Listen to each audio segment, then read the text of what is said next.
Greetings, everybody, and welcome! Thank you all very much for coming to join me for a little bit more Demon's Souls.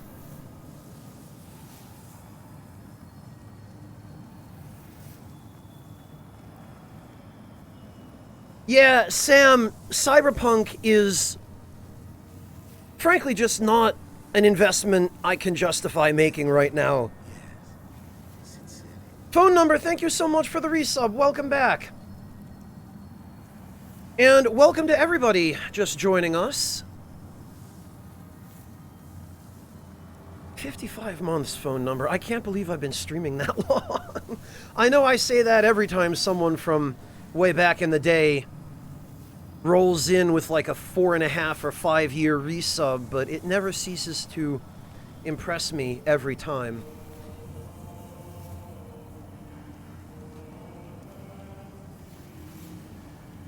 You might as well be, Venetia.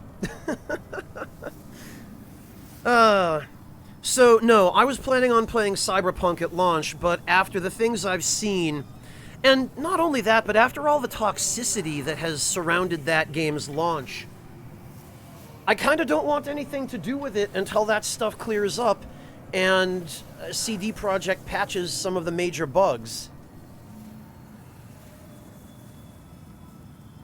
And also implements that update for next-gen consoles that they've been talking about. Until then, I don't really think it's worth me even trying to stream it. Not to mention all the DMCA issues where even their streamer-friendly mode is still getting people DMCA'd. So, no. No, I'll pass, thanks. At least for now.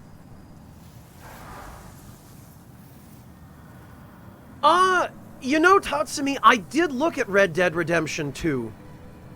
But I think at this point, now that I have a PS5 and there are enough other games on my list of games that I want to try or am vaguely interested in, it probably will be a while before I get to it, if ever. Well, Kurtzers, there's that, too.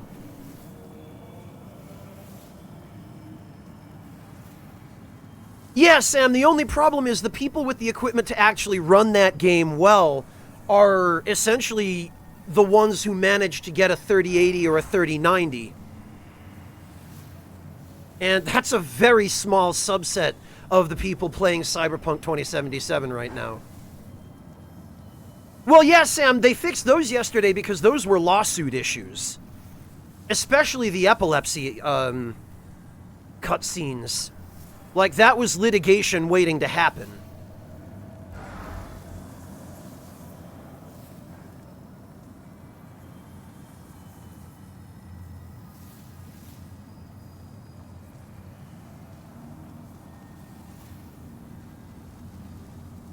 Yeah, Venetia, the scalper bots got them all.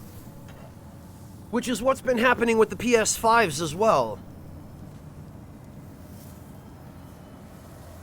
And yet, Lamflop, no worries. That one of the benefits to having such a small channel that nobody cares about offering you sponsorships is you never end up in a position where you're being paid to lie to your audience.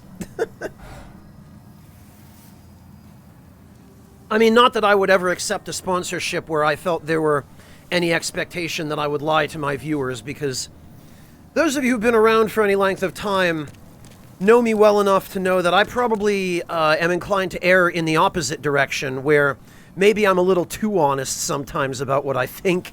It gets me in trouble from time to time. Well, Tatsumi, even if you did have the money, you wouldn't be able to find one on sale. They're sold out everywhere. It doesn't matter if you have the money. It matters that there are none available to buy because the scalpers bought them all and are now reselling them at 3 times their retail price. You know, Venetia, I've tried. I've genuinely tried. I approached Harney and Sons. I've had conversations with Mike and Brigitte Harney, but it just never went anywhere. Oh, you do, Tatsumi. Connections in the chemical... No, not chemical engineering. What did you say you did for... I'm sorry, I forget this every time.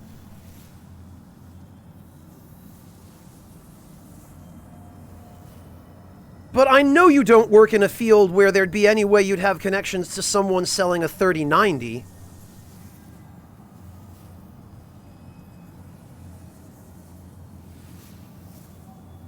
Oh, I did remember it correctly. You are a chemical engineer. I was going to say, I thought...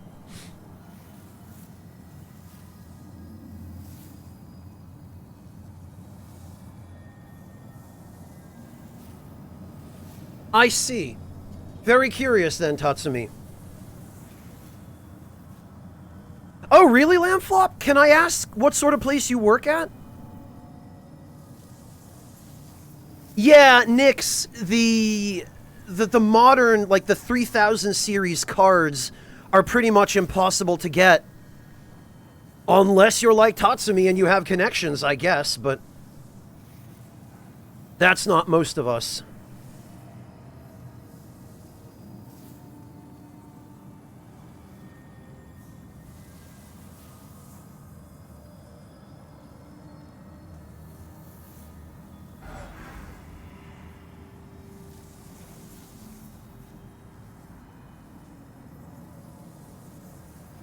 Hey, Sugar Crow, welcome!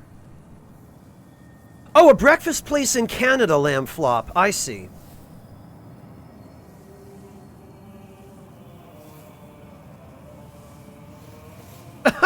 Well, that's very sweet of you, Sugar Crow. Thank you, I appreciate it. If you ever end up working at, like, Tigersvendna or someplace like that, you can send me free samples, I guess.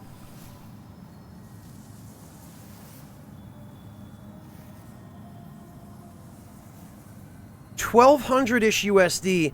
Tatsumi, what exactly is the retail price on the 3090s? Because the 3080s I seem to remember were like 700 or 800 US. The 3090s were, they were what, 12 or 1300 retail, I think? It's been so long since I even bothered looking at them, I don't remember.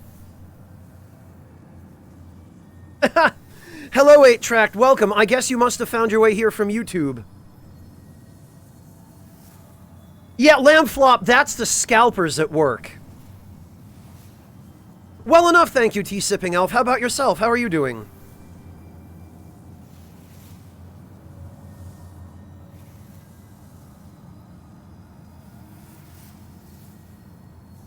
Oh, Sugar Crow, I think you might have told me about that place.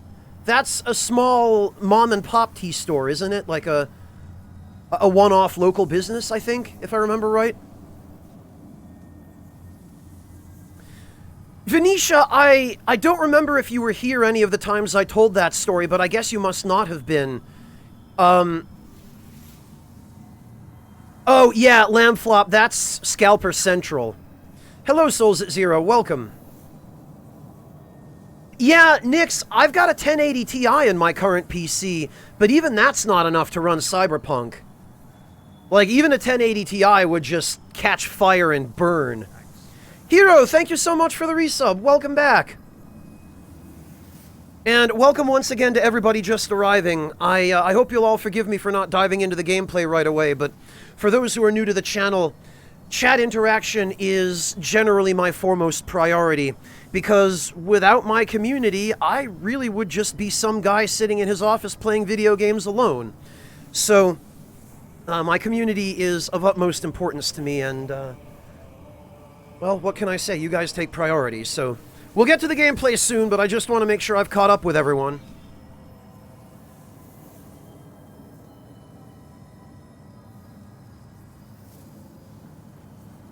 Which game, Osafraga? Demon's Souls or Cyberpunk?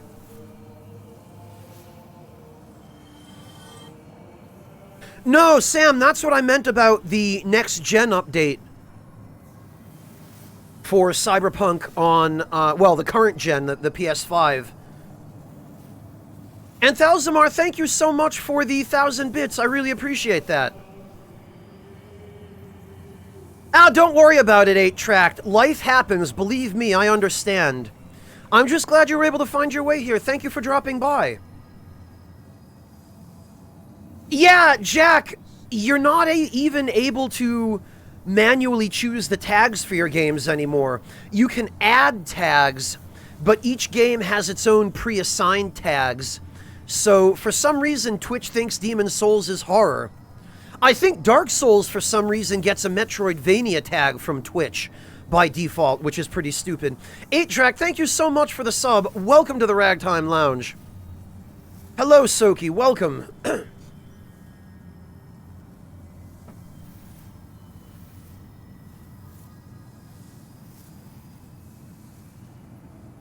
Okay, Tatsumi. Yeah, that sounds about right.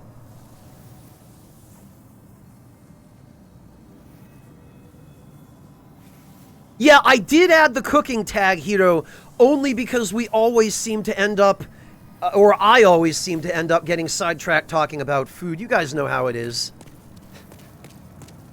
Even the people who haven't been here since my YouTube days, like 8-Track, even 8-Track knows what it is, what the deal is.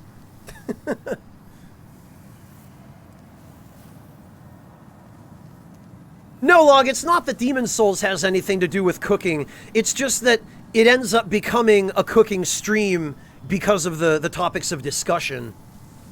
It's inevitable.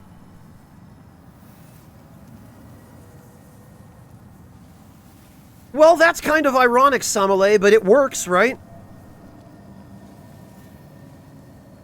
No, Log, we just started.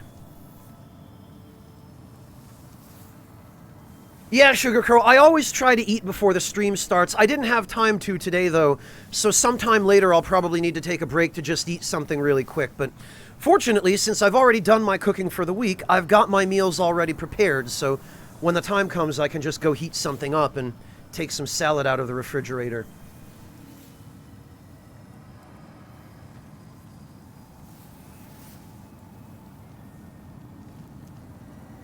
I don't actually necessarily even like salad, but I eat it because it's healthy.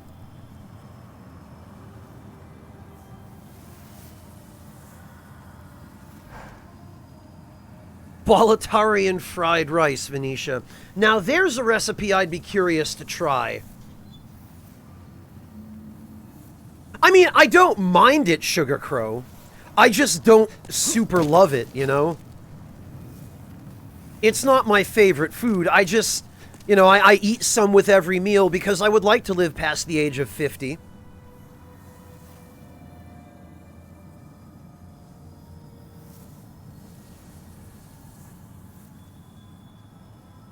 Well, Kritzers, yes, you make a fair point. It does depend on the salad.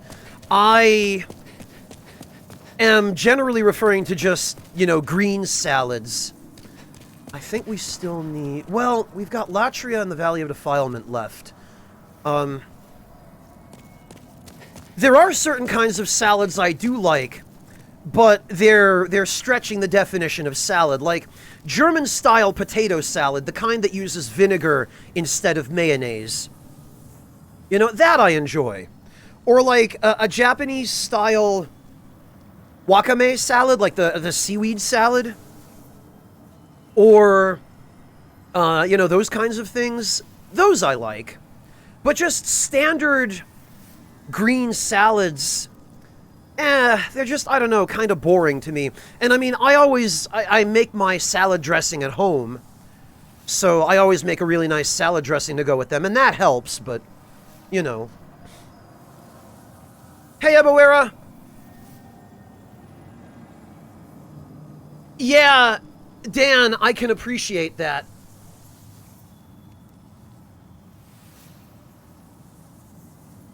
That's why I always, I reserve one day at the beginning of the week, usually either a Saturday or a Sunday, to do all my cooking for the week. And that way, I just dedicate that one day, and I spend the whole day doing my cooking, but I cook the entire week's worth of meals on a day that I've specifically set aside for that sole purpose. So then, I've got my meals all ready to go for the rest of the week, and I don't have to worry about spending time cooking them on a day when I don't have the time, you know? Tatsumi, mayonnaise can go to hell and burn where it belongs. Potato salad with broth? Sugar Crow? Oh, Tuesti. Yeah, that is a little bit, that does kind of grate on my nerves, hearing that.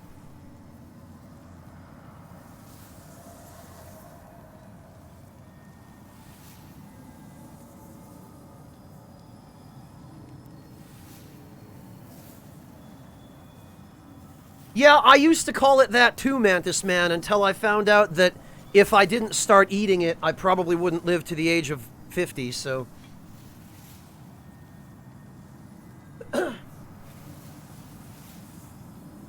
Sometimes when you're an adult, you just have to do things that you don't want to do.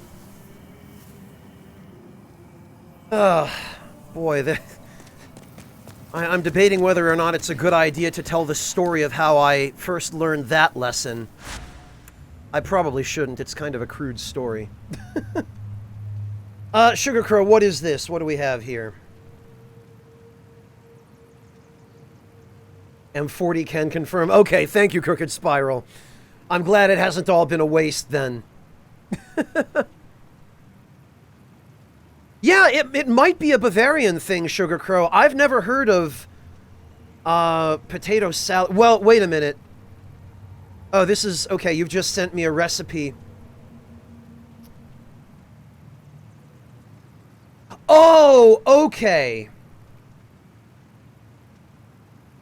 Yeah, Sugar Crow, when you use the English word broth, I thought more of a soup broth. So I got kind of confused. But now that I see the recipe, I do know what you're talking about, and I have heard of this. Okay, I gotcha. Thank you, Sugar Crow. I'm sorry for the confusion. Leftover turkey, Texas toast, and Red Bull. Foxy. No, Sugar Crow, it's okay. It's alright. Don't worry about it. Foxy, if all you have is leftover turkey, Texas toast, and Red Bull, you might as well reheat some leftover turkey, throw a little bit of Texas toast in the toaster, and crack open a can of Red Bull. I mean, the best you're going to be able to do is... Well, actually... You could make a turkey sandwich out of the leftover turkey and 2 slices of Texas toast. And if you've got maybe some onions, you could throw some onions on that sandwich. Maybe a little bit of lettuce and tomato. That's probably what I would do. You know, Asherite, I knew someone was going to suggest that. I wasn't going to be the one.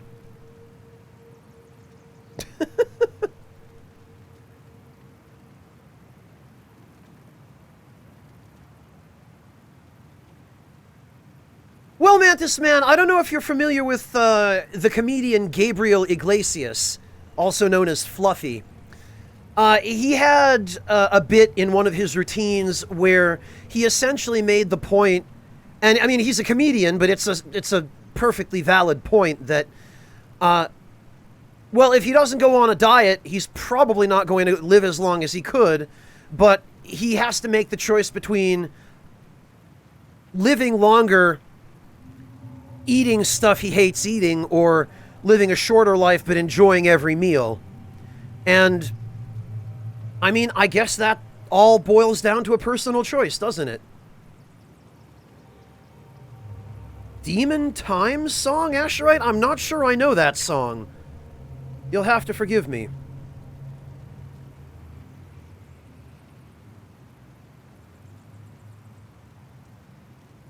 Yeah, lamb flop, that's why I always avoid any kind of aioli at a restaurant, because it's always, always mayonnaise-based. Ah, very good, Warrior, very good. See, and that's the benefit to doing all your cooking at the beginning of the week, because then when you're hungry, you just take it out of the refrigerator, reheat it, and you're good to go. That's dinner. Minimal effort, clean up a breeze, because you only really use the one plate or bowl. Yeah, Sugar Crow, thank you for the recipe. I will have to try that sometime.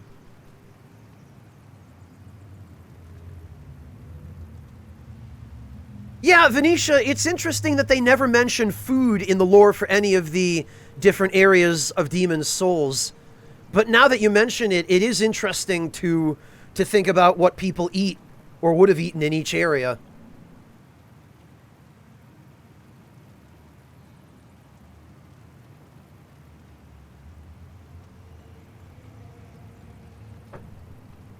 Well, Wanderer, it's not entirely a false dichotomy. Because the foods that people tend, well, depending on what country you're in and what you've been taught or what food you've been raised on. But in North America and even in large swaths of Europe, carbohydrate heavy foods are they tend to be the least expensive, and they tend to be the ones that people gravitate toward, especially in the United States. But even here in Europe, I mean, go to Italy, for goodness sake. Pasta is the staple food, right? So, and honestly, even here in Germany, we love our bread in Germany. So, yeah, I feel like it's to some extent it's true that stuff that's not good for you tends to be the stuff that you end up with that dirty craving for at 3 a.m. when you're raiding the fridge. Dan, I'm not generally a fan of coleslaw because it pretty much all has mayonnaise in it.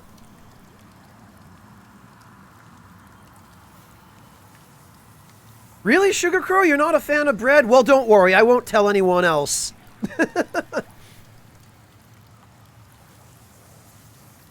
Yeah, Warrior, that's a good way to get it to last longer. I find that my week's worth of soup doesn't even tend to last long enough to be worth freezing it. Because by the end of the week, I've used it all up. You know, there's no point putting it in the freezer when I'm going to be finishing it before the week is out anyway, and it'll just make it take 3 times as long to reheat, you know? Yeah, Podlesh, all of that stuff too. Well, Tea-Sipping Elf, even if you don't have specific dietary restrictions, doing your own cooking is just the best thing you can do anyway. You save money. You have more control over what you make.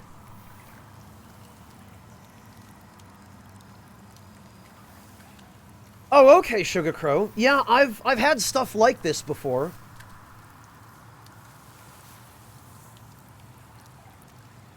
Oh, no, Wander in the Dark, I'm not trying to argue against you. I'm very much a proponent of... In fact, I'm usually the one making that same argument, Wanderer, which is that stuff that you might have had in the past that was prepared in a way where it was disgusting does not necessarily have to be disgusting.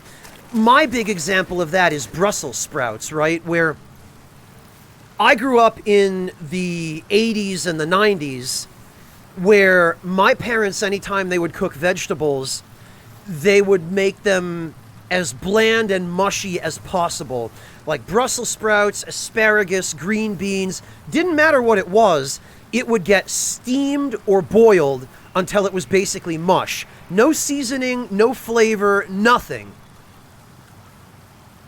So kids from my generation pretty much were taught to grow up, we grew up basically resenting vegetables because that's how our parents would prepare them. Because that's what all the cookbooks and celebrity chefs were encouraging parents to do during the 80s and 90s. They would just push the whole idea of food is only healthy if you add nothing to it. Vegetables lose any nutritional value if you season them in any way. Oh, okay, Tatsumi. That's an interesting bowl of ramen. You have to realize, though, Tatsumi, since I'm from the West, the raw egg is really weird to me because, You guys in Japan, you have really, really strict food safety laws, so you don't have to worry about salmonella with raw eggs. In most of the rest of the world, eating a raw egg would be gambling with your life. So whenever I see a raw egg, it always weirds me out, even though I know that in Japan you guys don't worry about that.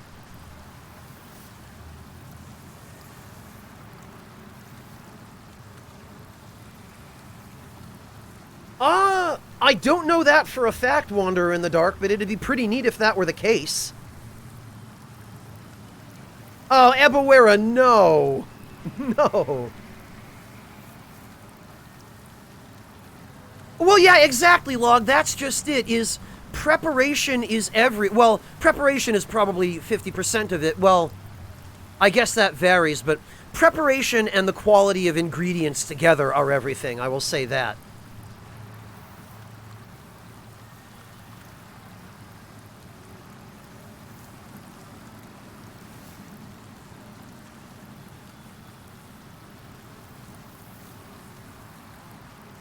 Asherite, it boils down to more thorough testing and higher quality control standards.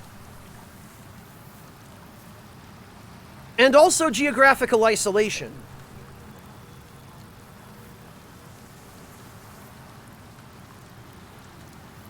And not importing meat from other countries.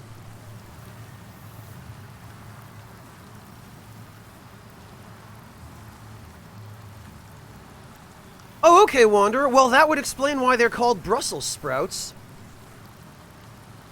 Artista, my heart goes out to you. I'm really sorry.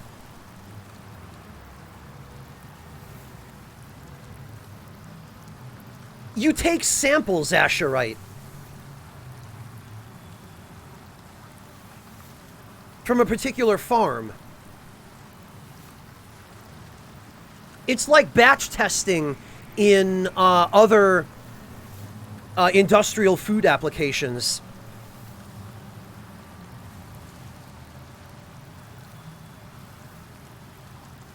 Well enough, thank you, Clockwork.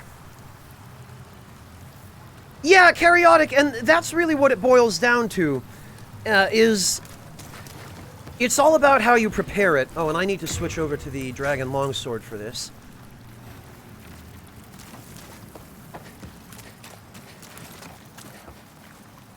Blast it. I didn't mean to walk off quite that soon.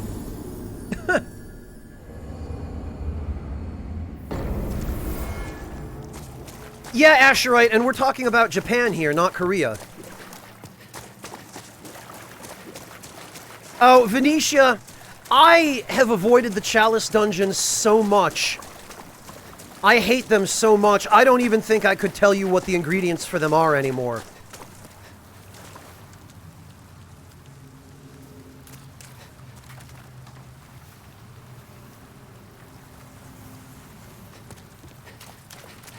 But yeah, preparation is everything. Like, when it comes to vegetables, I grew up hating Brussels sprouts because the only way I ever had them prepared was steamed with no seasoning. But then when I took a culinary arts course in high school, I learned that you can actually prepare Brussels sprouts a whole variety of different ways that don't require them to taste like baby food. Oh, no, Asherite, specifically Japan.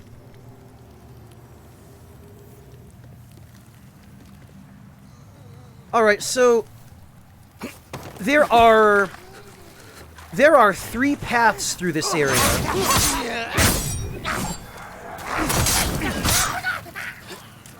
And I am eventually going to need to explore all of them. Actually, I should put on the regenerator's ring here.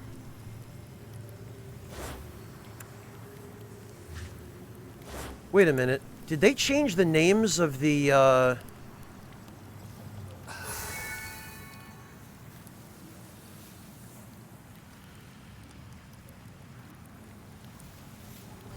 Did they change the names of the lotuses? Counteracts poison. Yeah, okay.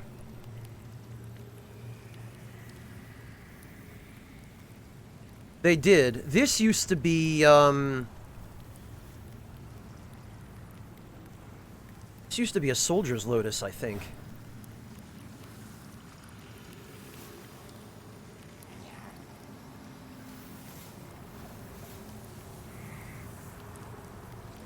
Yeah, Tatsumi. And there's also, Tamago Kake Gohan, and a bunch of other dishes where you just crack a raw egg into it. Even ramen, I know I've seen some ramen shops, like ramen yatai, that they'll just, certain types of ramen, they'll just crack a raw egg into it. I know it's been a thing there for a long time.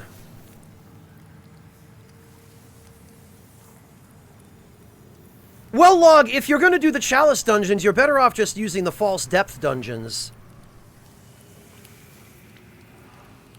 No, Captain Outlaw, I was never a big fan of junk food, except when I was a pretty young kid. Oh, it was the Royal Lotus. You're right, thank you. I keep mixing them up. Yeah, Soldier's Lotus was for bleed. Thank you, Warrior.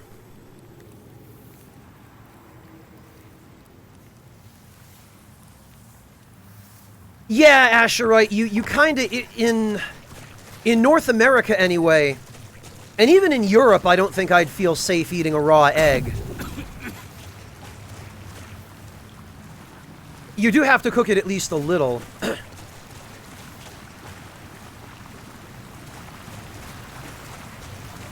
Yeah, Tatsumi, I would hope they were fresh eggs. Alright, let's deal with Mrs. Unpleasant over here first, because... but yeah, Asherite, my go-to recipe for Brussels sprouts these days is... I like to sear them in a cast iron skillet. First, I'll cook some bacon in the skillet, and then I'll, do a fairly fine chop on the bacon, set that aside, and cook the Brussels sprouts in the pan with the bacon drippings, as well as some shallots, some fresh garlic, and a little bit of extra virgin olive oil, you know, some basic seasonings, salt, pepper, that kind. Well, not too much salt, because the bacon already has plenty, but black pepper. You get them nice and crispy. Alright, so...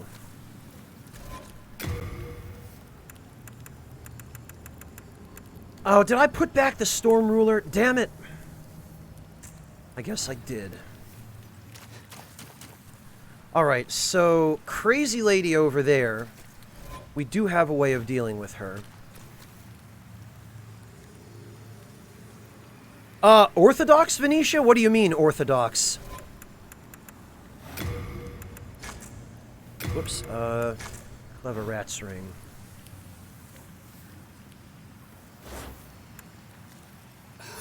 Okay.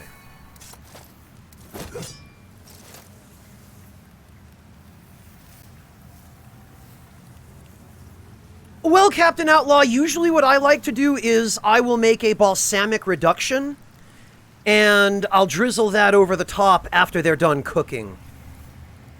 Because that gives me a little bit more control over the level of sweetness and acidity. I don't like too much acidity in my Brussels sprouts. Oh, it is 8-tracked. It's fantastic.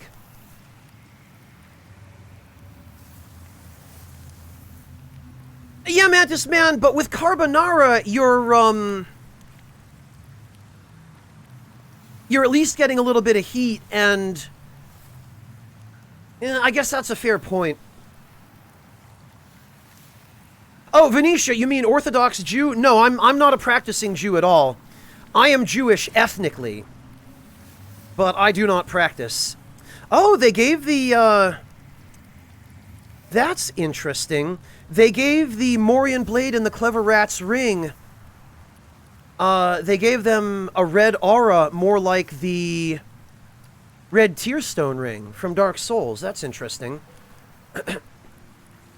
Not for Brussels sprouts, Tatsumi. I'll just use some balsamic vinegar.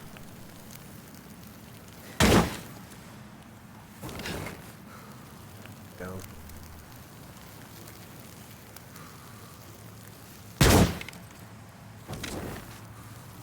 She might be a little too far away. There we go. That got her attention.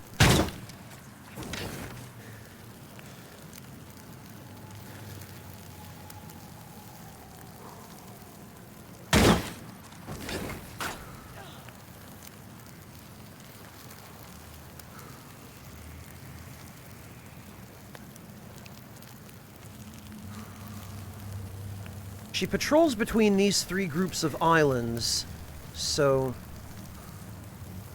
There we go.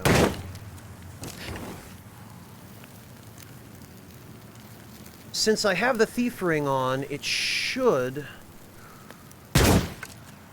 cause her to chase me for a few minutes and then kind of wander away.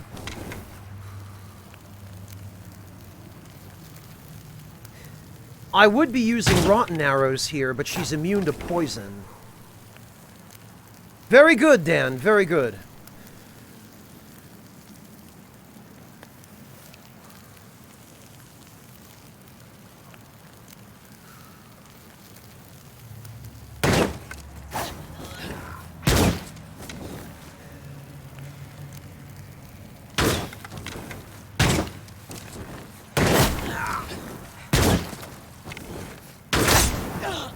And there we are. That's all you need to do.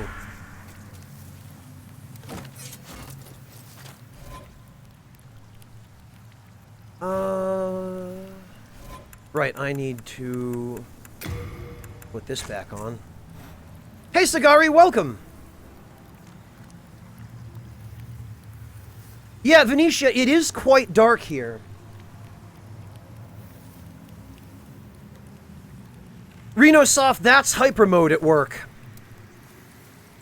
That's the old Morian Blade and Clever Rat's ring. This is useless. The main reason for killing her is because I need the Faint Stone chunks for this build. Hey, Rockethead!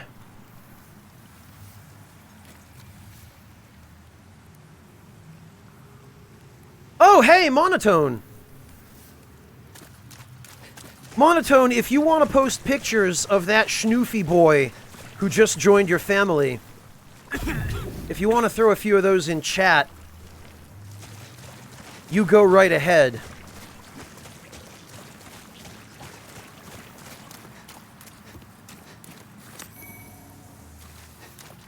Yeah, Venetia, you'd be hard-pressed to get that kind of damage out of pretty nearly any weapon in any of the later Souls games, that's for sure.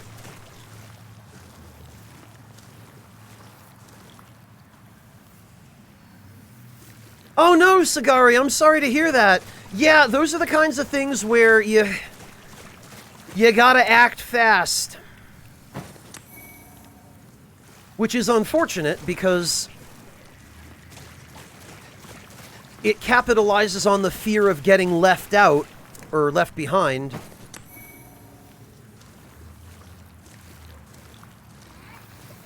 Oh, good, Rockethead.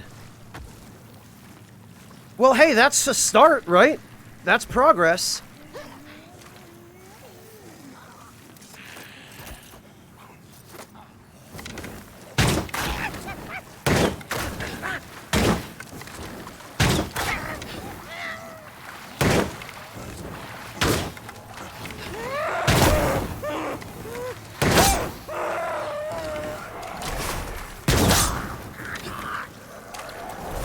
There we go.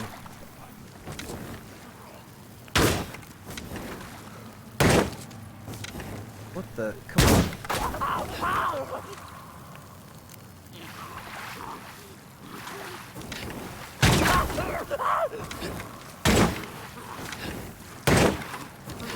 I love how The tracking on enemies' projectiles is very significant and super noticeable, but you don't get barely any tracking on your projectiles.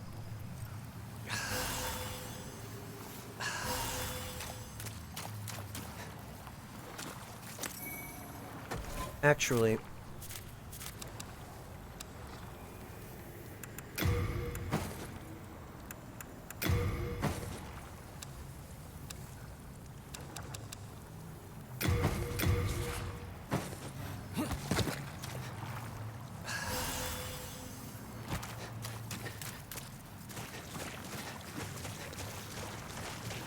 Alright. So, as I was saying, there are 3 paths through this area. There's the path around this side. There's the path around the opposite side. And then there's the path straight down the middle. And the paths around the sides mostly allow you to avoid enemies. The path around the opposite side lets you avoid fighting completely. This one forces you to go through the Meat Cleaver Black Phantom, but it also gives you the chance at the Faint Stone chunks.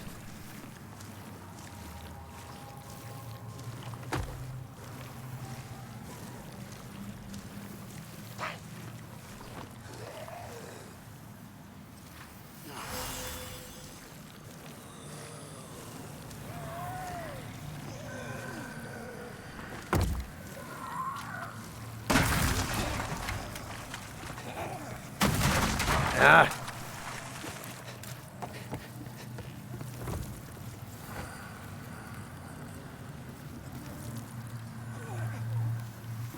Yeah, Nix, everyone hates this area. Absolutely everyone.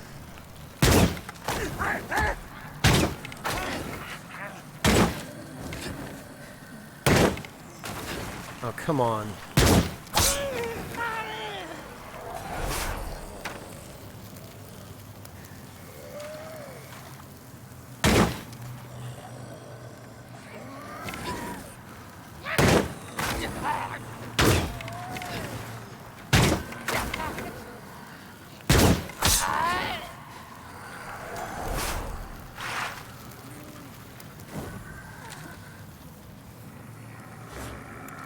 Okay.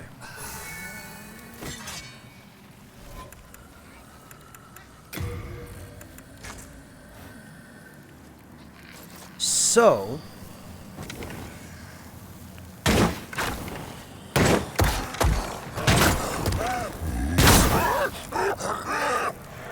we get rid of him.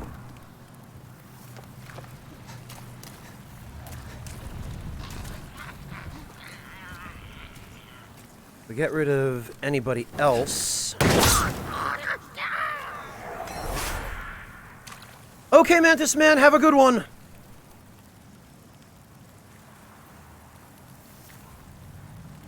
Nix, it really is all about just familiarizing yourself with the area.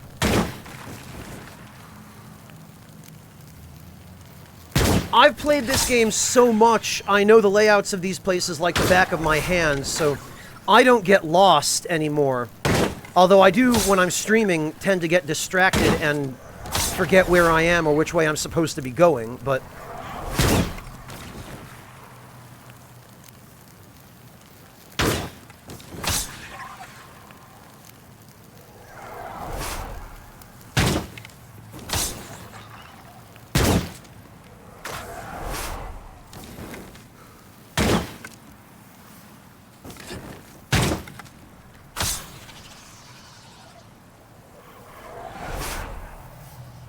Oh, Eclecticav, has that person not been to the swamp yet? 'Cause, yeah. Huh.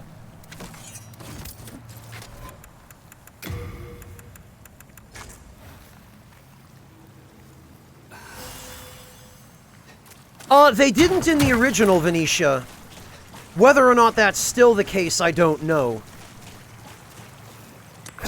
But you're correct, in the original they did not respawn.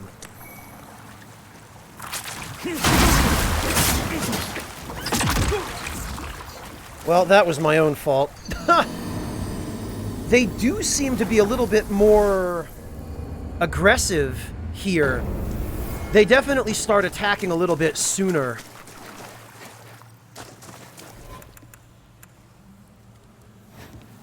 But that's fine. Because it's an easy run back, and I need to go the other direction anyway. Because there's some stuff along the south side that I want to pick up as well. Venetia, it might be due to the fact that this version of the game has a much higher frame rate. It's possible that that's what it is.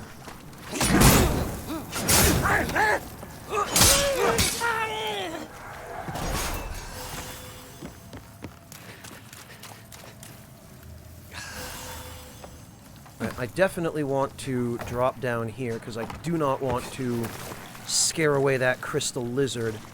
There's... I think this is either a Mirrodin hammer or a regenerator's ring. Okay, it's the Mirrodin hammer, and I need that for my build. Although I did already get one, but I'd like to have a dragon Mirrodin hammer, as well as a,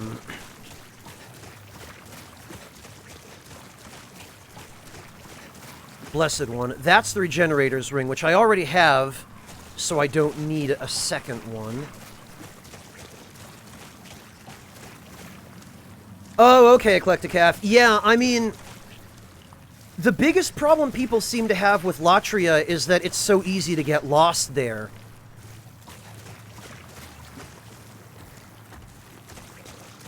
And the worst offender is 3-2 because of all of the winding pathways, and then when you get to the blood swamp, it just all looks the same, and it's very difficult to get your bearings.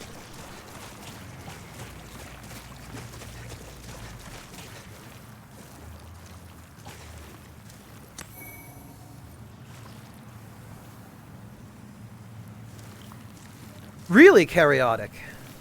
That's interesting. I'll have to keep a close eye on that myself then and see if I notice anything.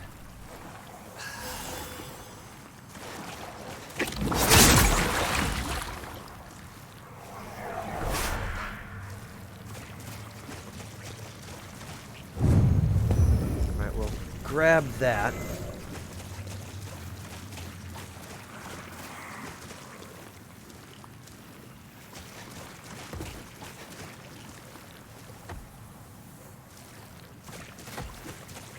And grab this.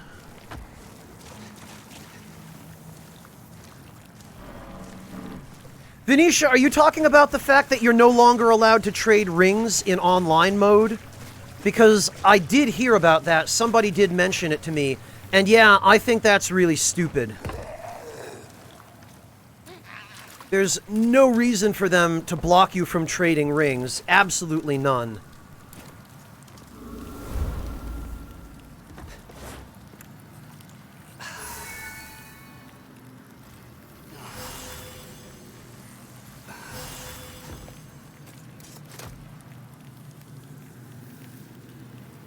Oh, that, Venetia. I'm pretty sure the reason they do that is so that you're more likely to... Yeah, see this? The troll cave over here. It's so that you're more likely to get those rings no matter what path you take through the game.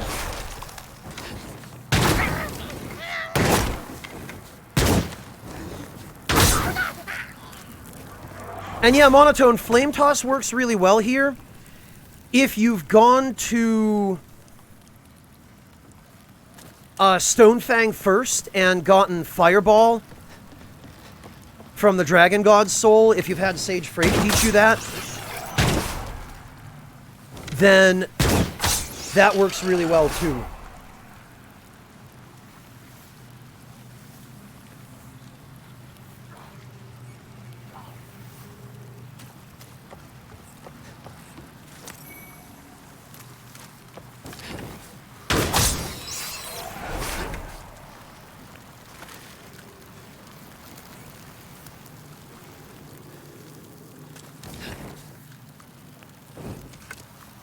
And yes, Kritsos, I mean, that's a contributing factor.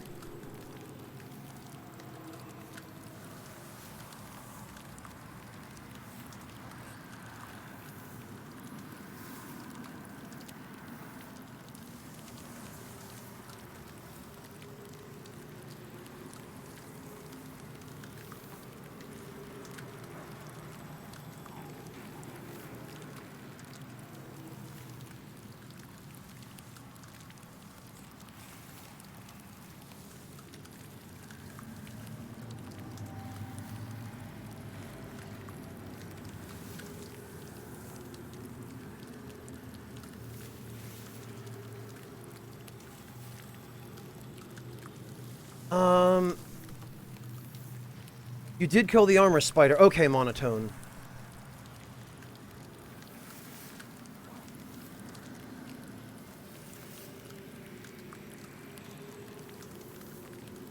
No worries, Kritsos. Go get some rest, please.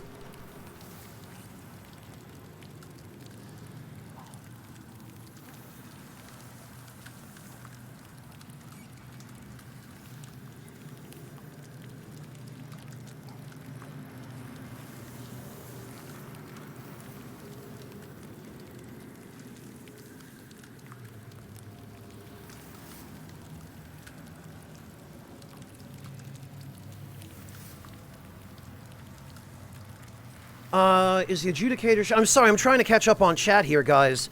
Is the adjudicator shield missing because I don't... No, Nix, it's missing because I don't have the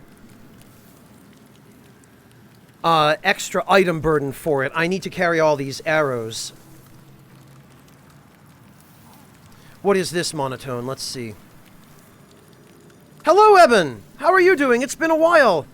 I hope all is well.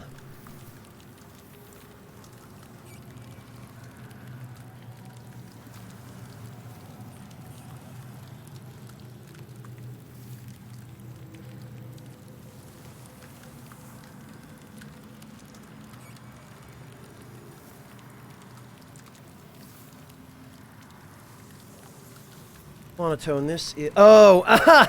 Oh, it's him. What did you say his name was, Monotone? Tuka?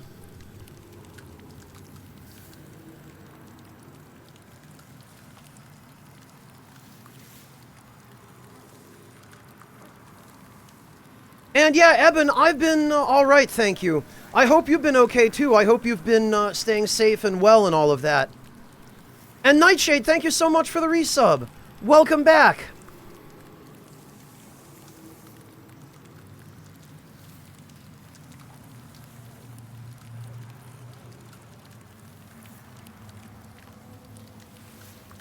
Okay. Sorry, everybody. I think I'm caught up. I hate missing stuff in chat.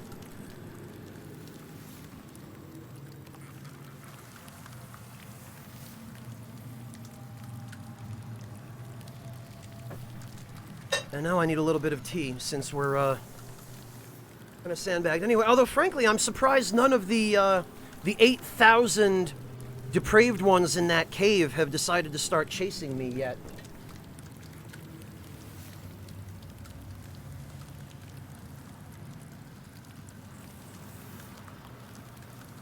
Although, actually, I'm wearing the thief ring, so that might be why. Yeah, Venetia. That's probably what it is. I forgot I was wearing the thief ring. I tell you what, that cave is fun if you have God's Wrath. Because you can just stand below the cave and cast God's Wrath. Alright, what the hell?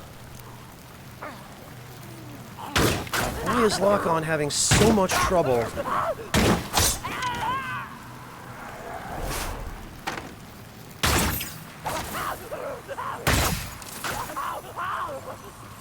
Well, I guess I'm out of fire arrows. Oh wait, you know what? I don't think that was the cave. I think it was, I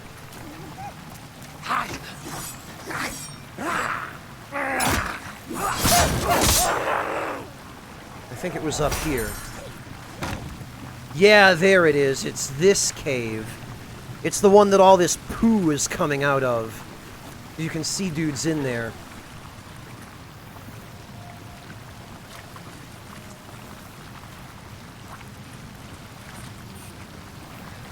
Oh, I'm sorry to hear it's been difficult, Eben, but I'm glad that you are on the mend and that things are getting better. Yep, here they come.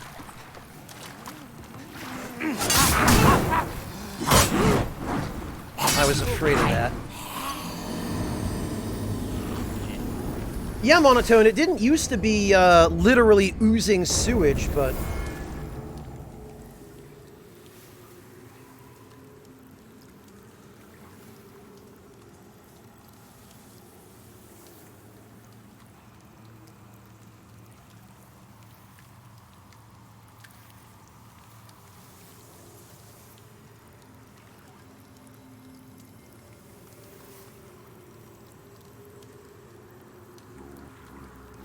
Oh, Black Wolf, thank you so much for the gift sub to Eben.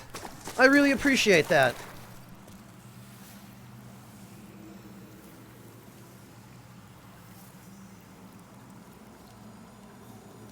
And Eben, for my part, I hope that things finish getting better for you very soon.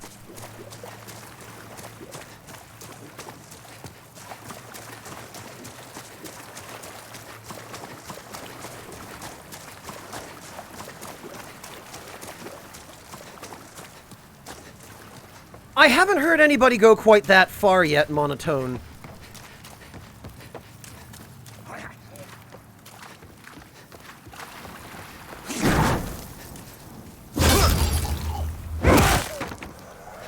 I always forget you need to go around the outside edge to avoid being stabbed by that guy.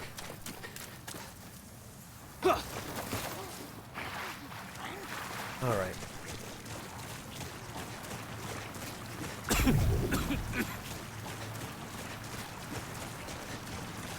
Soki, I don't know how I feel about your choice of words there.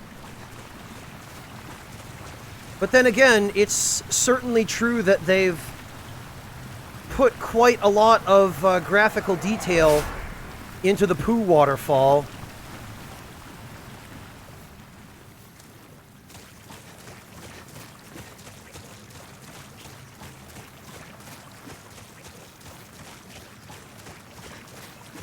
No, moss-covered tree, you'll see it again.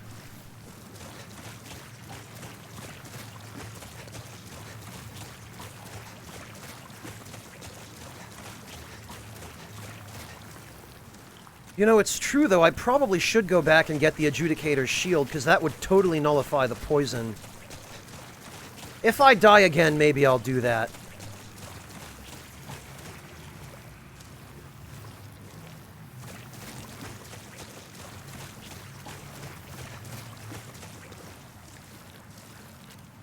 Because I've been leaving it back at Stockpile Thomas's place just to save room in my inventory.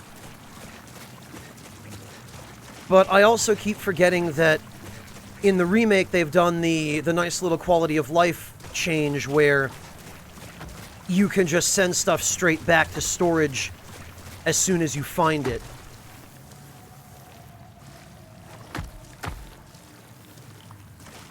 Venetia, the poison does not reduce your rate of regeneration, though. At least not as far as I remember.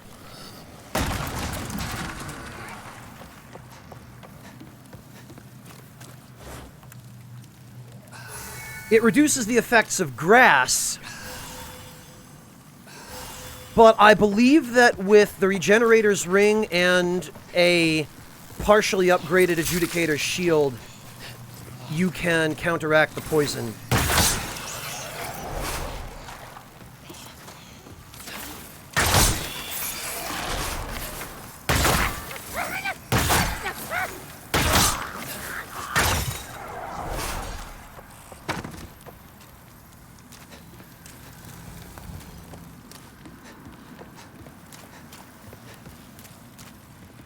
And yeah, I think that other cave, or wherever it is, I think that was there in the original as well. And I remember commenting on it during at least one previous playthrough, because I found it interesting that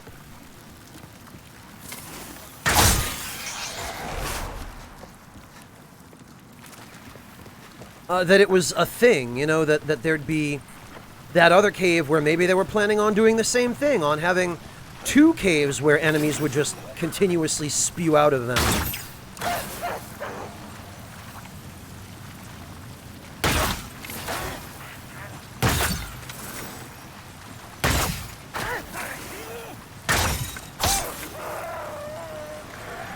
Let's get rid of these guys.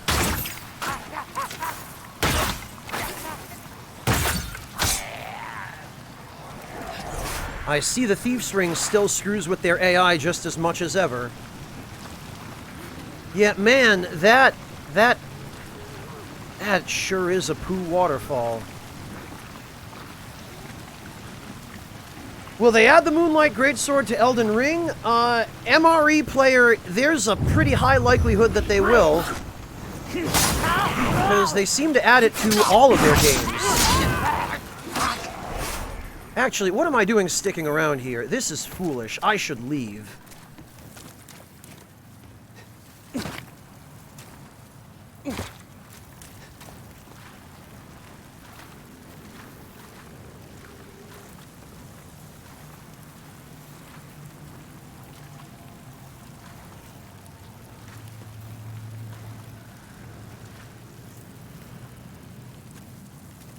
That depends on your job, moss-covered tree.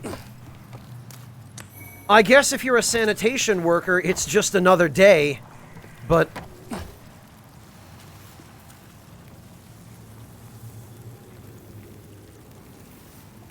No 108 Sins, but Sekiro was very explicitly not a Souls game, nor was it a spiritual successor to Kingsfield.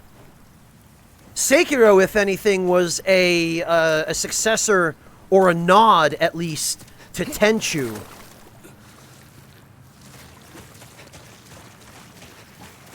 Oh, you know, and there's another Thief's Ring in here as well. I think that might be here. This is lonely. Yeah, it sure is.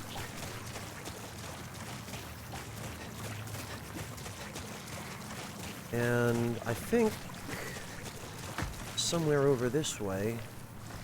Oh, there we go.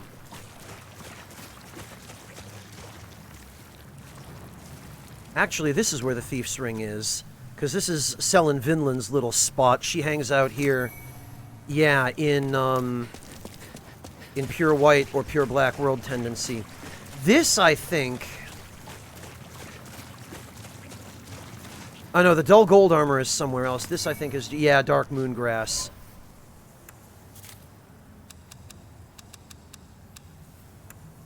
Do not need 2 Thief's Rings. Oh, damn it. Well, I didn't mean to send that to storage either, but...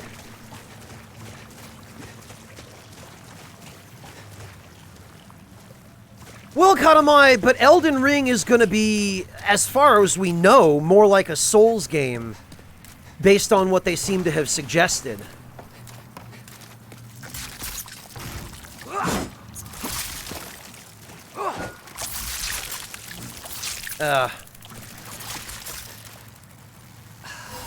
So I'd say there's a greater chance of... come on. I'd say there's a greater chance of... seeing the MLGS in Elden Ring.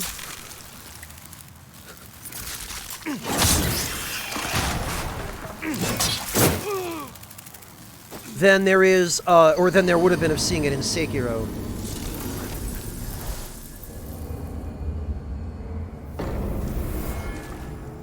It's very dark, Shiozyo? Hello, Kerrig, welcome. We could maybe adjust the brightness in OBS.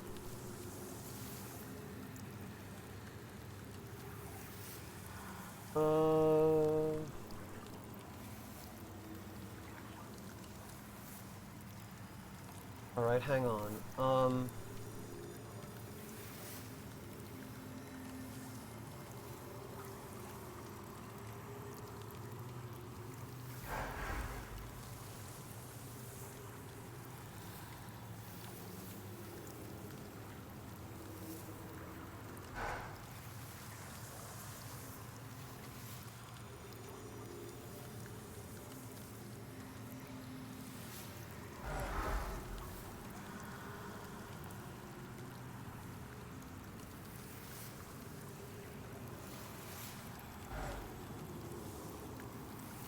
Let me see if there's something I can do to,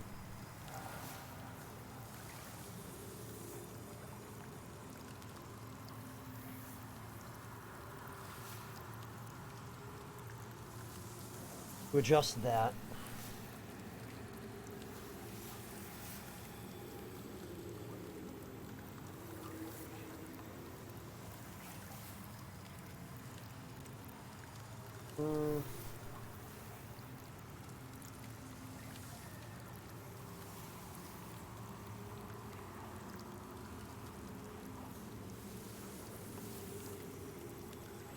Effect filters.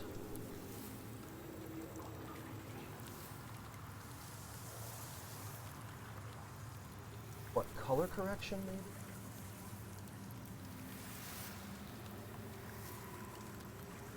Brightness, there we go, yeah.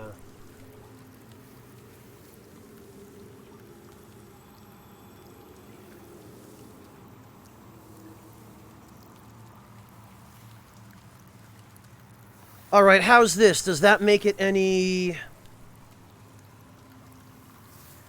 Does that make it any easier? The thing is, Venetia, I don't want to raise the brightness in-game, because then it'll make it too bright on my screen. I can correct the brightness in OBS for you guys without changing it for me. So you tell me, is that any better? That should increase the brightness a little bit from everyone's point of view in chat. Better? Okay. Good.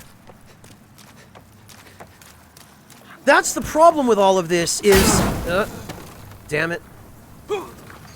It's that what you guys see through OBS is not necessarily what I see on my TV. And it's difficult to tell if OBS is outputting a darker signal than what I'm seeing. So I rely on viewer feedback to let me know if the game is too dark or too bright. It's easy enough to make those corrections in OBS. I just need somebody to tell me that I have to do that, you know? They are MRE, but they're not supposed to be so dark that you can't see anything.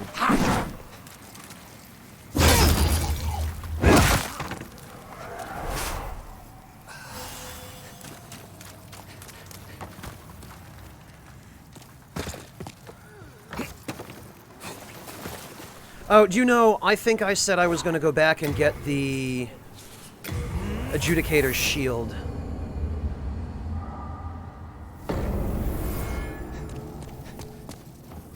And I do have a few colorless demon souls, so I should...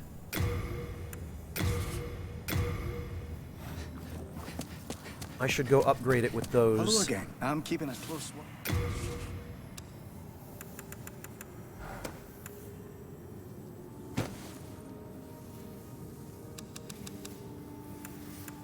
There we are. You have a heart of gold.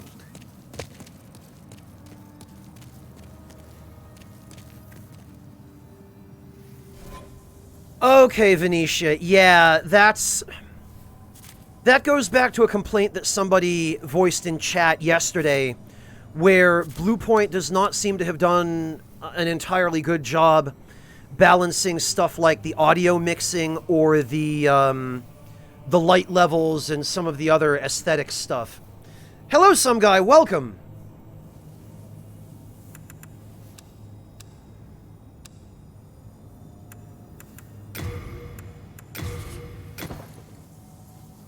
Yeah, for some stupid reason, you're not allowed to drop rings now. I really wish they hadn't done that. There's absolutely no need for it.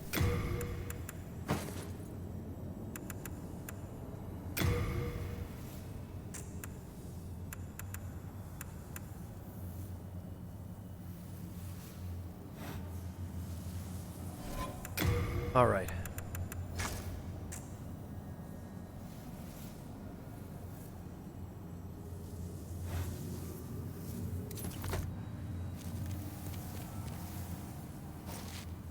You know, I have to say,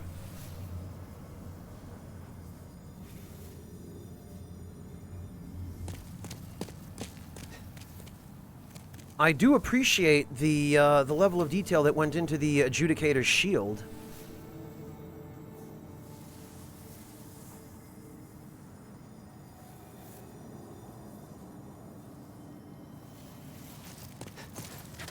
Alright, well, now we have to head to Stonefang to upgrade this.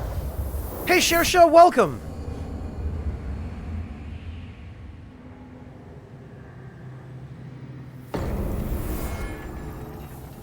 Some guy, it's that you can't put rings on the ground anymore, so you can't trade them. I have to think Bluepoint did that deliberately to prevent trading, but I don't know why they thought that was necessary. Especially if they were going to let people trade other stuff. It's just really silly for them to restrict that.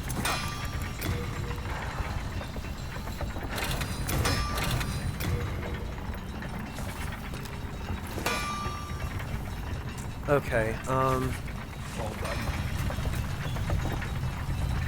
Oh, you know what? That's what I was supposed to do. I was supposed to kill the primeval demon in Stonefang.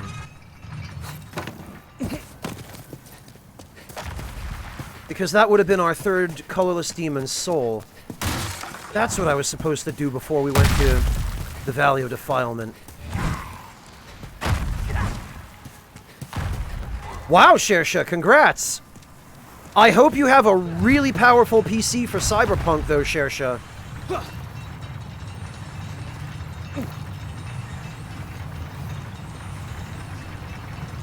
No, cut. Well, not money, but souls, yes.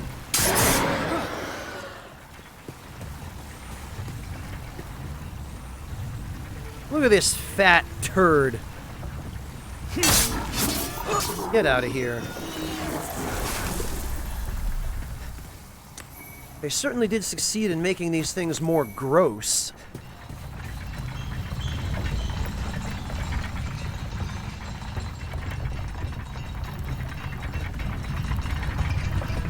Ah, very good, Shersha. Good luck getting your hands on one. Hey, Dom, welcome.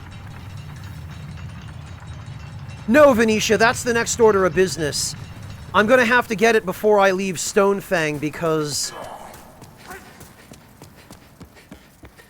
otherwise, Black Phantom's Scurver will disappear. But fortunately, it's not going to be too much of an issue to do that.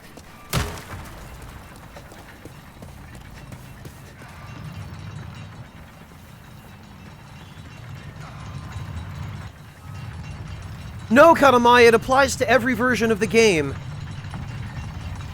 There's no logical reason why they would want to, or have any reason to restrict you from being able to trade rings.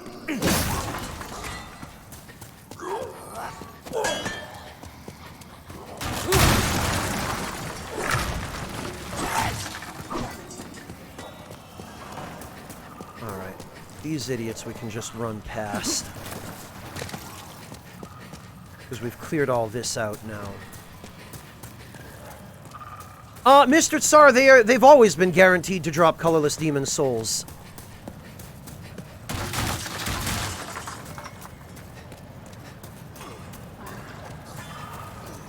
The same way you did in the original, Venetia.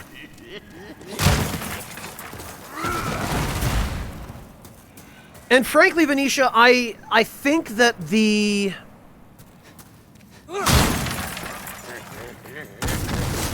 If I remember correctly, all of the trophies related to gathering equipment have been removed, and there are now other trophies instead.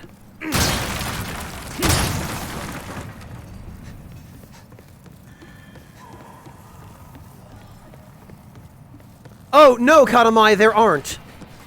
And as far as the equipment that you only get via the Deluxe Edition is concerned, that stuff is not droppable. So you can't trade it. Which is fine for the Deluxe Edition stuff, but there's no reason for them to have done it with the regular rings. You know? Or like, rings in general.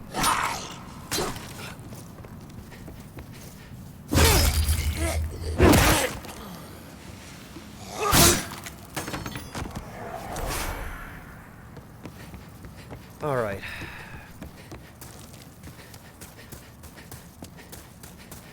Well, no, Karyotic, they're not. They never were. Like, in all of the previous games, I say previous, this is the first one, but in all of the Souls games that were released before the remake of Demon's Souls, you would still get trophies for items that you got by trading, as long as they were upgraded to the max level.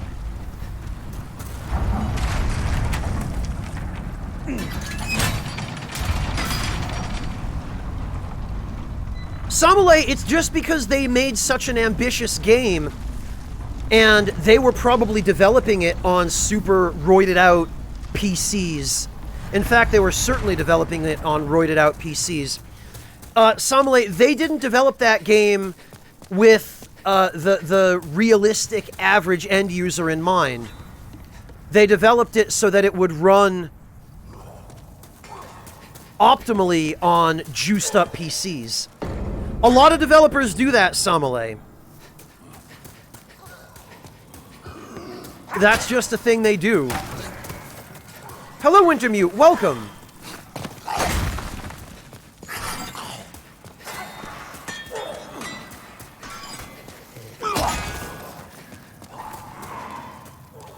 Yeah, some guy, exactly, which is why it would have been developed on PC rather than console. And that's why it's even more poorly optimized for console.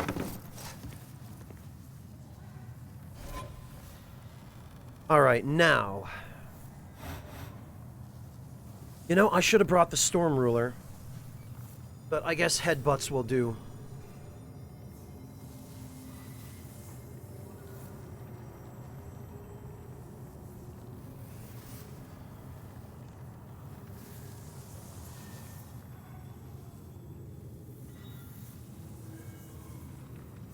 Shersha, you say that till you lose your save file to a game-breaking bug. Because that's what's been happening to some people, is they've been running into actual hard locks because a bug screws up their progression and they can't progress. And yeah, with Cyberpunk in particular, some guy, that is, I think, the correct course of action here. If you don't have a top-end gaming PC. Also, Abiscuda, thank you so much for the gift sub to Mad Mac. Samale, it's... Have you seen how it runs on the PS5 and the Xbone? It's not worth trying to play even on current-gen consoles, Samale. You have to have a juiced-out PC in order to be able to run it at the settings they advertised it at.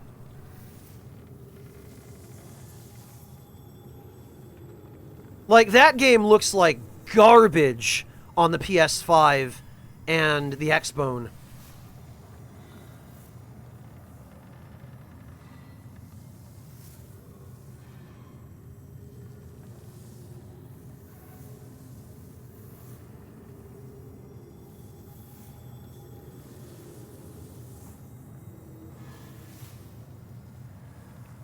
Well, that's good, some guy. A good gaming PC is one of the most useful things you can have these days if you spend any amount of time on the internet, or, you know, if you do any work that involves computers.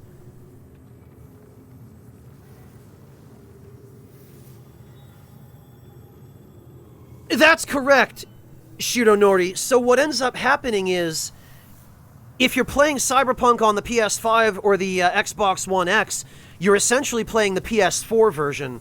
That's what I meant earlier when I said, at minimum, I'm going to wait for the next-gen upgrades for that game. But I think they've said that those won't be ready for another 6 months. Hey, Clint, welcome! I am relatively unburned, yes.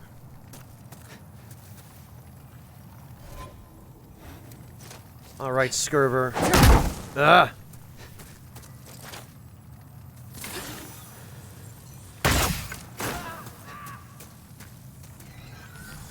And he's going to cast Second Chance, but that's not going to save him.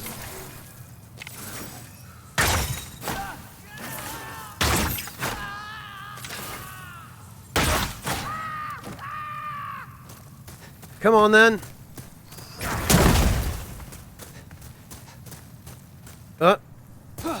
Alright, well, that's not exactly... There used to be a little more room there.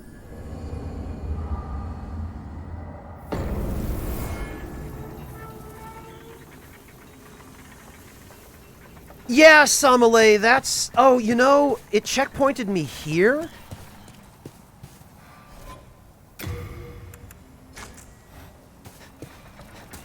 No, that was definitely not the strategy, some guy.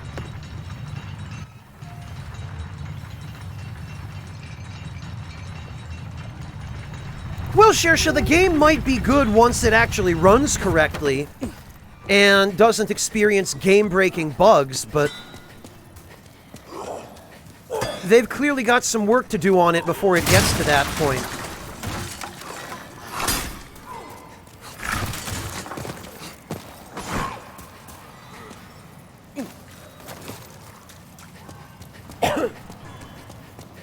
Gotcha, Shersha.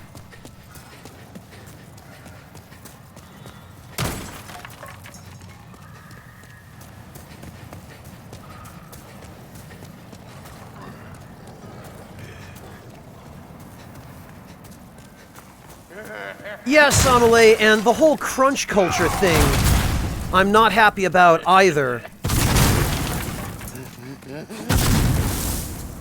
I do not like the rumors that I've been hearing about CD Projekt treating their employees so poorly.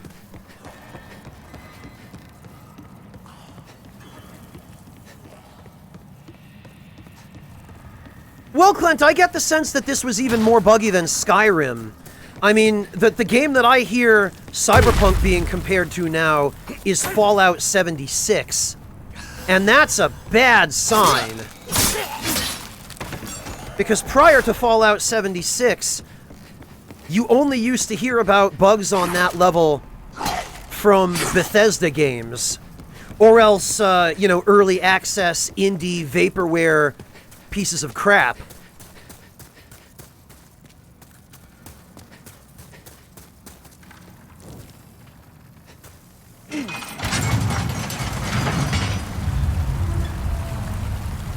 Yeah, Katamaya, but some of these rumors are reasonably well-founded.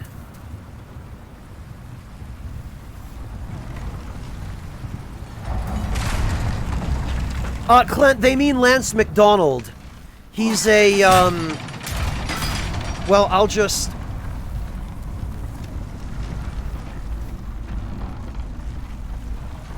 There we go. For anybody who doesn't know Lance McDonald. Because, yes, Clint is also a Lance.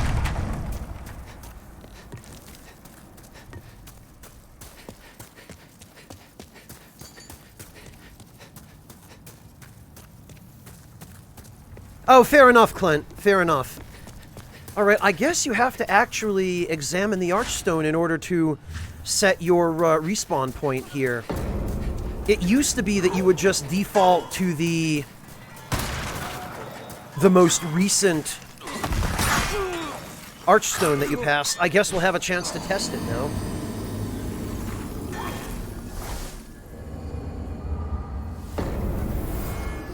There we go. Okay, you do have to examine it.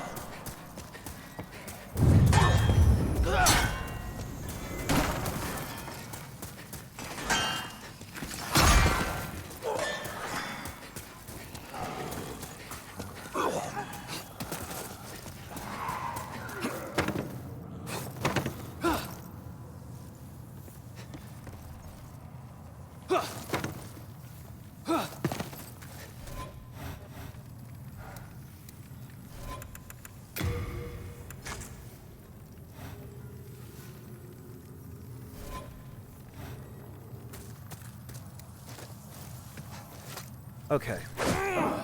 Ah!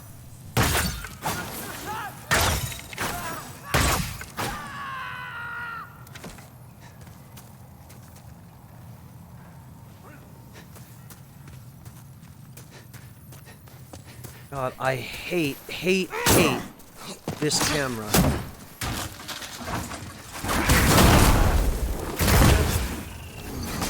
This camera, when you're locked on, is the worst. Hello, Kitty, welcome!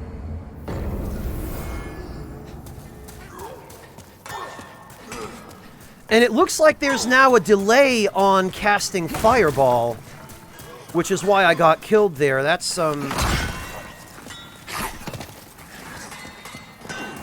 Fireball used to be considerably quicker to cast. It didn't have that wind-up. Ah, damn it.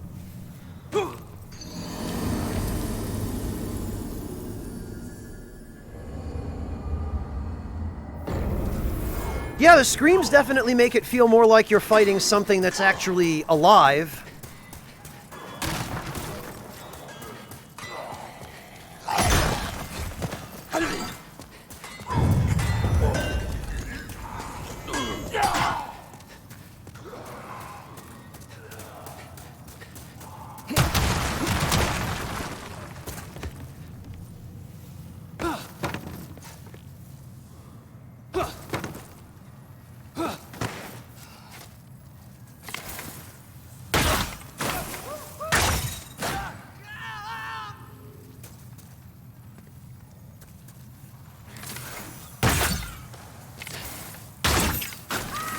And I will keep shooting you in the butt until you get out here.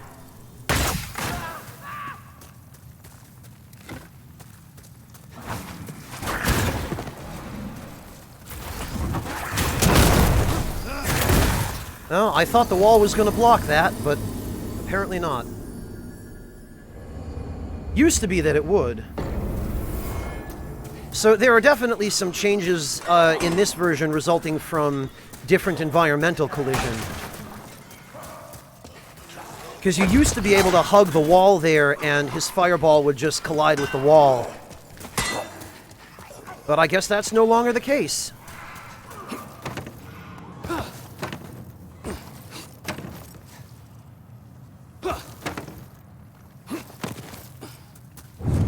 Yeah, geometry does matter. Well, lesson learned.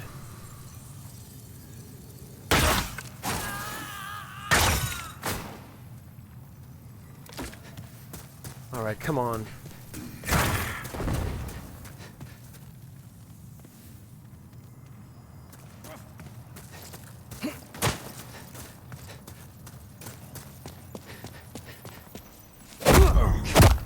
Alright, once you get him in a backstab...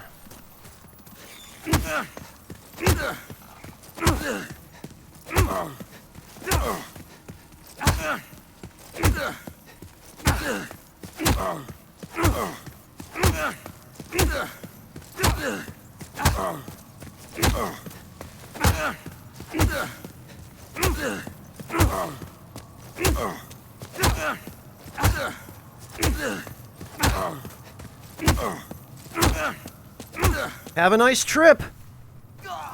See you in the fall.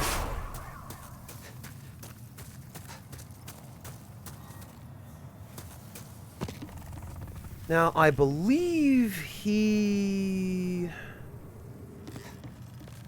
made it all the way down. No, he landed on a ledge. Okay. All right, well, that's fine. We can get there from here.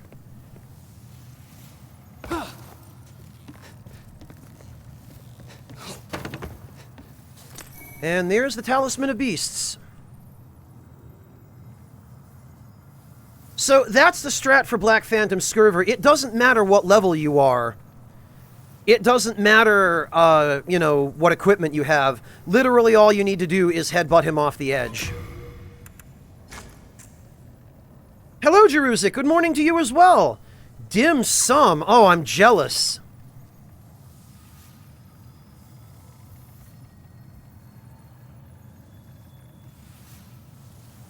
Oh yeah, some guy. I would have been amazed if that trick didn't still work.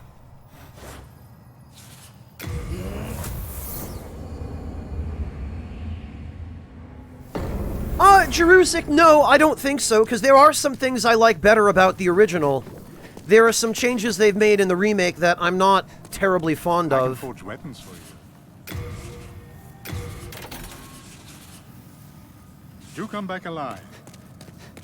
I am enjoying playing the remake, mind you, but if I had to go back to the original, I would still enjoy the original.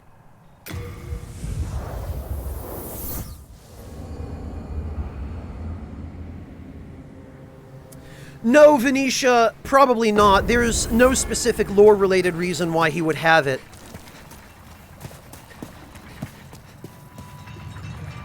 It's just that they gave him the ability to use miracles and sorcery, and in order to do that, he kind of needs the Talisman of Beasts. Be obliged. So that's +3. Now we need 2 more colorless demon souls. All done.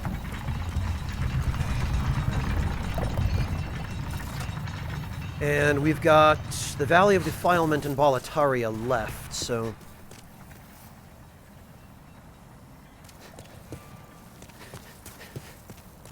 Yeah, Monotone, but you want to try to prevent them from doing that because since they're not named Black Phantoms, since they're just generics, you can't reset the position of their drops to their spawn points after they're dead.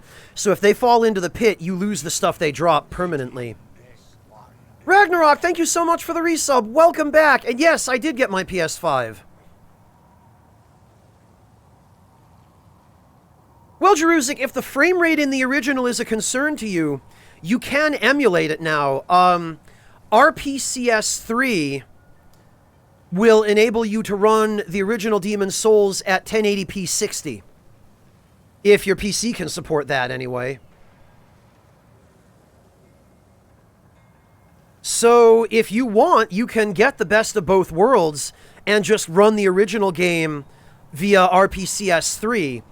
And UV's server now, Jeruzik, actually supports it supports, what am I trying to say here? It supports online connectivity via RPCS 3. So there is the link for that if you want it, Jeruzik.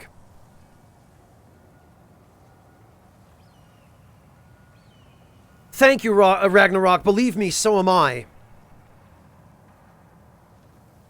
And no problem. Have a good one, Ragnarok. I really appreciate you dropping by for the resub. It's good to see you, and I will catch you whenever.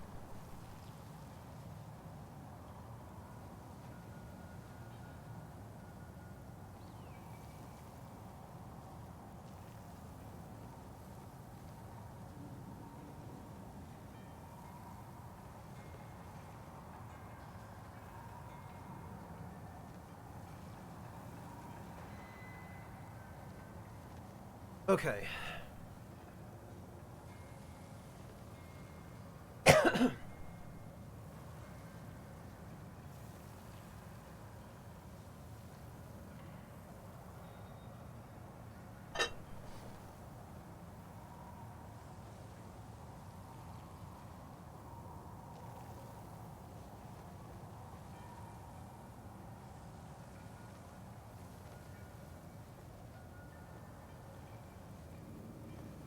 Alright, so now...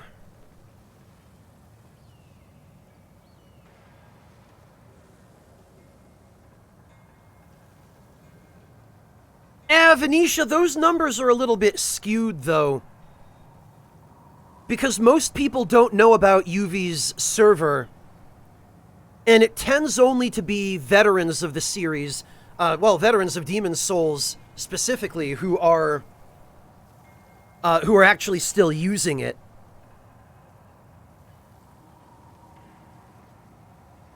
So those numbers, Venetia, that you see on the stats page of the Archstones, they probably are more representative of the areas that veterans struggle with the most. If you were to include the numbers for new players, like those who'd never played Demon's Souls before, I would venture to guess the Valley of Defilement would probably win in terms of sheer number of deaths.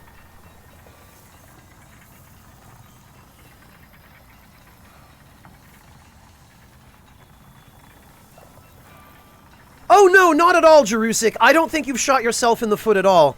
I think it's still worth playing the original, because there are some differences between this one and the original, and especially if you care about the lore and the item descriptions, as well as the NPC dialogue and the voice actor differences, they're still kind of like their own self-contained experiences.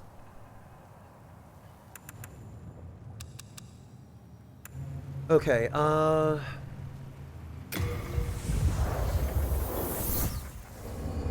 Isami, thank you so much for the resub. Welcome back. Believe me, my heart goes out to you there. I totally understand. Oh yeah, log. It's clearly 4-2. That's the problem. As far as the number of deaths in the Shrine of Storm, it's absolutely 4-2.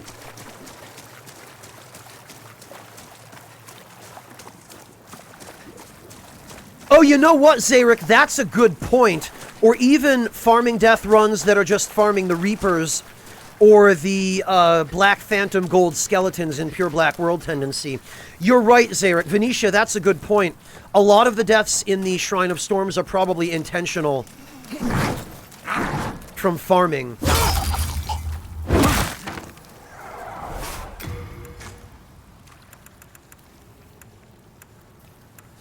And actually,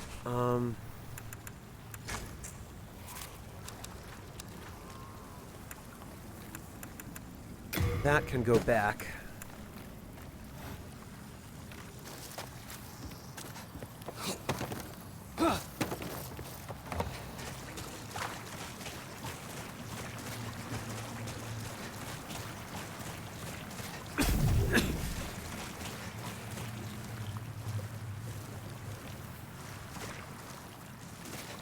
All right.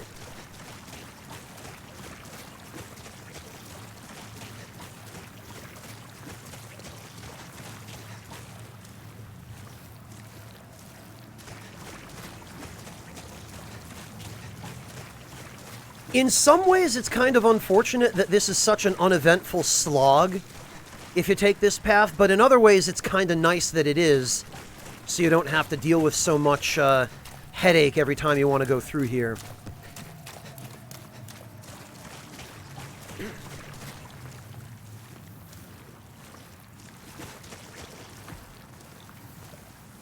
But you can see now, with just the Regenerator's Ring and the +3 Adjudicator's Shield, the poison no longer matters.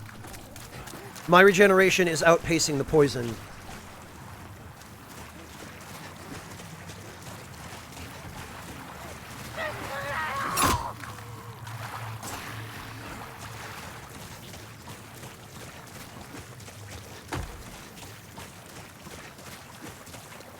These, I'm pretty sure, are here as bait, unless you walk slowly.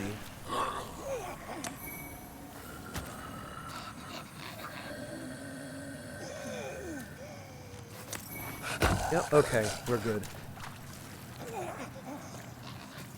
You do want to walk slowly, though, because those guys do have a sound aggro radius. Alright, and now that we've actually gotten everything up on the path up there, we do not need to go across it again, especially since the poison is no longer a concern. That's correct, Venetia, but the reason the Adjudicator Shield is so good for a regeneration build is because the way HP regeneration works is that under certain circumstances it will stack, but under certain circumstances it will not. Two sources of regeneration with different rates will stack with each other, whereas two sources of regeneration with the same rate will not stack with each other. So if you have two +5 blessed weapons, their regeneration effects will not stack. But if you have a +5 and a +4 blessed weapon, because they have different regeneration rates, they will stack. Now, the Adjudicator Shield does not have any... at any level of upgrade, its regeneration rate is not shared with any blessed weapon. So the Adjudicator Shield, because its regeneration rate at any level will always be different from a blessed weapon, it will always stack with a blessed weapon. And because the Regenerator's Ring has a different rate of regeneration than either of those two other sources, it will always stack with both of them. So that's why the optimal form of regeneration in terms of stacking its effects is +5 Adjudicators, a +5 Blessed Weapon, and the Regenerator's Ring, and the Regeneration Miracle on top of that, since it also has a different rate of regeneration than the three other sources. So that's why a regeneration build is possible as such in Demon Souls, Venetia, whereas in every game after this, starting with Dark Souls 1, they removed almost every source of HP regeneration, and what was left, they nerfed very hard. Because it was possible to achieve so much HP regeneration per tick that it essentially obviated any need for healing grass, other than when you took a hit that did 2/3 of your health. That's why the regeneration build only really exists in Demon's Souls, because this is really the only game in the series that gave you enough different regeneration sources to support it.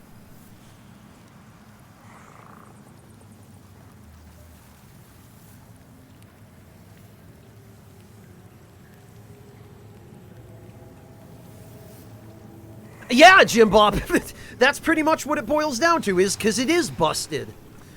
And FromSoft, you know them, they're the only thing they know how to do when something is busted is to nerf it.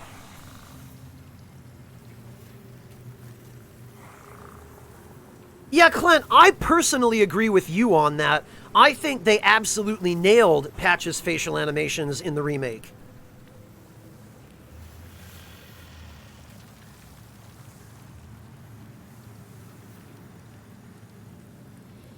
Oh, I didn't interpret it that way, Jim Bop. The regeneration build is good at pretty nearly any level, but it's especially nice at low levels because since your max HP is lower anyway, it makes it easier to stay topped up all the time without having to worry about carrying around a ton of grass.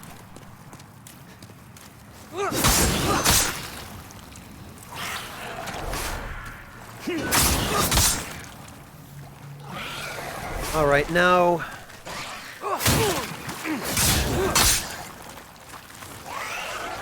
Valuable weapon ahead. Yeah, but we have to knock it down first.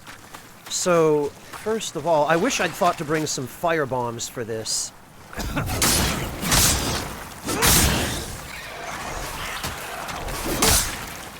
Also, I do not remember these guys having this much health. Blast it. Yeah, that's pretty much their approach, Miscreant. Just nerf it till it's useless. Then it'll be balanced, because no one uses it anymore. That's just FromSoft's MO. It's like the only thing they know how to do when they see that players are disproportionately using a particular weapon or spell.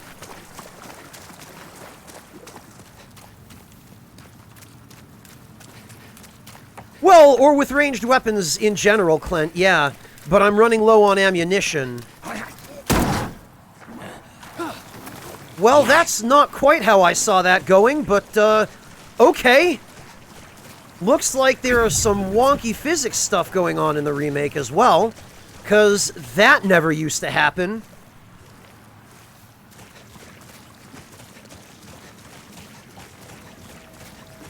Yeah, Mr. Star, if you can reproduce it. Hey, Shinichizo. Oh, Professor, I'm gonna just pretend I didn't read that. Hello, Verishawk, welcome. Yeah, Venetia, I mean, there's been a bunch of stuff in the remake that I've never seen happen in the original.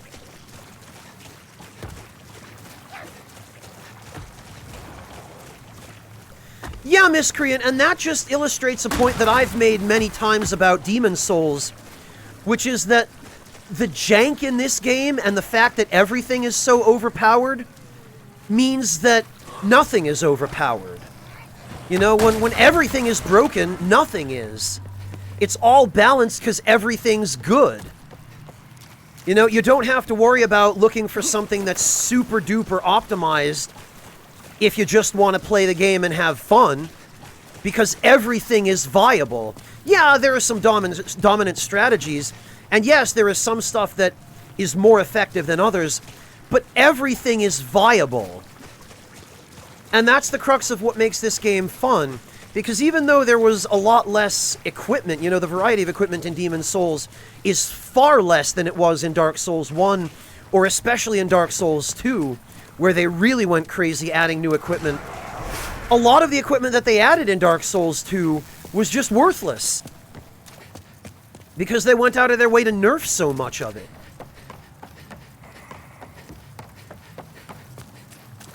Miracles, especially, you know, just like that entire playstyle with faith builds became... Well, miracles became worthless, and faith-based weapons became a lot less useful because miracles were worthless.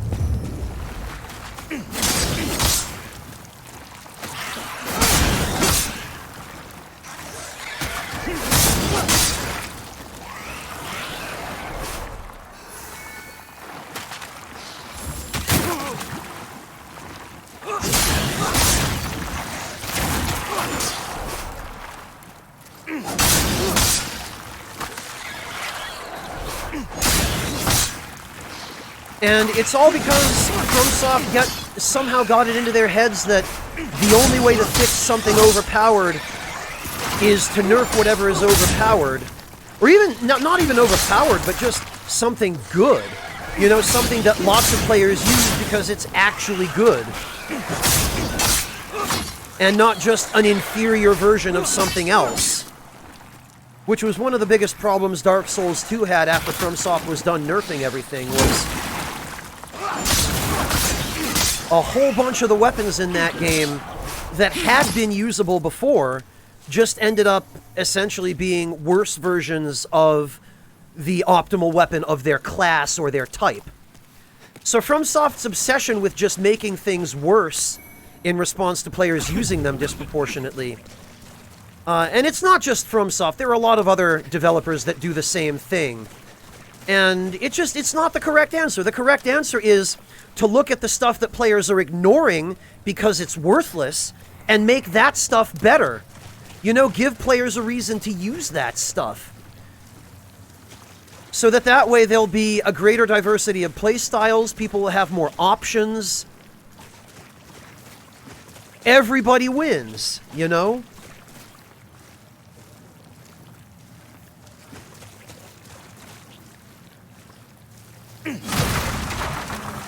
Alright, now somewhere around here, there is, or there was in the original, an island with a slug on it that had the dull gold armor.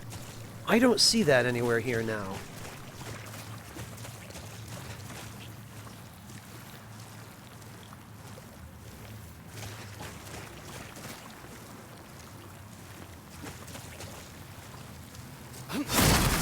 Well, Venetia, but at the same time, there were also other weapons that really came up lacking. The boom hammer, the amygdalin arm. Like, there were weapons that should have been retuned so that they were as good as the good weapons, you know?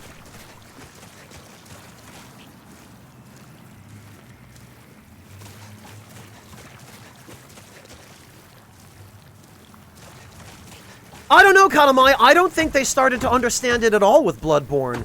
I don't think they ever understood it. I don't think they ever really learned from any of the opportunities they had to learn. Because they were still doing the same thing in Dark Souls 3, which came after Bloodborne. Dark Souls 3 had the same problem where, yeah, there was a ton of equipment, but most of it was junk.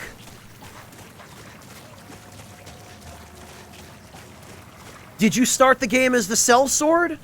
Do you have the sellsword twin blades? Great! You don't need any other weapon for the entire rest of the game. You should never use anything else.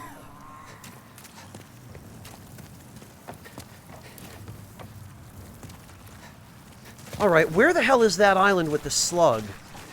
They must have moved it or removed it.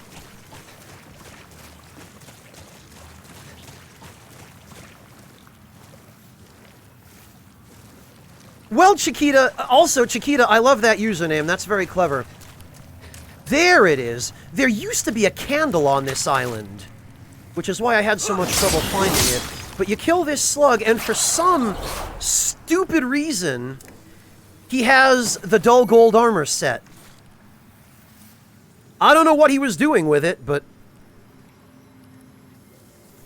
yeah, Chiquita, they basically, in Sekiro, rather than learning from any of their prior mistakes, they just dodged the problem by making Sekiro not a Souls game, and by having a main character with a very specific predetermined equipment set.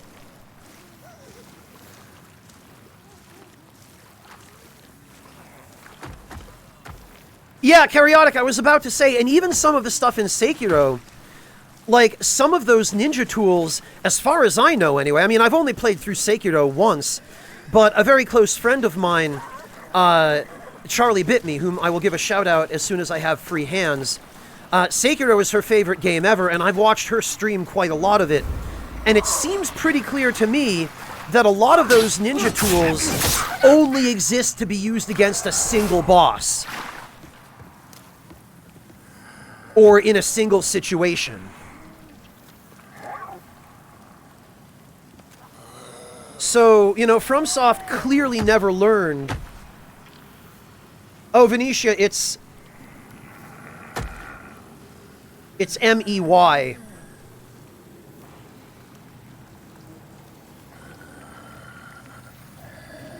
Well, yeah, Clint, I've said the same thing before, is that I feel like FromSoft is better at making games like Sekiro than they are at making games like the Souls series.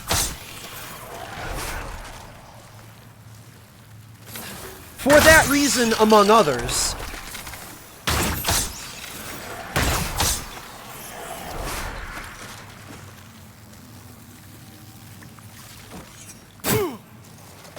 What the? Oh.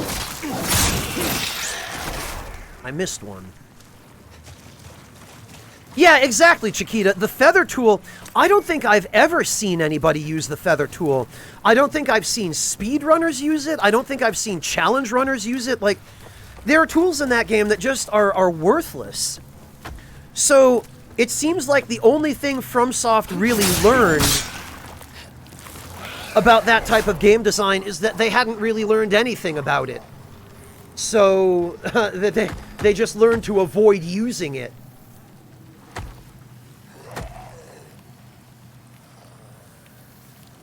Well, Clint, nobody yet.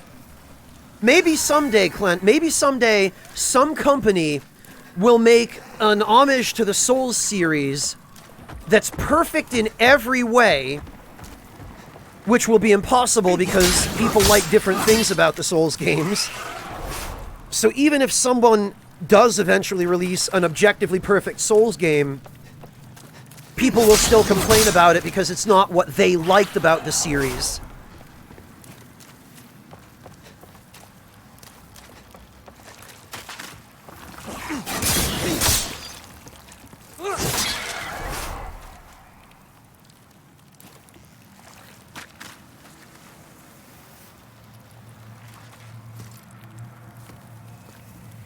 Yeah, Napalm Notaric, that was basically my experience with Sekiro. I played through it once, just to see what it was like, and I mean, I had fun the one time I played through it, but after I finished my first playthrough of Sekiro, I didn't feel any desire or any need to touch it again. You know, I felt like that one playthrough was enough, because there are no builds, you know, there's no playstyle diversity. There aren't really different weapons or anything. The closest the game has to that are the tools.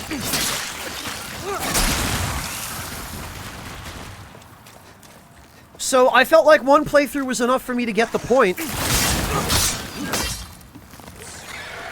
And I haven't touched it again since. Oh, for goodness sake. Well, whatever. I knocked down the sword.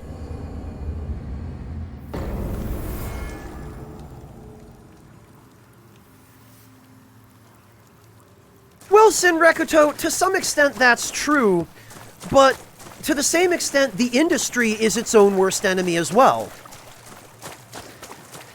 On the fan side, everybody is going to want something different from a game. You know, that's why Dark Souls 2 was so divisive, is because the people who enjoyed Dark Souls 1 and Demon Souls, like me, were expecting more of the same thing from Dark Souls 2. And then Dark Souls 2, for a whole long list of reasons, ended up being a very different experience. So people like me ended up being disappointed. But then there was a whole other group of people who looked at Dark Souls 2 and said, hey, no, I like this better. And then you ended up with the problem where, when it came time for Dark Souls 3, you had half the community wanting more Demon Souls in Dark Souls 1, and half the community wanting more Dark Souls 2. So there was no way FromSoft was ever going to win with Dark Souls 3, right? And that's where everybody is really their own worst enemy, and it becomes an issue of the developer has to make a decision at some point and say, all right, well, we want to make as many people as possible happy. How do we do that? Which subset of our fan base do we choose? Or do we try to make everyone happy and come to some sort of compromise and potentially end up with everybody being mad at us? You know, after a certain point, unless you're in one of those communities where absolutely everybody agrees that they want the exact same thing, you just reach the point where not everybody is going to walk away happy. And maybe some communities are like that, but the Souls community sure as hell isn't. And I suspect all of you are already well aware of that. Yeah, Lace Aurelius, that's one of the disadvantages of a Diablo-style loot system. Mind you, I enjoyed Neo. Neo was pretty different from the Souls games. It was a different kind of game, for sure. And I actually had a lot of fun with it, but I'm kind of burned out on it now for reasons I've already gone into, but...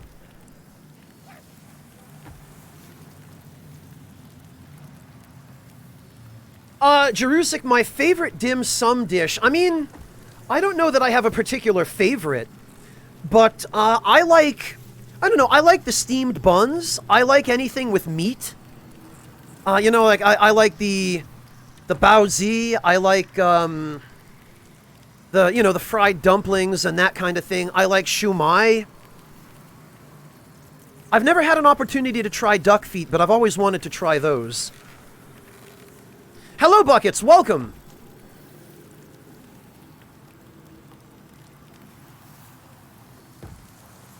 Well, Zarek, maybe we'll be lucky, and at some point in the future, they will do a remaster of Bloodborne on current-gen consoles. Cross your fingers.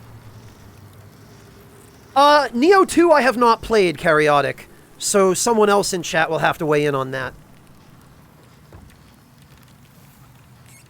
It may well, Chiquita. I seem to recall Neo 1 going on sale on Steam at some point a while ago.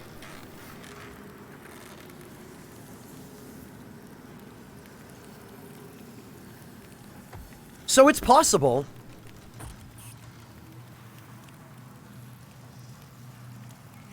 Oh, okay, Miscreant. That's useful information.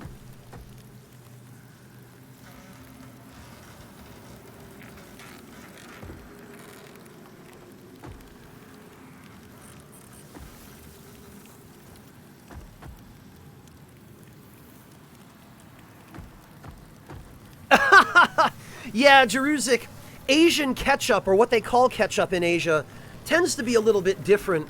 And unfortunately, what they call tomato sauce in Asia sometimes ends up being ketchup. So it's all about knowing your international terminology. Oh, okay, Lace Aurelius. Well, that's also useful information. I'm glad that you've been keeping on top of that.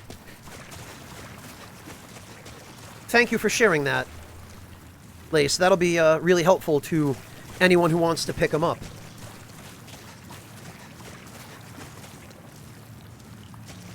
Oh, excellent, Jerusik. Yeah, do it for me. Eat some shumai for me. Yeah, I'm jealous, Jerusik, because I don't have any place anywhere near me where I can actually get proper dim sum. I really miss it. I haven't had it in such a long time. Okay, Jerusik, have a good one. Take care. Guten Appetit and all that.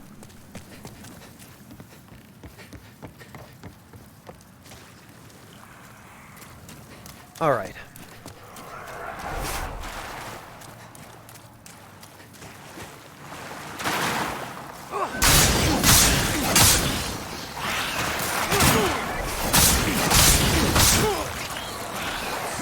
Oh, I'm probably dead. Yup. Damn it. The stuff that you can stand on and the stuff that you can't stand on in this zone is a little bit unclear. It always was in the original. Adalakis, thank you so much for the resub. Welcome back. Ha! Much appreciated, Jerusik. Much appreciated. I don't know that I'm going to be able to afford flying anywhere anytime soon, but if I ever happen to be in town for E3...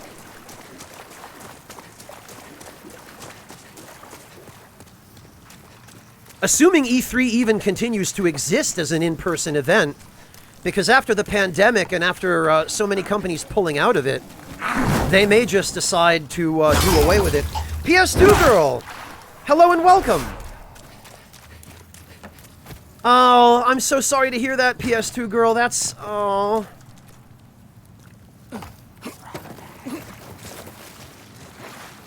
That's always difficult, PS2 Girl. I can certainly appreciate the pain of seeing that.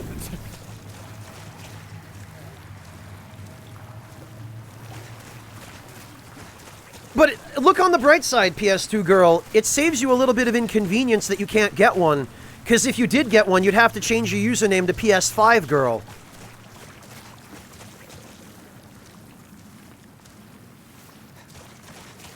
That actually probably doesn't cheer you up an awful lot, but I tried.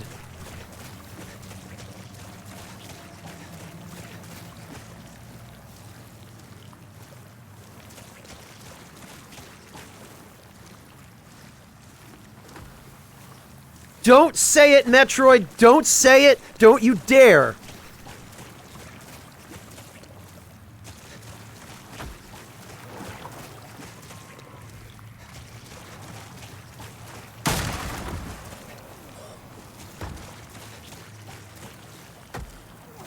Monotone, somebody has to remind you who the master still is. You are a very strong up-and-coming apprentice, Monotone, but you are not a master yet, my dear boy.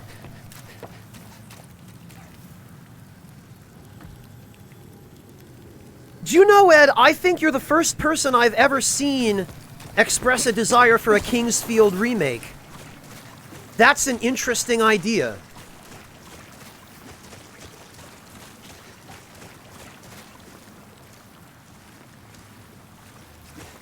Yeah, Neomobius, it's all because of the damn scalpers.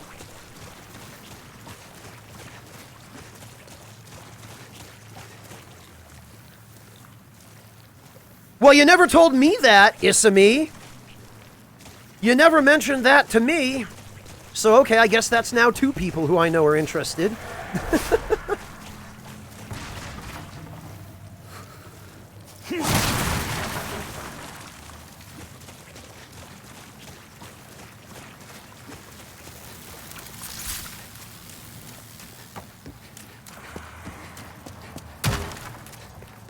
Okay. Man, I really should have brought some fire bombs, but I guess...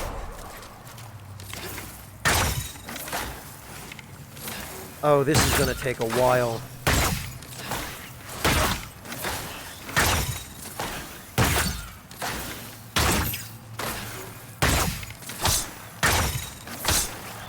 If I were smart, I would set up hyper mode for this, but I can't be bothered.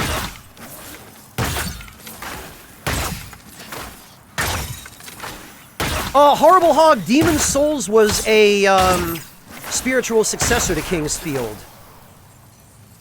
Like, a lot of the design elements in Demon's Souls were derived from Kingsfield. And there are a couple of memes from Kingsfield that only really became popular because of the Souls games. Like the Moonlight Greatsword and Seath the Scaleless. And I think Patches might also have been in Kingsfield as well. He was in Armored Core, too. And so was the Moonlight Greatsword, as a matter of fact.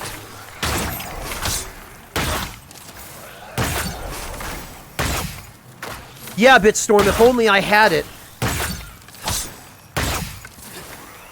Okay, Zarek, have a good one!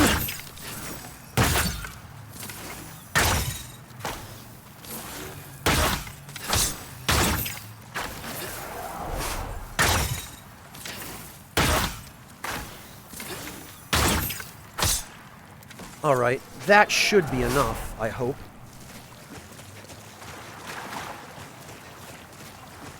Oh, he was never in Kingsfield, Black Knight? Okay, I'll take your word for it. I thought I remembered, hearing tell that he was, but... I know Seath was, and I know the Moonlight Greatsword was.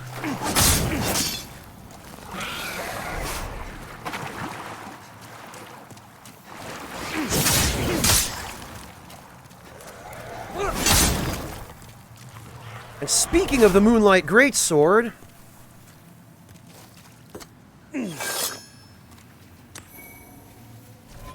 Oh, it's still called the Large Sword of Moonlight. They didn't change it.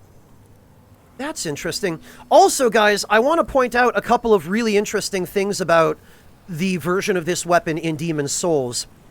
First of all, it has ridiculously high durability.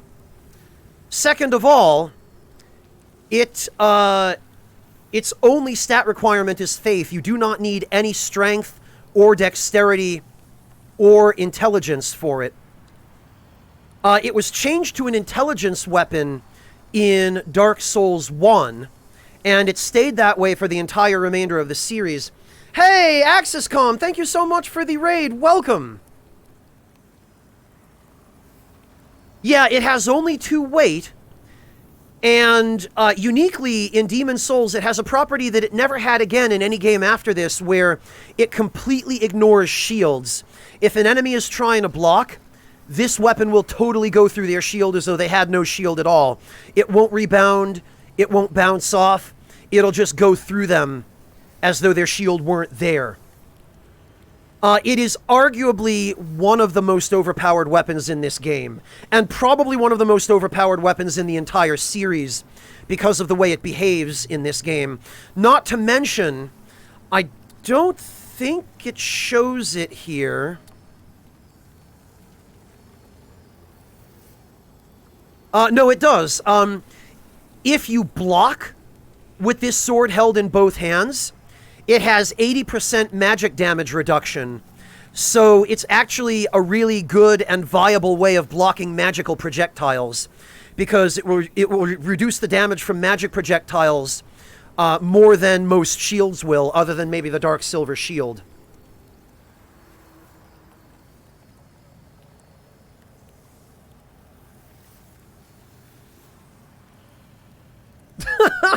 Very good, Clint. Very good.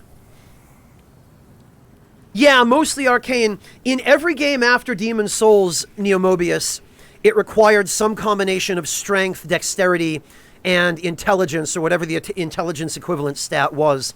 Demon's Souls is the only game where its sole stat requirement is faith.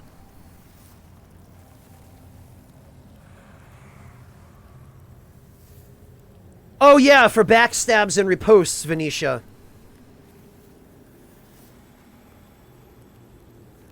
Yeah, Nix, if you use a faith build combined with hyper mode, this weapon will insta-kill NPC Black Phantoms in hyper mode.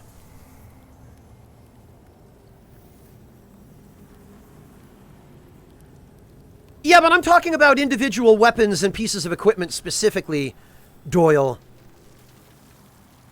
I mean, if you know how to chain backstab and you know how to compensate for latency, then yeah. But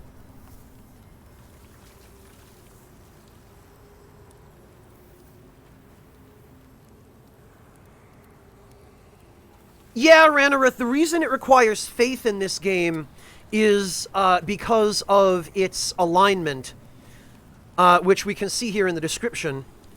A legendary large sword that shines with moonlight, strongly associated with the Moonlight Knight Vito, one of the few remaining relics of God.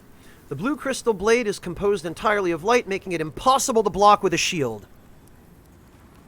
So it's a holy weapon rather than a sorceress weapon in Demon's Souls. It's associated with the god of this world, which if you're familiar with the lore of Demon Souls, actually means that it's a relic of the old one.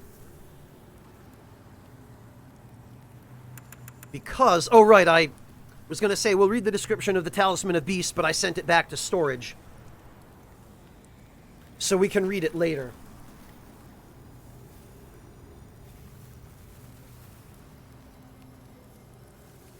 Yeah, Red, that's the nice thing about Hyper Mode, is you can incorporate it into almost every build, as long as that build didn't already require both hands.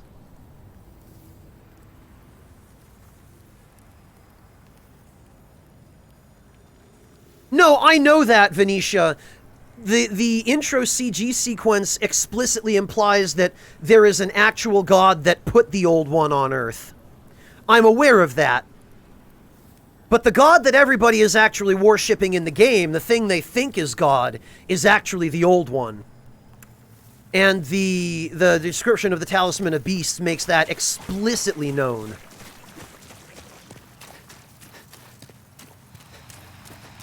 Alright, so we've taken care... Oh, yeah, actually, I should see how this looks now.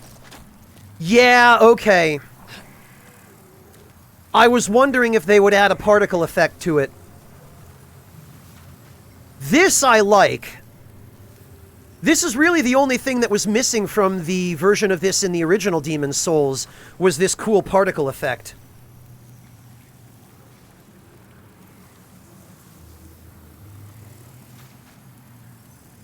I somehow doubt that they've given it retroactively the ability to throw projectiles. Nope.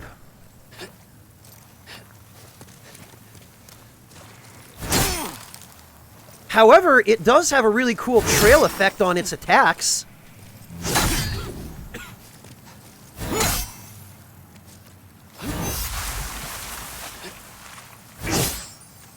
That's interesting.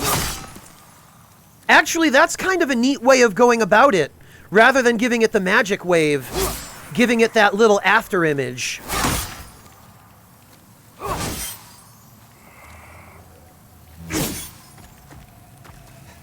In the entire series, Ebawera, probably Bloodborne, because it had the most unique abilities in Bloodborne. And it had the, it had two forms, where its standard form was just the silver sword, and then its transform mode, you would code it in Moonlight. And in its Moonlight form, it had a couple of really cool, unique attacks, where it could still throw the magic waves, but then it had a really big explosion attack. It basically had the moves that Ludwig would use when you fought him, because that was his explosion attack. So I personally, I think the version of this weapon in Bloodborne was the coolest one.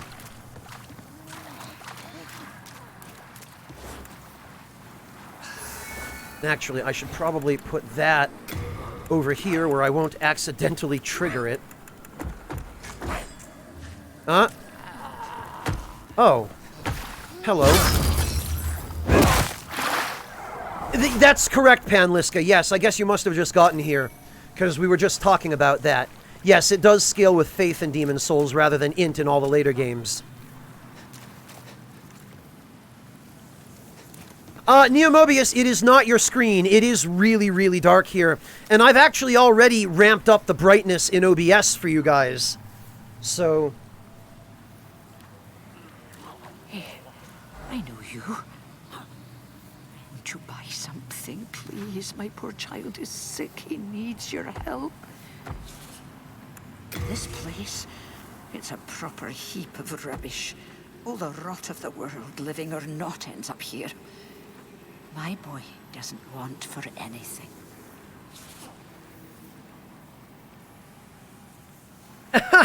Oh, no kidding, Panliska. That's really sweet. I really appreciate that. Oh, Ranarith, that's because I'm using a dragon weapon. Oh, hey! I just noticed. They actually went to the trouble... I'm looking for the right word, but I guess trouble maybe isn't quite it. they added the extra detail, maybe, is what I'm trying to say, of you can actually see the epigram on the back of the Adjudicator shield that's mentioned in its description. How its description says there's some ancient script on the back. You can actually see the script carved into it. That's really cool. What a great detail.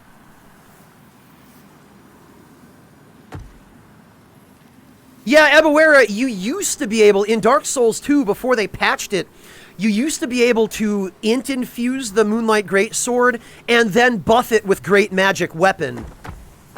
And I believe you still can via the tumble buff glitch. And that was some stupid shit. It was fun, though, don't get me wrong.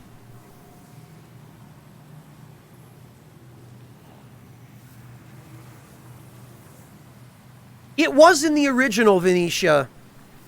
Depending on your stats, that's the thing. Like, I believe in the original, you could get higher base damage plus scaling out of the Hiltless. And the Makoto was the best katana, or the best dexterity weapon for low soul level builds if you weren't going to level up and rely on stat scaling. The Makoto ended up being the best for base damage.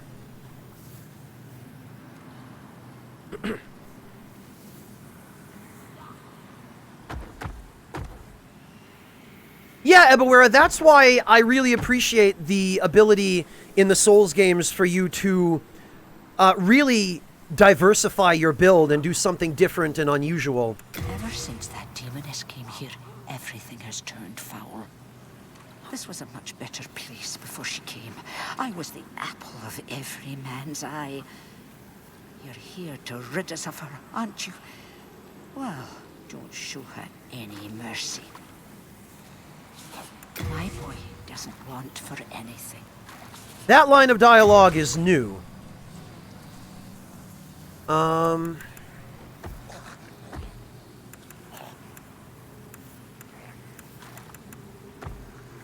That's what I want, is the Ephemeral Eye Stone.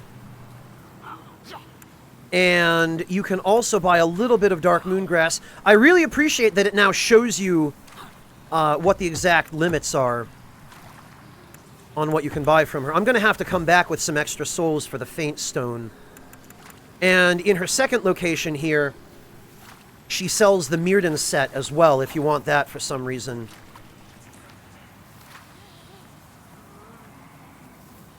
True, Clint.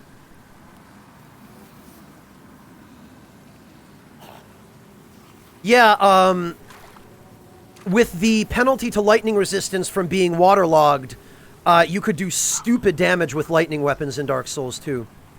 Neomobius, the best way to farm souls? There are a couple of different ways, but you need some late-game equipment for it. The optimal soul farming methods require the Soul Suck sorcery, and really they require you to be a female character so you can wear the silver gauntlets, which, once again, I will say, Blue Point, why? Why did you guys insist on preserving gender-locked equipment in this game in 2020? Stupid decision. But, you need the Soul Suck spell, you need the Thief's Ring, and you need at least enough MP to cast Soul Suck. And it's a very expensive spell to cast. I think it's 200 MP. Having the Soul Thirst spell also helps. And basically, it's the Shrine of Storms. There are, you work your way backwards from the old Hero Archstone in pure Black World tendency, and there are a couple of Black Phantom gold skeletons, and then a Black Phantom black skeleton, and you sneak up on them from behind, and you soul suck them with Soul Thirst available, and you get something like 200,000 or 300,000 souls for each kill.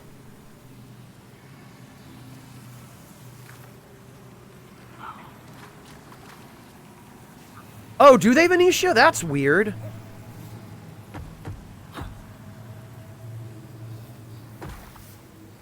No, Doyle, the symbol of avarice is not in this game. However, there is a ring of avarice, which is basically the same thing as the covetous silver serpent ring in Dark Souls 1 and 2 and 3, now that I think about it. And that gives you a bonus to souls as well, so you want to wear that too while you're farming. Huh! Ironically, Metroid, if Dark Souls 2 got a remake that looked like this, like the Demon Souls remake, I might actually be willing to play Dark Souls 2 again, even though I hate it. No, there are not, Ranareth. There are no mimics in Demon Souls. I tell you what, it would have been a hell of a troll if they'd added them, though.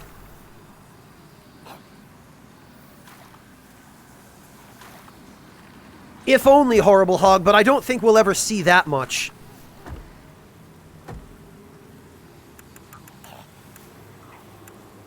Alright. Finished already? I only want my dear boy to be happy. Well, fortunately for you,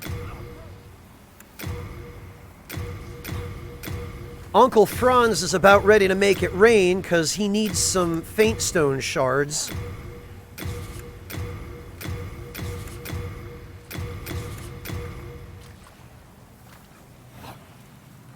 Please buy more.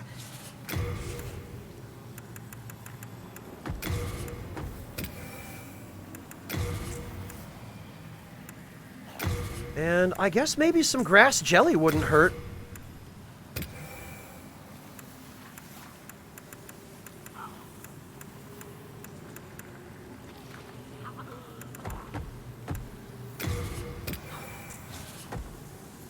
Finished already? I only want my... Ebawera, that is a strict hypothetical.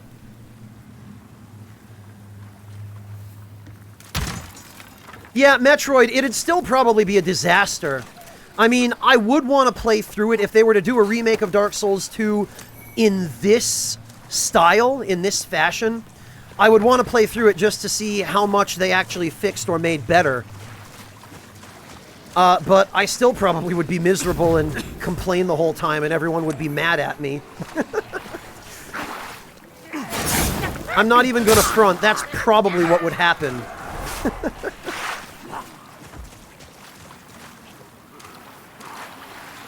It applies to spells monotone. It does not apply to weapons.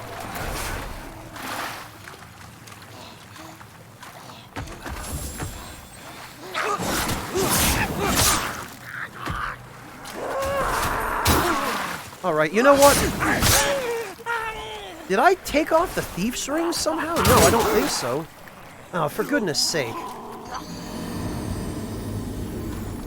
Oh, thanks, Clint. Hey, Lance! How's it going, man? I'm gonna have to clarify, I'm addressing Lance McDonald here, because we've got two Lances in chat now. We've got Clint and Lance McDonald, who both are named Lance.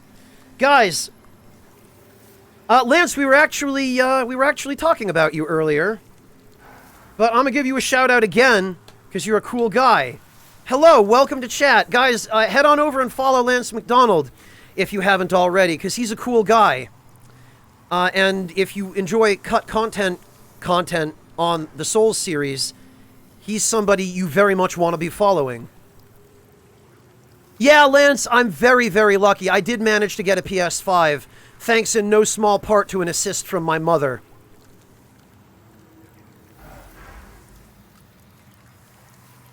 It's good to see you, man. Oh, Clint, no, please. When you said you were going to front for me, that's not what I had in mind. Well, I'm glad somebody would, Doyle.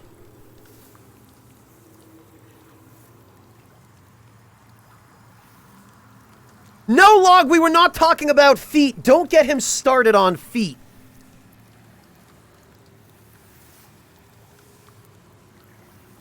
It was for me, Lance, but apparently my mother found one and camped at Walmart at 6:30 a.m. to get in line for it and shipped it to me.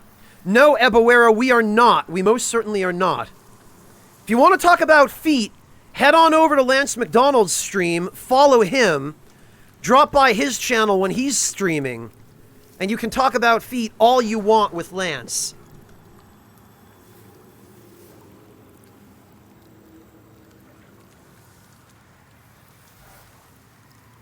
Yeah, it's stupid, but it's because of all the scalpers, Lance. It's this, just all the freaking scalpers are buying them up with bots. Yes, Clint.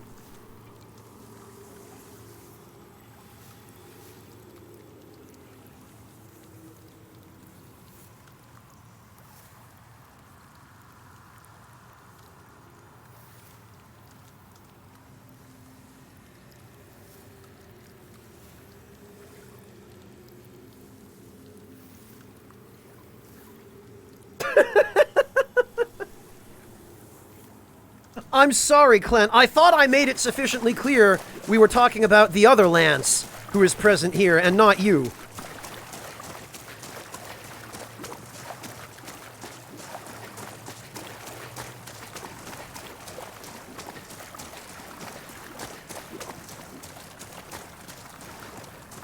Yeah, Shinichizo, I just wish people had the patience to do the same thing to the PS5 and, you know, the 3000 series card scalpers.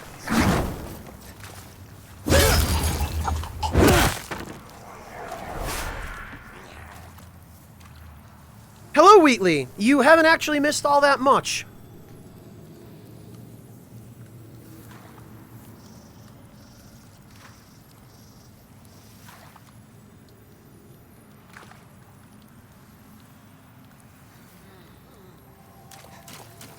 Okay.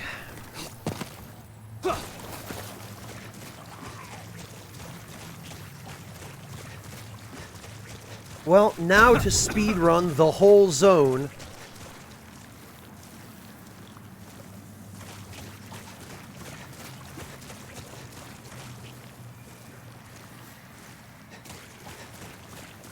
Yeah, Ebawera, Sony has said that they're going to be shipping more units sometime January, I think.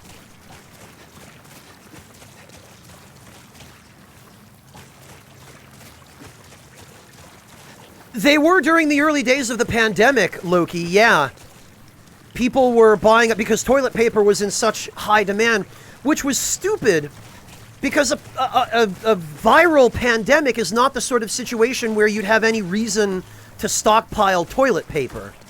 If it were a natural disaster and grocery stores were closed or, you know, destroyed, like in an earthquake or something, and supply lines were physically severed, then yeah, that sort of thing would become a valuable commodity. But a virus isn't that kind of situation. And mainly, the toilet paper scalpers just got the idea to scalp toilet paper because people were panic buying it.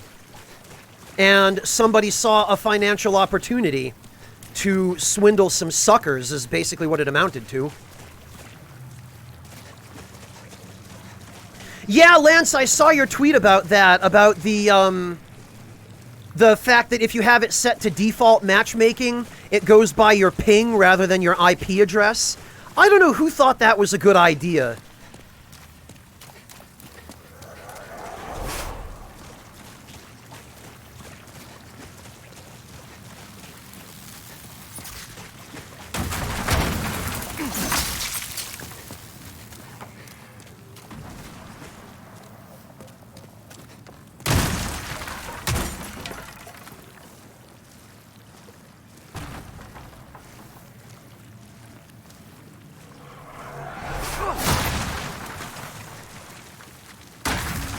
Well, exactly, Clint. That's what I mean. There's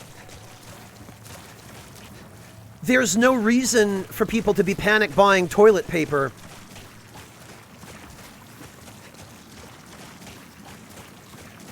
Nix, it's divided by server. So if you want to match up with someone, you have to be set to the same server.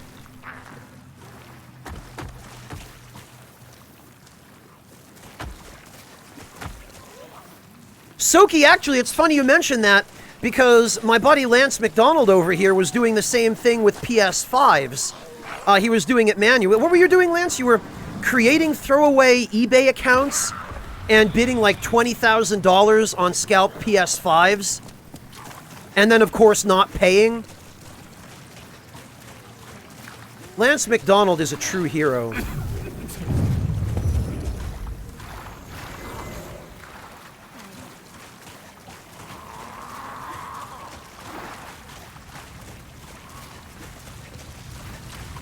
Yes, that was it. That was it.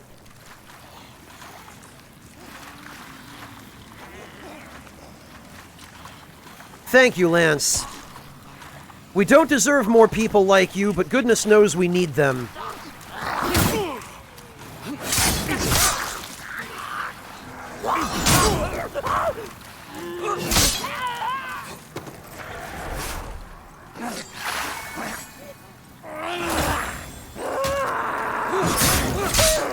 Oh, Black Wolf, thank you so much for gifting a sub to Lance McDonald. Really appreciate that.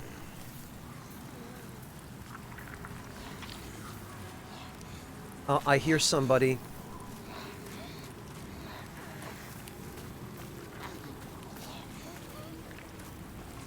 Okay, actually.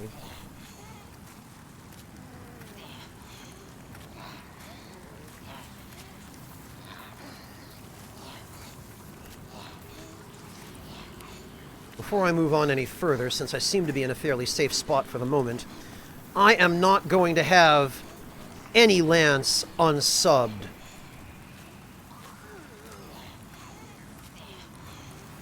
So let me just fix that real quick.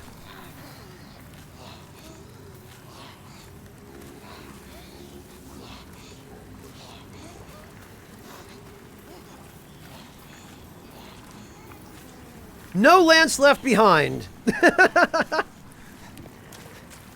Hayabusa, welcome. Hello, D, welcome to you as well. Alright. Now, I have to remember where all these guys are.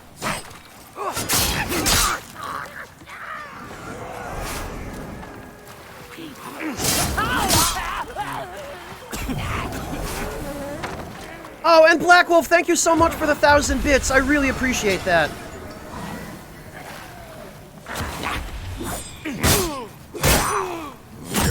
What the? Heroes of the Lance, there you go. Is it just me, or does Poison Cloud do a lot more damage now? Also, I feel like I remember killing these guys in one swing with a dragon weapon in the original. Not even a +5 dragon weapon. I feel like the enemies have more health.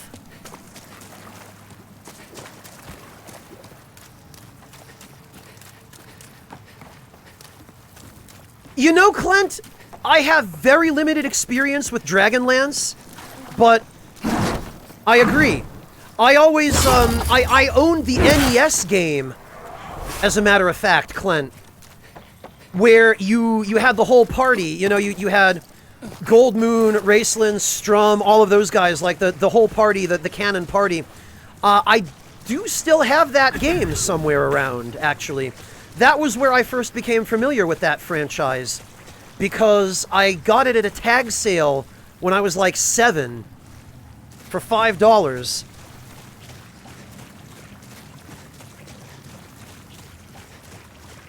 Of course, I never could figure out how to play it properly because I was 7, and I was too stupid to understand how any of the mechanics worked, and back when I was 7, the internet didn't exist, so I couldn't exactly go online and look it up.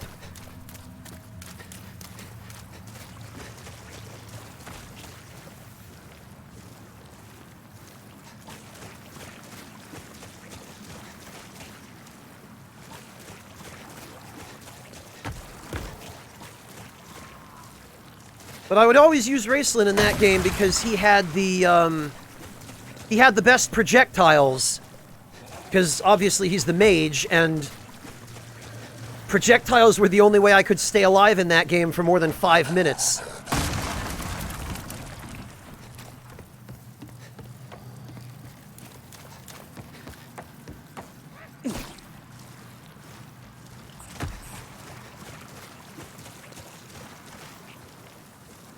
Oh, I'm sure it is, Venetia. I'm sure it is. The thing about that video is, he was asking me for the English pronunciation of the word, not the German pronunciation. And so many people assumed he was asking for the German pronunciation that I got a ton of flack for using the English one.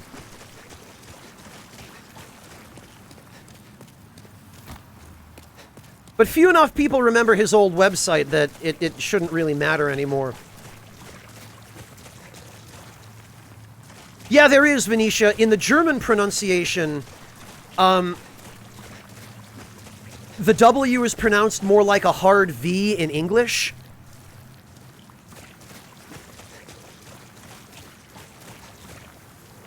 Whereas in the English pronunciation, it's just a standard W.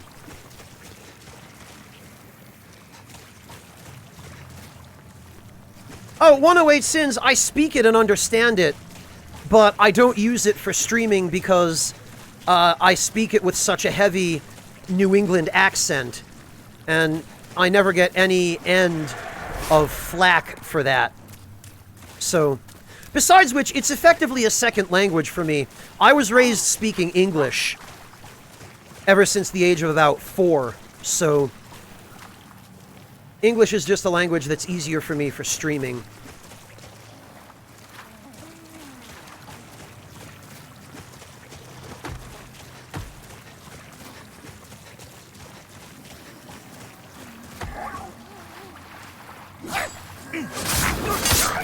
Oh, I might have alerted the big guys. That's probably not good.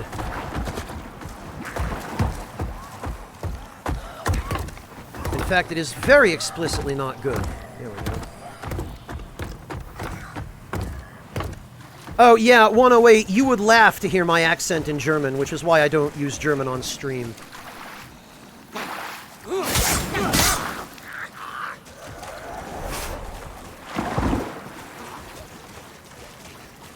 Well, Metroid, but that... I know exactly the accent you're talking about, because I've spent so much time in Boston over the course of my life, because I have so many relatives there. That accent is identifiable even to other Bostonians, Metroid.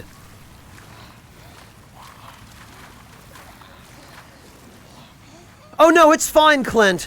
I figured you'd probably have some choice words about that game. It was very rough.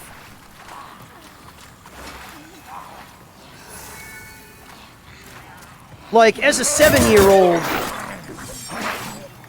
I didn't last more than 5 or 10 minutes before getting a game over in that game.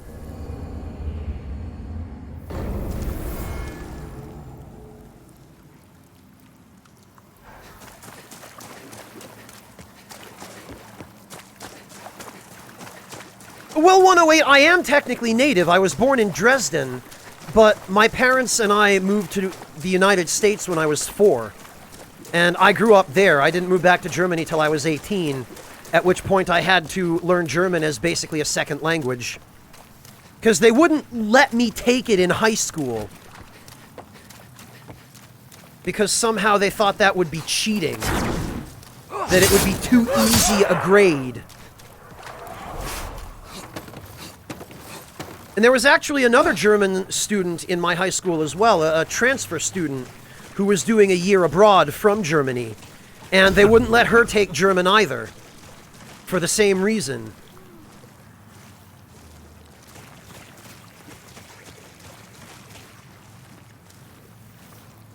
Which was really stupid. Yeah, Ranarith, different, I think what it really amounts to is different dialects. Well, Horrible Hog, I think their reasoning was, you already know how to speak this language, so we'd just be giving you a free A+, and somehow it's not okay for you to demonstrate your proficiency. Although by that time, I had lost most of my German anyway, because my parents refused to speak it to me because they wanted me to integrate into American culture and American society. So they stopped speaking German to me altogether as soon as we moved to Connecticut, and they refused to speak anything but English. And none of the relatives in my extended family would speak any of the other mother tongues to me either.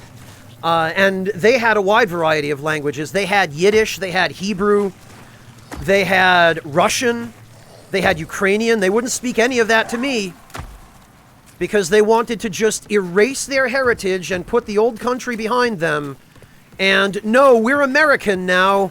You don't need any of the old languages, just English. So I was robbed of all of that, and I still resent it.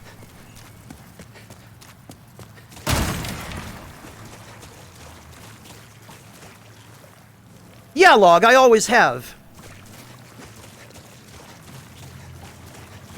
Well, Bunny Hedger, I'm not saying I'm a genius. I'm just saying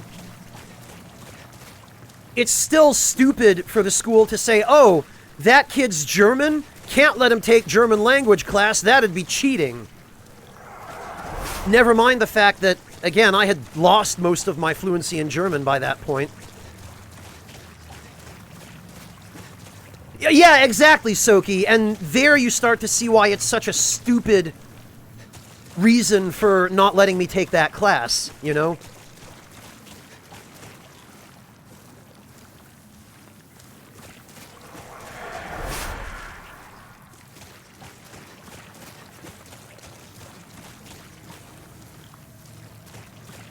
Yes, Log, I for my day job, like my primary job, all of that's done, well, the majority of it anyway is done in German.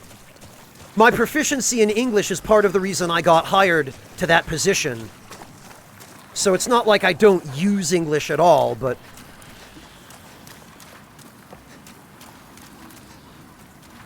Yeah, Horrible Hog, but that's the American education system, right? Backward thinking, lots of ego stroking on the part of administrators and people in positions of power. Not a whole lot of logical or interest-based or compassion-based approach to actual teaching. Or at least it's the exception rather than the rule.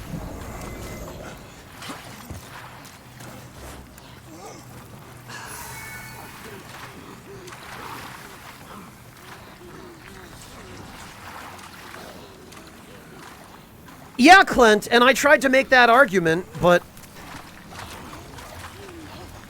adults, of course, always know better. God damn it, that freaking shove. That is a one shot. Yeah, Horrible Hog, but it's prevalent. I would say it's prevalent up to being at least 50% of the time.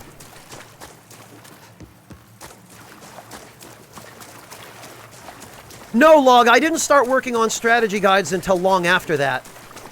And with the strategy guides, my writing is all done in English for the most part. I might lend a hand with the translation here and there, but,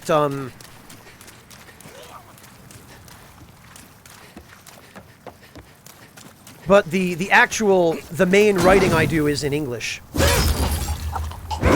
Yeah, Clint, you can't. No matter how logical your argument is, you're just a student, and the teachers are automatically smarter than you. So, how dare you advocate for better quality education for yourself, right?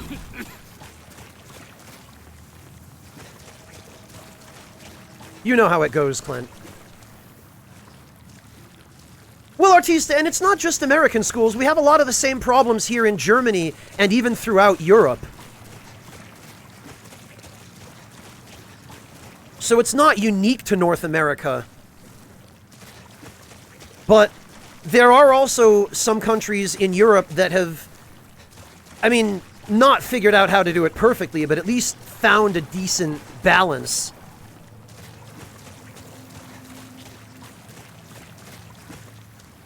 Gulliver Streams, the big banners and whatnot are just low-effort placeholders that I put together in Photoshop. But my emotes, specifically, were done by a very talented artist name of Michelle Jouet.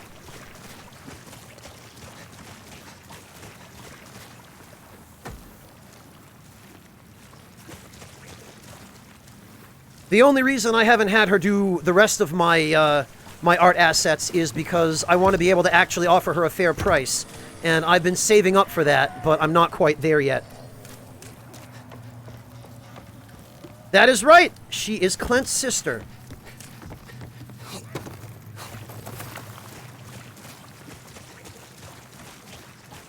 No problem, Gulliver.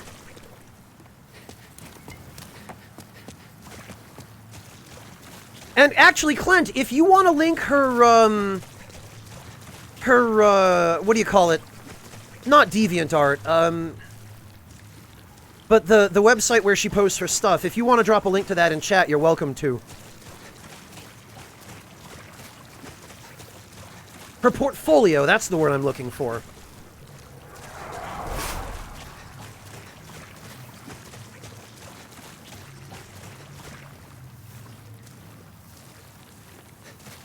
Wheatley, I can only make just so many recommendations for how to cook a yeet. Hey, Taco Salad, welcome. It sure is.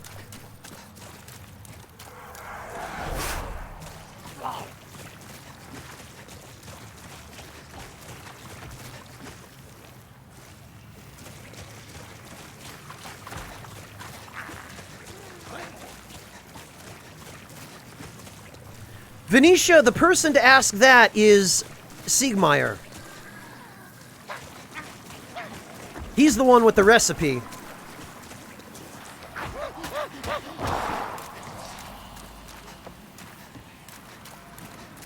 Cursed Nobleman, I think you might want to double check your vocabulary there, buddy. That was the very unfortunate addition of a stray R.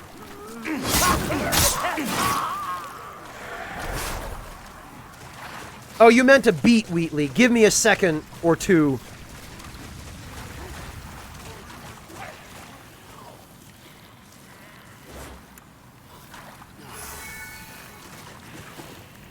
Right, maybe I should actually try using this shield as more than just a cape.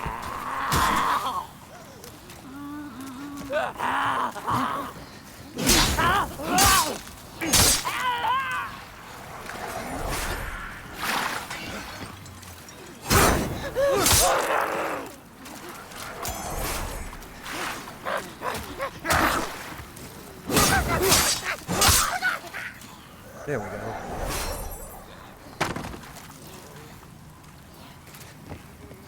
Cursed Nobleman, I hate to break it to you. I hate to be the bearer of bad news, but,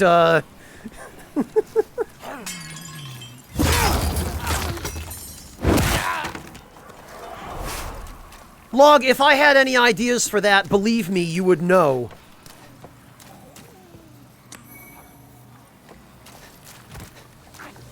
It's a plague mask, more to kill. And as a matter of fact, if I can find a live one of these guys...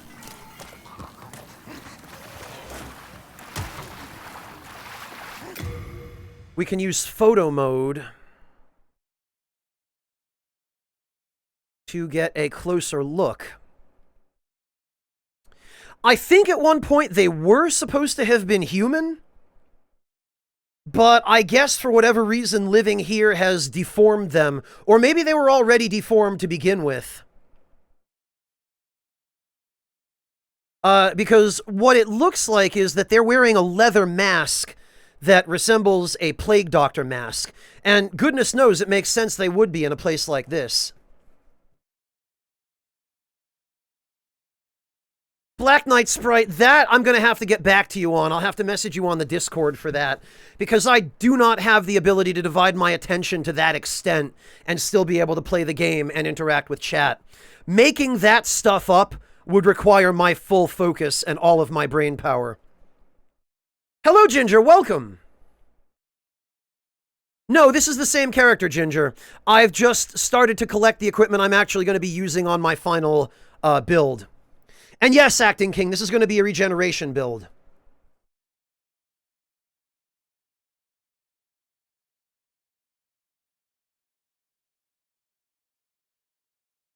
Soki, I think it's just because they ran out of ideas. Because in Japan, the attitude is, if it worked before, then we're going to keep doing it till it stops working.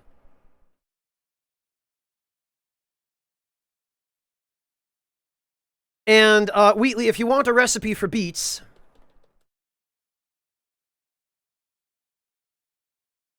let me give you one of my favorites.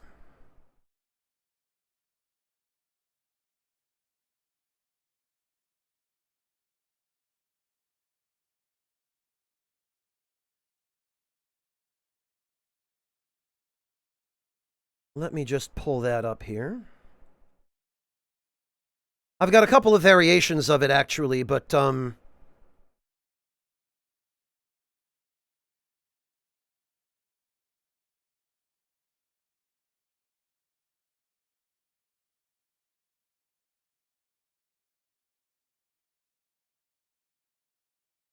here we go. This is a...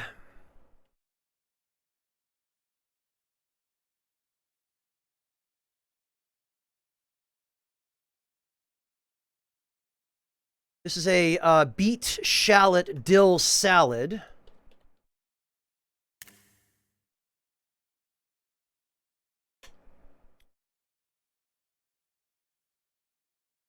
I haven't figured out something that would work for me yet, Log. I've been pondering it, but I still haven't come up with anything. Believe me, you guys will be the first to know when I do.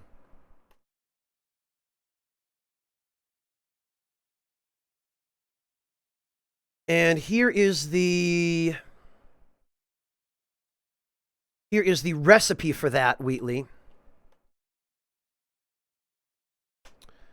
There's that. It's really good, Wheatley. It's one of my favorites as a go-to side dish. Except that rather than using white wine vinegar, I like to use a little bit of apple cider vinegar instead. It gives you a better flavor.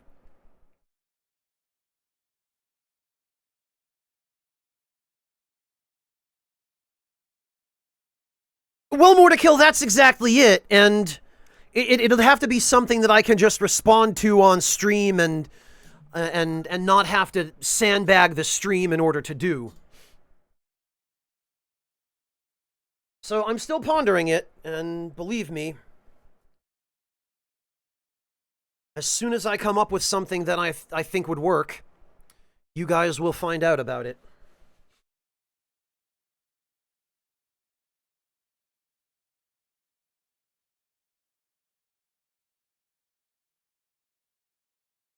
No, Log, I will not speak German on stream. I do not care to deal with the amount of teasing and heckling I'm going to get. Alright.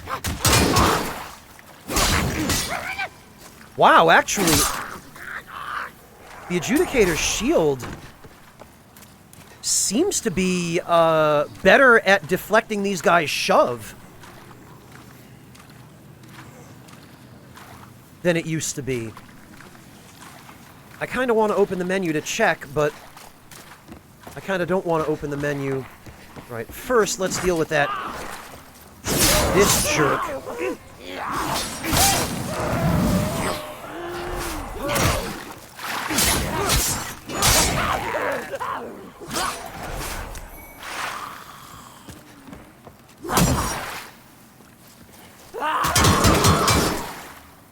Wow. Oh, but that does all the stamina damage.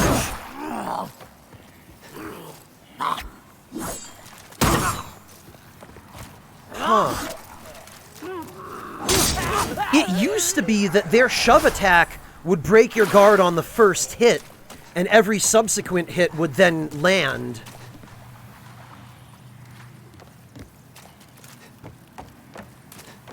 Yeah, Ranareth, the short answer is yes.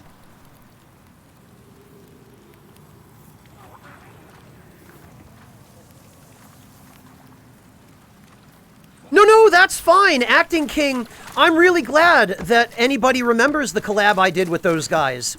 I still keep in touch with all four of them. And actually, it's funny you mentioned that, Acting King, because I was just chatting with Wooly the other day, and he and I were reminiscing about the the playthrough that we did when we streamed Demon Souls together. I had a lot of fun with that, and it sounded like those guys all did too.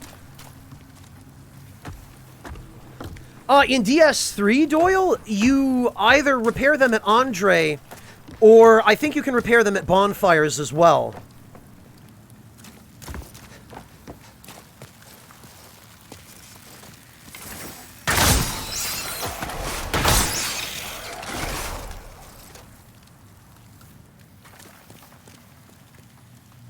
Yeah, Acting King, they made a video about it on the old SBFP channel on YouTube that goes into detail. I don't want to really get into it because I don't consider it to be my business. So if you want to hear the official explanation for it, go watch the last video that they uploaded.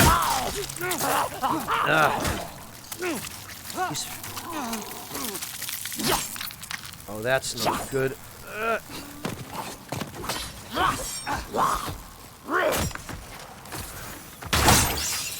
Stupid bugs.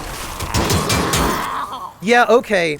The shove attack, I guess, is much easier to guard now. They definitely changed that.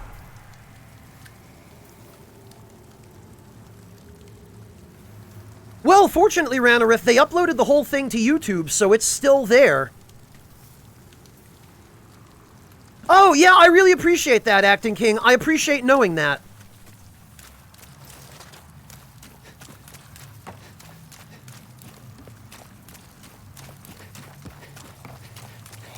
It's nice to know that, that somebody remembers me from that.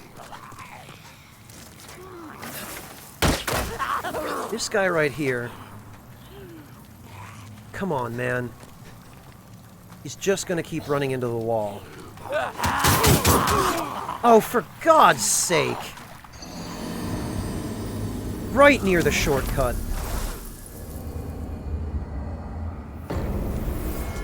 It's always something like that. That shove attack has almost no startup.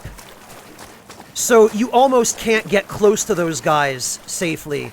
Like, if they're not already locked into another animation, you cannot get close to them safely because chances are they'll use the shove, which has no startup, and will kill you if you're in soul form, and even if you're in body form. Yes, it was, Log. The mosquitoes have always had that move.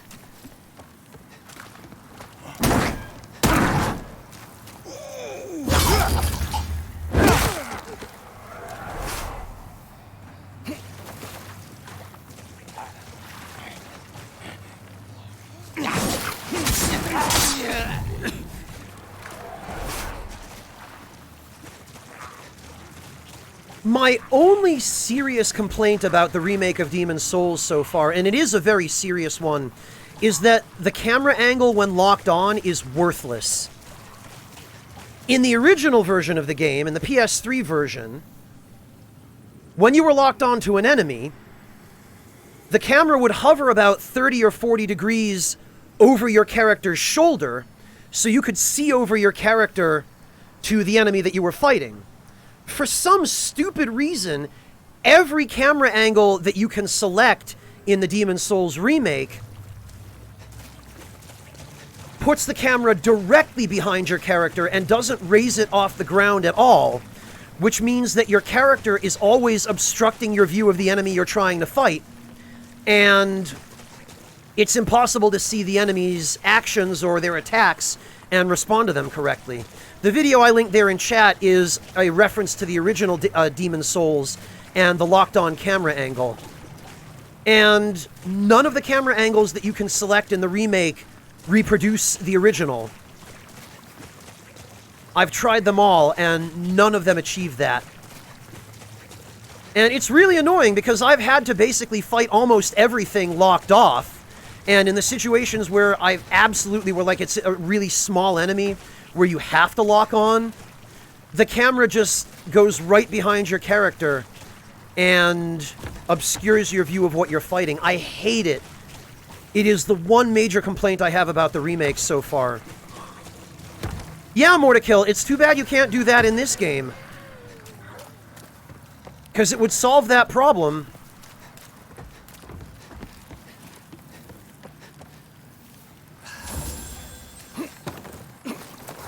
Yeah, they would have Horrible Hog, but then you get into the discussion of adding all of the different attack inputs that weren't a thing until the later games.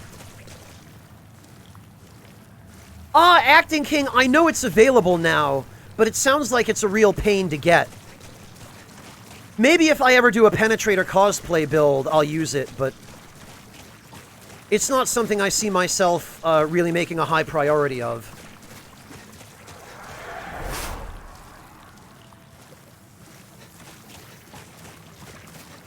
Yeah, I've kind of gathered bits and pieces of the process, Acting King, and it sounds like it's a pain. It sounds like it's a lot of farming, really, is what I think it amounts to.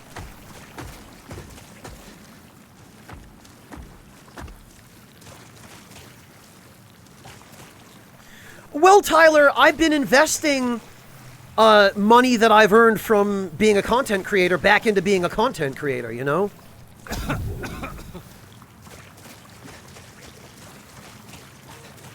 Oh, I strayed way off the path I was supposed to take. But yeah, Doyle, my commitment to my viewers has always been that I will put as much money as I can spare that I earn from streaming or making videos into improving the quality of my equipment. That's why I have a PC now that's running a 1080 Ti. And, you know, reasonably powerful components. And I only say reasonably powerful because it was top end a few years ago, but now the new cards are out, and I have to play catch up again.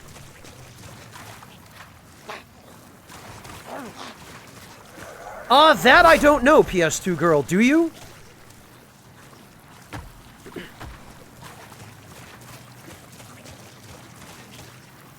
Oh, that's what it is, Acting King. Okay. Yeah, no one can buy them because of the freaking scalpers. It's the same with the consoles, Taco Salad. New consoles are out, no one can buy them.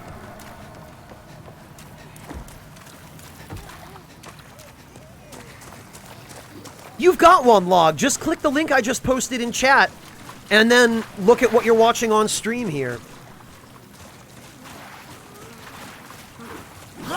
Oh, okay, Acting King. You do have to play it in fractured mode. I gotcha. Man, that would utterly screw me up. I don't think I can handle playing this game in fractured mode. Because the original layout is so imprinted into my brain. God. And this is exactly what I'm talking about. You lock onto these guys, the camera goes right behind you, and it goes below you if you're on an incline looking up, so you can't see.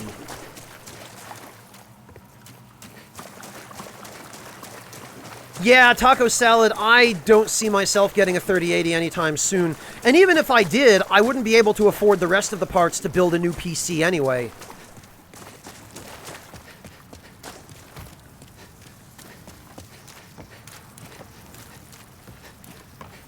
Yeah, Log, I imagine you can probably just trade it.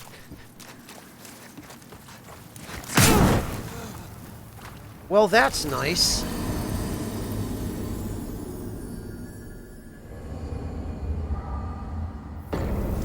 They do more to kill, but they're not all optimized for the PS5. In a lot of cases, it's just backwards compatibility. So they run about the same on the PS5 that they would have on the PS4. No, Horrible Hog, it's from a 1080 to a 3080, it's a drastically bigger improvement than that.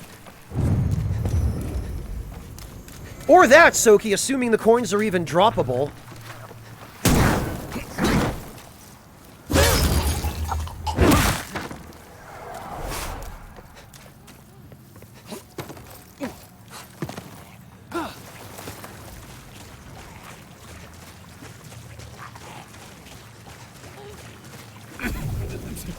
Oh, if you trade the coins, they become rusted. Somehow I figured Bluepoint would have done something really underhanded and scummy like that.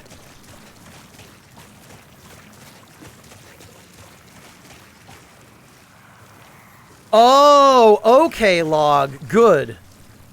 That's good. Well, I imagine the moment Bluepoint finds out about that, they're gonna pull a FromSoft and nerf it.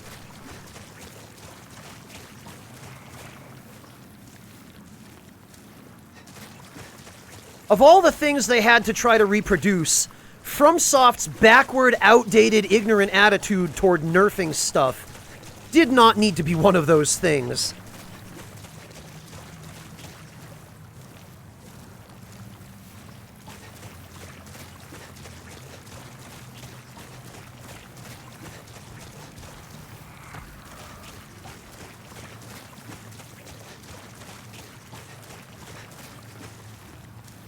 The best Bloodborne player you've seen as I play Demon's Souls. Thanks, Doyle.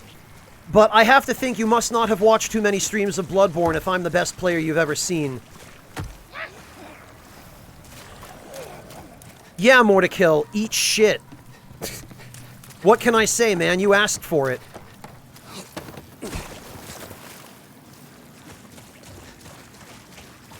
There are more pressing matters, Log, but that doesn't mean they're going to attend to the more pressing matters first. Especially not if they're trying to emulate FromSoft's approach to fixing game issues, which is the important critical bugs get saved for last, all the overpowered equipment gets nerfed first. Oh, thanks, Eboera.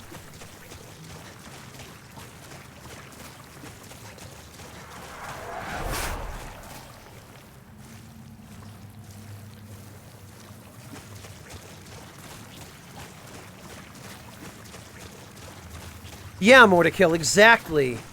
What? How dare you interact with our product in a way we didn't plan for? We need to micromanage every aspect of your experience. Otherwise, you're violating our EULA.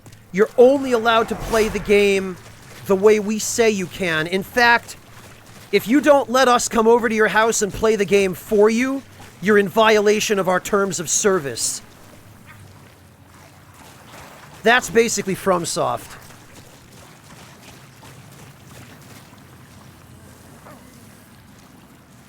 End user license agreement, Ranarath.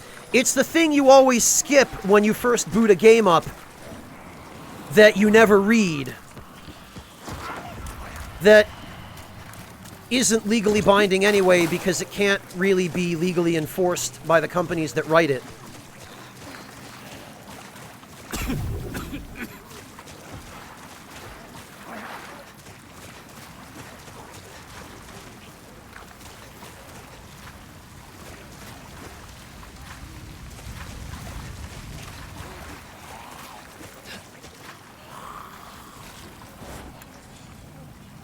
Okay.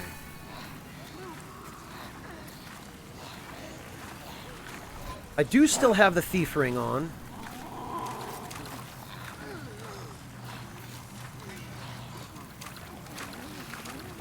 This guy's seen me now.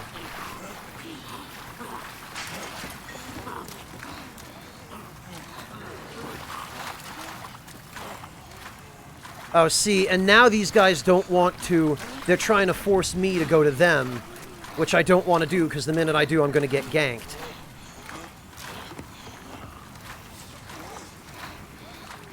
And I'm all out of arrows.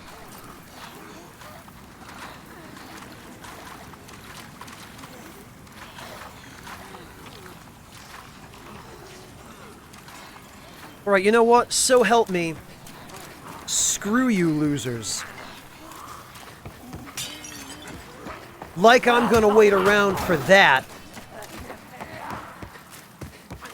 Catch me, idiots.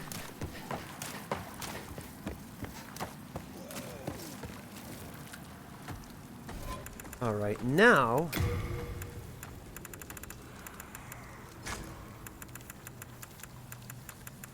Now I'm totally out of ranged weapons.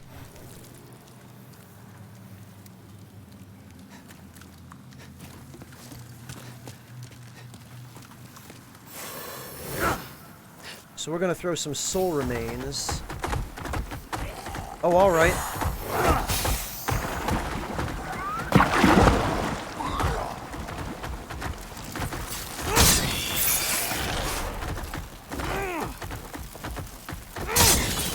This is why I hate this camera.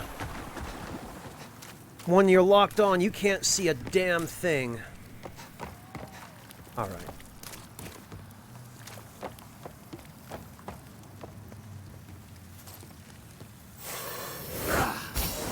Oh, actually, I keep forgetting you can aim with the camera now when you're throwing something.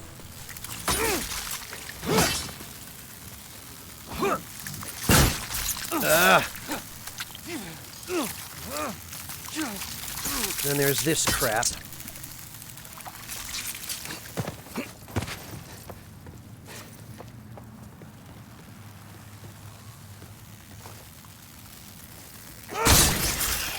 And you have to lock onto these stupid mosquitoes in order to hit them, but...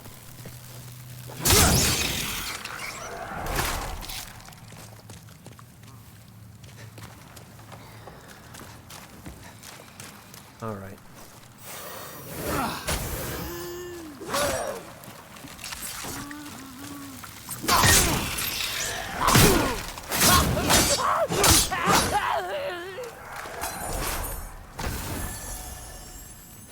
Okay. Well, I am not going to make that mistake again. We are going to open the shortcut.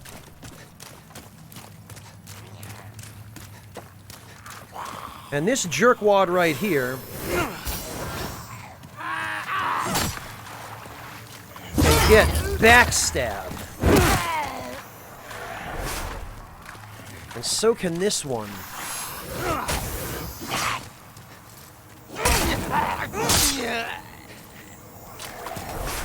Okay. Now then. No you don't. Come on, damn it.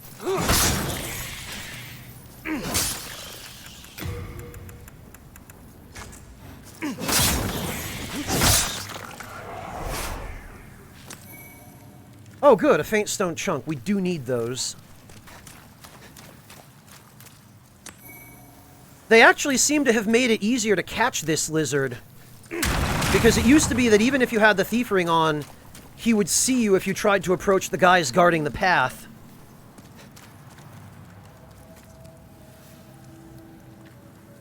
Yeah, Wheatley. That's why I hate the camera here, and it's why if you're going to try to open this shortcut, it really helps to have a bow. So that way you can shoot the insects from a distance and not have to deal with the risk of falling off the path before you get to the end.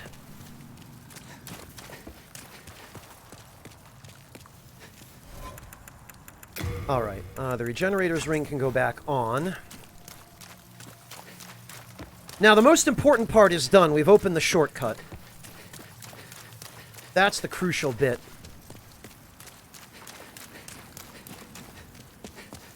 Of course, the trick on the way back is you have to be careful not to fall off before you get to the third section of the swamp, because otherwise you still end up having to walk back.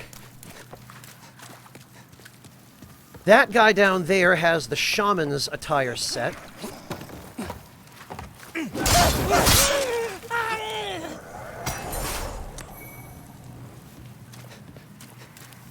Which is an alright set of light equipment.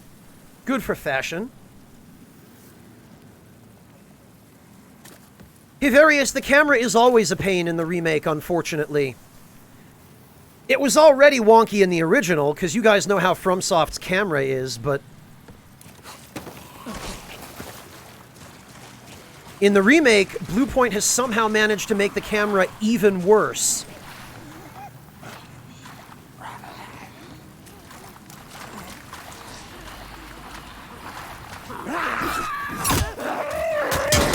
There it is.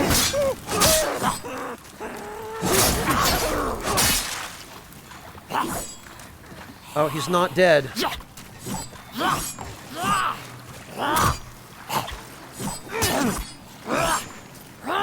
See, I hate this. You see how when I'm locked on,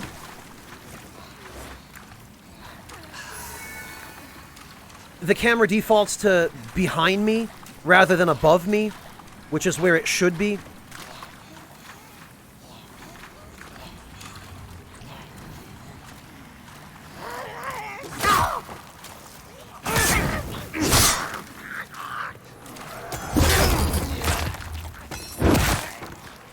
All right.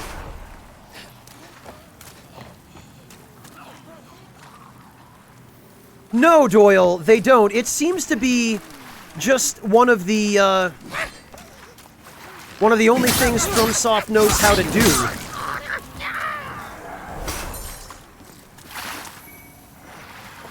All right.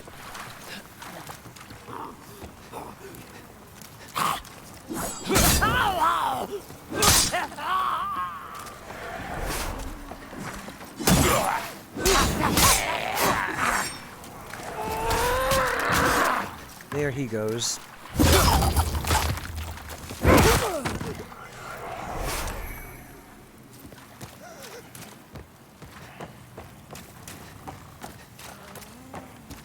And actually there is, before I forget, there's some, I think there's some dark moon grass under here.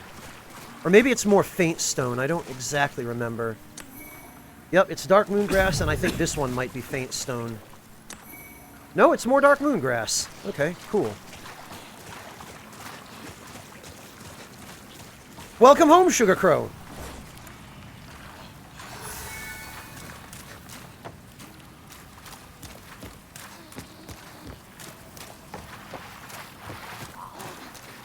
All right. Now, there is some faint stone up above the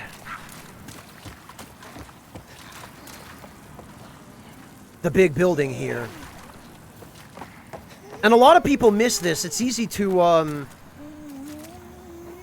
yeah, I see you.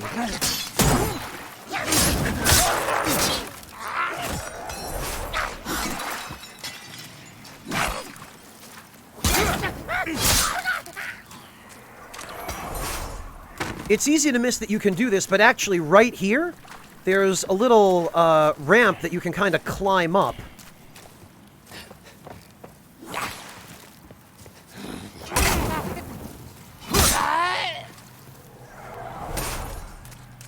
Then you end up on the upper level here, and I think there should be at least a shard or two of faint stone in here, along with another ambush.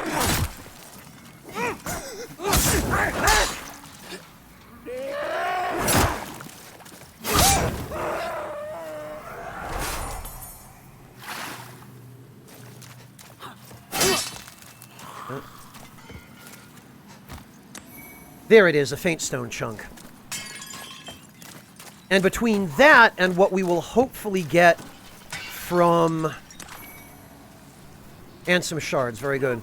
Between that and what we will hopefully get from the Crystal Lizard in the boss room in 5.3...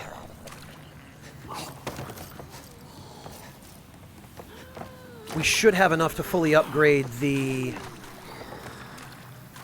Mirrodin Hammer. They were both up there, Ranareth. There was a chunk and a couple of shards. Well, the vault certainly wasn't in later games, Ranareth. No, Demon's Souls is the only game where you've got the little clamber over waist-high obstructions type gesture. Hello, Dark Ashen Wolf. Welcome.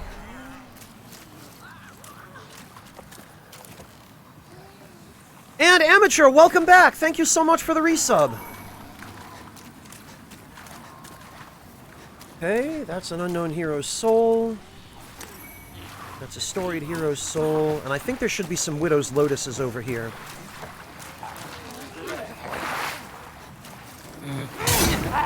Oh, that was too close.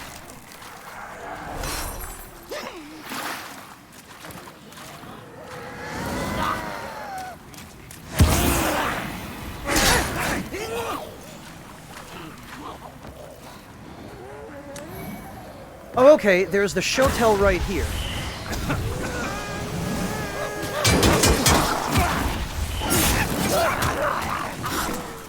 Okay, you know what? Maybe I will back up a little bit. Oh, okay, amateur. I'm sorry to hear that.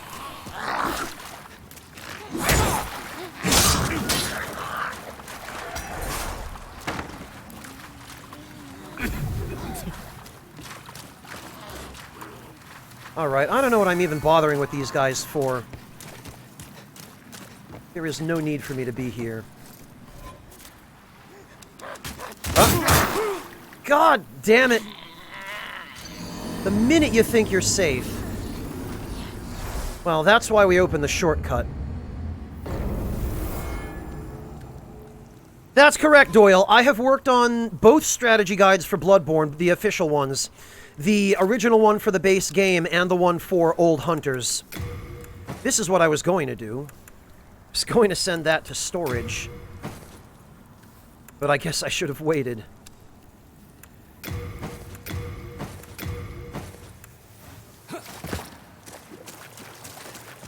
Hello, Happy Carl. Welcome.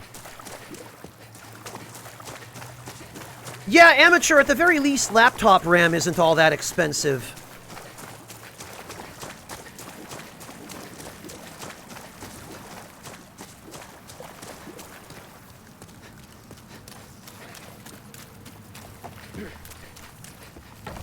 Actually, I should put the ring back on again, because I'm going to have to kill that crystal lizard another time.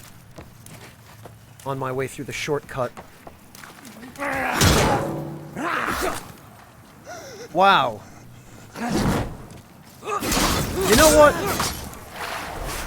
See how you like it, jerk.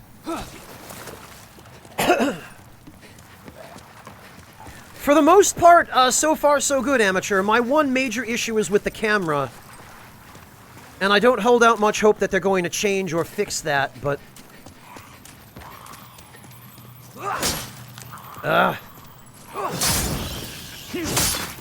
Oh, it looks like they've changed the environment so that this crystal lizard now no longer forces you to run past those guys. It gets stuck in a corner instead. Well, that at least is a nice change.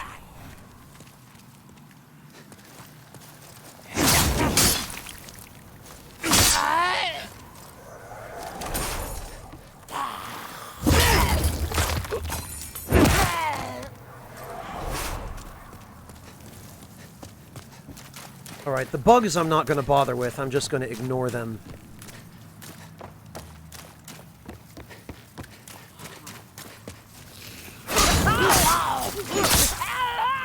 That guy, though, I need to get rid of, because if I don't kill him, he'll chase me all the way. And the depraved ones can move pretty quickly when they want to.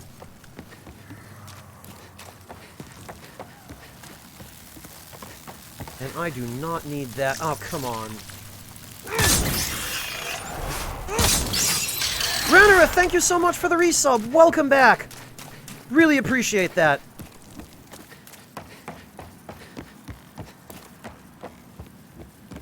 Well, Monotone, the shortcuts mitigate that to some extent, but even the shortcuts in situations like this...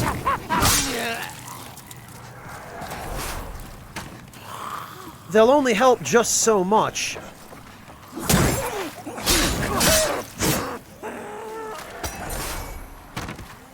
Oh, good. It's very rare to get faint stone chunks from the shamans, but it's very handy when you do. Oh, come on. I let go of the block button a little too soon. And it looks like even just the last couple of hits of that stupid shove attack are enough. Jeez. No, Doyle. The closest you can get in Dark Souls 3 is the Dragon Shield or whatever it is, the one you get in Archdragon Peak, and the HP regeneration ring, plus a blessed weapon. And that, even when you max all of that stuff out, it still doesn't give you anywhere near enough HP regeneration to begin to compare to what you can achieve in Demon's Souls. Like, it's not even powerful enough to be worth making a build around it in Dark Souls 3.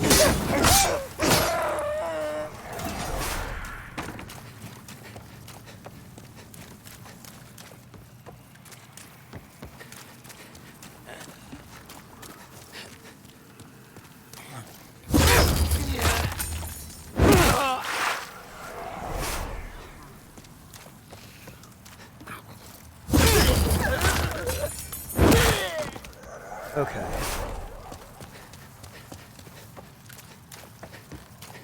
Well, on the bright side, at least we've gotten plenty of faint stone, which will save some time when I'm ready to upgrade my Blessed Mirrodin hammer.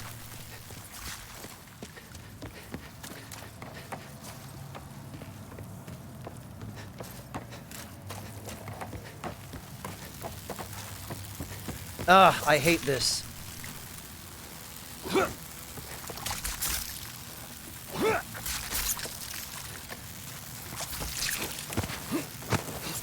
Yeah, see, because look at how bad this camera angle is. I cannot tell how far I am away from these guys. Like, it destroys your ability to perceive depth when the camera behaves this way.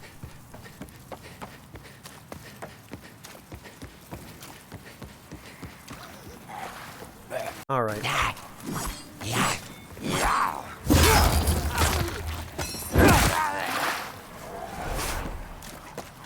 No careless mistakes this time.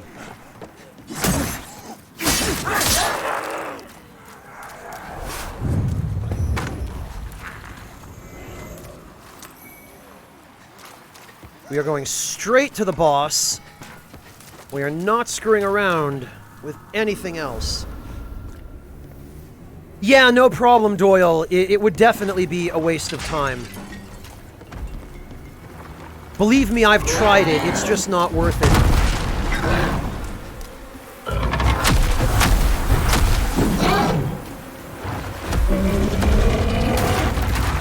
There's this big angry explosion of flies.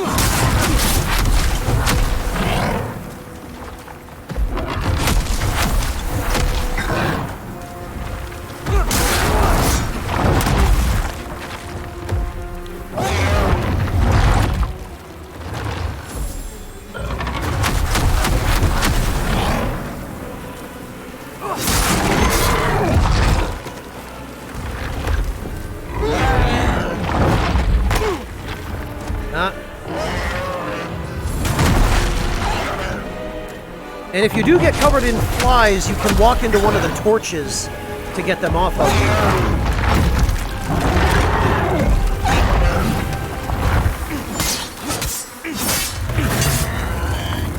Time to move.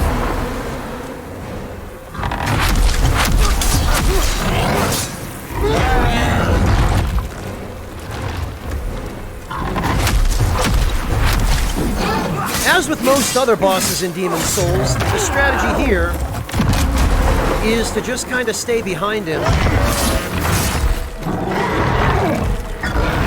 Because most of his really dangerous attacks will not hit you there.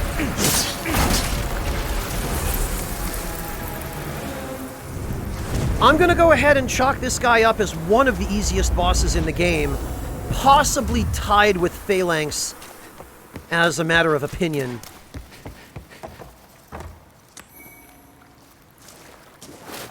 Alright, and now we need to go get rid of this body form.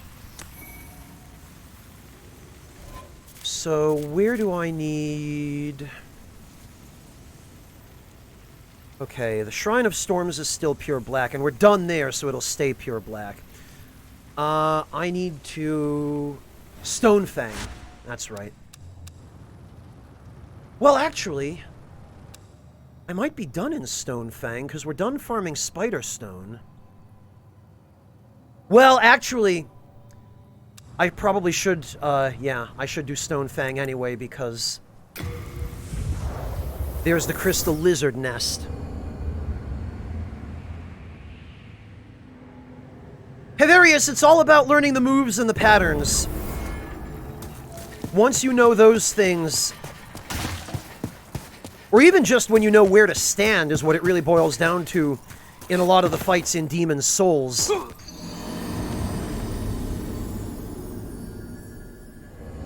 Welcome back, Mantis Man. I hope you had a good dinner. Alright, now let's grab these souls. And let's head back to the Nexus, because What I need now is some heavy arrows. Oh, I've not seen you of late. I have some precious new stuff. You'll find something useful, surely. I have bad news. There's a rumor that the silent Chief Yurt has infiltrated Boletaria. Yurt's a mercenary. He'd kill his own kin for the right price.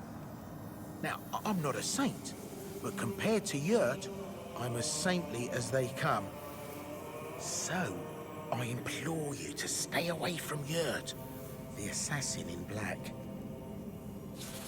That was a much better line read than his original, I'll give him that. So, I implore you. Alright.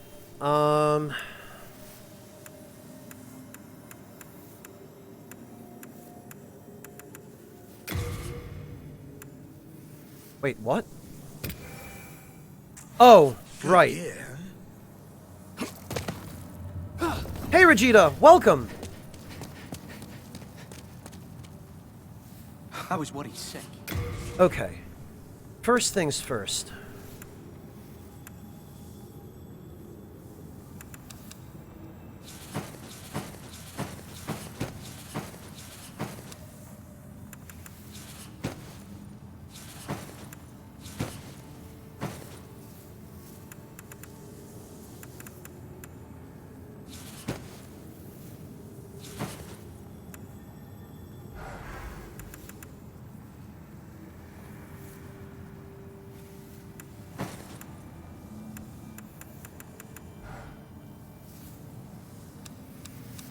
I have some stuff that needs to go in storage.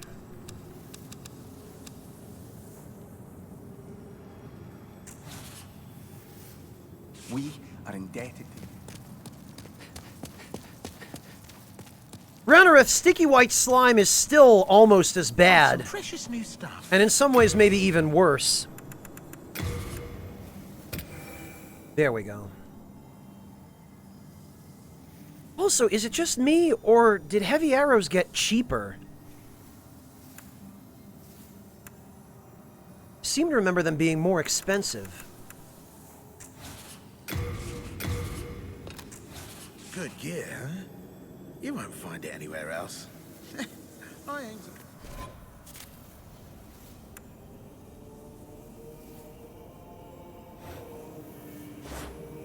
All right.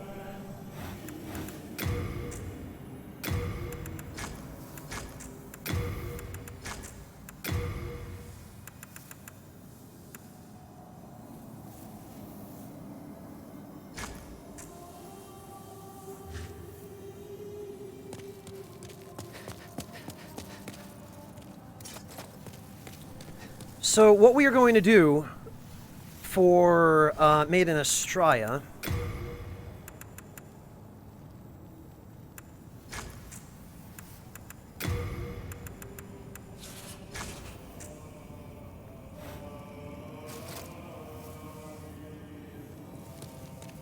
is we are going to... But perhaps our aid.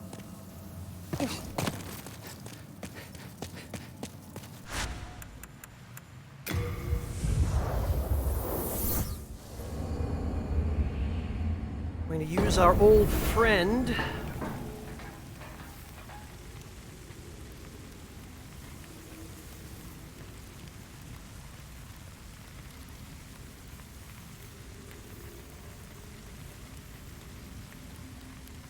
And actually, it's very convenient because we can just walk into the torch to set up hyper mode. And there we go.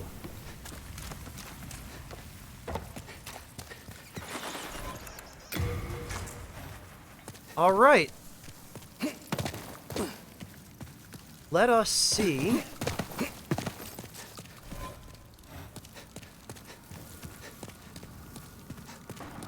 Yeah, Mortikill, the Valley of Defilement generally looks a lot more splorchy, for lack of a better word, than it did in the original.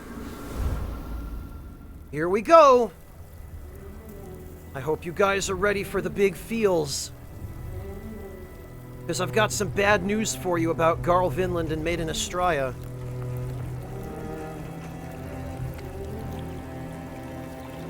Yes, Ranarith. Wow, she looks good in this version.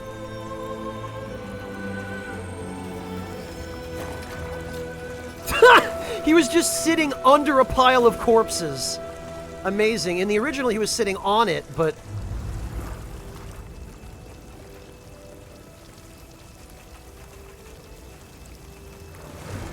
Go forth, Galvin.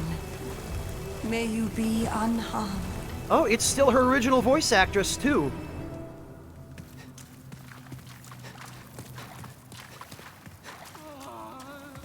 Leave us, Slayer of Demons.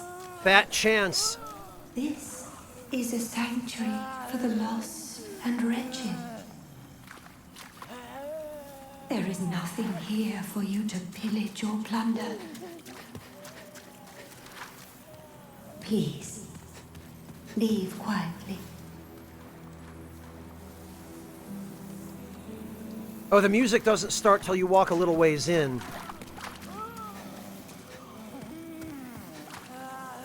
Oh, wait a minute, no! The music dynamically increases in volume as you approach them. That's what's happening here.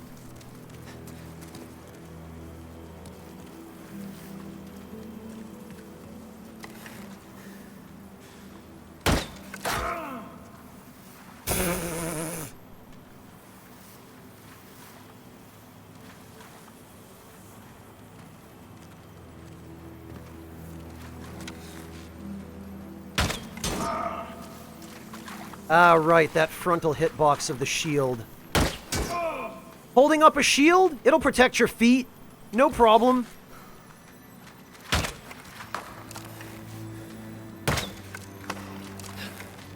Come on.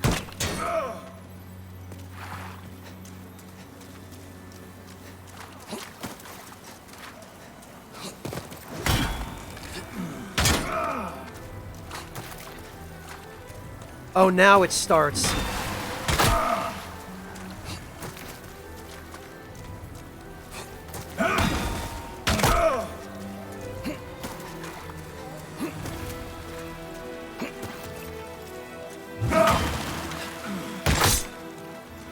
Dearest Estraya, I failed you. He might have a different voice actor. It's tough to tell. Tell you what, though, hyper mode never fails. Hey, breakfast. Also, this used to be a huge problem in the original because you didn't used to have the ability to just send stuff back to storage. And frequently people would get to this fight, they'd kill Garl, and then they'd find out, oh no, I have a metric ton of equipment that I can't carry.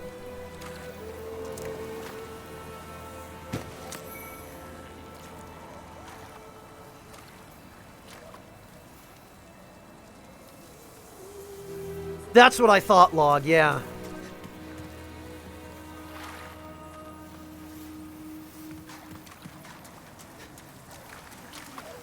Now, it bears mentioning, there are 2 pure stones in this boss room. There's a pure mercury stone, and I believe also a pure marrow stone. And those are those items down there. One of them is on that ledge, which you have to drop down to. It's a bit of a tricky drop, but you can see kind of the path leading down to it. You drop down from up there, then down there, and then down there. And then the other one is over there at the base of that tree, and that's pretty much a suicide run because of these little turds. The most horrifying enemy in the game.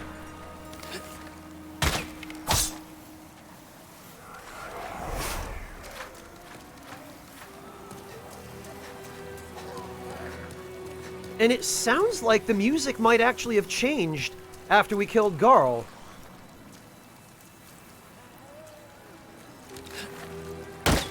So if anyone was wondering, these things are what drop ephemeral eye stones.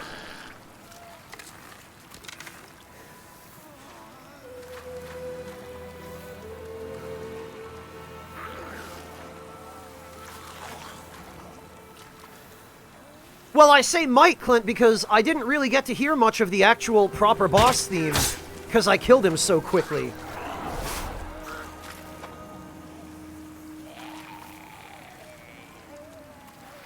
But I'm not going to sit here and farm these guys. We are going to need all the regeneration stuff to get through this swamp.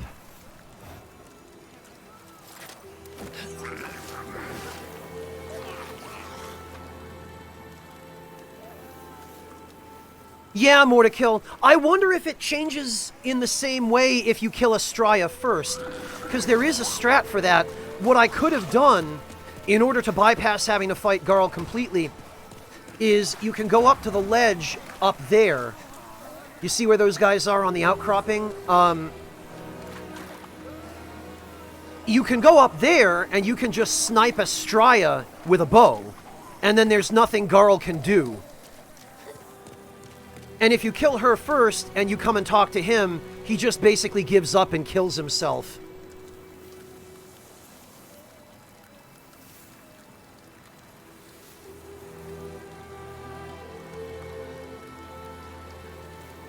I know, Wheatley, I was too. I got incredibly lucky. No, I don't think so, Loki, because we've gotten his equipment already. I believe if we were to warp out now, Astraea would still be where she is, and the boss fight would be in the same state.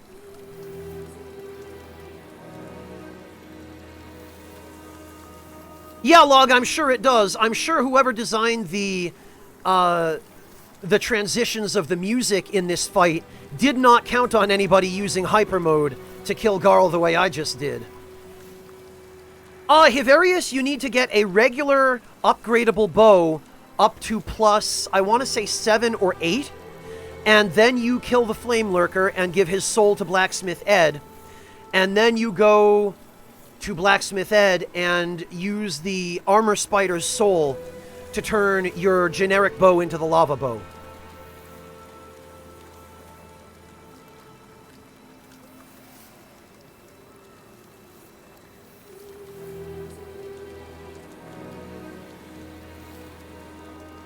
Well, yeah, and with scalpers, Katamai is the key problem. Oh, Monotone, did you... I'm sorry, did I miss something?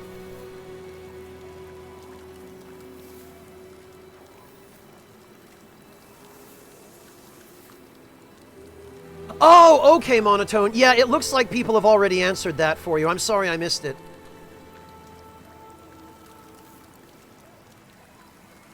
No, Breakfast, but they don't need to because that chart already exists. We've had it for 11 years. That's understandable, Wheatley. The upgrade system in Demon's Souls is by far the most bonkers, nonsensical, ridiculous upgrade system in any Souls game. And as much as I hate Dark Souls 2, one area where I absolutely have to give due credit to Dark Souls 2 is that it finally simplified the upgrade system in the Souls games, which was long overdue.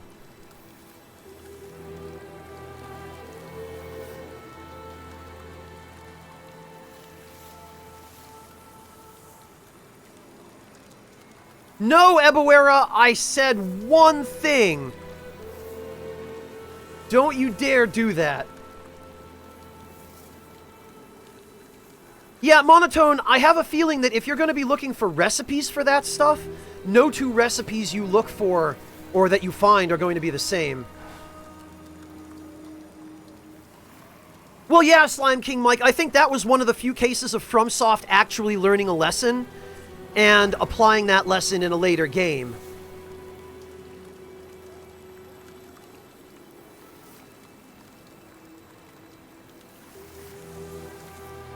Okay, so...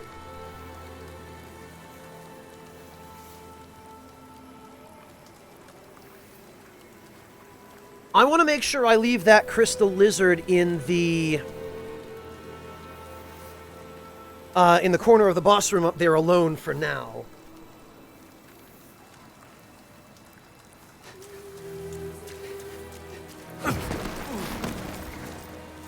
you can actually get in a couple of rolls before you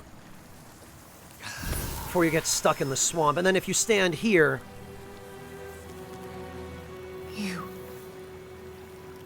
You killed him, didn't you? Very well. I can no longer resist you. Do as you like. Take your precious demon soul. Watch her animation as she dies here. I've never been able to figure out quite the significance of what she just did. I've always personally thought that the glowing orb she was holding in her hands was her own demon soul. And that basically you've just taken it out of her hands, and without it she just dies. That's always the impression I've got, but it's not necessarily entirely clear that that's the case. That's one of the places where the game just makes you speculate. Alright, so now we need to head back to Stonefang and suicide there.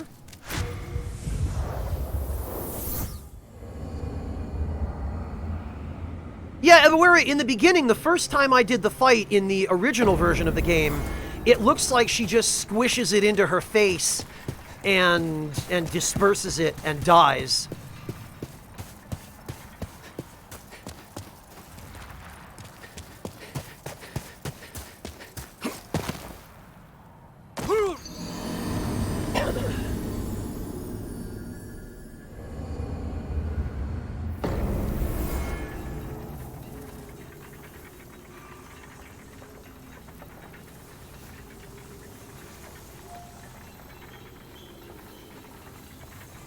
No, Nyx, you only need to defeat one archdemon. So you basically have to kill the final boss of any other area. Doesn't matter which one. And when you do that, the fog gate blocking 1-3 will open. Okay, Loki, have a good night. Take care. Thank you so much for hanging out today.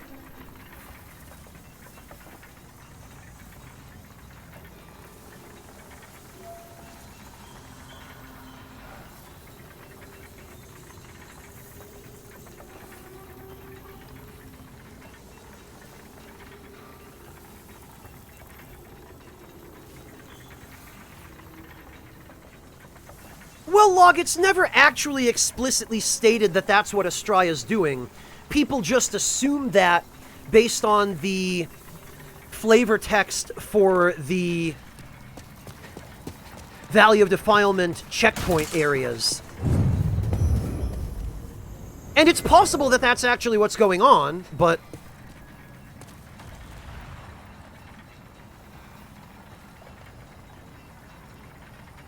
it's not confirmed that it is. Oh, very nice, Amateur. Are these the ones that you made when you were visiting your mother? Because I remember you mentioning you'd made some scones. These look like they came out really well. Oh, Amateur, also, I meant to tell you, I want to say it was MK Ultima yesterday who mentioned that he had tried to make a pizza from scratch and that he'd had problems getting the dough leavened properly, and I told him to message you on the Discord because you'd been making your own pizza for quite a while now, and you might have some tips for him. Did he ever end up getting in touch with you, Amateur?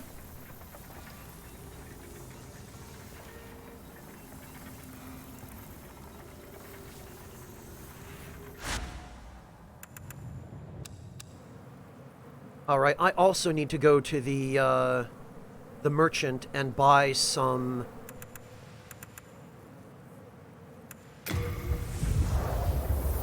faintstone shards. Oh, okay. Amateur, he might have spaced it, so it might be worth dropping him a message, because I did specifically tell him to ask you.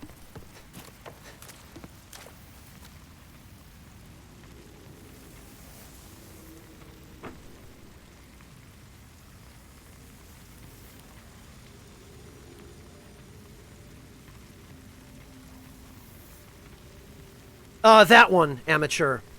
I think it might be like Mark III or something like that, but that's the one. There's only one person on our Discord with a username like that.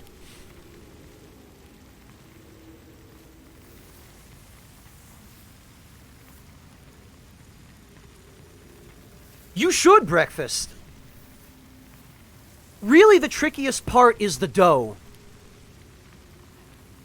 Cool, thanks, amateur. Don't worry too much about it. I mainly just thought it was worth letting you know that I pointed him to you.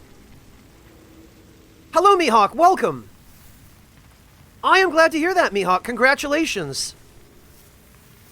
I would have bought some garlic from you if I were anywhere near you within, purchasing distance.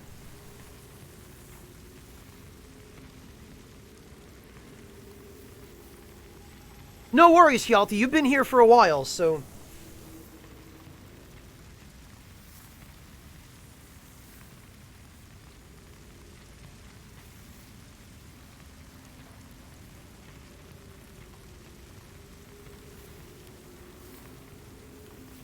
Oh yeah, that's true, Breakfast. You do work someplace that makes pizzas.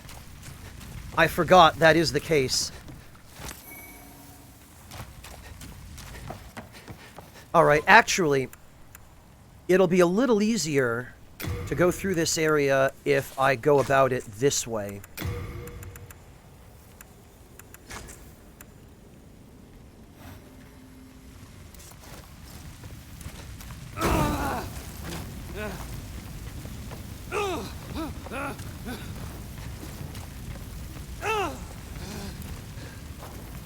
There we are.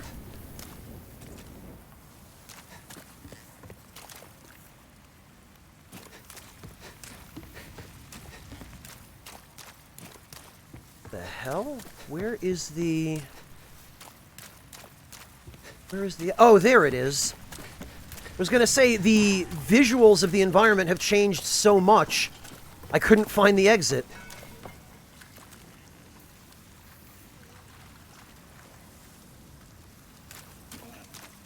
Oh, very good! Thank you for thinking to do that, Mihawk. I appreciate it.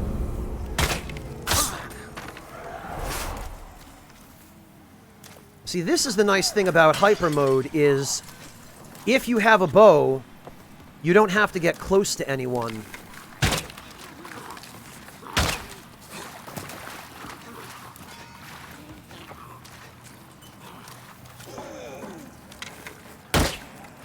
Of course,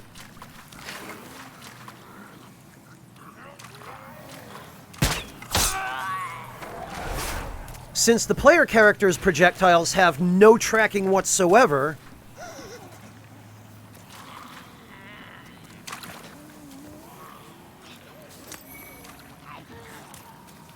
it can be hard to hit enemies that aren't standing still.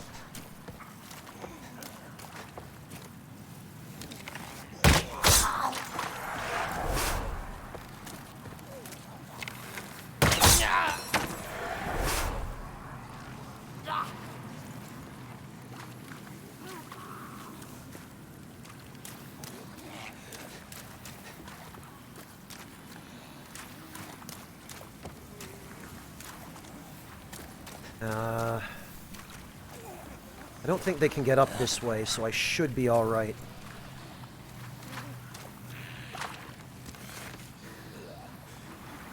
What I basically need to do is get back to the merchant.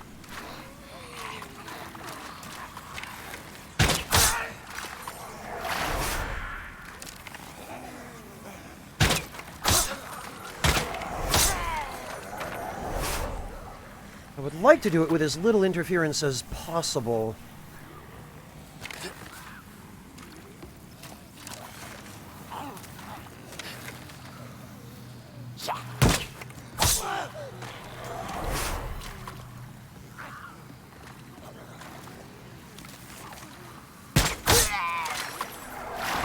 I have to say, I do really love that so many of the generic enemies have been given little barks and grunts. It's a really nice touch.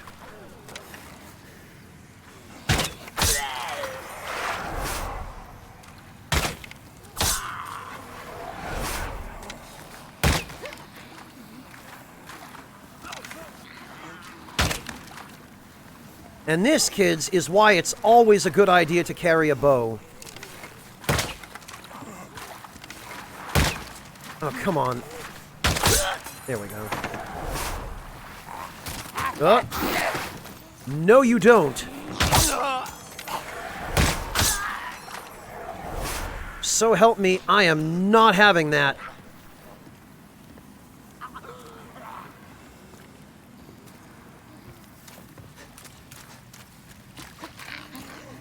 The biggest problem with this area is that there are just so many enemies squished into such a tight space.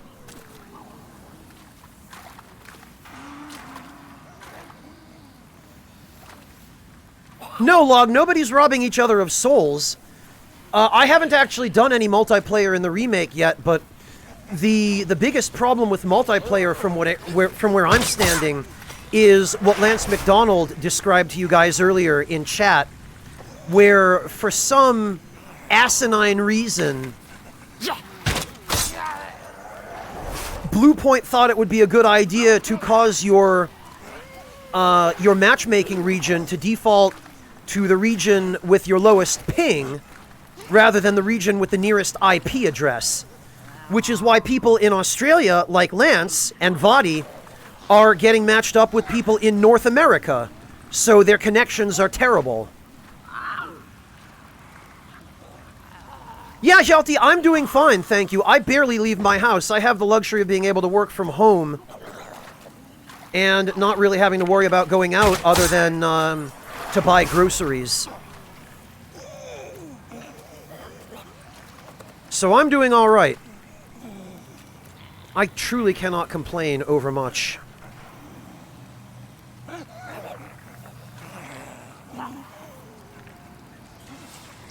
More to kill. I want to see the old monk fight offline, personally, first. You didn't know, Ranarath?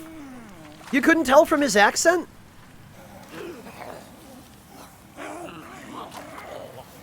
Oh, was that for the same reason, Clint? Because of badly designed matchmaking?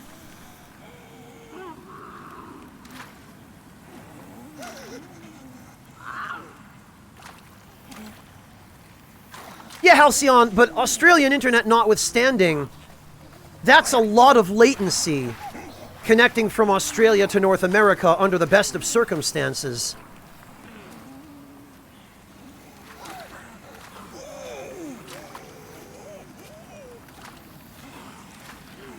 Ah, gotcha, Clint. I figured as much.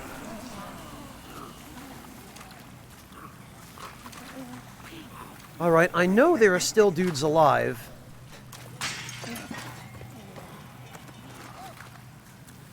But I don't see them, and that's what I'm worried about. Okay, there's one.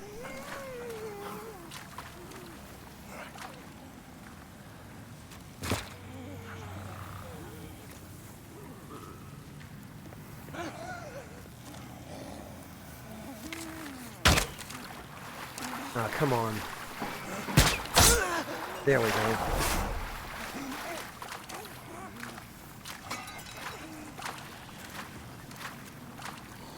I hear somebody splorching around in the swamp.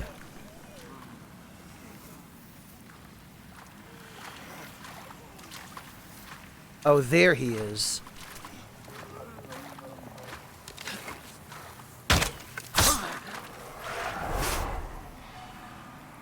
I have to say, I also really appreciate that the collision of each individual piece of the environment in this version of the game seems to be pretty accurate.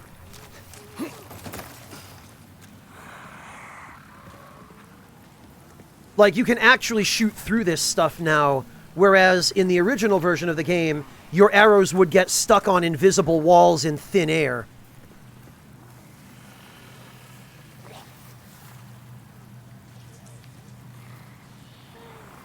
Really, Sagari, you do? You get Canada? I'm impressed to hear that.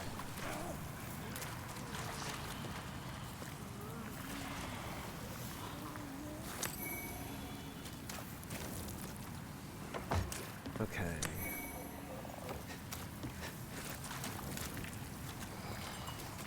I still hear a couple... Yeah, alright. There's some faint stone. What the...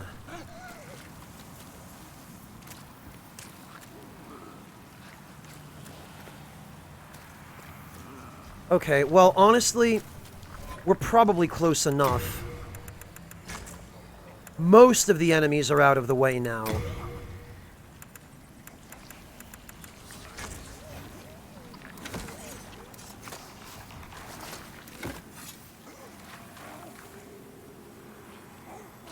Yeah, that'll happen, Sagari. The more you speak a language, the more natural your pronunciation of that language gets.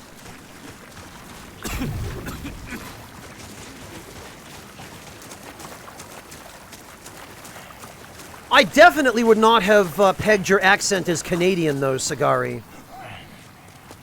Oh, you know what? Why am I going this way? The merchant is over here.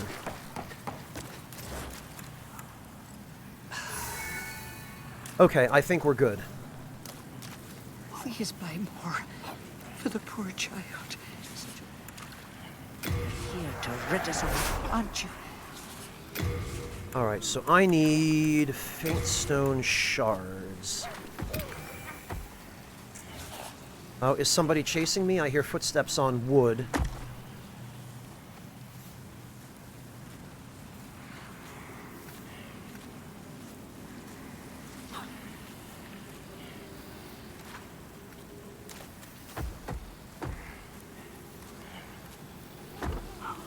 Finished already? I only want my dear boy to be happy.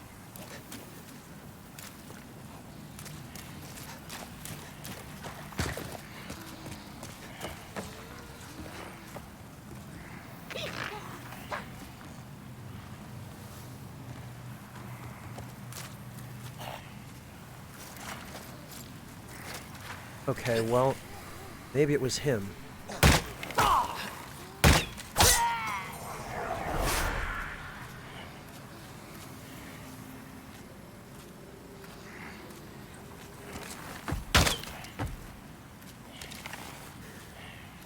Can we shoot through there? Nope.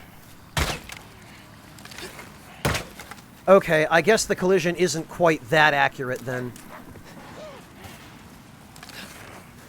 What about through there? Nope. Where the hell am I hearing that? It sounds like it's right above me.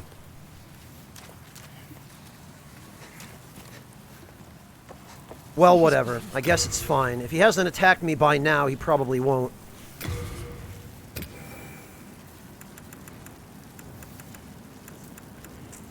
Finished? I only want my... And actually...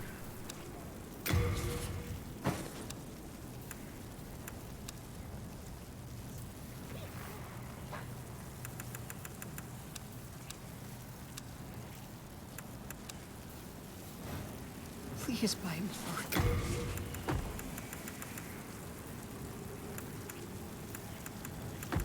Oh, we get another one of these. Cool. Finished, or I only want my... Alright. Now...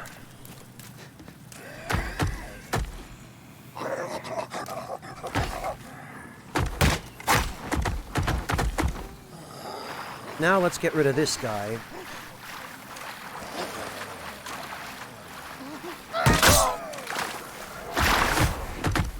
I used to be a shaman in the Valley of Defilement, but then I took an arrow in the knee.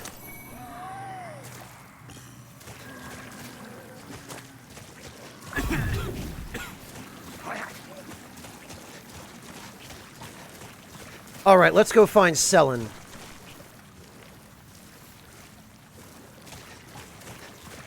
Well, Fireball, they get the nexual binding because they become trapped.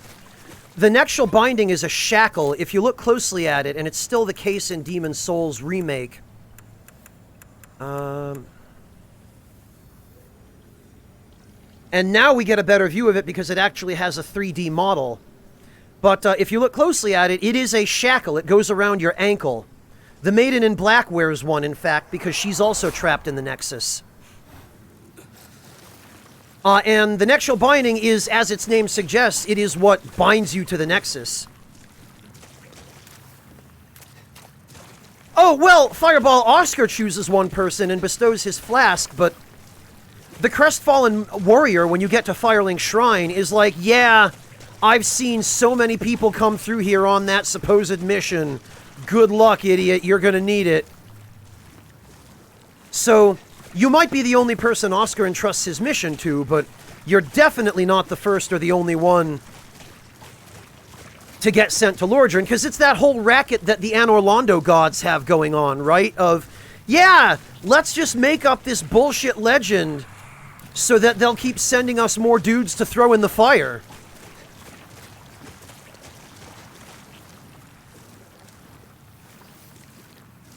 Oh, I see what you mean, Fireball Spam. Yeah, I mean, they do at specific points reference other Demon Slayers who are trapped in the Nexus. So, I mean, there's definitely the implication that plenty of other people are there doing the same thing you are. There she is. Alright, Selen. Oh! They have definitely... Oh, I like what they've done with the dull gold helmet.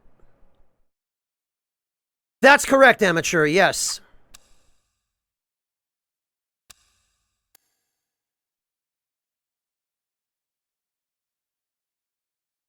This is a very, very, fantasy Valkyrie sort of helmet now. I already have her armor breakfast.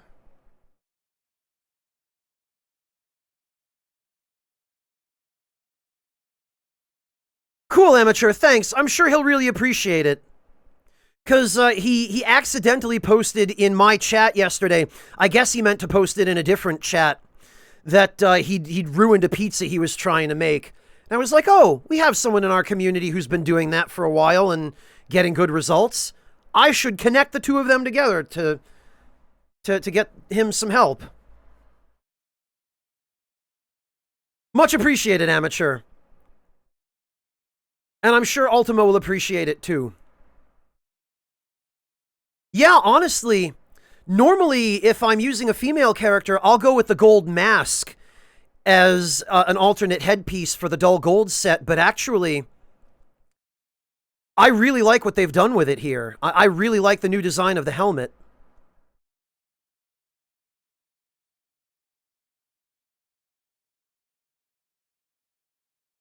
And I like the new design of the armor as well. The legs didn't used to have breeches. It used to just be a skirt with bare legs. And I feel like this redesign makes a lot more sense, while still being pretty true to the original, and it actually even looks better, I would say.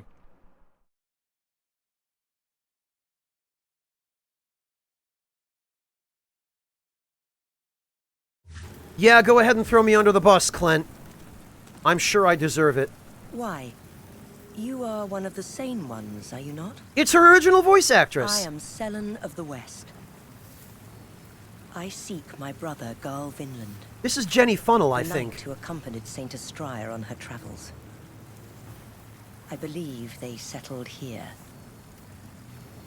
If you happen to see my younger brother, please tell me. I must share with him the last words of our father. Oh, Anonymous, thank you so much for the gift sub to Hyverius. Yeah, Clint, hers is a little bit exaggerated. I have to say, even though this is her original voice actress, the voice now sounds too mature to be coming out of that face. She looks like she can't possibly be any older than her early 20s. And yet, that is definitely the voice of at least a 40-year-old. No, Red, we already have the set. We are not going to kill her.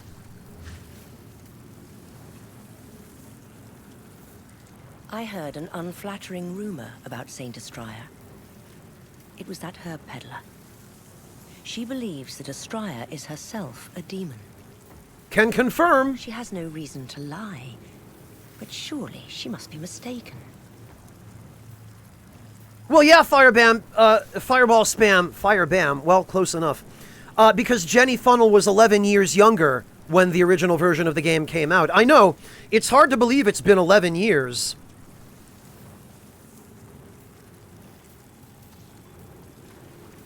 But this sounds like the voice of a mature woman coming out of a face that looks like somebody very, very young.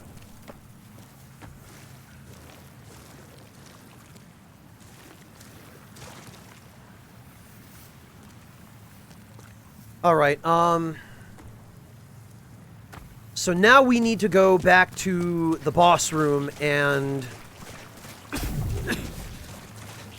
kill Black Phantom Garl Vinland pretty much the same way we did the last time. Okay, Karyotic, have a good one. Take care.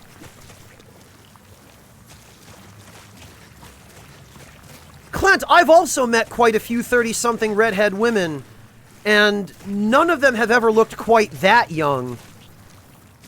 So, I don't know, are you hanging out in a place where people have just discovered the Fountain of Youth, Clint?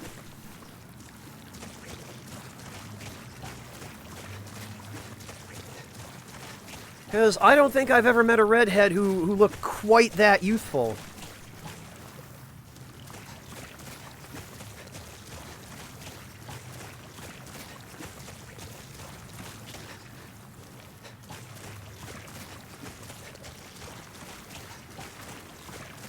Yeah, Clint, young. I mean, like, smoothness of skin, lack of wrinkles, lack of,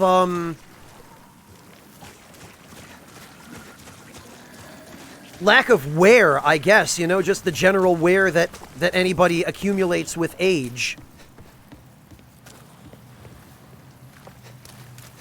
Like I say, to my eye, the face that we just saw on Selen looks like she's maybe in her mid-20s. To me. But then again, I've probably interacted with a very different group of people throughout my life than you have, so it might just be that our experience with judging age is based on different standards.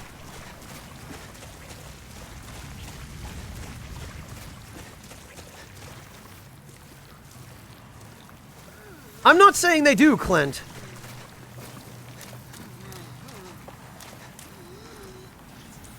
But comparing that face to the average age of people I've met who've looked like that, my guess is mid-20s. That's all I'm saying. Oh, did I miss somebody? I hear screaming.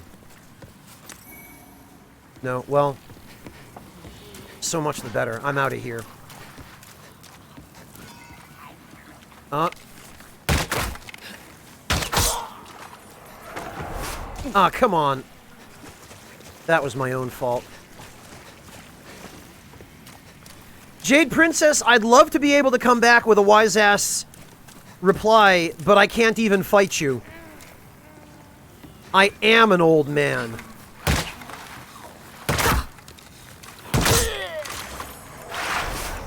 It's true.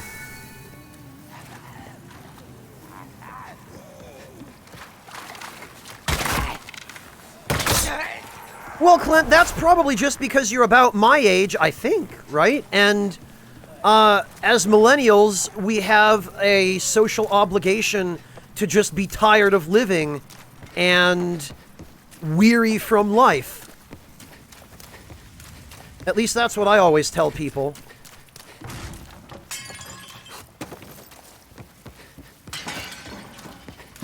Soki, how dare you associate me with that generation?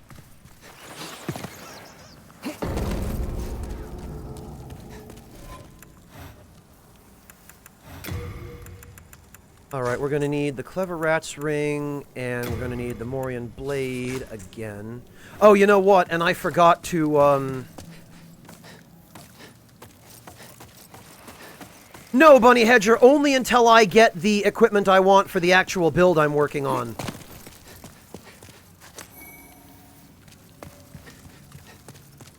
Because it's so much easier and more reliable and convenient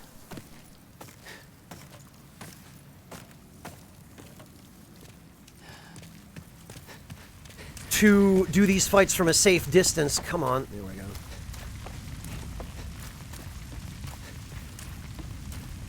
What? Okay. I guess I'll go burn myself on a different torch.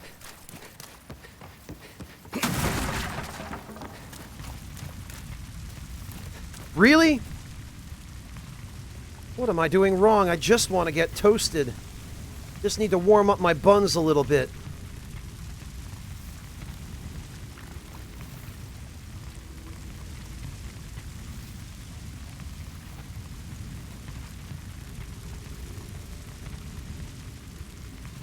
Oh, somebody posted Sellen's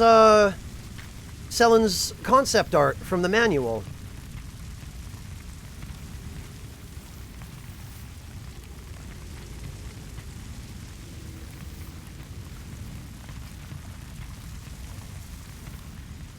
Yeah, Fireball, I feel like that's reasonable at, like, mid-20s. Because remember, her background is that she comes from a culture where she would have been trained in combat from a fairly early age. So even if she were 25...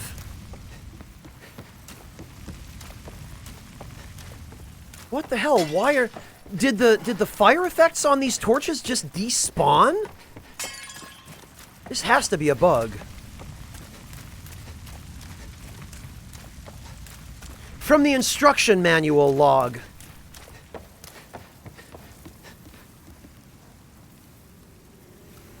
Yeah, that's all I'm saying, is just that Sellen does look quite young.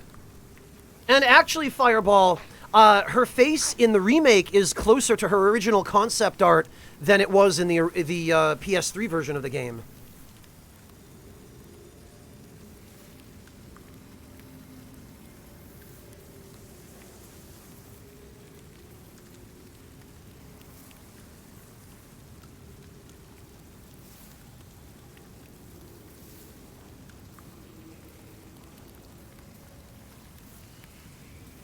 Alright, well, I guess I need to find a different way of reducing my HP. Since another bug cost me the Makoto, so I don't have that to use.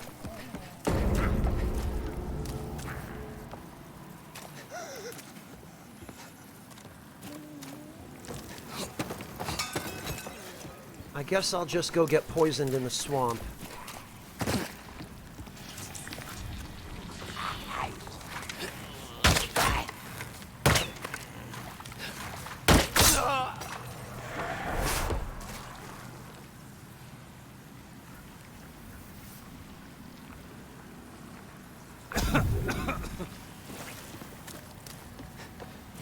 There probably is, Clint. There is a lot of concept art for these games that never gets publicly released.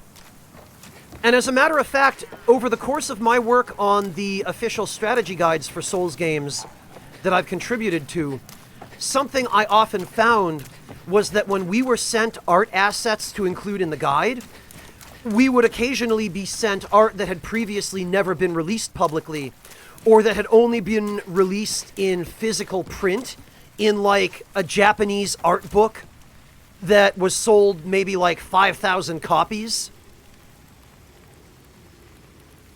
So, often enough, there's tons of concept art just lying around that they never release.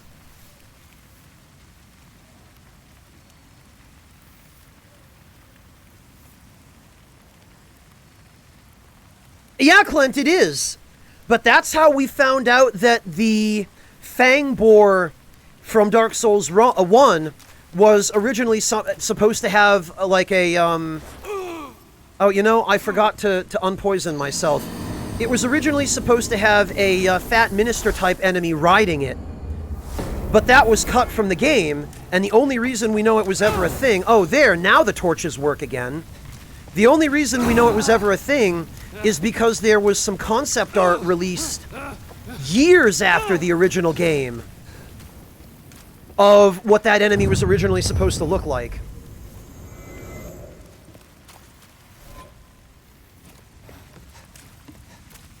Well, hey, at least the torches work now.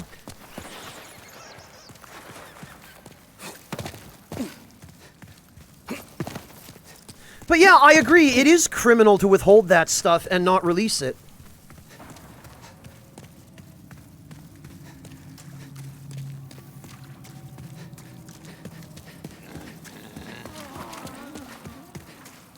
All right.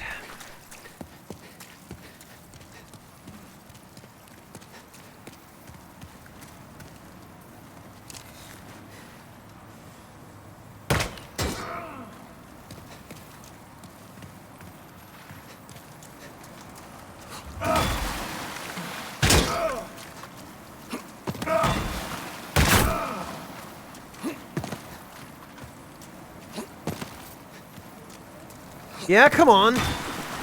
You're not parrying me, loser. I know your game.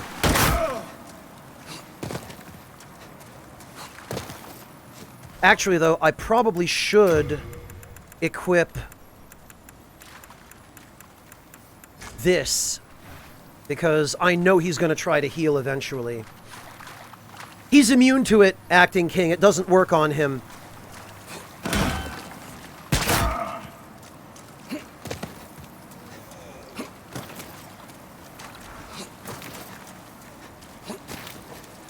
You just have to bait him into... Alright, come on, look.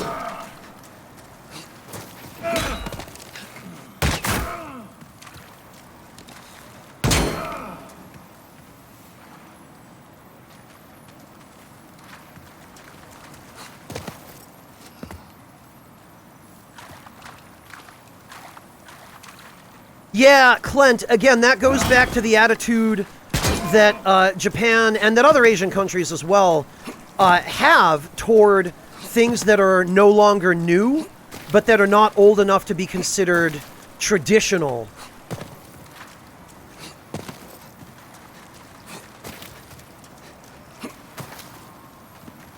Which is that they're just obsolete and there's no reason to keep them around anymore. Which is why Japanese developers so often throw away their source code. Such as with Squaresoft no longer having the source code for any of the PS1 era Final Fantasy games. Which sure would have come in handy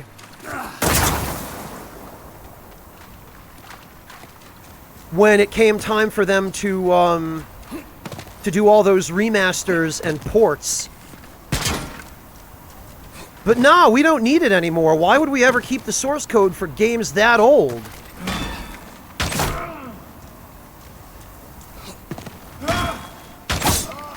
GG.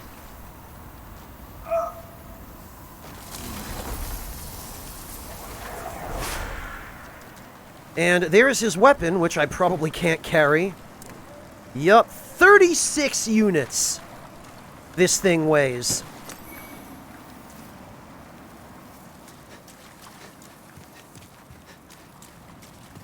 Oh, damn it. No, don't tell me. Did I just send the crest back to storage? Oh, come on. If I sent the crest back to storage, then that means I'm going to have to leave here to get it.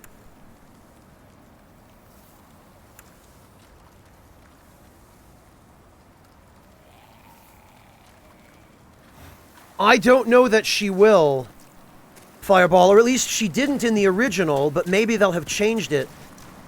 Because if I have to leave here to go get the crest out of storage, the rules of world tendency dictate that Selen will disappear. And that sucks.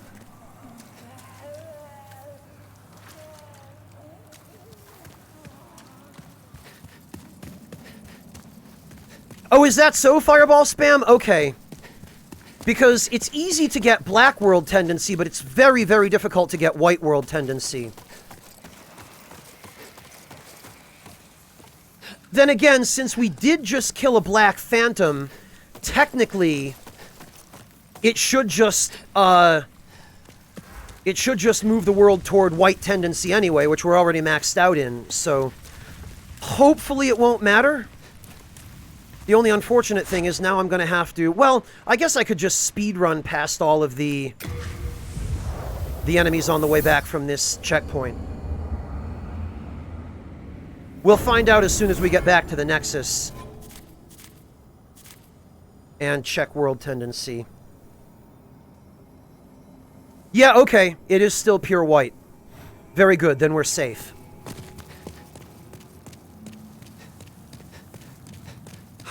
I was worried sick.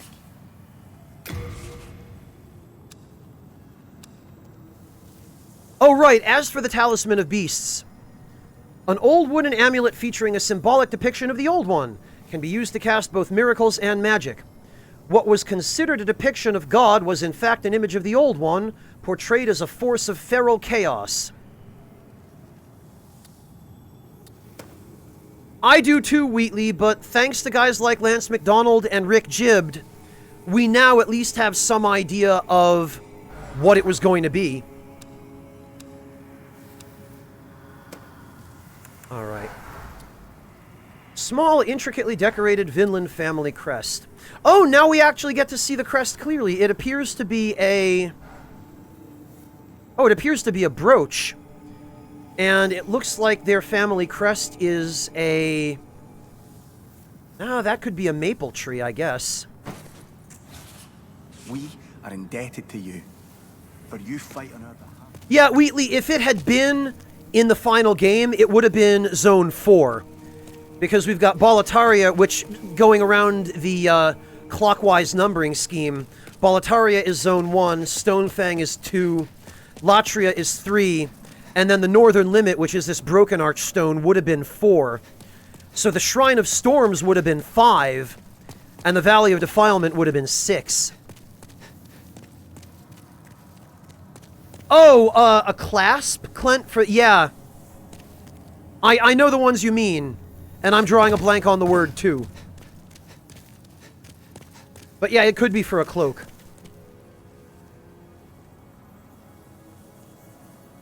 I could see that as well.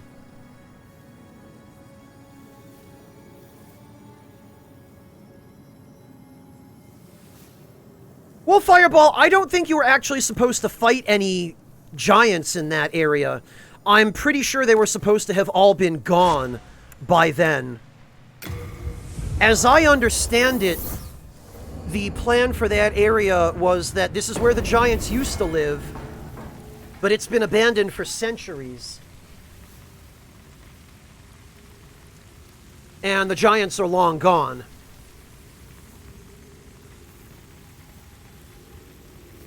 Oh, that might be it, Soy Socks. Penannular does draw, it does ring a bell. Prof Yumino Strava? He's an NPC I rescued. He does have some storyline importance.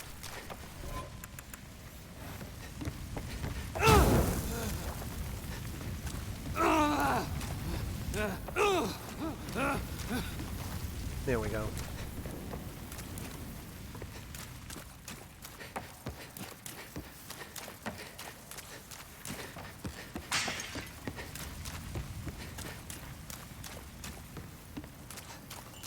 Not yet, Dolo. We haven't even gotten to 1-3 yet. I've kind of been waiting on that area for last.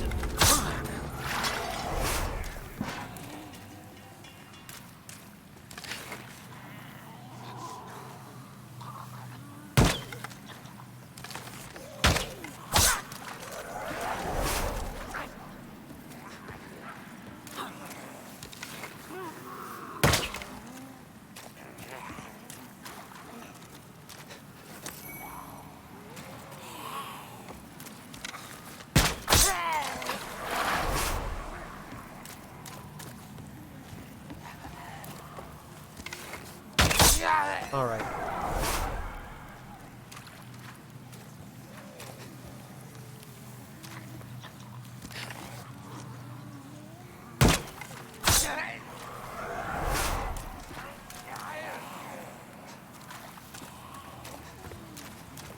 Just the constant grumbling and groaning from the depraved ones all around makes me super paranoid.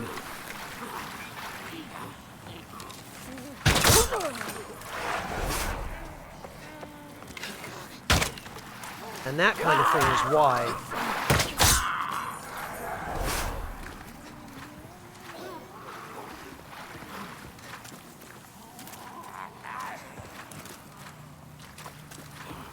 Just want to make sure nobody decides to try to follow me.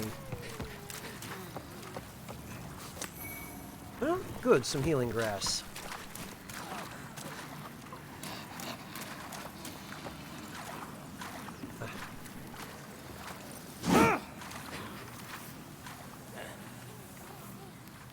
I also wish I knew what button input it was that causes you to do the physical attack with the bow.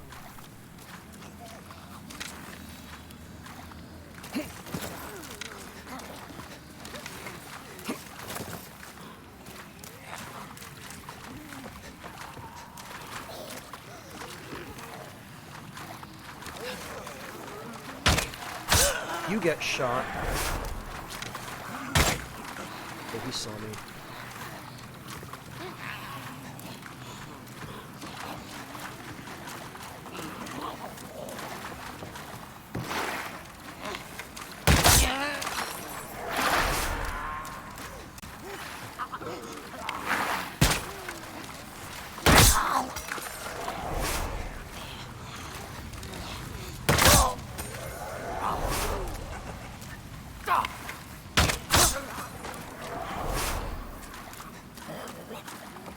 I just want to cut down on the number of these guys that are likely to try to chase me. Ah, come on. Alright, well, fine then.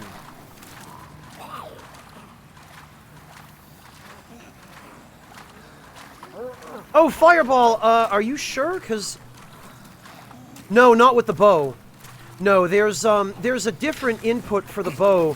It might be one of those accidental cued input things, like how in Dark Souls 1 you could end up using the grab attack of the Dark Hand when it was in your left hand rather than your right, which you weren't supposed to be able to do.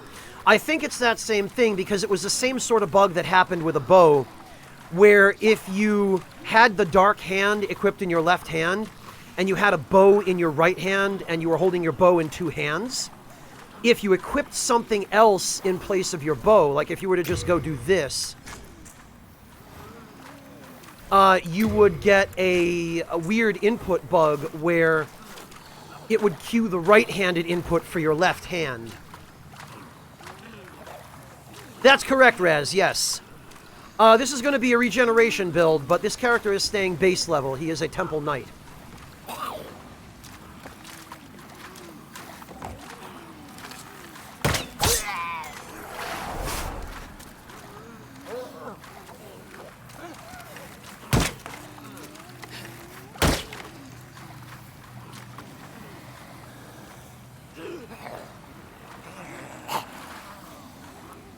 Alright, Clint, let's see. Hopefully I'm safe here.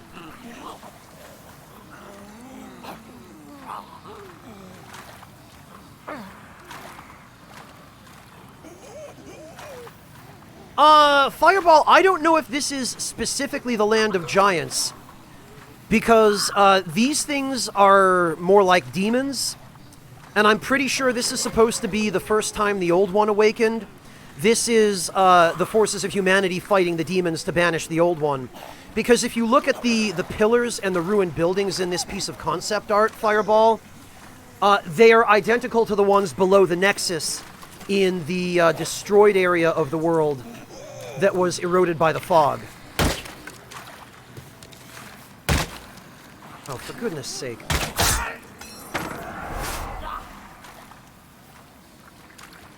Are they Fireball? I don't recall seeing that enemy type in the game files as a Land of Giants enemy, but if that's the case, then... then I suppose it's possible.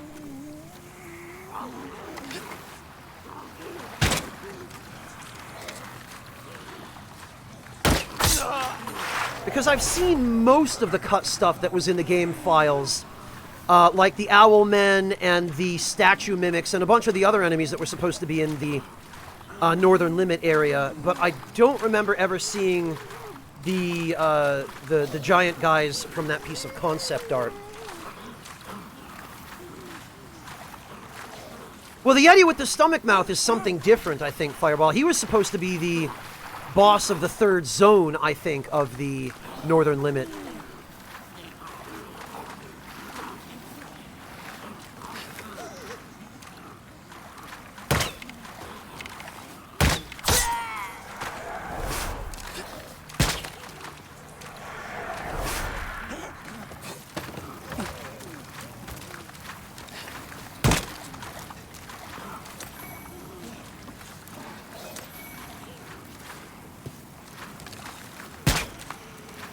Really?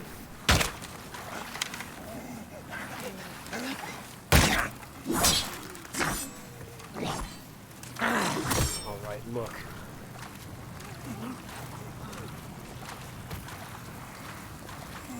What log? The Yeti or the Beastman guys?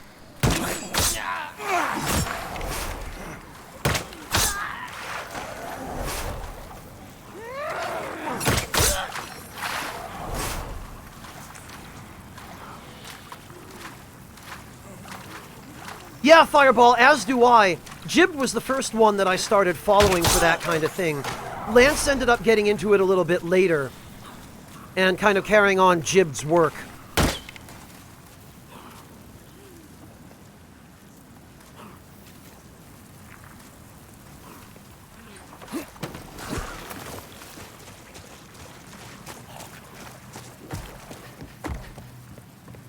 Okay. Ah.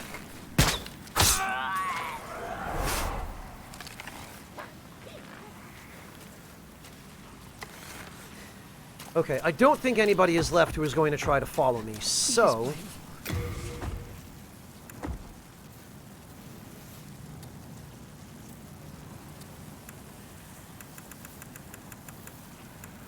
I probably should pick up some rotten arrows. Because those are going to be helpful in dealing with the dragons. Although, hyper mode will too, so...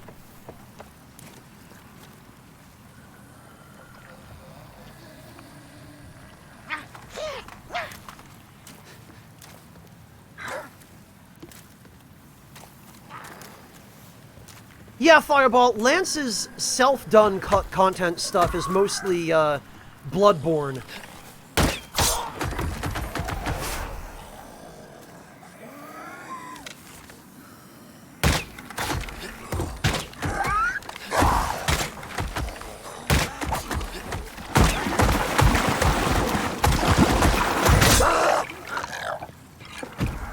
And Dark Souls 3.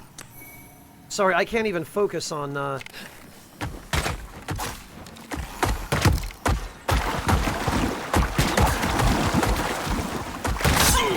There we are. Oh, it bears mentioning, these guys can also drop ephemeral eye stones.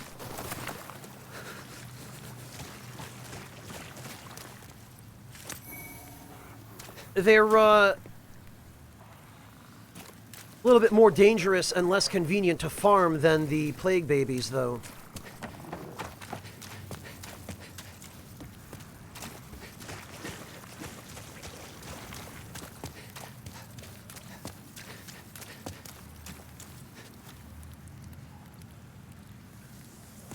Gorgo-san, what about it didn't you understand? Perhaps I can shed some light for you.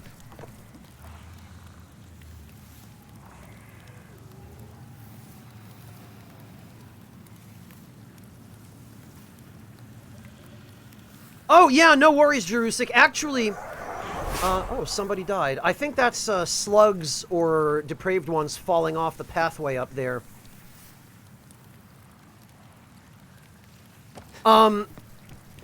Gorgo-san, over there, that, you can barely see it from here. That island over there, where there are 3 depraved ones, is the best place to farm them. And there are actually a couple of ephemeral eye stones on that island as well. I'm sorry, 4 depraved ones, giant ones. What you do is you get yourself a bow, and it's most effective in hyper mode, basically, but a bow or some spells, and you stand on the walkway above them, and you snipe them in pure black world tendency.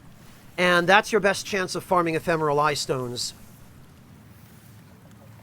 Well enough, thank you, Prof. I mean, this has really been my entire day so far. Oh, Gorgusan, hyper mode requires 2 things in Demon Souls. It requires this sword, which is called the Morian Blade, or it impales you through the head blade when you have it on your back like this. And it requires the Clever Rat's Ring, which is sort of the proto-red Tearstone ring, which did the same thing in the later Souls games.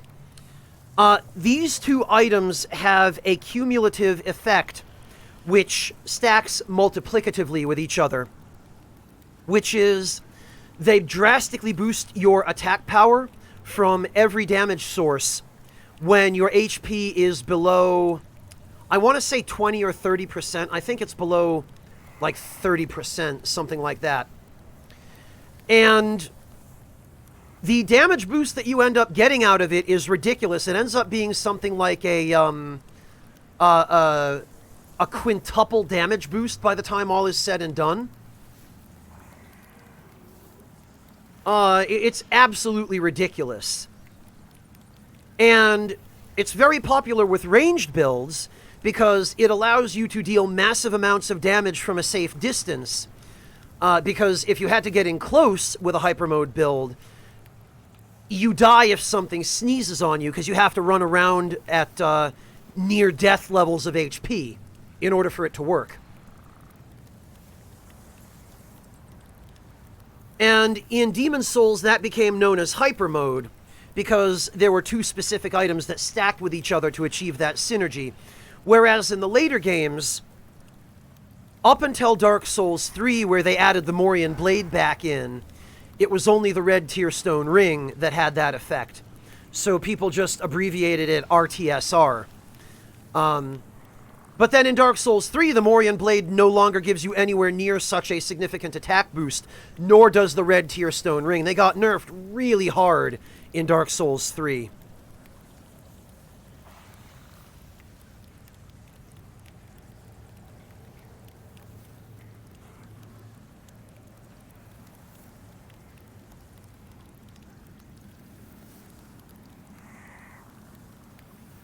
Yeah, Gorgusan, I hope that helps answer your question. It basically results in a glass cannon build, where you kill everything really quickly, but you also get killed really quickly. Okay, Clint, have a good night. Thank you so much for hanging out today. Take care of yourself and go get some rest. Well, more to kill. I mean, that's what FromSoft must have thought, is that dying in one hit didn't balance it. But you know FromSoft, they have no idea what they're doing when they're balancing their games, and they would come right out and admit that to you. And in fact, they did admit that in some of their interviews for Sekiro, which basically had them saying things to the tune of, yeah, we really wanted to just make a game where we didn't have to worry about all the kinds of balancing that would be required to have customizable builds, because we don't do a good job with that. Like, at least they know it.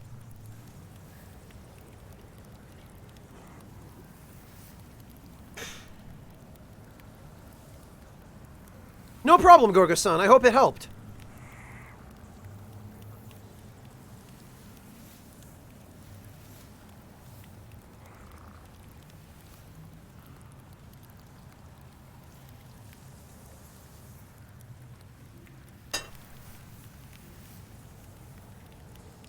All right, now, I've been drinking tea all evening. I need to pour myself some water here because my throat's starting to dry out.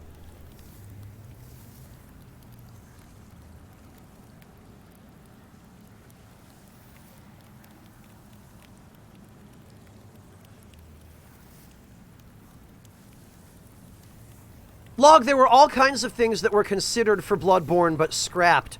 I can't really comment on that stuff any more than Lance already has in his videos.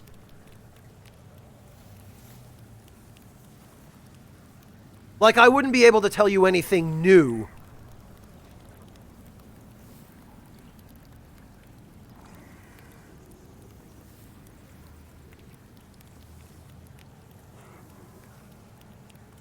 Yeah, more to kill. It's a fine line to walk, and there's some gray area as well that, frankly, is just not worth courting disaster with.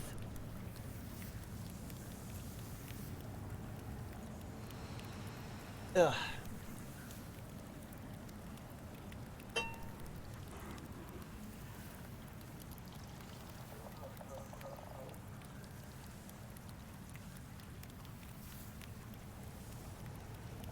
Okay, that's better.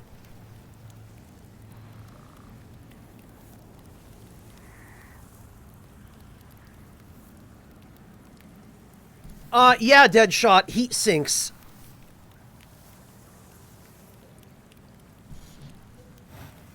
Okay.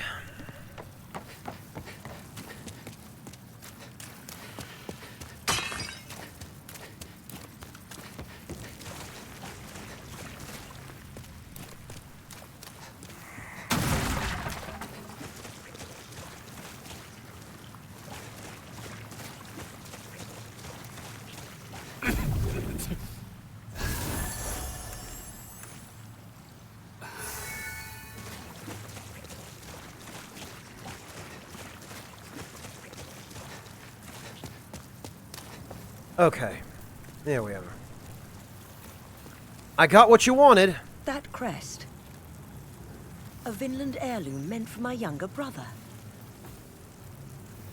So, my brother and Astraea have both strayed from the path of God. The poor souls. Perhaps their hearts were too pure. Umbasa. Oh, traveling warrior. I hesitate to ask, but can you part with that crest? Garl has strayed from the path of righteousness, but I wish to have the heirloom in honor of our Vinland blood. I shall reward you in kind. Yeah, she opens her mouth rather too wide when she speaks. I imagine that's probably just the, just some limitation of the system they use for, phonemes, but... Thank you, kind warrior. As Garl's sister, I express my deepest thanks for your honoring of his name. Please accept this as thanks. Perhaps you will have use for it, as he now does not. May you receive God's blessing. Umbasa.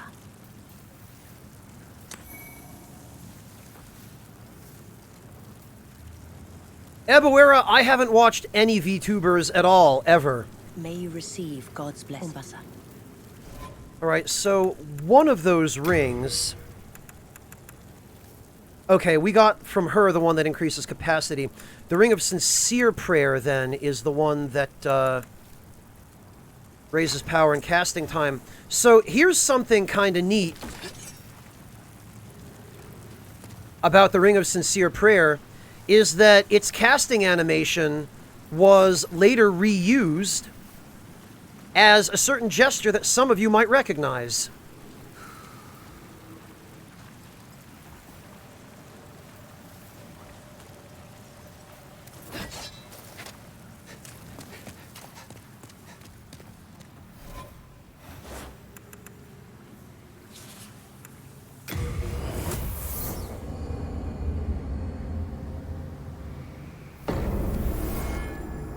Katamai, but there'd be no need for them to do that on a, an animated character model.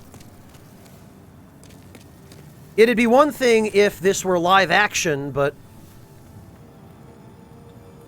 Yeah, Gogo-san, this is where the gesture comes from. It was originally the extended casting animation in Demon's Souls for if you had the Ring of Sincere Prayer equipped.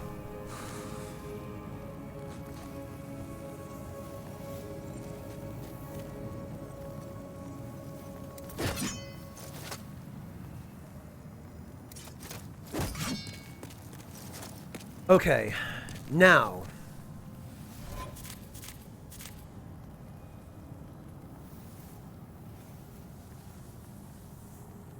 Oh, you know what else we should do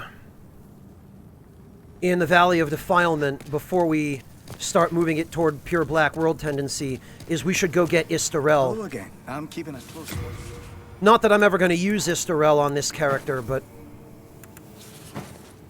it'd be a shame to miss the opportunity.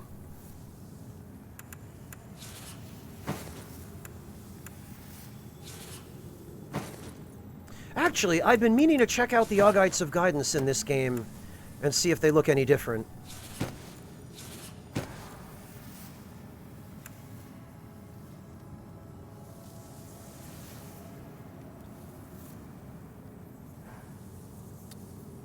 Soul of Maiden Astraea, become demon. Source of enormous power. Oh, okay, they didn't add unique descriptions for any of these bosses. I see. No, Dalo, this is going to be a base level regeneration setup.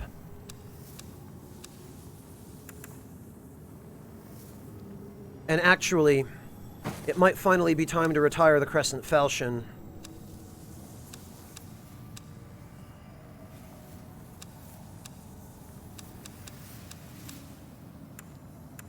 Okay, Ring of Devout Prayer can go away. Ring of Sincere Prayer I may hang on to.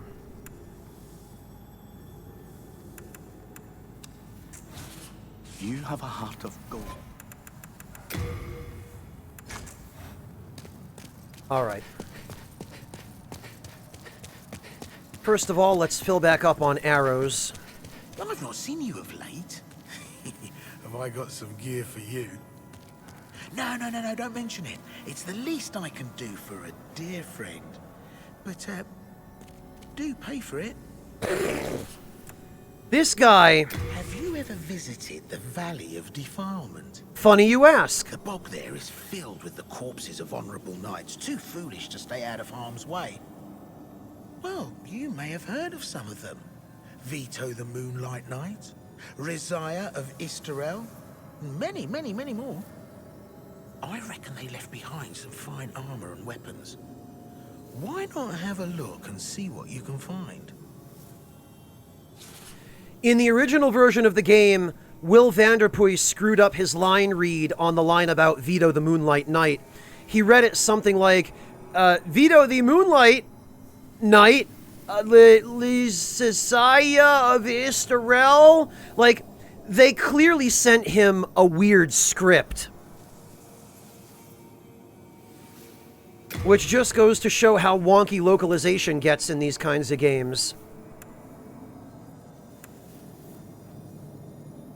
Oh, he sells white arrows now.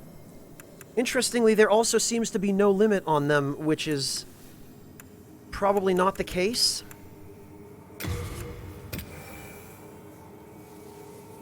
Hey, Anthropos, welcome!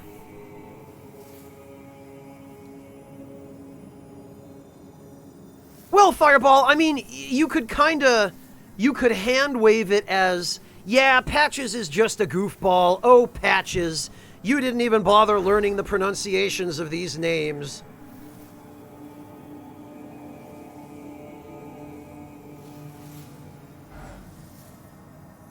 Yeah, you do kind of get that impression of him, don't you, Fireball?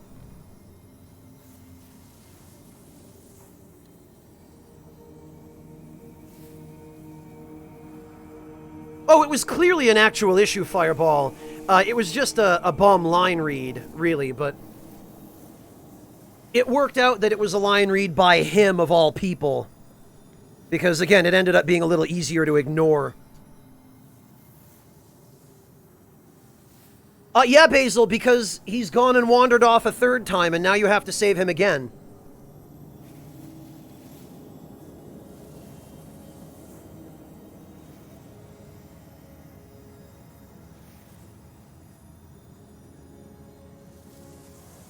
Yeah, Fireball, because of the discrepancies in the way that Japan handles translating B's and V's out of katakana and hiragana. We had that whole discussion during the previous stream, and I don't really feel like rehashing it, but It's a common problem in localization from Japanese to other languages. Alright, so I would want to start at the... I guess at the Leechmonger Archstone.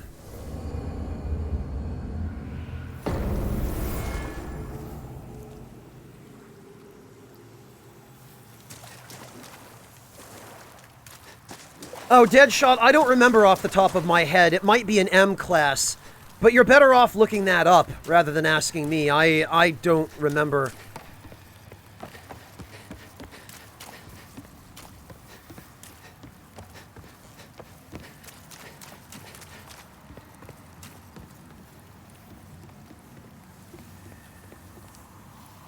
Yeah, Fireball, you would think that, but since Frog Nation is both the studio that did the localization and that provided the English voice well, that provided really the only voice cast, because there are no Japanese voices for this game in the original. They're only English. What I suspect happened was that Frog Nation was sent the game script in Japanese, as they would have been since they were supposed to localize it, and more than one person was responsible for translating it. And so that's why, because basically in Japanese, L and R have the same sound, and B and V have a nearly identical and sometimes interchangeable sound. And so if more than one person was translating different chunks of the game script, it's entirely possible, and in fact quite likely, that they would have chosen different iterations of either the B or the V whenever they encountered an instance of the name Vito or Lisaya. And if they never went through the script and did a single revision pass on it to make sure that everything was the same and that it matched, which they well might not have done, because I know they ran into some development time constraints with the game, which is why they weren't able to finish the Northern Limit Archstone. That would go a long way toward explaining why those discrepancies in the names of those characters exist. Oh, look at that! Oh.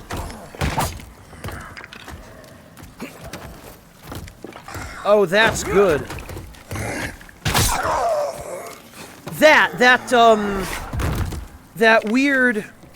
That weird shoulder bash I just did with that bow is what I was talking about.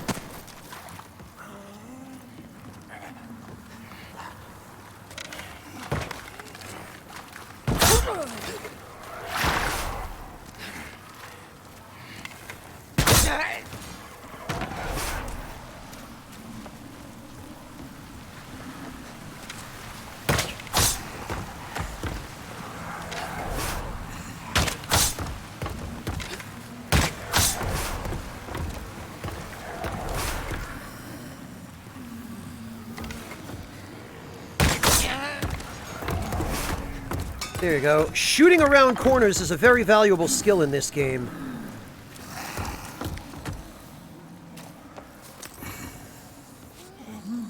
Now watch me get clocked by this dude. Oh, no! He's too stupid to figure out how to get me. Well, I'll take it.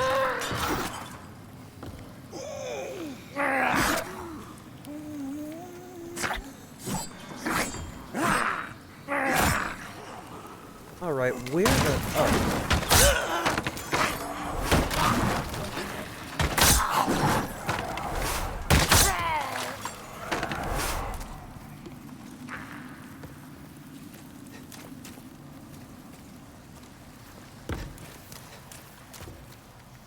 Okay.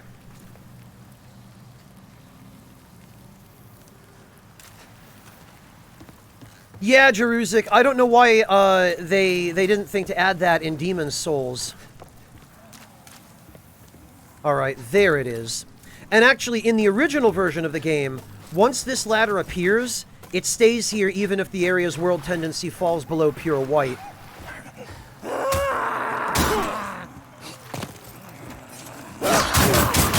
Oh, for goodness sake.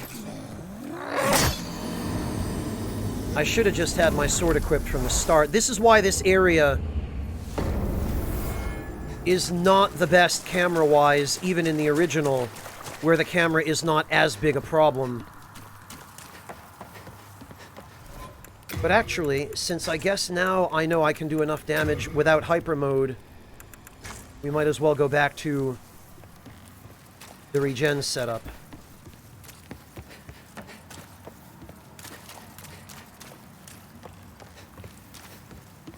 Wheatley, I have no idea why they made that game design choice. It was like that in the original too. And in the original, if you tried to block that shove attack with a shield, the first hit of it would nearly always instantly break your guard. Like, it did a ridiculous amount of stamina damage. And when that happened, you'd take extra damage because of off balance from the subsequent hits, and you would just die. And that attack has such a fast startup, there was almost nothing you could do about it except fight them from range.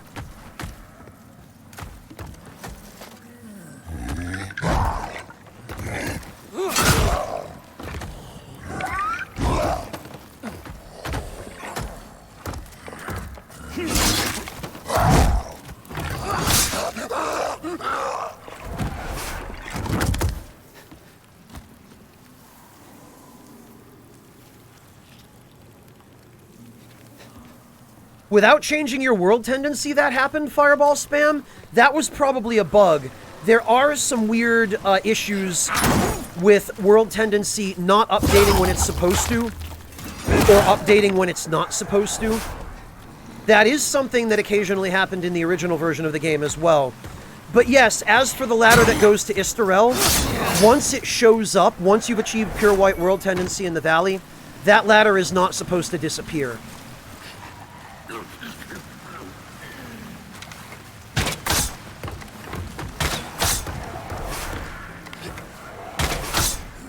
And actually,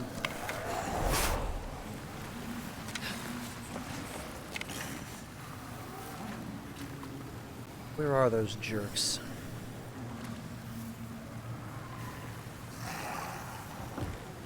Oh, maybe they haven't spawned. Because, yeah, the draw distance... Oh, right, I forgot about him.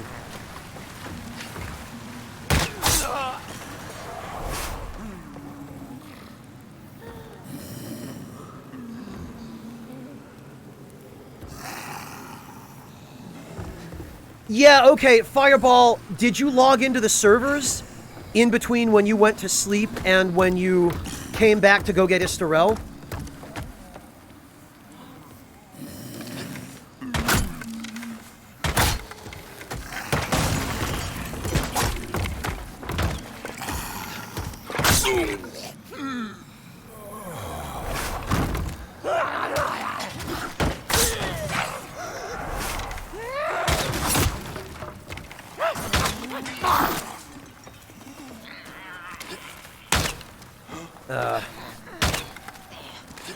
Goodness sake.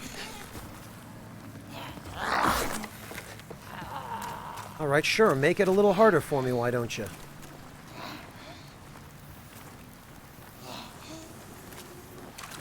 Well, Fireball, but no, that's the thing. The Istarel ladder is supposed to stay around. But you're not the first person who's told me about a bug where it failed to do so. That's what I mean about issues with world tendency updating when it's not supposed to, or not updating when it is supposed to. I can confirm from multiple personal experience across many, many playthroughs that the ladder is supposed to stay once you've achieved pure white. But I think one of the issues, Fireball, is that the ladder may not stay if you achieve near pure white, like the step below pure white. It may not stay if you achieve near pure white, even though I believe it is supposed to appear at the stage below pure white. I think you actually have to get it to pure white rather than the step below that in order for it to stay, or the bug was related to something along those lines. Like, yeah, it was never consistent. Sometimes it would. It was true pure white.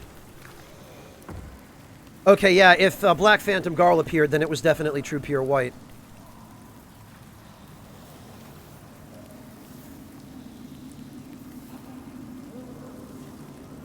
Your question is, did the people who confirmed the Istarel ladder stayed enter 5-1 first, or did they only enter the Valley of Defilement anywhere? I don't think it's supposed to matter. Normally when I come back here, I mean, we could test it since I have to get this area to pure black anyway.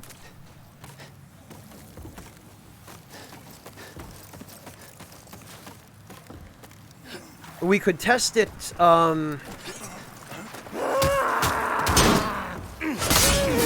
when I start lowering the tendency in this area.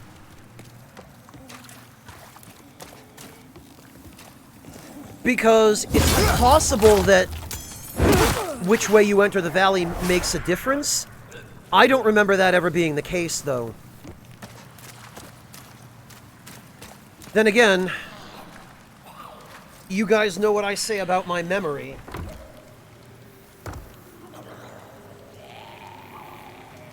Oh yeah, Jerusik, even in the original, there were leeches all over the walls.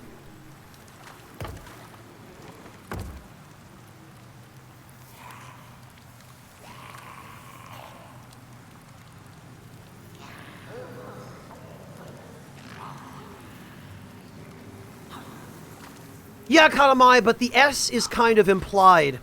Japan has a weird way of how they'll write something singular in katakana, but then the same person who wrote it will translate it as plural in English. That's a frequent thing, Katamai. You see it quite often.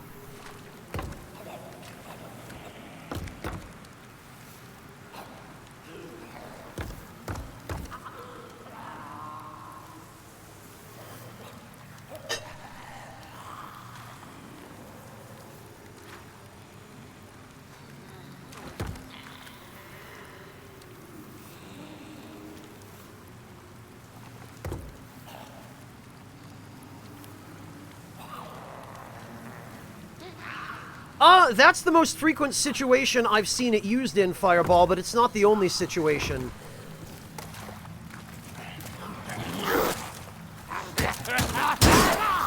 That freaking shove attack.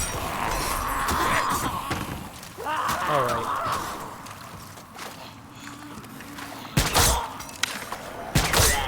I am not walking into a gank, thank you very much.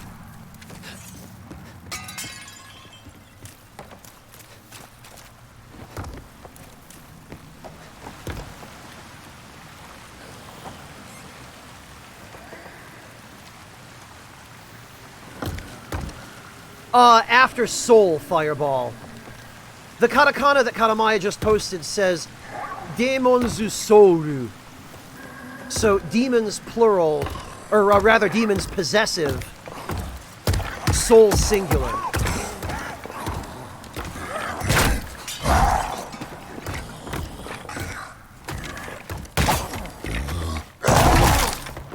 Well, that's nice.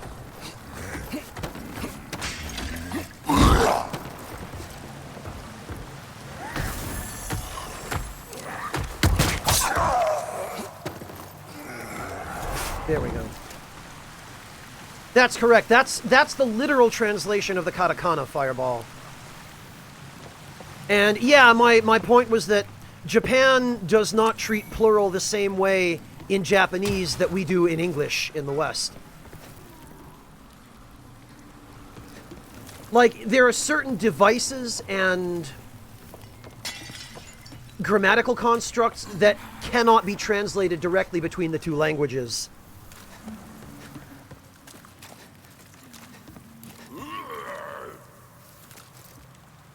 All right.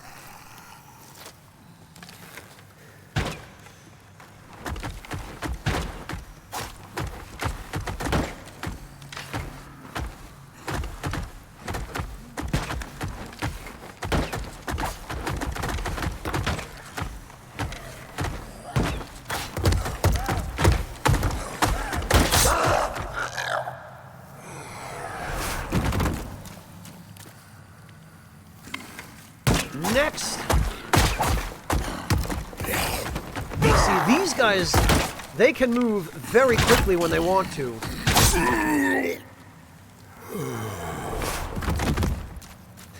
They are not nearly as ponderous as they look.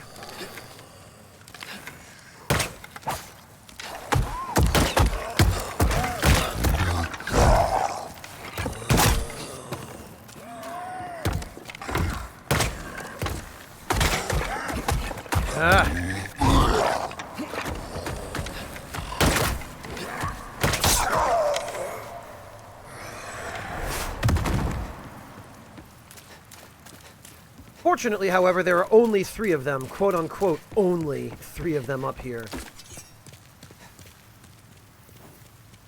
Congratulations! There she is.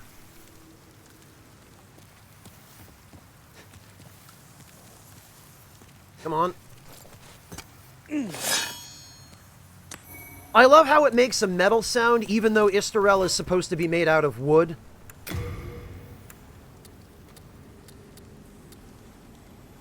A short spear of hard oak, covered with engravings. This spear is one of the few remaining relics of God.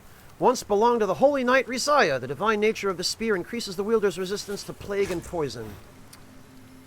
This is actually kind of a garbage weapon as a weapon. The only reason anybody would ever have a need to equip it is for the additional status resistance. You can't really see it very closely here, mostly because I'm in soul form.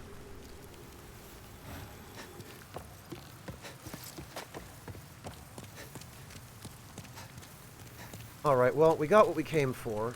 Let's head back.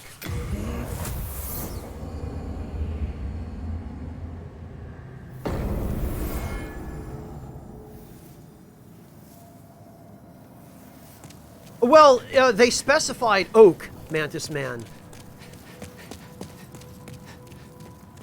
I can forge weapons for you. Which I think was also the case You in come the back original. alive. Hello again. I'm keeping a close watch. Alright, let's drop some stuff off.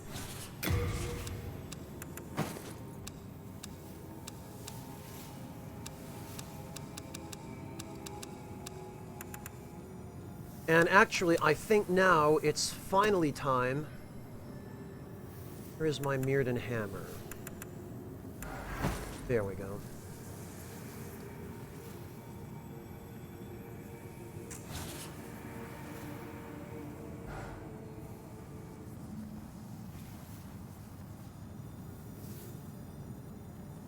Oh, you know what? And I'm going to need some ephemeral eye stones.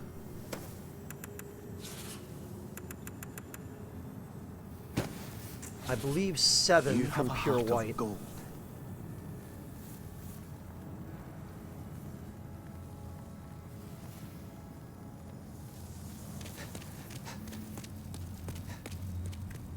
What was meant to me, Fireball? Hang on, let me... Oh, I know about onomatopoeia, Fireball spam. Japan loves onomatopoeia. Believe me, I'm aware. Alright, well, we're done in the Valley of Defilement now. There we go. Now this is starting to look like my old regen build. Gotcha, Fireball. Yeah, the Gloom set was really good for status resistance. It is, if you have the status rings equipped, Fireball, and you have enough status resistance from your armor and your stats, it is actually possible to become immune to status ailments if you can achieve 999 resistance. It might actually only be poison where you can achieve that, but I know that if you two-hand Brahmed with Istarel on your back with the full set of Yurt's equipment and a poison and plague resistance ring, and if you've got enough levels in I want to say it's Vitality that increases your status resistance. I don't remember exactly which one it is that does that, but you can become immune to status ailments.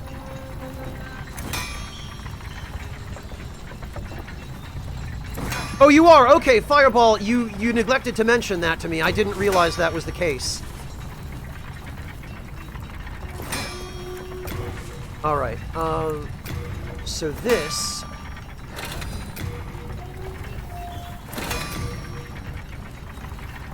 looks like we're gonna need some more souls. All done.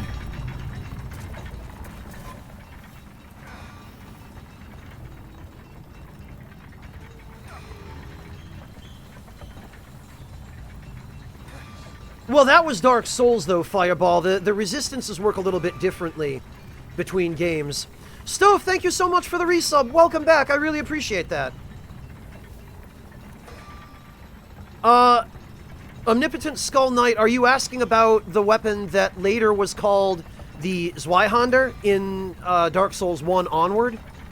That for some reason was just called a Great Sword in Demon Souls? Because, I haven't gotten it yet, but I understand that the cracked Talisman of Beast cursed weapon setup is still possible in the remake. So I guess that'd be a hard yes.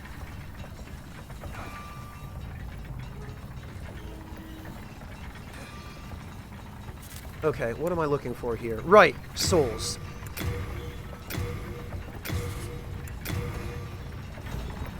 And I need to go buy some hardstone shards from the filthy man up there.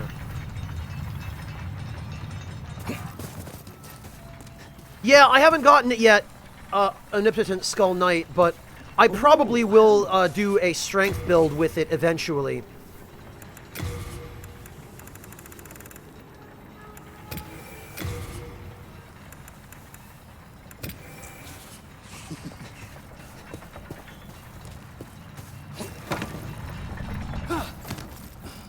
Oh, Sam, that's easy. The frame rate. What be your need? If it be a blacksmith. Okay, Blessed, I believe, becomes available at +6.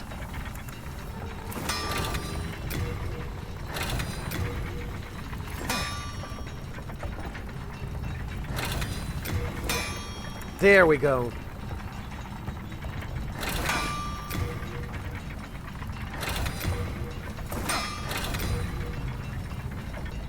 And I still need more Faint Stone, although we should get that from the Crystal Lizards, or the Crystal Lizard, rather, in the 5-3 boss room, once we've gotten that area to pure black. I think we should have enough chunks. Yeah, you know what, Mantis Man? The load times would be a strong second place for that question.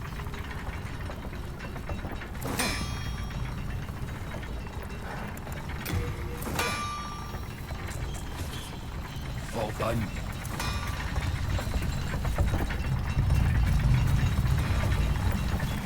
Oh, Omnipotent, thank you so much. I really appreciate that. Welcome back.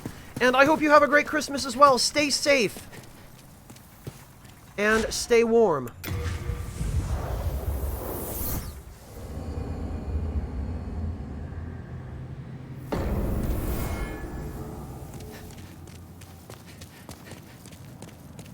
Totally understandable, Jerusik. Totally understandable.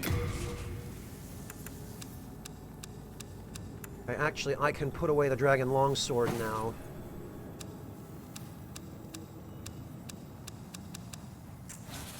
You have a heart of gold. And what I want to do here, I want to equip these.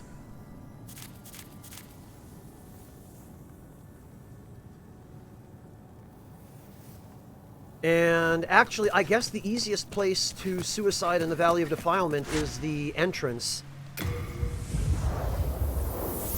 Jerusik, I hate controller vibration. I hate it. Cannot stand it. I disabled those first thing I did when I booted the PS5 up for the first time. I never, ever, ever play with vibration enabled. It's distracting to me. it's uncomfortable and it hurts my hands after a while. So I always disable it.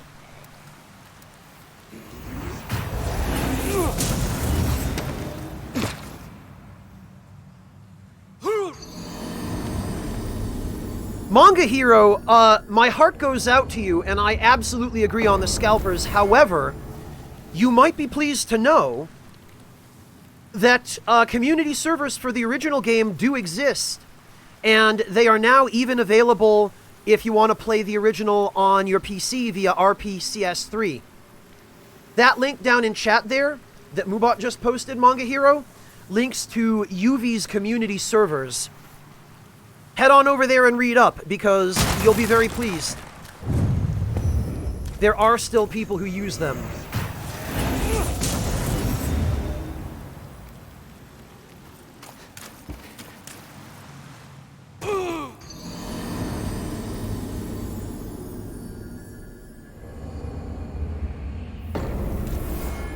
Yeah, Manga Hero, RPCS3 can run the original Demon's Souls in 1080p 60 on a decent PC.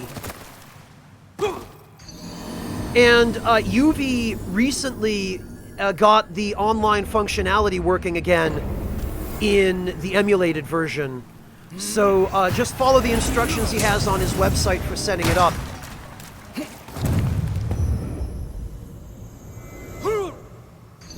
And you're good to go. That's correct, Hunter CD, yes. I am now getting this zone to black, well, pure black.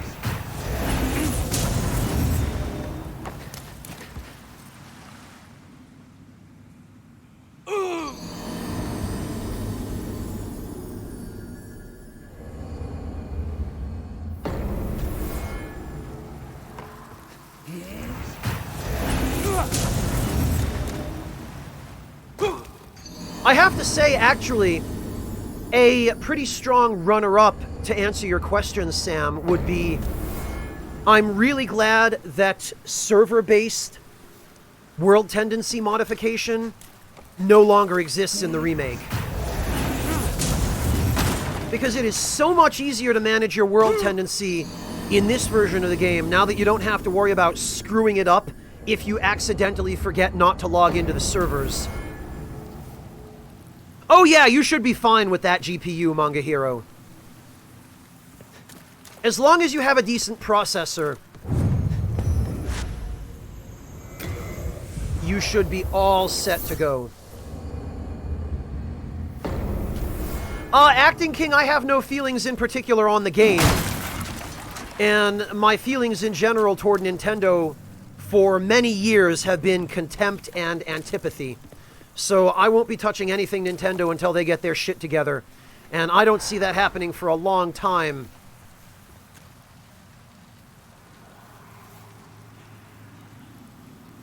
Nah, Sam. There isn't. Oh, okay. Yeah, then you'll be fine, Manga Hero. You've got everything you need to run this game in 1080p 60 via RPCS3. Well, no, Jerusik, the key difference is, in the original, if you logged into the game servers when you loaded your character, the average world tendency on the game servers would be calculated into your current world tendency on whatever character you loaded. And if you were loading a character where you were trying to manipulate world tendency, and you forgot, and you accidentally logged in on that character, you could screw up your world tendency because your world tendency would move a percentage toward the server average. It was super, super annoying, especially because the pop-up where you were asked if you wanted to log into the server was set to yes by default. So if you just button mashed through the loading screens in the original, you would end up logging into the servers. So it would, if you were trying to get pure white world tendency, and you had pure white world tendency on the character you were logging into, and you hadn't done the tendency events in that area yet, and then you logged into the servers by accident and the server average was black, especially if you logged in during a black tendency event, like during Halloween, well, too bad. There goes your pure white world tendency. Good luck getting back there. So they did away with that in the remake, and now logging into the servers no longer messes with your world tendency on your individual characters. And that is a good change. No problem, Manga Hero. I'm glad to help. Whatever you do, Manga Hero, do not buy a PS5 from a scalper. Make sure you get that from a retail store and that you don't pay a cent above retail price for it.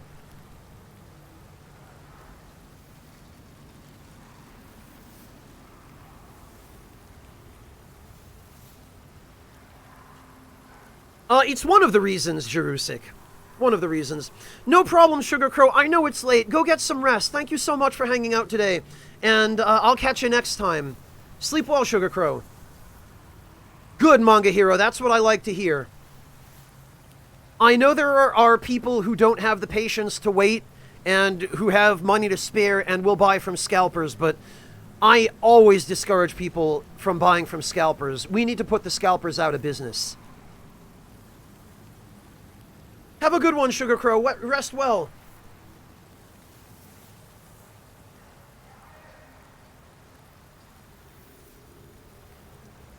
Yeah, Manga, if only there were some way we could buy it direct from the manufacturer. Oh, wait, there is, but even the manufacturer is sold out because the scalpers buy them all from the manufacturer, too.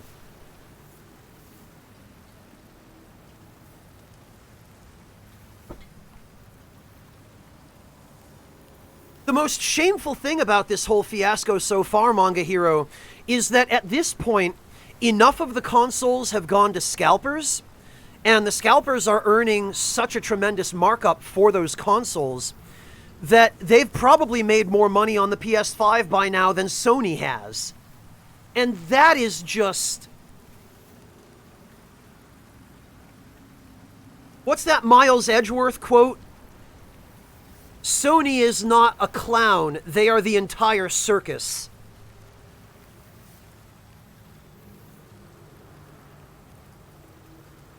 They don't, Amateur, you're right. And that's part of the problem. Because if even a handful of people are impatient or desperate enough to pay $1,500 or $2,000 for a PS5, then the scalpers will find them. I know, Acting King, it's one of my favorite Phoenix Wright quotes.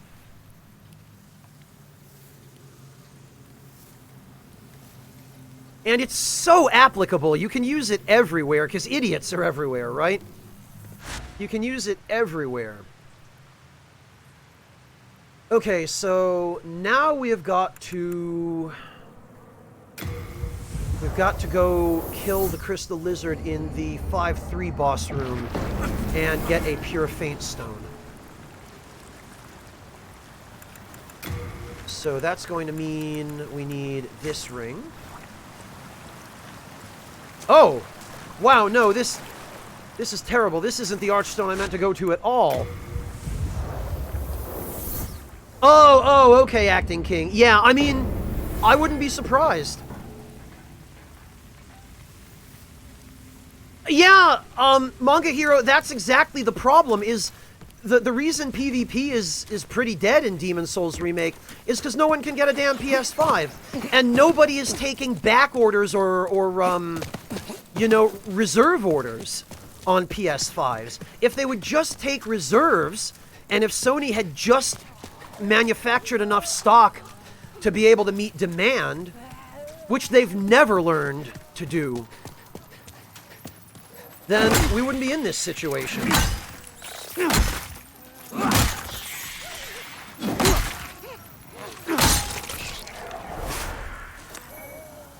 Those are Faint Stone chunks.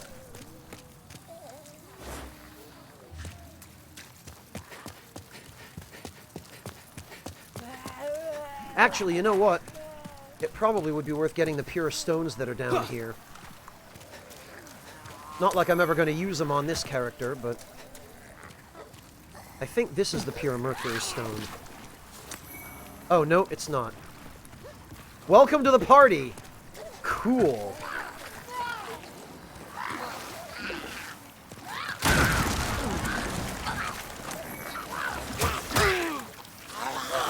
Well, whatever.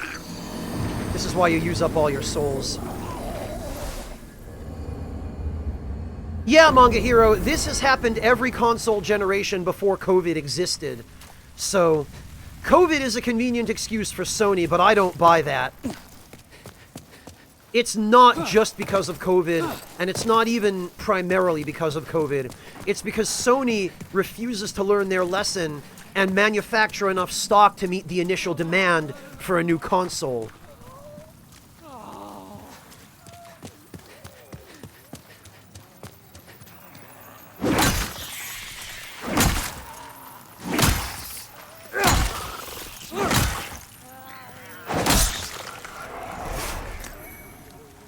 Stone chunks.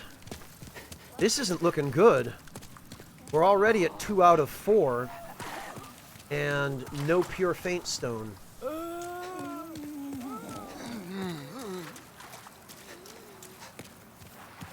think it's over here that you need to drop down. One of these is a pure mercury stone. I think it might... Oh no, it's a pure marrow stone. That's what it was.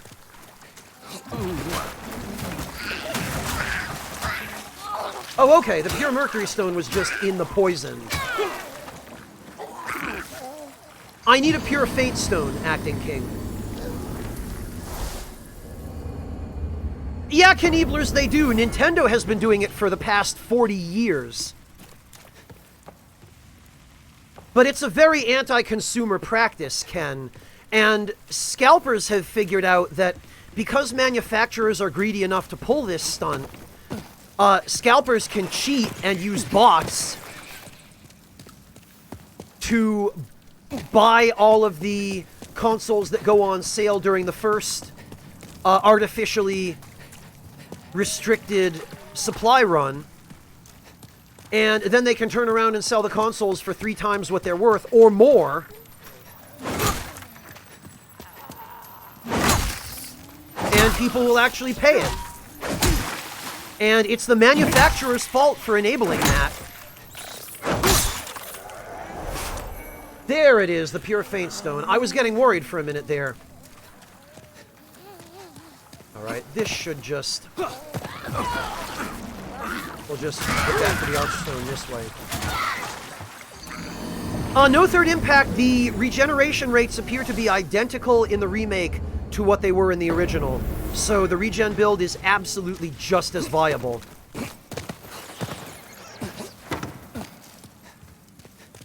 And I'm really, really glad. I'm really glad Bluepoint didn't try to screw around with the jank and try to pull a FromSoft and just nerf everything. Because, honestly, if they had, I might not even have bothered playing this. At least beyond a first playthrough.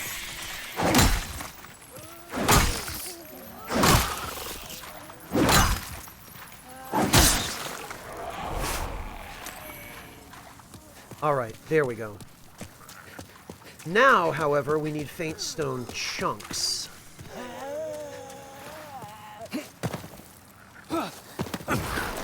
Or, shards, rather.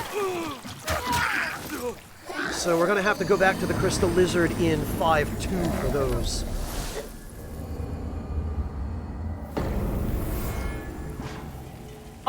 Omnipotent Skull Knight, the UI is I would say, a moderate disappointment to me.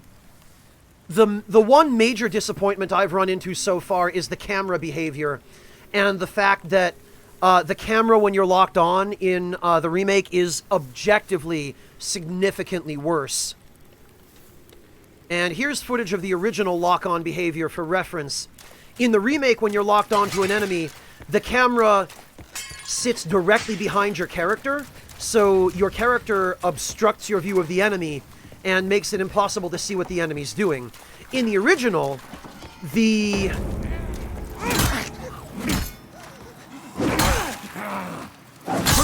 camera would... Oh, he didn't even drop any. Great.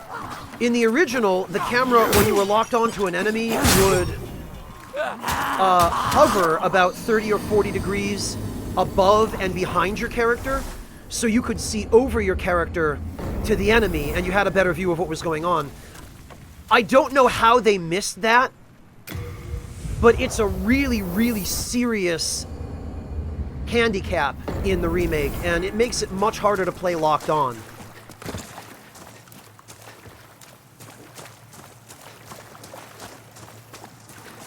And that's the one aspect of the remake that has been genuinely having a negative impact on my enjoyment in any significant way.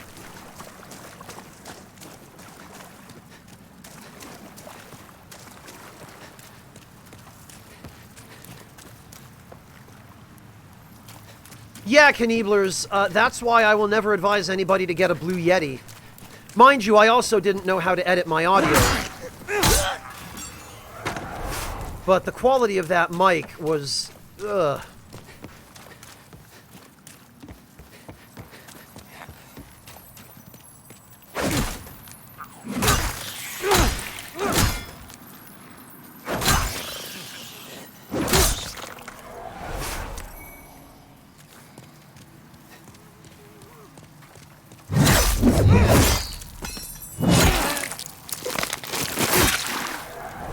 Another thing is, as cool as these really elaborate backstab animations are, they make you a lot more vulnerable to coming out of your backstab iframes in the middle of an enemy attack, especially if you're fighting more than one enemy.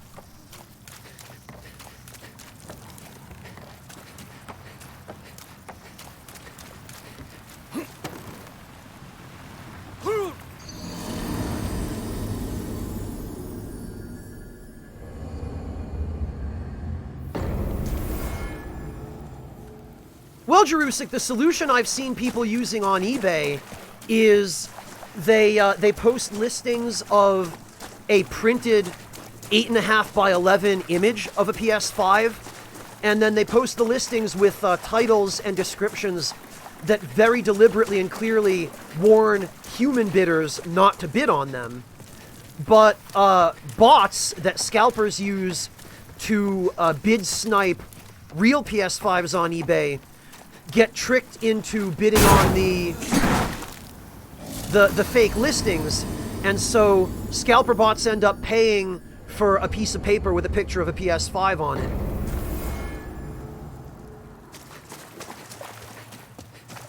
And the scalpers can't get their money back because botting is against eBay's terms of service, and they're responsible for reading the descriptions of the items, and instead they delegate that responsibility to an algorithm.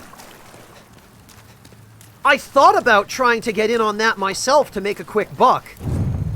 Just, you know, throwing up a couple of listings like that and seeing if any bots bite. God.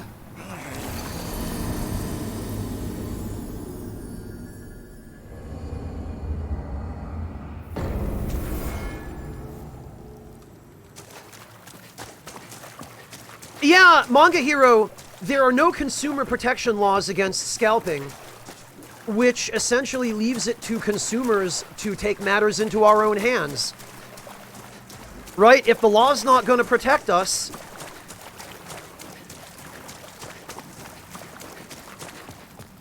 Hey, Chopin. Yeah, Manga Hero, let me know if you have any luck. Because I've seen those listings on eBay with multiple bids on them, and, you know, they've been up to hundreds of dollars.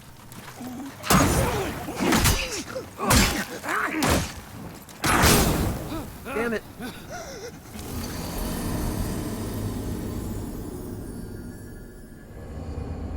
Yeah, Jerusik, that's another thing that happens a little less often. You have to be sure you've got a good escape plan, though. And depending on what country you're in, that you're well armed. Because physical meetups with scalpers will usually, if they know what they're doing anyway, they'll bring some security. Alright, Yalti, have a good one. Take care.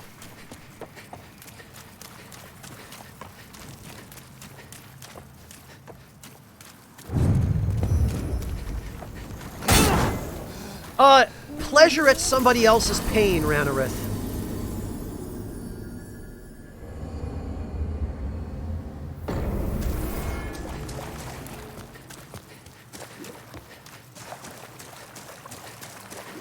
Well, Katamai, I think that's part of the reason why no one's tried, is because it's a really difficult gray area to legislate, you know?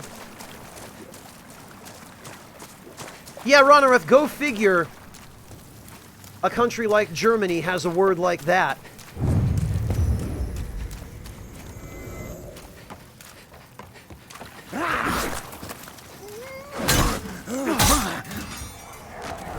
There, that's what I should have been doing.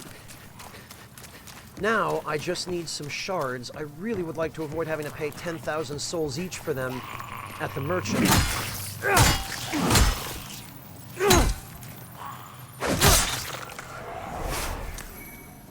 Oh, good! Another pure faint stone. Excellent. Well, I guess I can't really complain.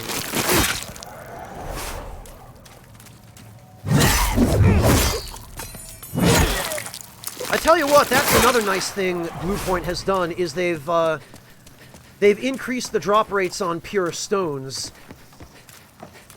which is really, really helpful.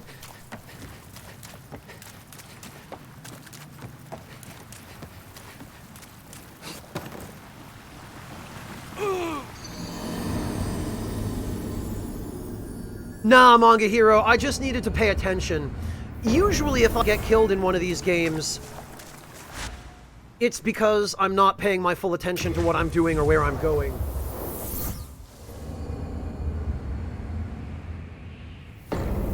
We do, Ranarith, and not every other language has an equivalent of some of our words. Well, now the shards are the bottleneck, Arthur. I never thought I'd end up here. But, that appears to be the case. So now I need to...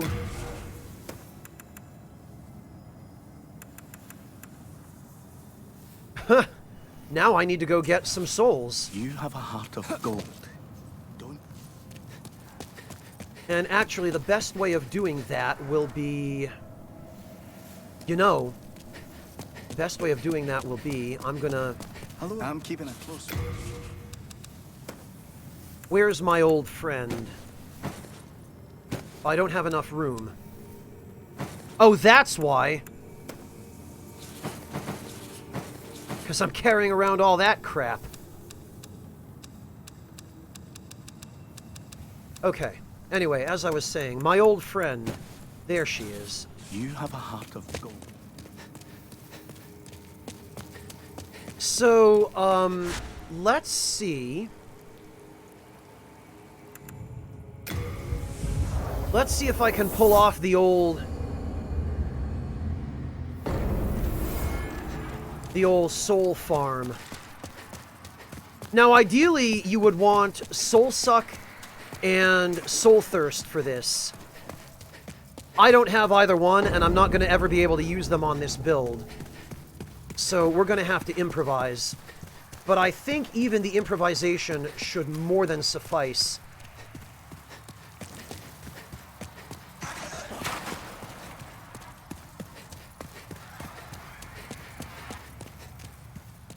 So what we want to do here is...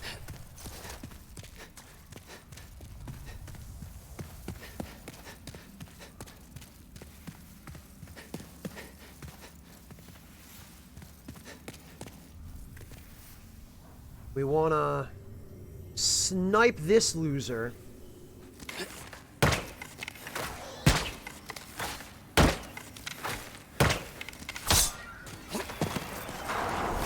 And then that clears the path up ahead of us.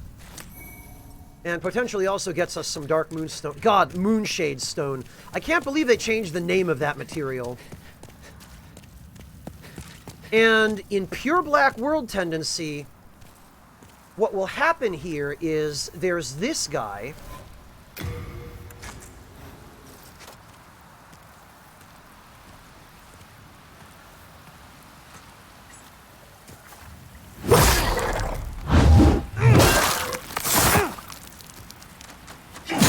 And you just slap him off the edge with the Storm Ruler, and that's 12,000 souls.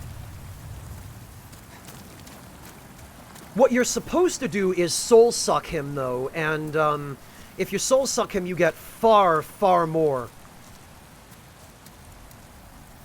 So what we're going to do is we're going to throw some soul remains. Then there are also these guys.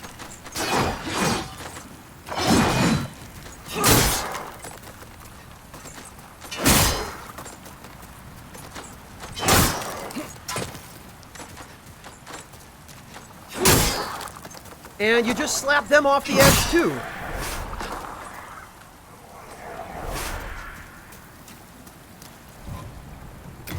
And then you switch back to your Blessed Mirrodin Hammer.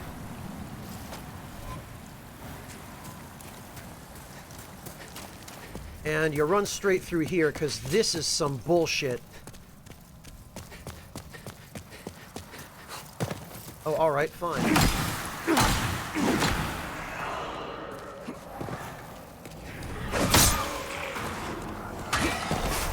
And then you run over here, and you kill this guy.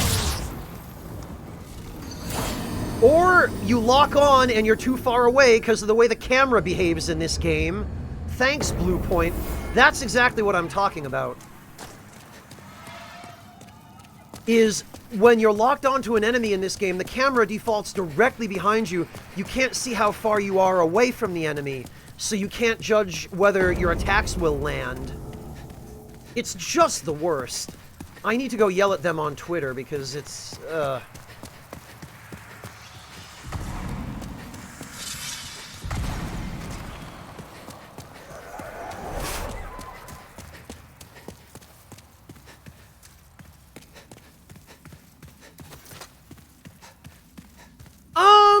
maybe because of all of the verticality in Sekiro, Arthur, but I think they did a better job balancing Sekiro than they ever have any of the Souls games.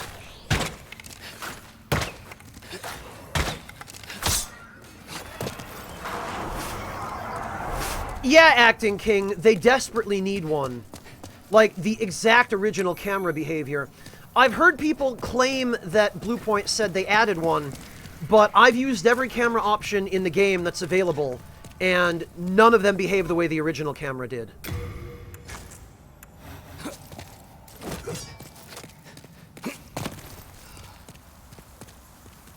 Okay, amateur, have a good one!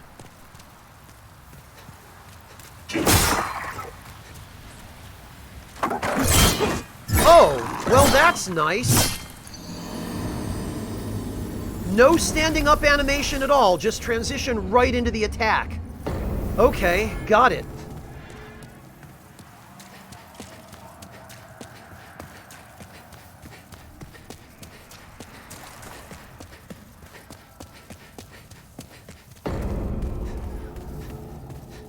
Neither have I, Jerusik, but it seems like they still have some work to do on the animations.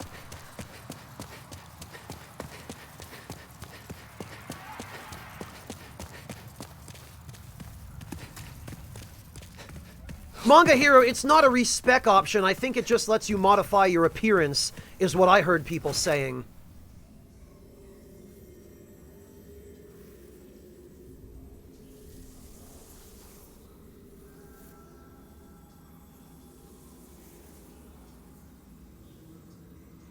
Well, so Bernadar, in general, I've been having fun playing it. Again, it's just really the only thing having a negative impact on my enjoyment is, again, the camera.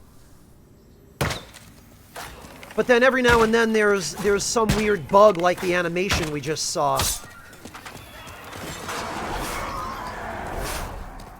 Jerusik, that's kind of a loaded question because nobody has ever done a remake of a Souls game other than Bluepoint. Everything else was just remasters. Yeah, Manga Hero, there are some really weird design decisions that Bluepoint made or didn't make. You know, that they should have. That I'm kind of weirded out that they didn't make.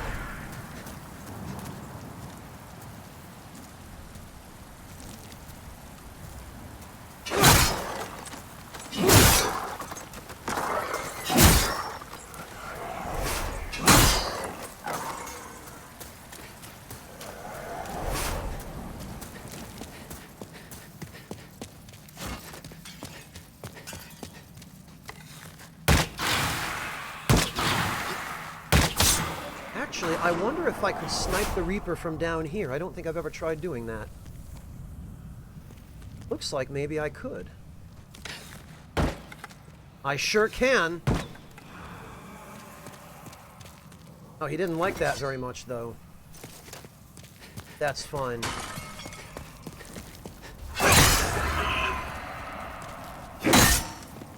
Actually, that didn't help me at all. There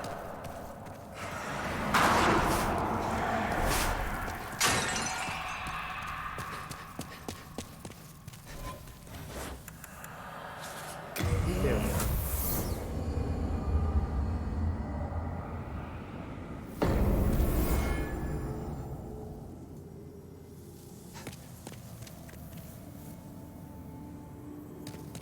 Yeah, Fireball, it's just a little bit easier if you have fire arrows, because fire arrows stagger them longer.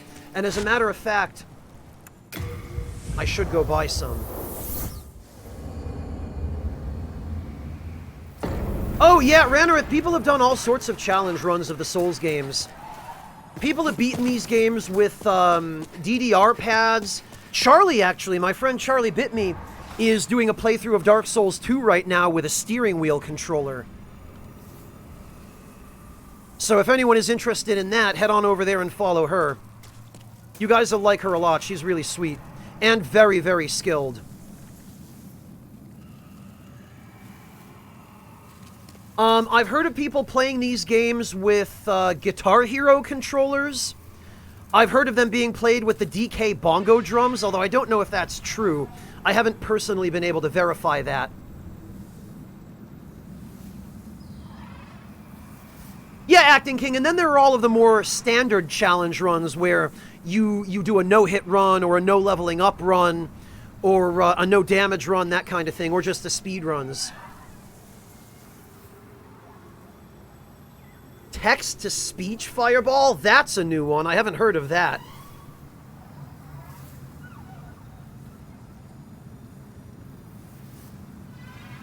Honestly, Manga Hero, FromSoft had no direct input on this other than giving them permission from the sounds of it. It seems more like the stuff that's missing in terms of quality of life is just stuff that Bluepoint could have added but didn't think to or forgot to. And it's stuff they could still easily patch in, I would think.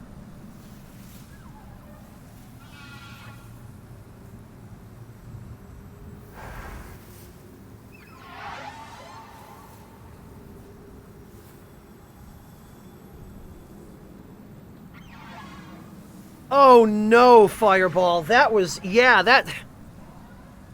he made a deal with the devil.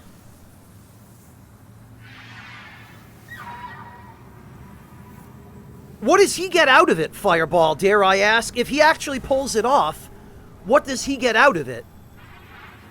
Because there'd better be something in it for him.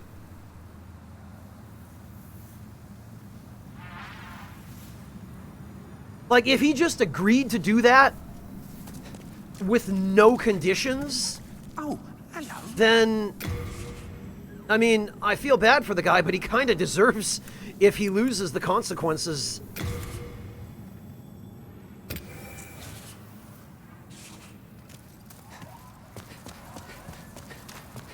Okay, Fireball, so it sounds like there may be more to it then.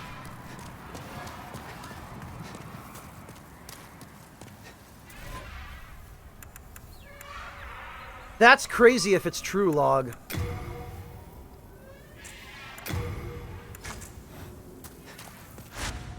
Alright, back to the Altar of Storms. Well, Jeruzik, there's a very specific reason why I use the fire arrows on the Reapers rather than any other kind. First of all, the Reapers are very strong against magic, so holy arrows do very little damage to them. However, what you'll see here, and I'll show you in, I'll show you in a moment. Let me first get rid of this guy. You'll see that if we shoot the Reaper with normal arrows, he doesn't really stagger all that much, and normal arrow spam is not really all that amazing. However, if we switch to fire arrows...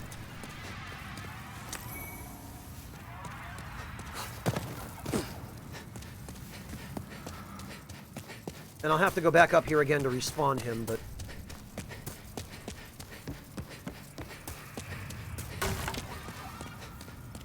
fire arrows in Demon's Souls, and any source of fire damage of any kind, in fact, has a unique property where the animation that it causes when you hit an enemy with it, the stagger, is much longer than from any other element or damage type.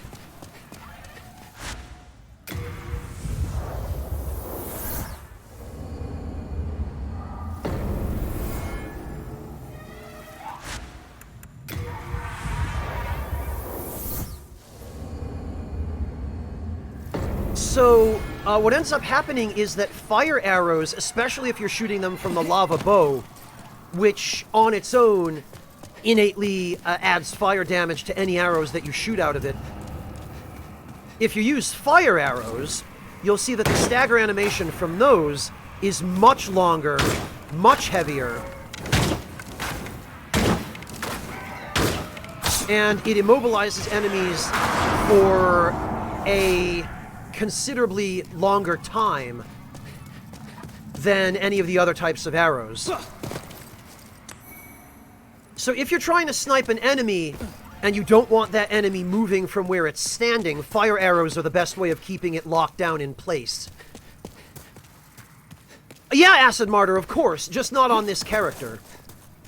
Believe me, I want to try out the Royal in the remake as well, but we'll get there.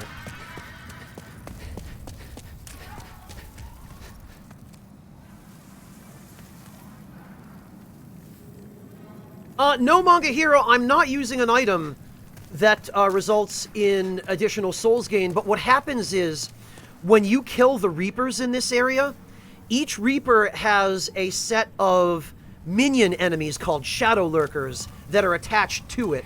And I'll be able to show you that a little bit better if we head back up and respawn him. But I know, Acid Martyr, I know. Maybe at some point they'll patch the audio balancing. But I guess in order for them to do that, it would require for them to completely remaster the sound effects. So, Manga Hero, basically...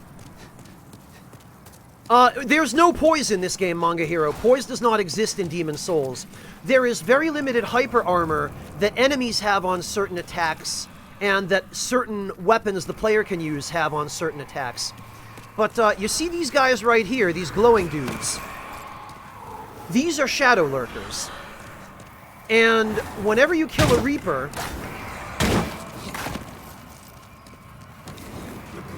every Shadow Lurker that was summoned by that Reaper also immediately dies. Like, watch. See, the Reaper dies, and then the Shadow Lurkers behind him that he summoned also die. So the reason you get a weird number of souls here is because you're not just getting souls for the Reaper, you're also getting souls for all the Shadow Lurkers that die when you kill the Reaper.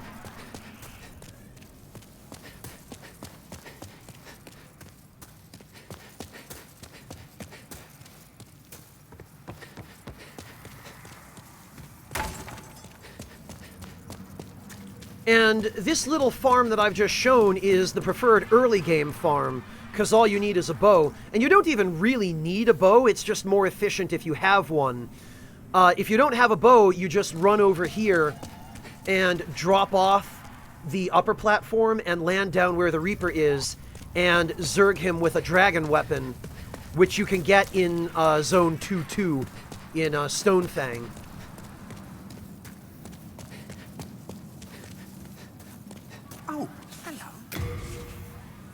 The other reason fire arrows are really useful is that their long stagger animation will help to prevent enemies from counterattacking. Like, if you shoot a Reaper with a regular arrow, and that Reaper sees you, you're not wearing the Thief's Ring, and he knows where you are, he will immediately counterattack by casting Dead Finger, which is the Reaper version of Soul Arrow. which does a tremendous amount of damage, and it has much longer range than the player version of Soul Arrow. Yeah, I probably will, Ranarith, yes. It is, Acid Martyr. I need souls to buy Faintstone chunks, because there's no good place to farm Faintstone chunks. And the merchant that sells them for an absolutely stupid amount of souls. As a matter of fact, I'm pretty sure the cost of Faintstone chunks has been increased in the remake. Because I don't remember them being any 10,000 souls each.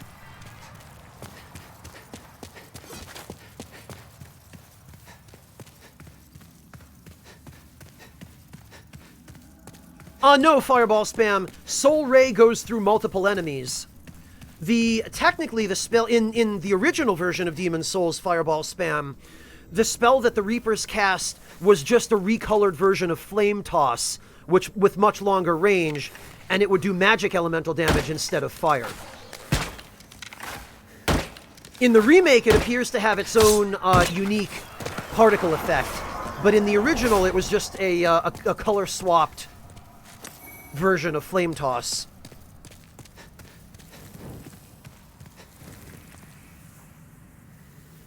Oh, really, Ranarith? They didn't? Where did you hear that? Because that's some stupid shit if it's true. No, Omnipotent Skull Knight, I haven't.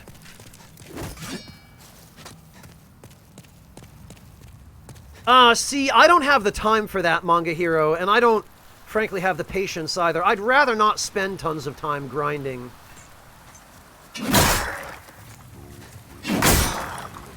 Miros! Oh my god, Miros, what are you doing? Miros, thank you so much for the 10 gift subs. To Wanderer in the Dark, Breakfast Mega Powers, Slipped Fusion, Automata 93, Frixian 21, Dia 666, Shion, and Marshmallow. My god, Miros, you didn't have to do that, but I seriously appreciate that you did. Thank you so much. Really, man.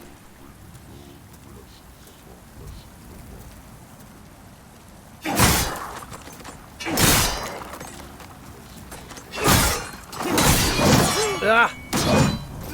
Didn't mean to do that extra swing.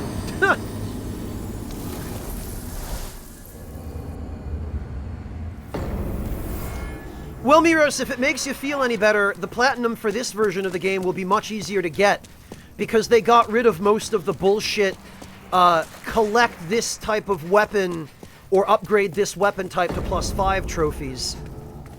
Now it's stuff that's actually interesting, like, beat the Dragon God with the Hands of God, or kill the Penetrator with Bjor. That kind of thing. So actually it won't be as bad as it was in the original Miros. Ha! Yeah, you knew it, Breakfast.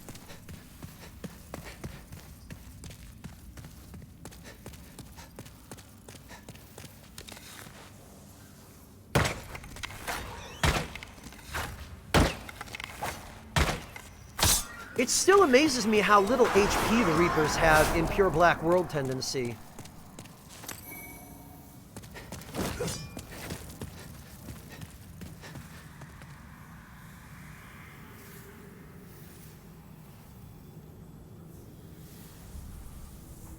Good, Manga Hero. I'm glad you're able to get that sorted out. Yeah, Fireball Spam. Usually we would end up relying on community mules for pure Bladestone in the original, because it was just so stupid. Well, community mules, or, you know, that one friend who just had one and duped it with Thomas.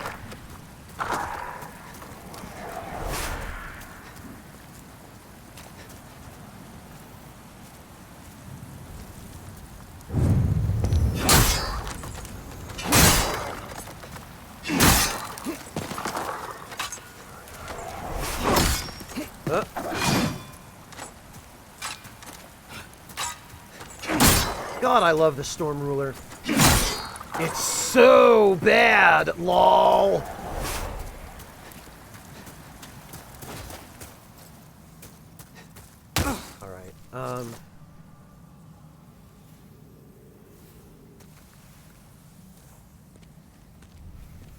Can I get a good bead on him from here is the question.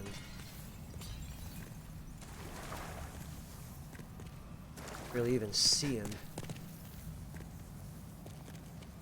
There the loser is. So what we want to do here is... no such luck.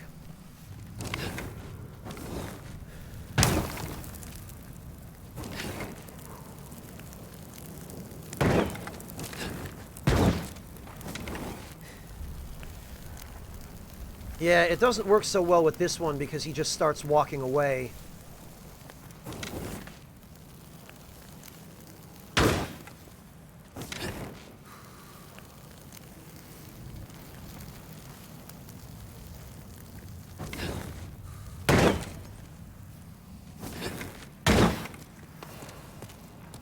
Bah!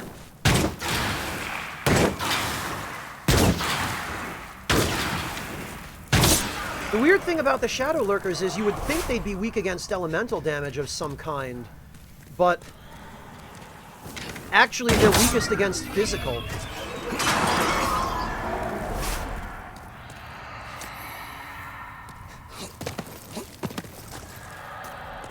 Okay, this ought to be enough, and I am getting out of here before one of those ghosts backstabs me. Acid Martyr, I don't trophy hunt. I personally don't care about trophies. In my view, if I get a trophy over the course of the game, fine, but I'm not going to spend extra time going out of my way looking for them. I'm too busy for that. I have too much else to do, frankly.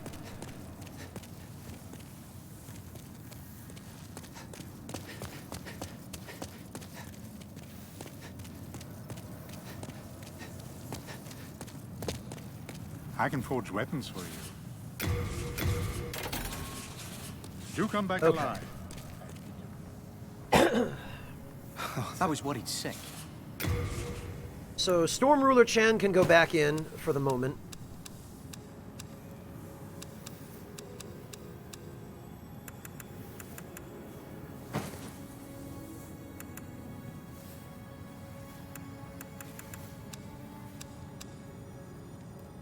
Those can go in. No, Manga Hero, I have not. We are indebted to you, for you fight on our behalf. I hope he was able to complete it, Fireball. I like Hob. He's a cool guy. He seems like a nice dude, and I feel bad for the stuff he puts himself through sometimes, but... Aha! Welcome back, Monotone. So far, so good, I would say.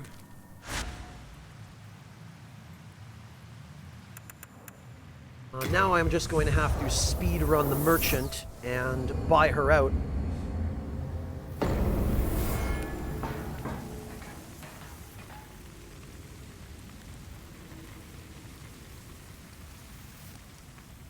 Monotone, I appreciate it, but I don't know what I would do with it. Actually, Monotone, a number of years ago, I was considering contacting Mike Crogwell. I don't know if any of you guys know Mike Crogwell. He's the guy who has the show Big Giant Swords on the Discovery Channel. I actually have an original piece that he made. I've got one of his bandsaw swords.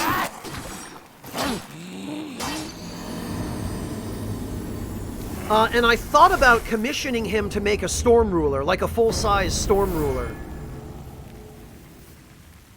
Oh, that figures, Ranarath. Well, that's going to really rain on my parade. If that's the case, I don't know that I'm going to have the energy to play through that game again.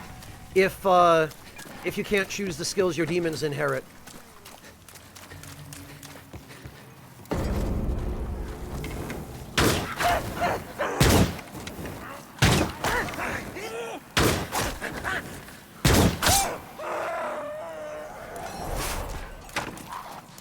But, yeah, I mean, now that Mike is super famous, I doubt I'd be able to afford to have him commissioned for that sort of a job, because...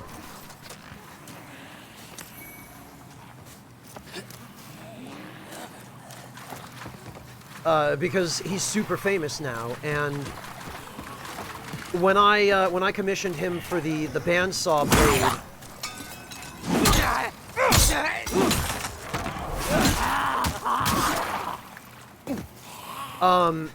it was before he really became well known.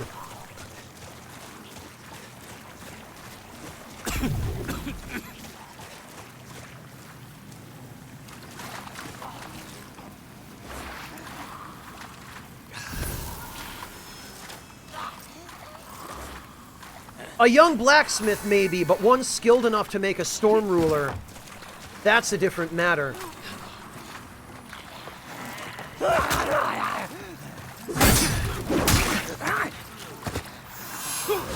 Damn it! Before I even had a chance to collect my souls, too.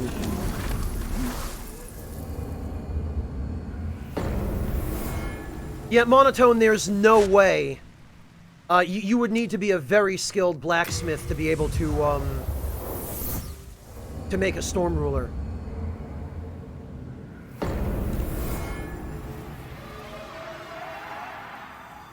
And actually, now I need to go back and get it again.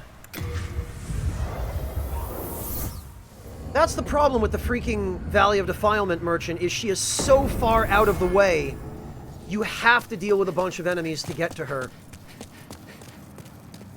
Hello? I'm keeping a close watch. You have a heart of gold.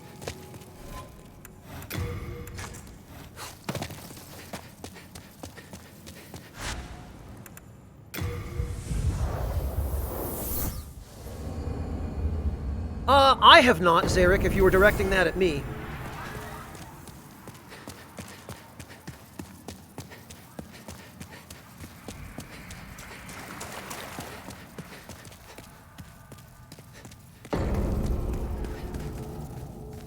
Also, I've always found it funny and a little bit ironic that farming in this area in this manner results in me using the Shadowmen's own sword against them.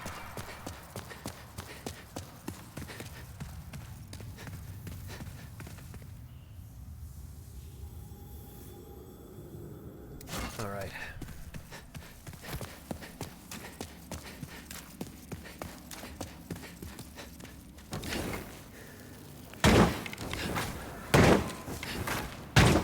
You know, I have to say, as cool as the trail is on the fire arrows,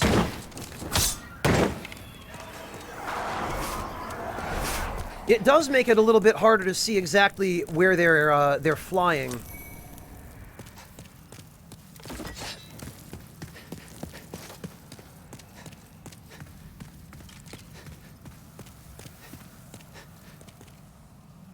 Oh, okay, Zarek, I see.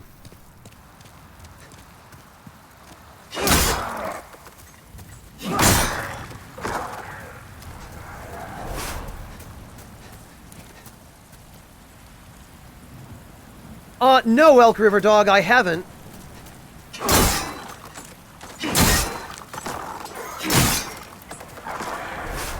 And now that you've described it to me, I don't think I want to.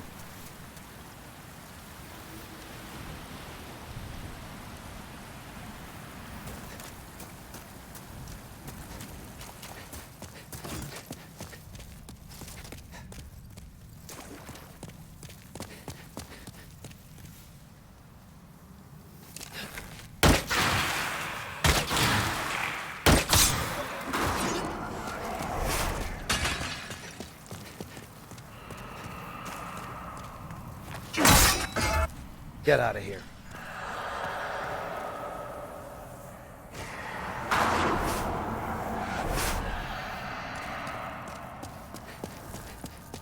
There we go.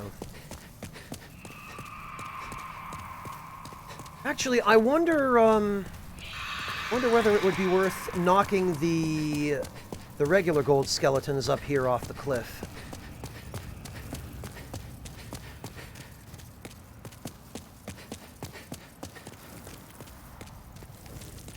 I forget how many souls they give you.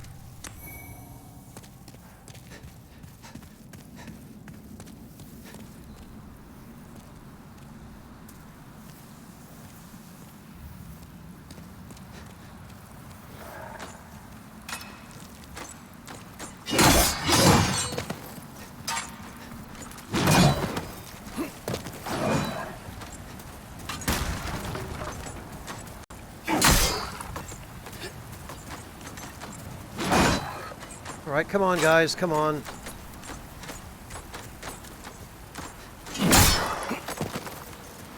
And actually, if we put that right there...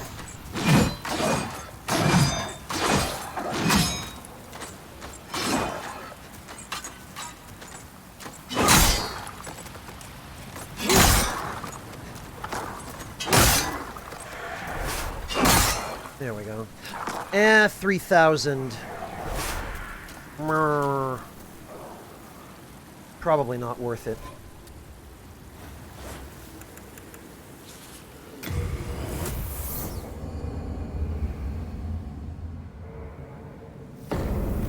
Well, Elk River Dog, where do you think Fatbergs come from? That ain't no coincidence. I'll tell you what. No.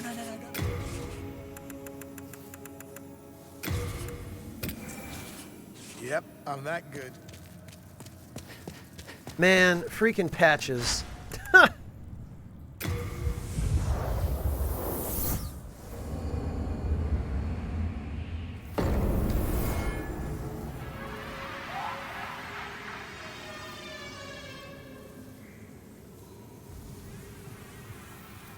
I don't know, Elk River Dog. Even if you were trying to make ground beef more healthy, you would still just cook off all the fat in a pan.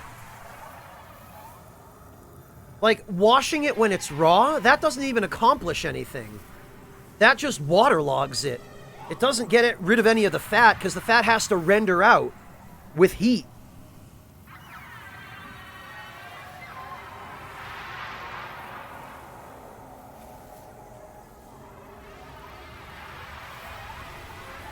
Manga Hero, it used to be level 120 in the original version of the game. But at this point, it could end up being anything in the remake. We still have no idea. Not enough people have PS3s, or PS5s yet, rather.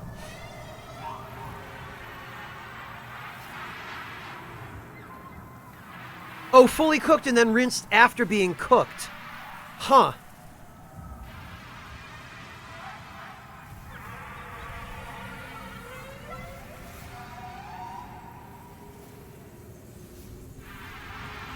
Yeah, Acid Martyr, you'd go to a butcher and ask them to just grind up some, I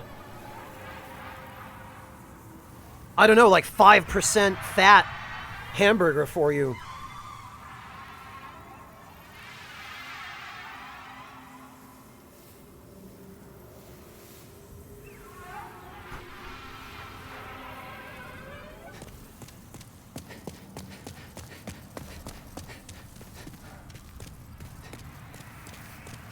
Yeah, Elk River, it's still awful, but if for whatever reason you absolutely can't eat foods that are high in fat, and you want ground beef, it's your only option, really. I mean, unless you're okay with ground turkey or some sort of vegetable-based facsimile.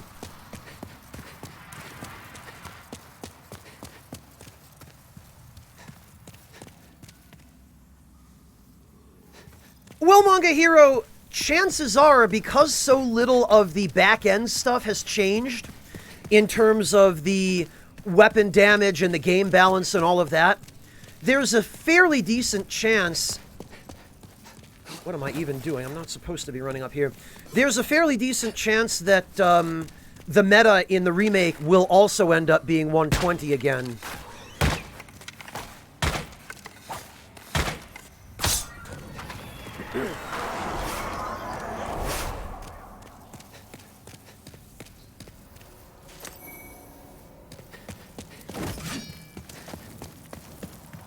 I certainly haven't encountered anything game balance-wise up to this point in this playthrough that gives me any reason to believe things will fall any differently than they did in the original.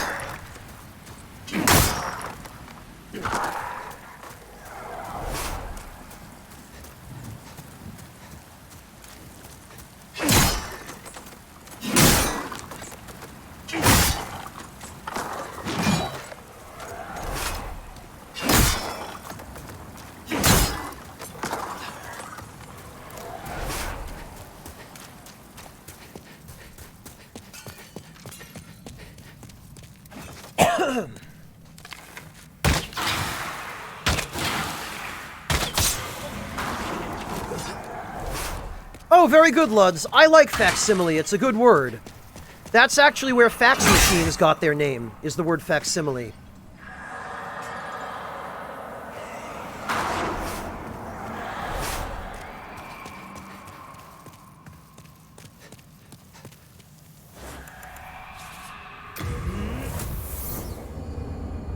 I did, Manga Hero. I got killed on the run to the merchant in 5.2. Which is one of the really annoying things about 5.2, well, about the merchant in the Valley of Defilement is you have to run past or fight a bunch of enemies to get to her, no matter which location you go to or what direction you approach from.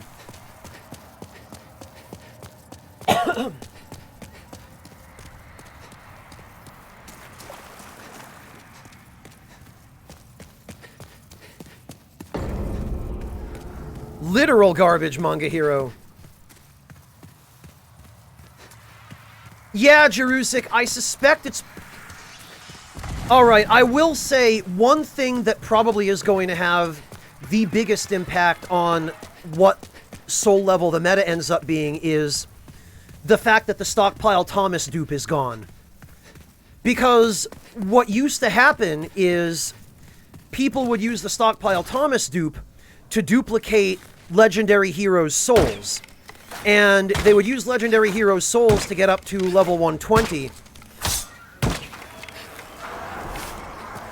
Which now you have to farm souls in this manner in order to get your character up that high.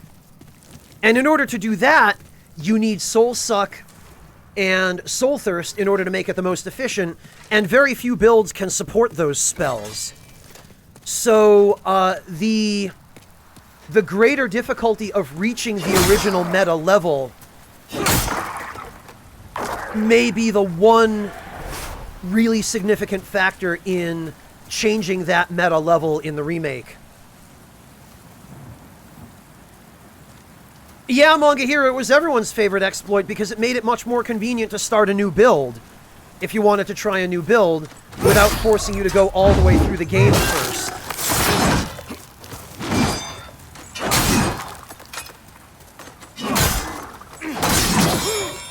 Damn it. I totally boned that. I didn't mean to backstab that guy.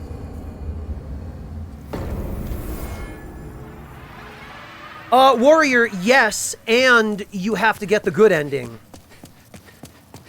Because you need the Maiden in Black's soul in order to make Soul Suck. Too much risk, Jerusik. Too much risk of farming the Storm Beasts.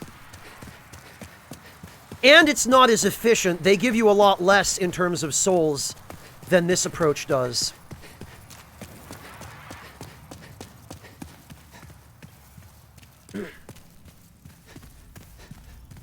It could, Manga Hero. There were a lot of quality of life things Bluepoint could have added that they didn't. That there were specific requests and conversations about during their development period.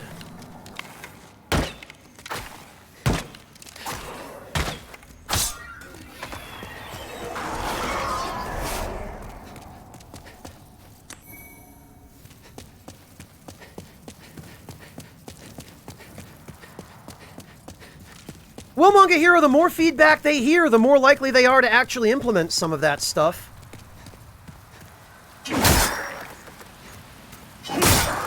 I myself definitely have a couple of bug reports for them, and I think I am going to try to get their attention about the camera.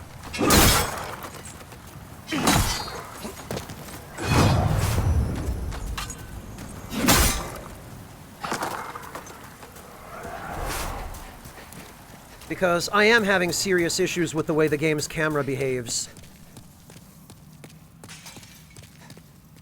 Oh, much faster, Log. Have you seen the amount of souls I'm getting from these enemies?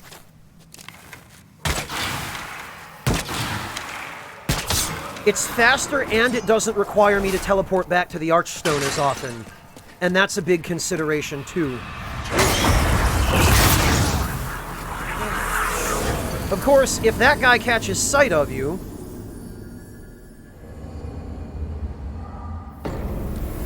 Oh, okay, Log, then you'll see. Oh, I forgot to get this.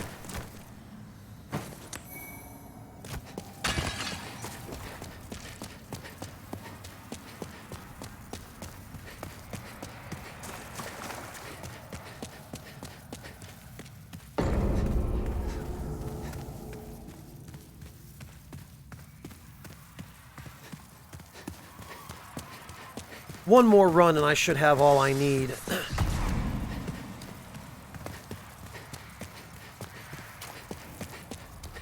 As happy as I am that Bluepoint enabled you to send stuff back to storage when you find it, it's kind of irritating that you can't buy stuff from a merchant and send it back to storage.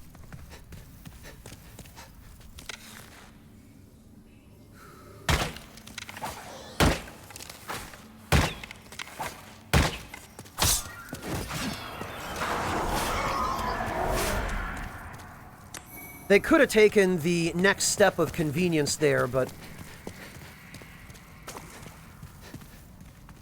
Yeah, Manga Hero, it is baffling to me that they missed the camera issue. And I know that some of them were fans of the original Demon's Souls. I know some of them played it. Which is why it's even more perplexing to me that... they managed to miss some of this stuff.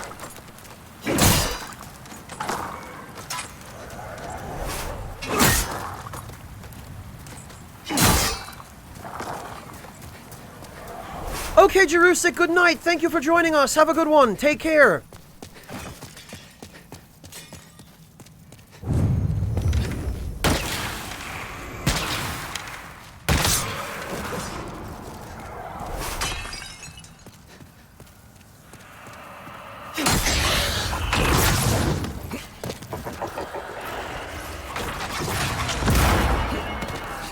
Okay, I definitely botched that.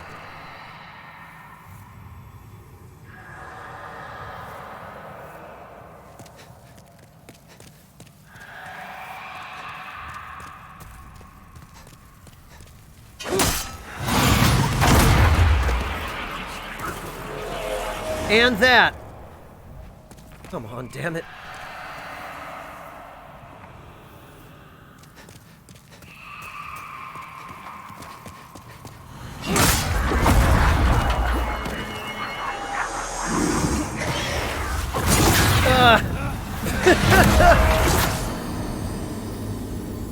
And I didn't knock him off the cliff either.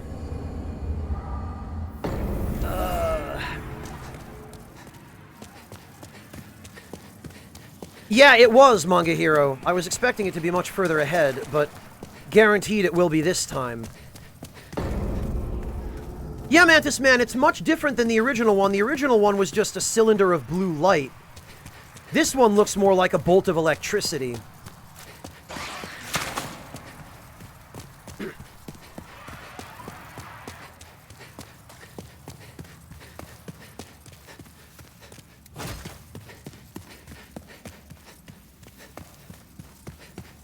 But yeah, Manga Hero, what you're talking about is the Reaper's version of Flame Toss.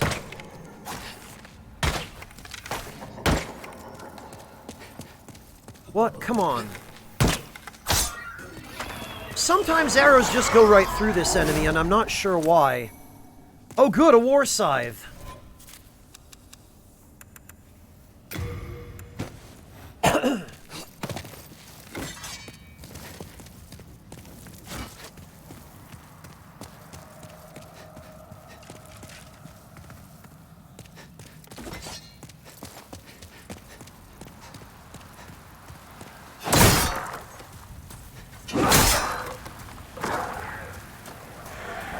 Okay, I just have to get used to the new animations these guys have.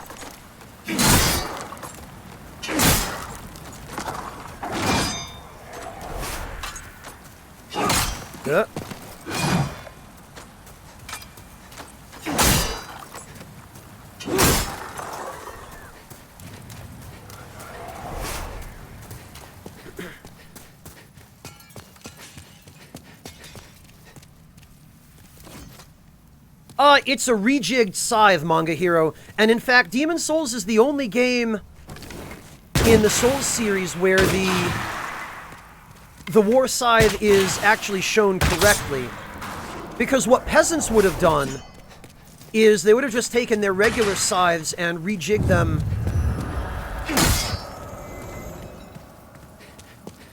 to serve as slashing polearms. I'll be able to show you right about now, because I'm going back to the Nexus.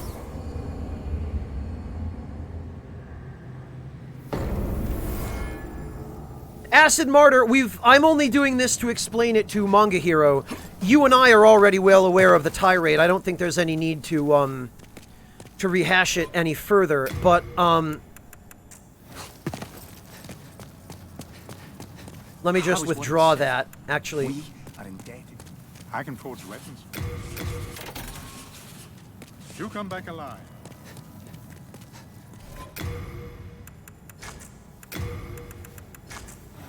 Oh, thank you. So, Manga Hero, a regular old farmer's scythe, which is the same shape that it's usually depicted as when it's being carried by the Grim Reaper, is a piss-poor weapon. Its balance is horribly suited for combat, and a scythe is really meant to be kind of dragged along the ground to cut grass or hay. That's why the Grim Reaper is depicted with it, because the symbolism of reaping souls isn't about using the scythe as a weapon, it's about the symbolic value of the scythe as a tool for reaping. In medieval situations where the peasantry would revolt, or sometimes the monarchy would deliberately arm the peasantry in order to add them to the ranks of the kingdom's armies, what you would see sometimes is, since actual equipment for real soldiers was expensive, and kingdoms didn't necessarily want to waste that amount of money on good equipment for people who had almost no combat training and who were basically cannon fodder, what they would do is they would take the blade of a field scythe like this one, and they would rejig it and mount it on the end of a straight shaft like this, and effectively turn it into a slashing weapon. And in this form, it had much better balance. It was much more effective as an actual weapon. And it was relatively inexpensive, and you could make it out of materials that practically every peasant had lying around. So this was popular both for peasantry that supported the monarchy and that were rebelling against it. This is one of the most common farm implements turned weapon that you used to see on the battlefield.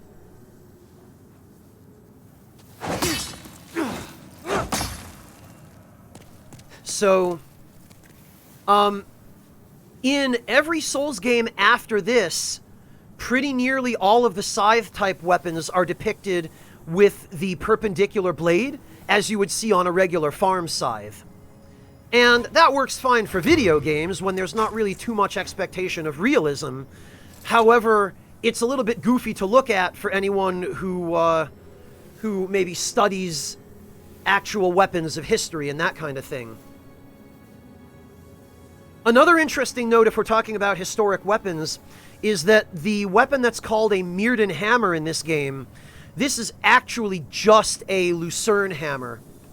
And I believe it's named that after the city of Lucerne in Switzerland. And I believe there's actually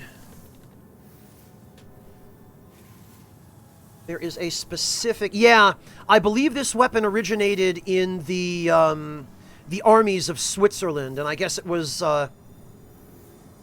I think it was because there were a whole bunch of them that were dug up at an archaeological site in Switzerland, but this is the weapon.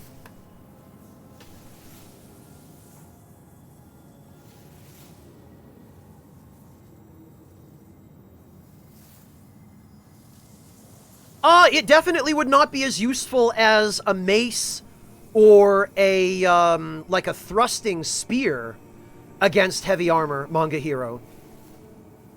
But usually even the peasantry carried backup weapons that were. Sometimes it would just be something as simple as a wooden club. Sometimes they would use axes or adzes, or even pickaxes. And I'll tell you what, a pickaxe, like a standard miner's pickaxe, is a pretty effective weapon against plate armor. Hello, Shut Up and Pick. Welcome.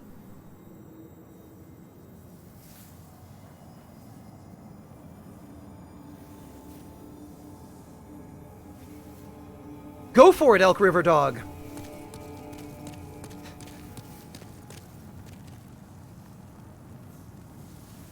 So, this is just an interesting subject that frequently comes up in the Souls games, because it seems like whoever was responsible for the weapon designs in Demon's Souls at least had the wherewithal to Google historic weapons. Whereas in pretty much all of the Souls games that came after this, it's almost as though they stopped making any effort to even make the weapons look remotely realistic. And it was all just gigantic two-handed swords that are twice as tall as a person is, you know? Shout-outs to the Fume Ultra Greatsword and the Smelter Hammer, among many others. Although even the weapon they call the Greatsword in this game is unrealistically enormous. So Demon's Souls had some of that. You know, the Meat Cleaver, the Dragon Bone Smasher. Miyazaki has always been a big fan of Berserk, so we all know what that results in. Alright, that can go back. Actually, I am going to take out the Blessed Mace, because that is a weapon I usually use on this build. Or that I at least carry for backup.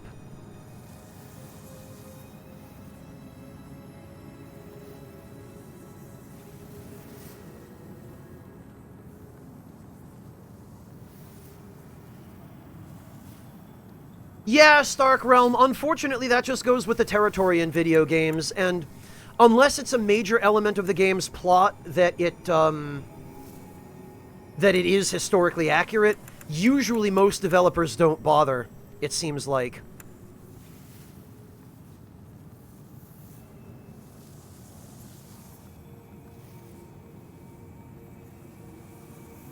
Well, Arthur, I mean, when there's a decent balance between realism and fantasy, usually it's not so immersion-breaking. I mean, you've got weapons like the Moonlight Greatsword, or I'm sorry, the Large Sword of Moonlight,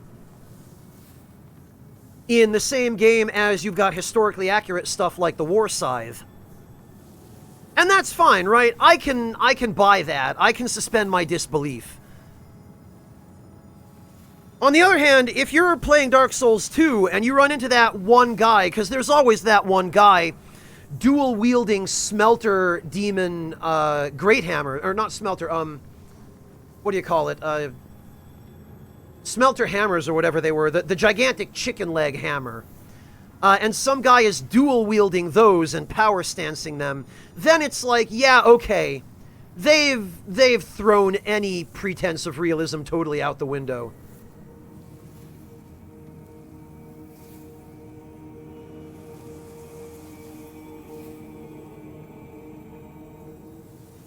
Oh, that was this one, Shut Up and Pick. In the original version of Demon's Souls, the blade of this sword was transparent, and there was a really, really tiny blade inside, and the larger blade surrounding it that you see in this image here was made of light.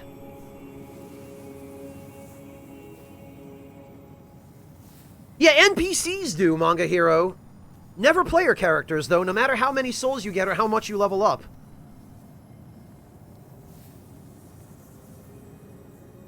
So it's just always been one of those weird, dissonant things that you notice in these kinds of games. Boy, I have to say, the Dark Silver set is looking pretty fab.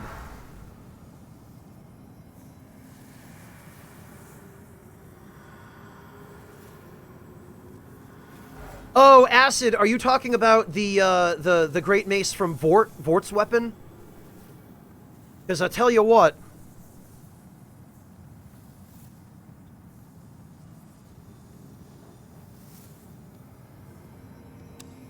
Okay, what else do I have that I need to stash? This stuff.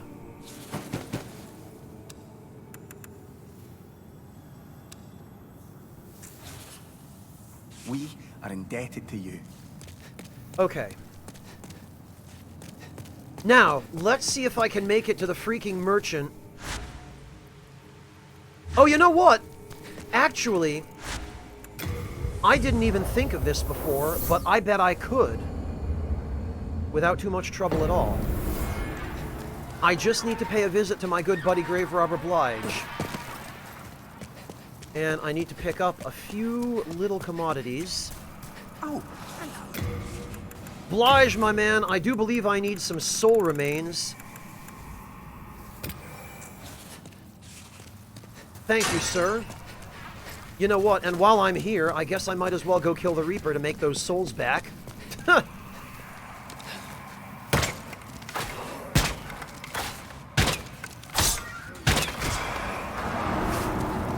There we go.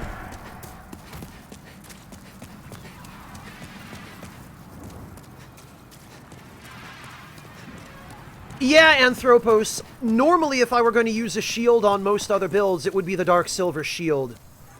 But this build, because of the fact that it's a regen build, requires Adjudicators instead. And actually, it seems like the Adjudicator shield is a fair bit better in this game than it was in the original. Or maybe it's just that, that some of the stamina damage on certain enemy attacks has been toned down. So what we're gonna do... 4, Wheatley. Level 4.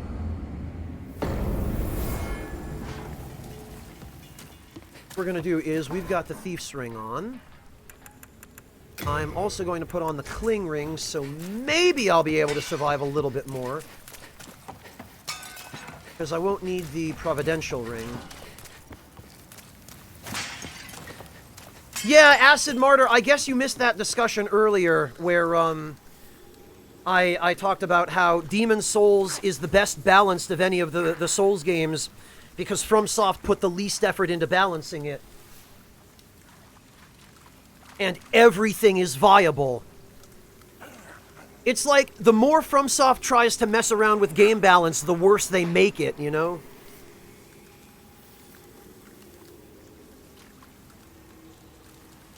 They just end up with all this useless equipment that got nerfed into utter worthlessness that no one has any reason to use. And the only things that people use are whatever didn't get nerfed.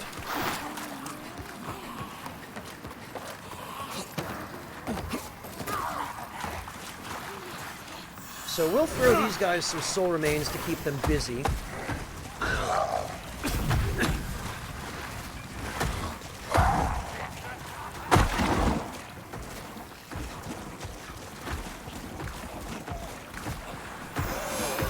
Throw these guys some as well. Because everybody here just goes cuckoo for Cocoa Puff. I mean, soul remains.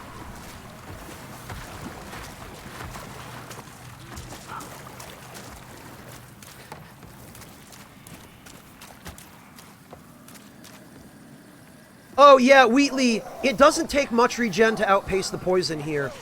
All you need is the Regenerator's Ring and like a +1 or 2 Blessed Weapon. As a matter of fact, I think with the Regenerator's Ring and the +1 Blessed Mace that you find in 5.1, I believe that alone is enough to outpace the poison in this zone, if I remember correctly, Wheatley. So it doesn't take much. Please buy more for the poor child. Such a poor... Blue Lizard, I think soul remains are balanced just fine. Because it's really difficult to aim them. And the difficulty of aiming is one of the things that makes them, really tricky to use.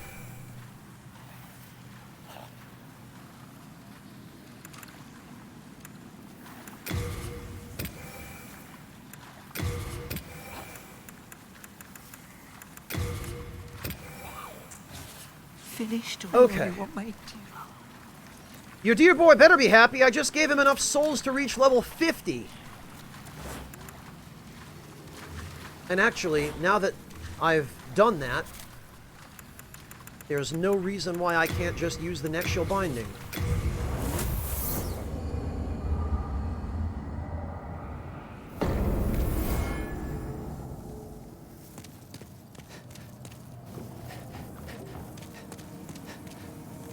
Okay, so... Oh, you know what? I am going to need a few souls to upgrade the,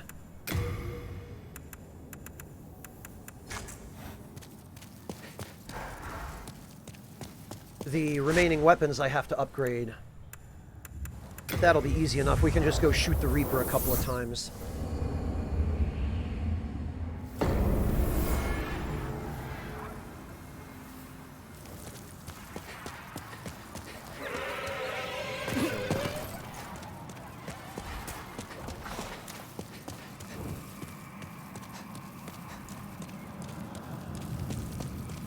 Well, Fireball, but with the Pebble you still had to lock on, because there's no way you were hitting anything with it if you didn't.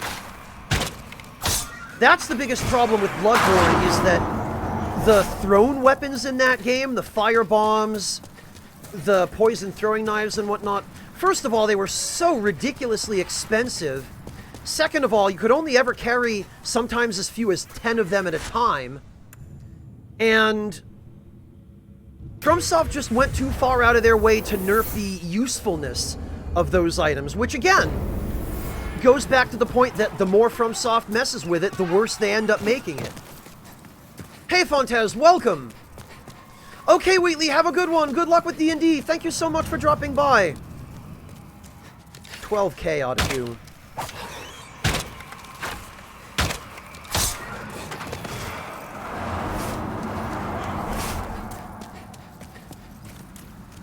They have fireball spam, and never mind the any of those other details.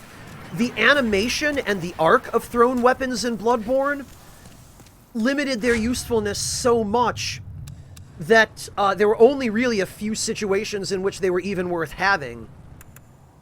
Because you couldn't carry enough of them to really do a significant amount of damage to anything, except for trash mobs where firebombs were useful for the AoE, I guess, but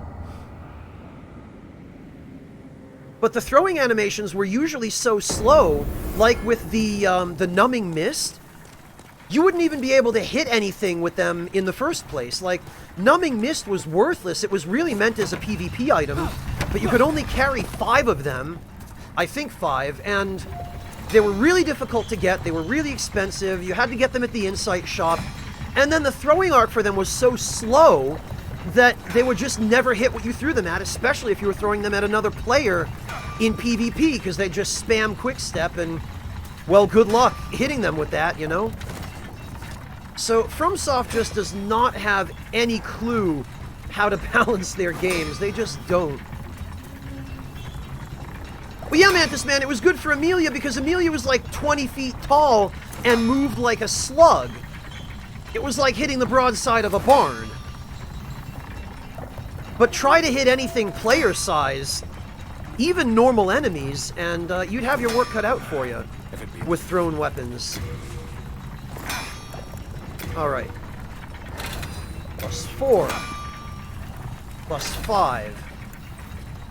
There's our +5 Blessed Mirrodin Hammer. And we need more shards for the mace.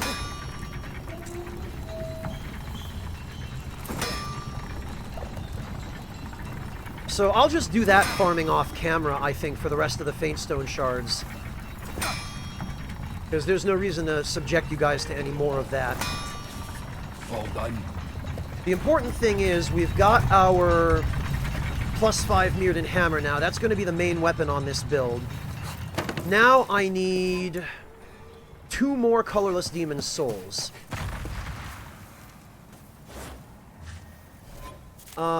One of those I will get from the Valley of Defilement, which actually I should have done the last time I was there. That was stupid of me.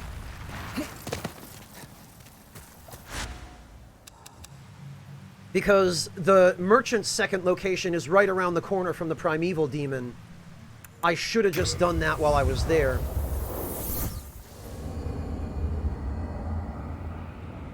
Well, shut up and pick, and some of them used too many bullets for them to be practical, unless you were willing to use all your rune slots for Formless Eden, which was the one that increased your Quicksilver bullet maximum.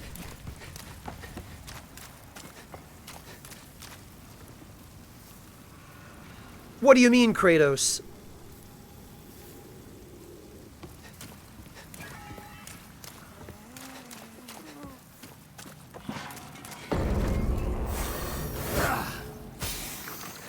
Yes, Iverius, you need Maiden Astraea's soul and a broken sword, which you get in this zone. You get it in 5-2 near the beginning if you take the left path through the poison swamp around the edge of the swamp clockwise.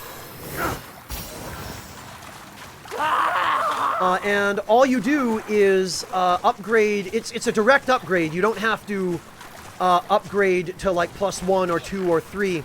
The broken sword just turns straight into the blue blood sword. That's the easy part. Is getting the sword. The hard part is actually setting up your character to use the sword. Blue blood sword builds have one of the most finicky and particular sets of stat requirements of any build in the game. The weapon has really high minimum base stats.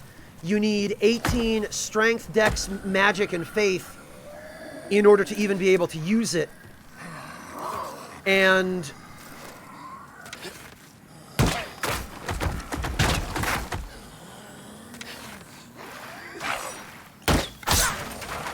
if you don't have that, you won't get the... You won't be able to wield it properly. And then, it doesn't actually gain almost any attack power from any of those stats. The only stat that it actually gets significant scaling from is luck.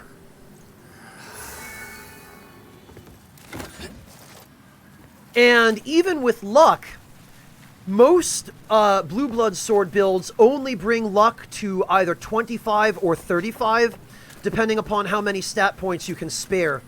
There's a soft cap at 25 where you start to see significantly diminishing returns. After 35 luck, you get back almost nothing attack power-wise from it.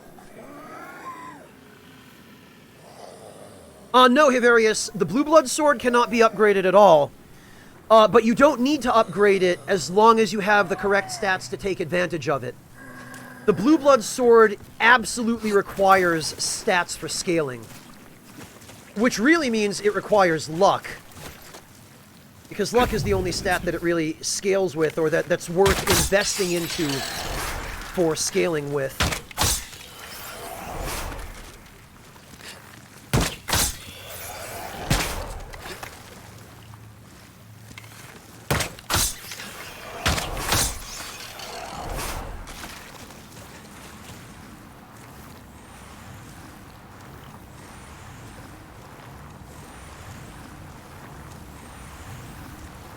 Oh, yeah, Kratos, I was gonna say...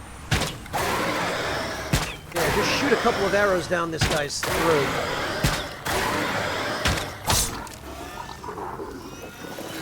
Eat fletchings, primeval scumbag.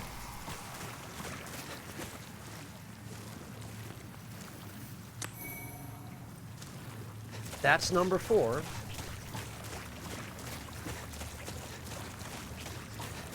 Oh, Manga Hero, didn't I tell you earlier during this stream I was chatting with Wooly about our old collab with Demon Souls years ago? Just a couple of days ago, actually, Wooly and I had that chat. Yeah. Well, Kratos Gao, I was about to say,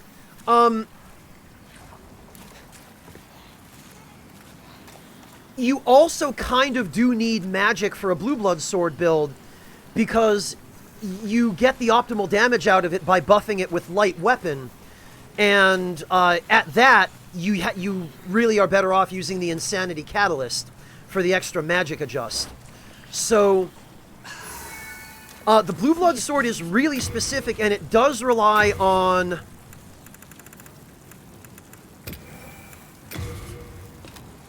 It does rely on buff damage very heavily.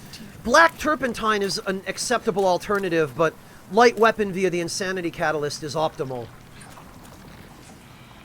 Log, because light weapon adds magic damage, whereas cursed weapon adds physical damage.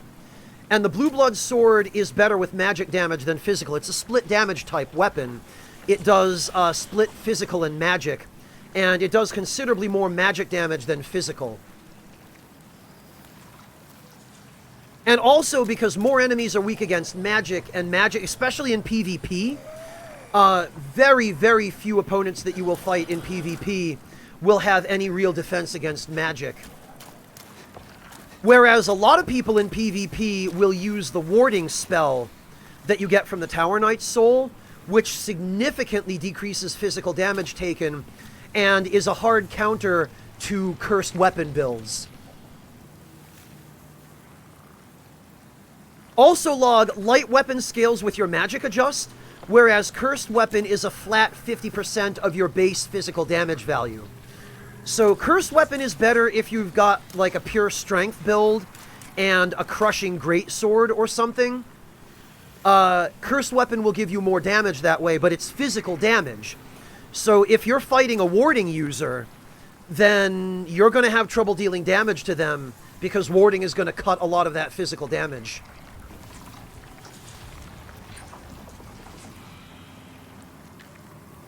I'm talking about after shields fireball spam. Because what are you going to do if somebody's using a shield, right? You're going to backstab them. And then your weapon damage is going to be going through their armor resistances. Yeah, fireball spam, but nobody uses cursed weapon without a cracked talisman of beasts. Nobody ever did.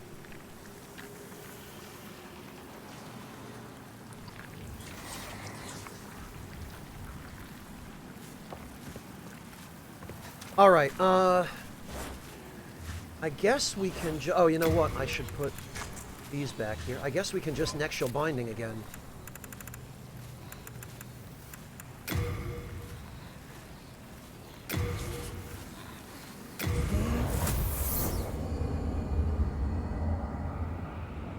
I don't know, Fireball. Anytime I ran into a Dark Silver Shield user, the first thing I would do was either a roll backstab or a pivot backstab. And when I was using any of my builds that that used Dark Silver Shields, which weren't many, I only really had one DSS build, which oddly enough was my Blue Blood Sword build. The Dark Silver Shield is a really great complement to the Blue Blood Sword, both functionally and aesthetically. But whenever I was using that character, and I ran into somebody who was using magic or magic elemental weapons, they wouldn't even bother trying to fight me normally. They would just immediately go for backstab fishing. They'd immediately switch to that strategy. Yeah, you could fireball spam, but if you were going to be using a cracked Talisman of Beasts to begin with, chances are you were already planning on using it on a pure strength build where you weren't going to be needing any other magic anyway. I mean, the cracked Talisman of Beasts is useless for light weapon or enchant weapon because you get no attack power out of them that way. The only thing it's really good for is pure physical setups with cursed weapon. Or if you're, on the other hand, purely using it to cast utility sorcery, like Cloak or Warding, on a build where you otherwise wouldn't need any magic. And fireball spam, if whoever you're fighting is vulnerable to them, you know, if they don't know how to avoid them.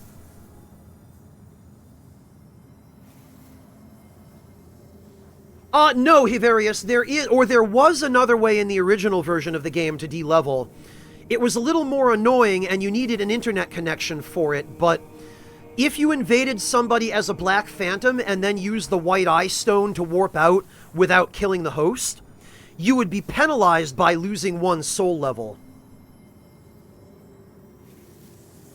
So you could de-level yourself that way if you didn't have somebody to soul suck you, or if you didn't want to mess around with the old king boss fight, or fighting Mephistopheles.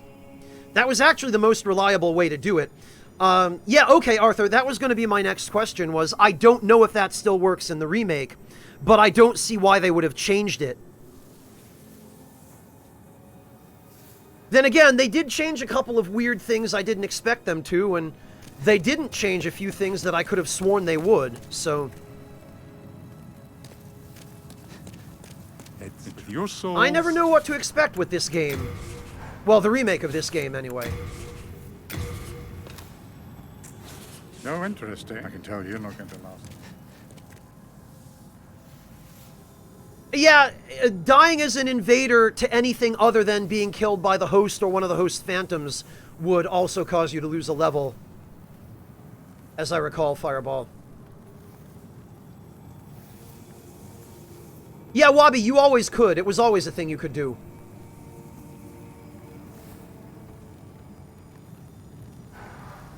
You could, Manga Hero, but there were some really weird rules that de-leveling followed in the original Demon's Souls, and they're probably still the case in this one as well. If you had leveled up Vitality in the original, and you tried to de-level yourself, you could not lose any levels that you had put into Vitality for some reason.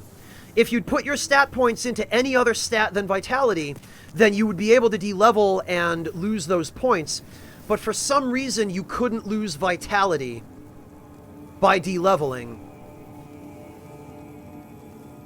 Oh, that's still the case, Marshmallow. Okay. Yeah, I figured it would be. Again, it seems like the sort of thing that, since they draw a lot of their code from the original game engine, which they run in parallel to their new engine, it stands to reason that that would still be the case, but... Alright, so I need now the final colorless demon's soul, so I guess it's Boletaria.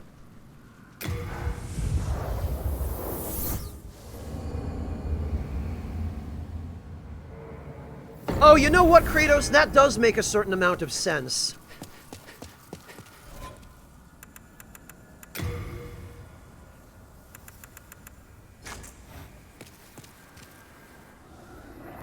Oh, that's right. There's a cutscene here, isn't there? Tall, dark, and pudgy is going to invite us in.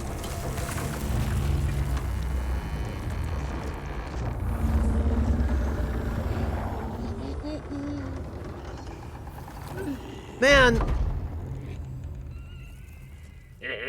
I have never felt so bleh, neither happy nor upset about a redesign as I do with these guys. For the most part, Wabi, yes, I am.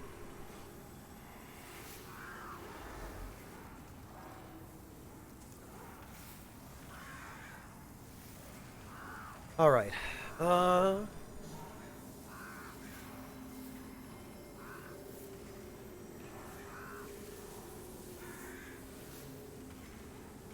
Actually...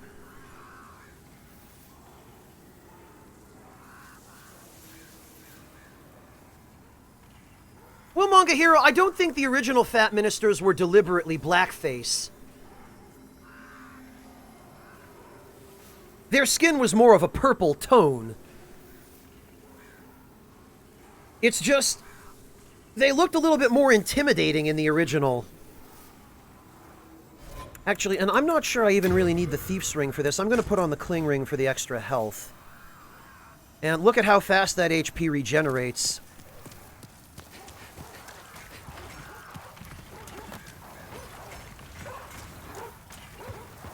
Alright, so there are some Borkers over here. And given that this is a fairly low-level build, it is still pretty fragile. Even with the Cling Ring.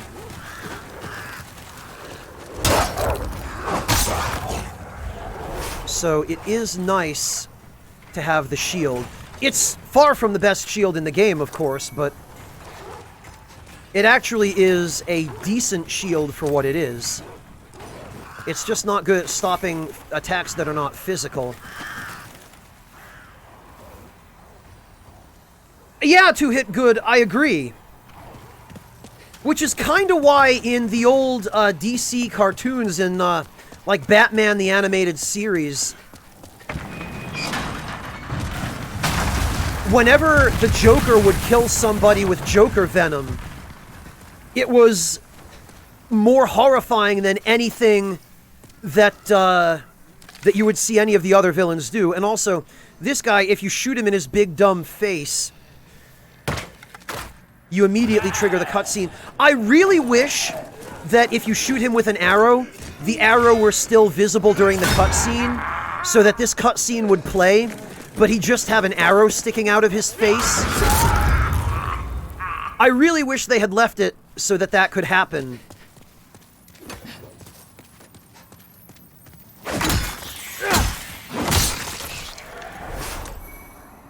Oh good, a pure hardstone that I'll never use.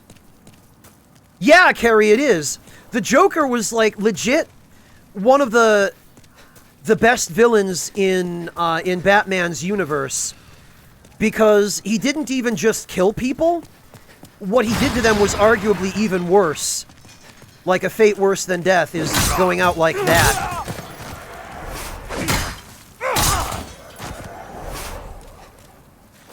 Yeah, Fireball, it very much was. No, they weren't human, Fireball. They were described as manifestations of King Allant's madness.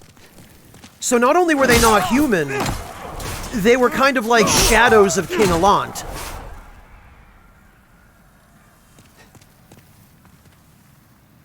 Ha! Yeah, you know what, Fireball? I knew they looked familiar for some reason. You just absolutely nailed it.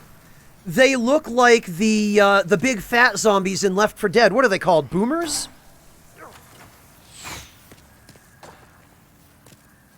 Or bloaters or pukers or what? You'll have to refresh my memory. I've never actually played much Left 4 Dead.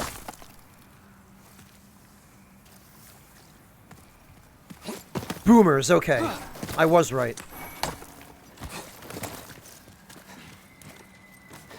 And let me try not to get hit by that jerkwad over there. This is strong. What is? Oh, the door, because someone probably was attacking it.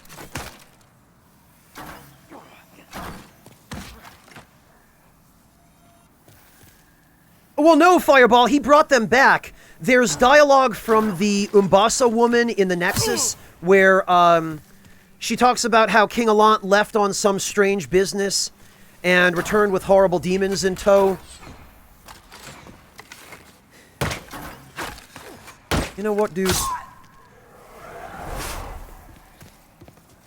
And you too. You know what? There.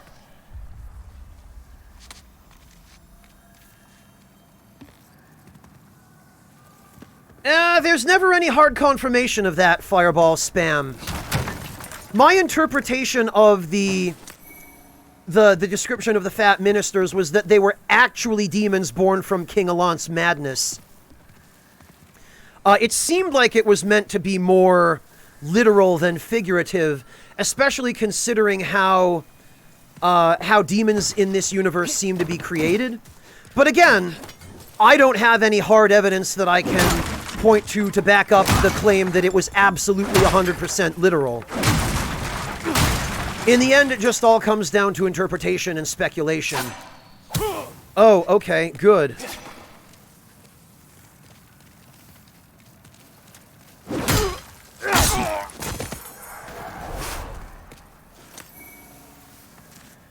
Stealth throwing dagger. Interesting.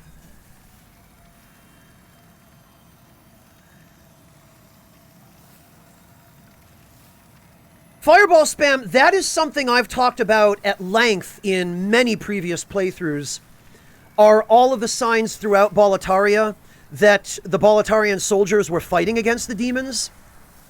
The way I've always interpreted that, and to me, what most of the in-game evidence points to, is when King Allant came back to Boletaria, he was accompanied by demons and they were actively ravaging the country.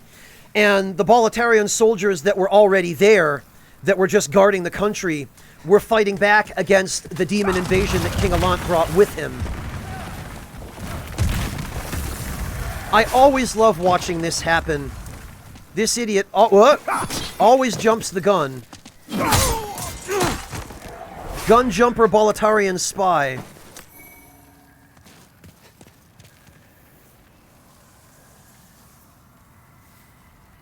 Acid Martyr, I don't particularly have an opinion on that matter.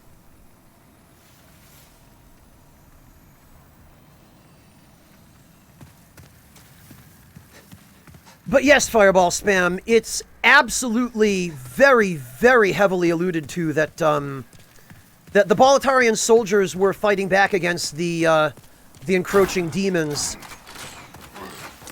And that definitely explains the presence of the dragon in 1.4.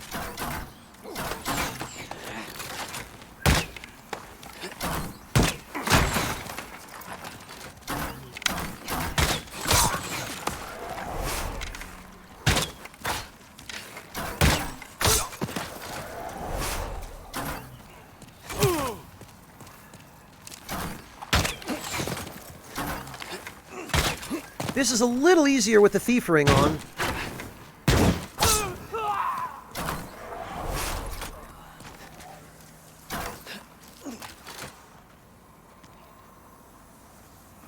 There are 2 more crossbowmen up there on that wall, but I don't think they can reach me down here.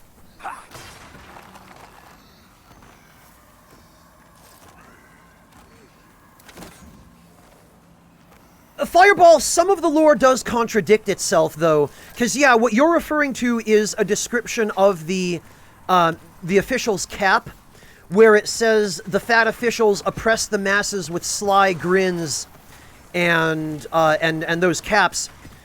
But the implication seems to be that that was going on at the same time the demons were invading.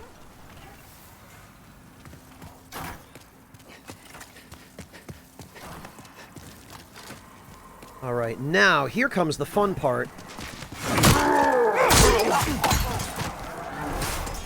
I am impressed I pulled that off.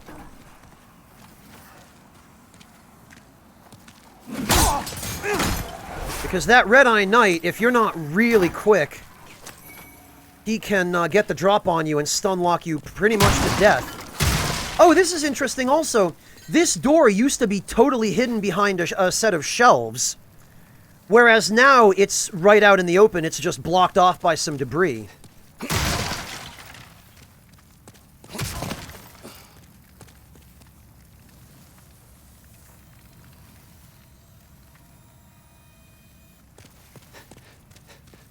Well, Fireball Spam, that's obviously where it gets tricky interpreting the lore, because the original localization, anyway, in the PS3 version of the game, had some contradictions that were probably just due to translation errors and inconsistencies.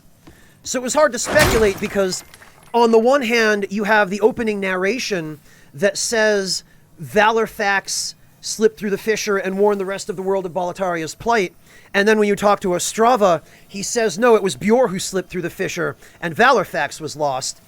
And they didn't change that line of dialogue in the remake. That inconsistency is still in the remake. Ostrava still says it was Bjor who slipped through the fissure, even though it clearly was not, because Bjor is still here. It's earlier on in this area, Shut Up and Pick. It's behind an illusory wall on the way to Uria's tower. Ah, we meet again. Fancy that. Hope you find something that suits you. I don't buy that, though, Fireball Spam. Because Ostrava and Bjor end up sitting right next to each other in the Nexus. And I mean, yeah, Ostrava is dumb, but that seems to me more like it's a translation error. Especially because the arrangement of words in a sentence in Japanese can be ambiguous when it comes to subject, object, and predicate.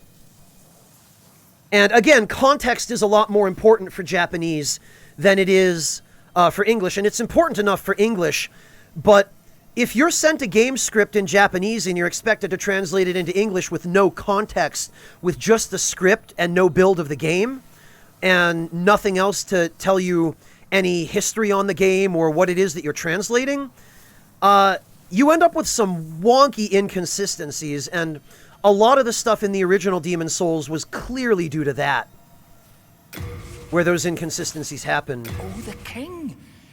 He's gone mad like the rest of them. Or perhaps he was mad in the first place. I can never tell with those eccentric royal oafs. It is the end of Great Boletaria and hell. Oh, that's it, huh? Or perhaps he was mad in the... All right, then.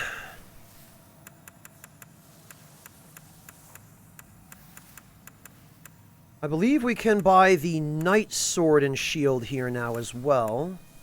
Yes, there they are. Wow, they've certainly given the Knight Sword a facelift. Oh, see, and there's the Crescent Axe. This was originally the weapon of the Fat Ministers. A long-handled large axe with a crescent blade of the type wielded by the grinning, rotund officials, considerably heavy, attesting to the officials' inhuman strength. And suggesting once again that they are, in fact, not human. Although we have quite a lot of sources corroborating that. Wow, and the Knight Shield, too, has gotten quite a bit fancier. Look at this.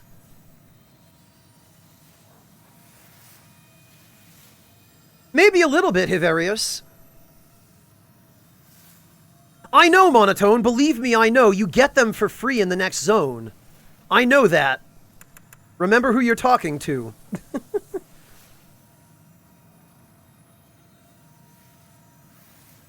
What I am going to do, I think, is oh, right.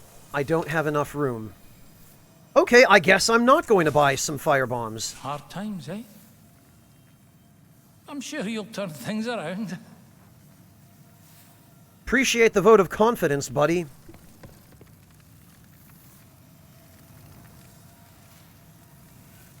I don't know that I would say almost everyone, Acid Martyr.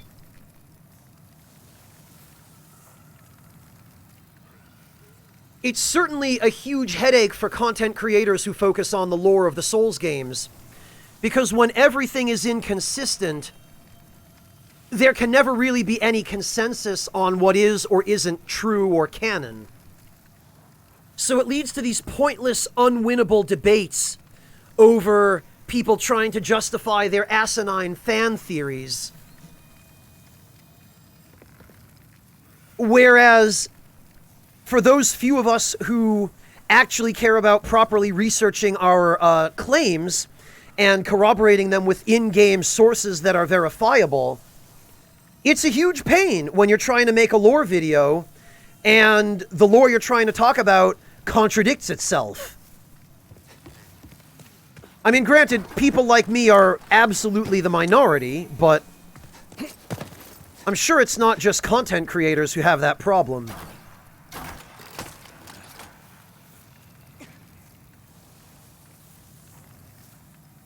Well, sure, Acid Martyr, it's good for keeping the discussion going, but it also means that there then isn't that much point to keeping the discussion going, because no progress can ever be made on the discussion. It's just an endless loop of people debating their opinions.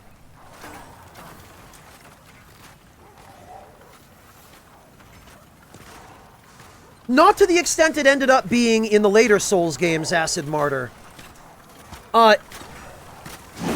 Miyazaki's explanation for it in one of his very early interviews was that when he was younger, he used to read books in English, and because his English isn't all that good, he would only ever end up understanding bits and pieces of the stories that he was reading. So he always found it fun to kind of fill in the blanks in his mind and try to piece together the bits that he did understand by inferring or theorizing or deducing the bits that he didn't understand. So he...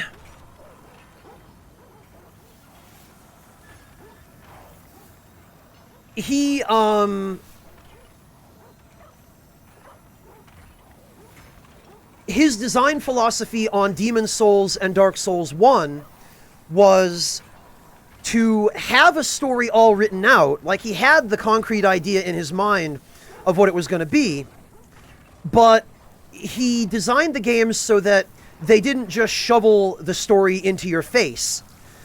Most of the lore is fairly, I wouldn't necessarily say hidden, but you have to go out of your way to find it. You have to actually pay attention to item descriptions. You know, you have to read them. Well, Acid Martyr, up to a point, that's true. However, from Dark Souls 2 onward, since Miyazaki did not direct or have any significant supervisory role in Dark Souls 2, and even in Dark Souls 3 was co-directed between, I think, 3 different people. Miyazaki, Tanimura, and someone else, I want to say. That philosophy changed. And it was no longer about having a complete idea of the story as the writer that you wanted to give the readers the opportunity to find bits and pieces. Their approach became, we'll write the story, and then we'll just rip bits and pieces of it out so that there's no reference to any of them, so that major details are missing. And it is impossible for players to put those details together because they only exist in development documents and they're not in the final version of the game. And we want to just artificially create speculation by ripping stuff out that nobody can then ever find any information on to debate. And that happened probably worst of all with Bloodborne. It happened with Dark Souls 3 because that game drastically changed in retail from what their original plan for it was.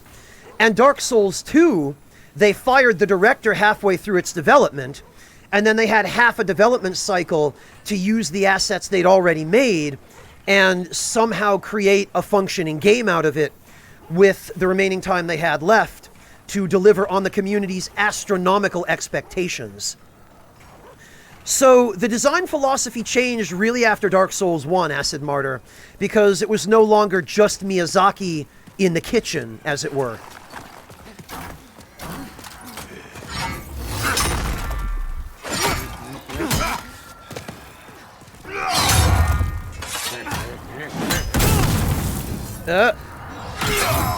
Blast it.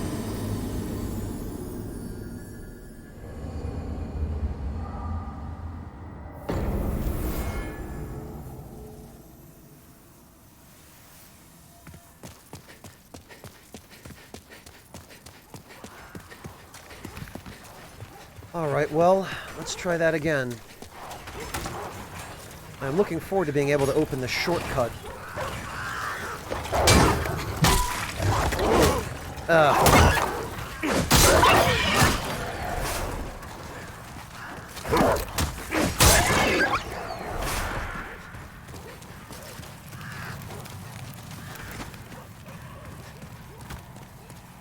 Oh no, Katamai, is that a real thing? Did that actually happen?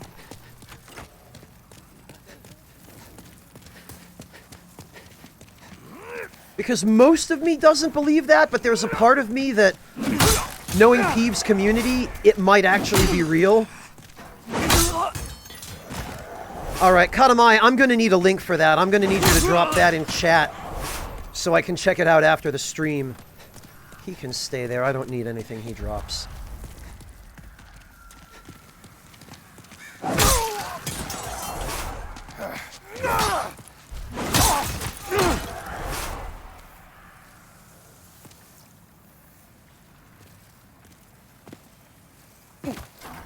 Well, that's true, Acid Martyr. The subsequent games do have the shallowest lore, but the reason that's the case is because the lore of the subsequent games, starting with Dark Souls 2, which I guess just means Dark Souls 2 and 3, is just essentially official fan fiction with as many shoehorned references as possible to Dark Souls 1.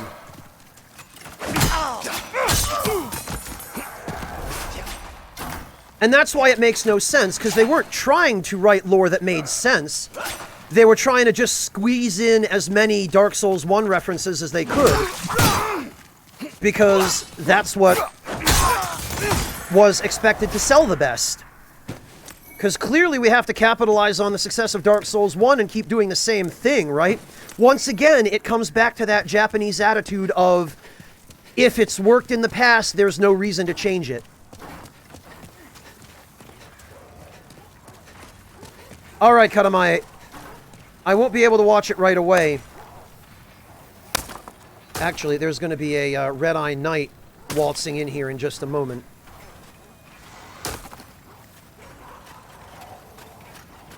There he is.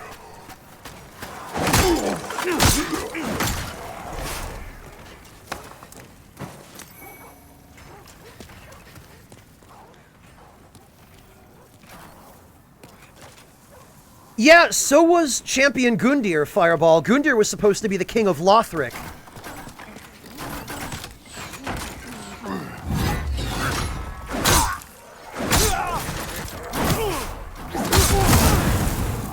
Oh, goodness sake. I totally forgot about him. Well, NDHC, that goes back to what we talked about earlier, about how everyone had something different they wanted out of the subsequent Souls games. Lots of people seemed happy with just the frivolous fan service, but there were as many different preferences for what people actually wanted as there were people in the community, practically, so... There's no way everyone was going to walk away happy. I won't forget, Katamai, don't worry.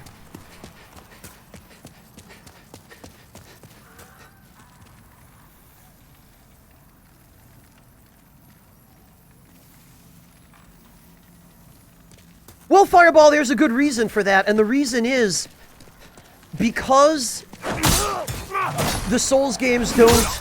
Even the later Souls games, where I personally have major issues with the delivery and the writing of the lore, one thing all of the games share in common is, again, they don't force-feed you their story. Their story is there if you want it. But you're never really forced to interact with the story any more than you actually want to. Which is one of the reasons I feel like all of these games ended up being as popular as they are, because for the lore folks, yeah, you can spend practically forever picking apart the lore, regardless of whether or not it's actually well written or consistent. But if you don't care about that, and all you're interested in is some gameplay, well, they've got that too. Personally, I kind of feel like the gameplay is an even bigger element of these games than the lore.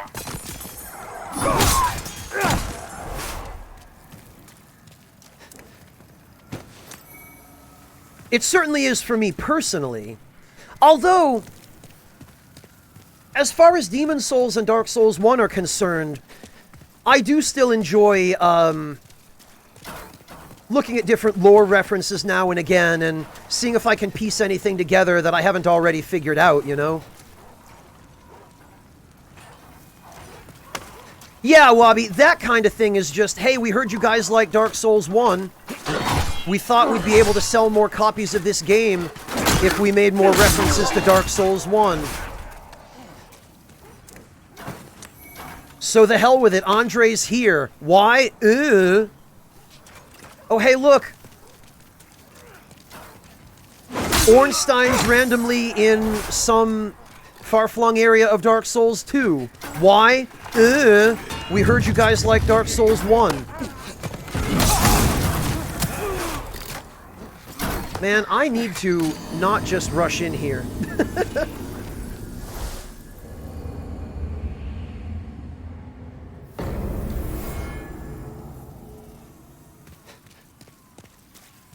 Well, Acid Martyr, there are a lot of reasons the lore deteriorated in Dark Souls 2 and 3. The main reason is that the directors changed, right? It wasn't just Miyazaki at the helm anymore. My assessment, Acid Martyr, my point isn't so much that the design philosophy was maintained as such in Dark Souls 2 and 3. It wasn't maintained in terms of substance. It was maintained in Dark Souls 2 and 3 as the excuse for why the lore was so much more convoluted and made so much less sense. Like, the actual execution of Miyazaki's design philosophy in terms of the lore delivery is most evident in Demon Souls and Dark Souls 1, right? It's much less evident in Dark Souls 2 and 3, which I suspect, Acid, is why you don't agree that it was maintained in those games. And I'm not trying to say it was. I'm trying to say that that design philosophy in Dark Souls 3 just became the catch-all excuse for why the lore in those games made so little sense. It's the old community meme, right, of, no, time is convoluted in Lordran, shut up, don't question it, right? It's that.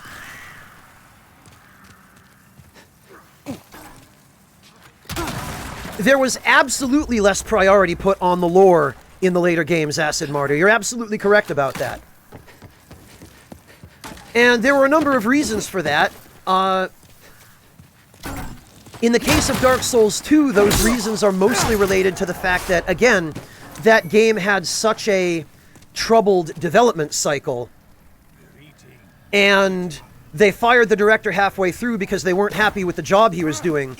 And Yui Tanimura pretty much flat out says that in the Design Works interview.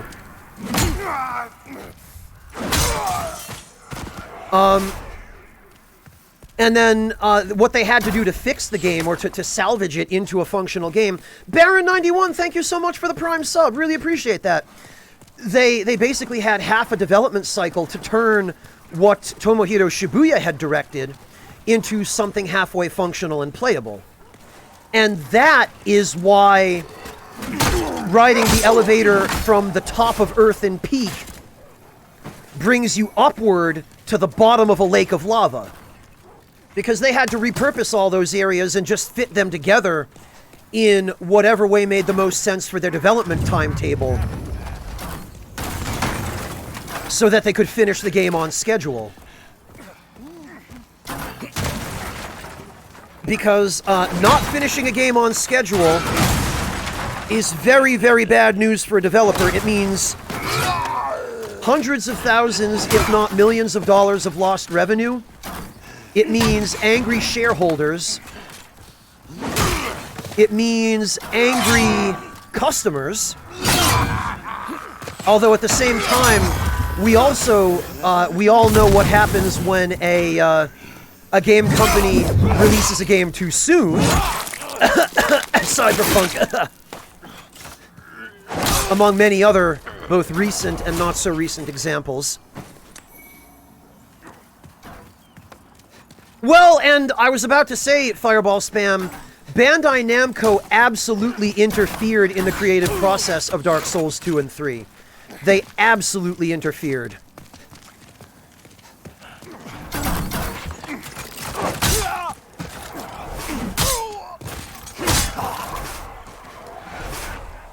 And their interference is most, if not all, of the reason why Dark Souls 3 is mostly Dark Souls 1 fan service.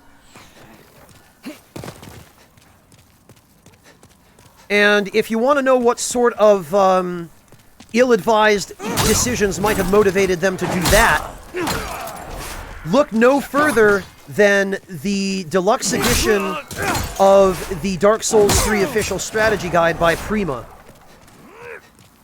And the whole scandal that resulted from their false advertising of, well, generally the whole thing, but especially the Estus flask that was supposed to be included with it, right? Yeah, Fireball Spam. So that stuff is all public now, and it should be no real surprise that,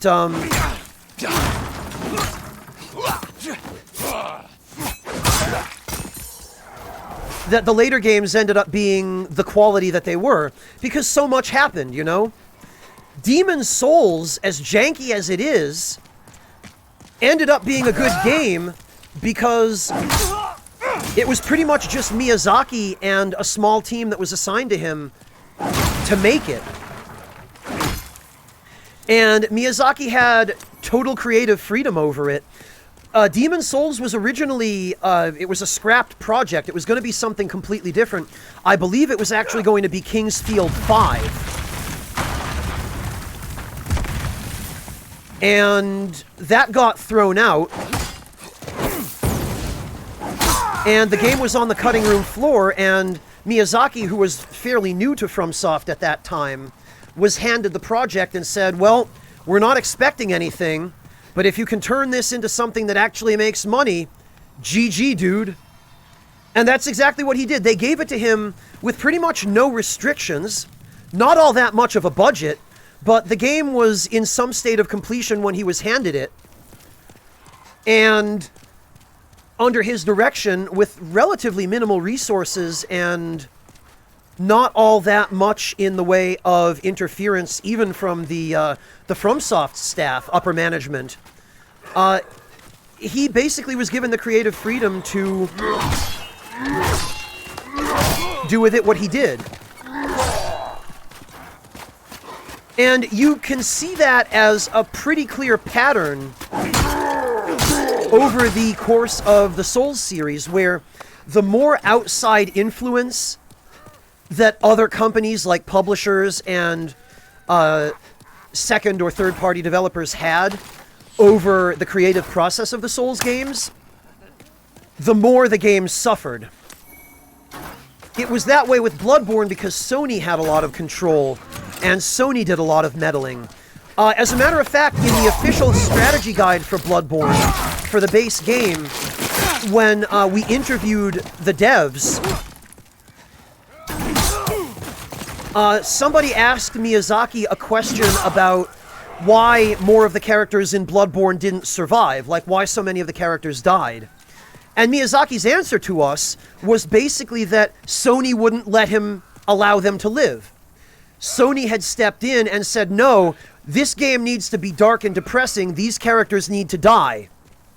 And so Sony overrode Miyazaki on some of the creative decisions for that. And that kind of meddling, that kind of interference, is why the quality, especially of the later Souls games, is all over the place. Because you get that kind of meddling by too many cooks in the kitchen, some of which have no business being in the kitchen at all, who don't even know how to cook. Yeah, Fireball. Somebody's probably uploaded that interview to the internet somewhere. I'm sure somebody has scanned it. So I imagine you could probably find it.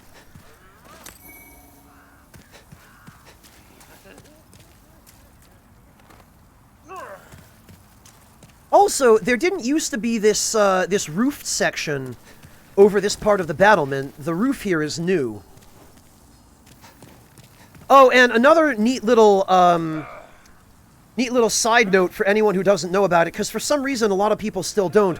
You can vault over both sides of this this walkway, and that corpse down there has a penetrating sword on it. So there's no need to waste the penetrator's soul on making that sword. That corpse just has one. So I guess maybe that's supposed to be his body. And even the message there gives a hint at it. Nice little shortcut over here is you can also vault over this. And you can skip the next little section of enemies and instead approach them from behind.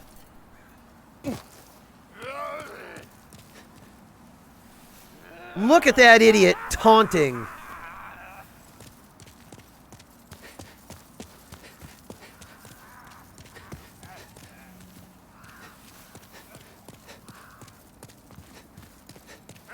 All right.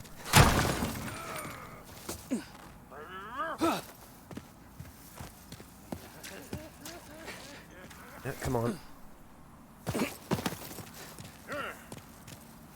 Oh, well, whatever. I want to get rid of him before we deal with Ostrava. Because I do not need...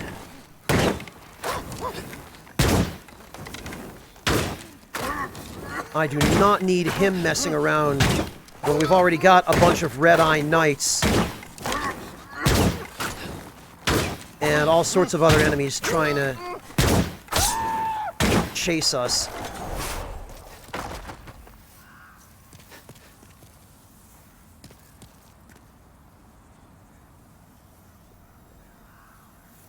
Yes, Kratos, the Black Phantom in 1-4, as far as anybody can tell, is supposed to be the Penetrator. The body on that ledge is only his body. Remember, the whole theme of Demon Souls is you can lose your body and still be wandering around as a soul. So the implication there seems to be that, yeah, that might be his physical body, but his soul is hanging out in 1-4, along with that of Alfred and Ulan. Alright, so... Ostrava. Soul-starved fiends are after me. In the name of all that is sacred, Lord, hurry. They're almost upon me.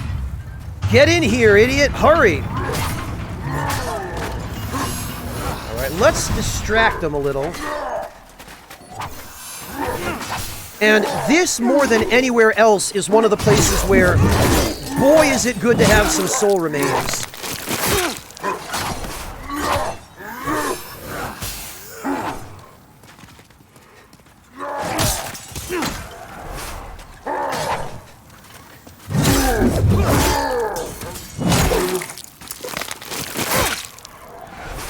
I think that should be all of them. I believe it's the 2 Red Knights and then 1 rando soldier for some reason.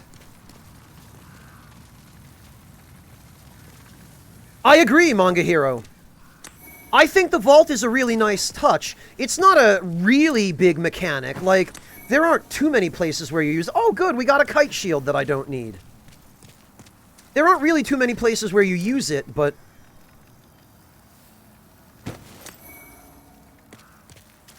You know, and I think I might have forgotten to pick up the Iron Ring of Keys from that fat minister in the previous area.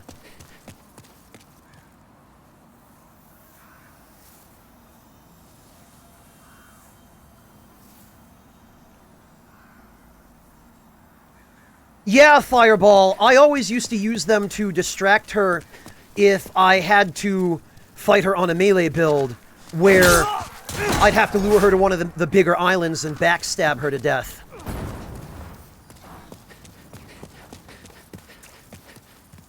Alright, well, we don't have to worry about the ambush here, since this area is in pure... Well, it's not in pure Black World tendency, more like. I did, Wabi? I don't trust myself to remember that kind of thing.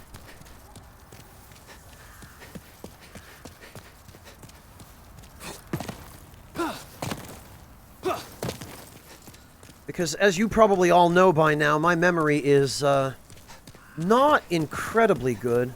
Okay, I guess I did. It's like when you save the game... Oh, Christ, somebody found him. It's like when you save the game, and... then you don't trust yourself that you actually remembered saving the game, so you save again. Ostrava, what the hell are you doing, man? I can't take my eyes off you for a minute. Although, I guess that hasn't changed. But now that we've opened the gate, we can hop over here and grab this. Ostrava, for God's sake, man!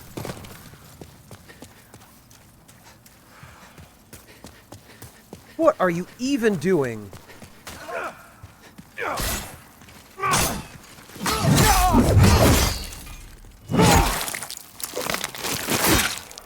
Somebody's just beating up on him and he's standing here like an idiot doing nothing. Because his combat AI deactivated, I guess, and switched to his stationary AI. You saved my life. This is the 3rd time. I am truly indebted to you. This is all I have. But please accept it. Now I must go. My father, the king, awaits me. Well, Fireball, it is, but sometimes, like, there were a couple of times where I had him in the original version of the game. My father, the king, awaits me. I had him walk right in front of me when I was trying to attack an enemy, and he walked in front of me with his back to me, and I ended up backstabbing him. So, Ostrava is a stupid dum-dum head. And he can't be trusted to do anything right.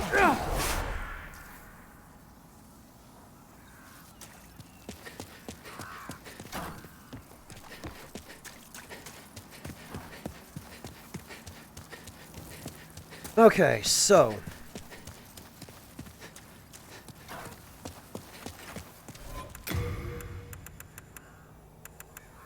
we're gonna need that, and that.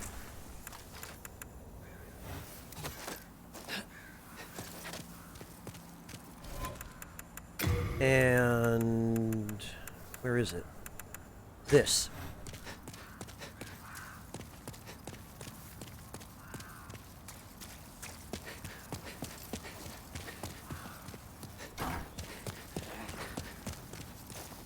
Okay.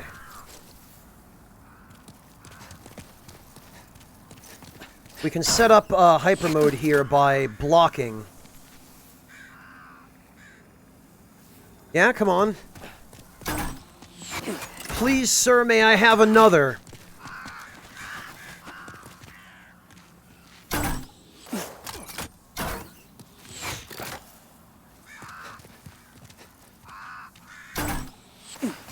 Okay, that'll do.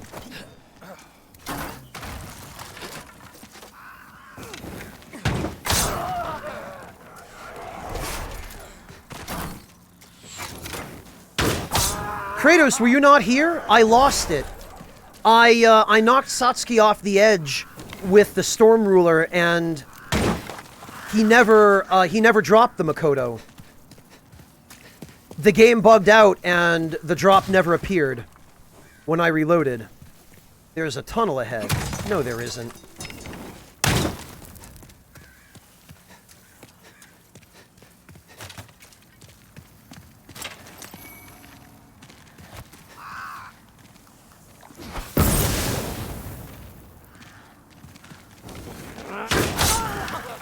These idiots.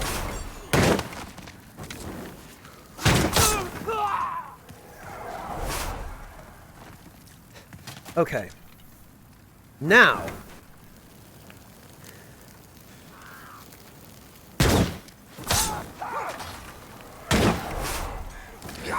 Look at this. Oh, what happened to Steve? He died all of a sudden. What's going on? Duh.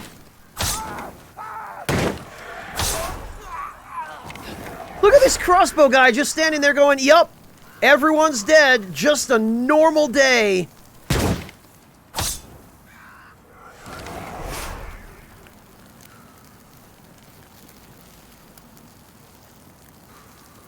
The minute you attack these guys from a distance, the next cutscene will trigger.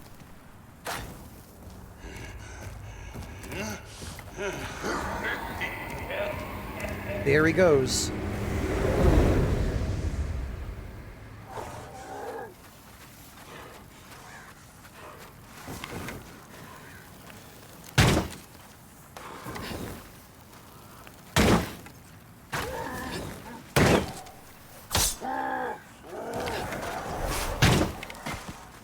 These idiots.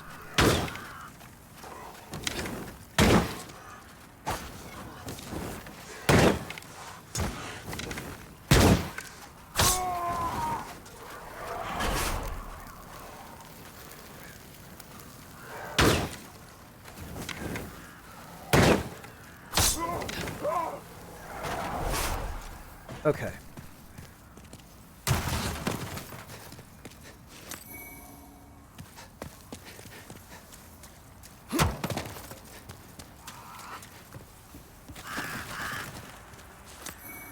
That. This. Come on. Oh.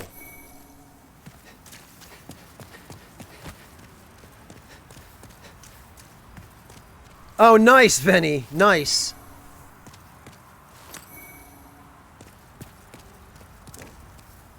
Honestly, Venny, the very first time I played this game, when I saw the Fat Minister run through the fog, I was really confused because I thought that he was going to try to help me fight the boss or something. So I was really, really perplexed by what was going on until I went in and saw what actually happened and thought, oh, okay. He thought he was gonna be the boss.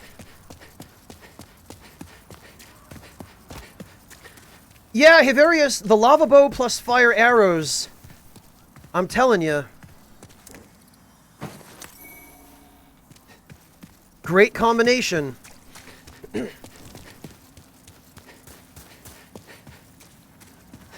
Yeah, Fireball, they're really heavier than they should be.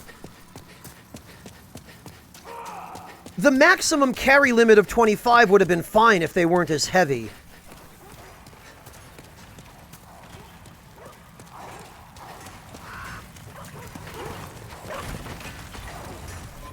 Alright,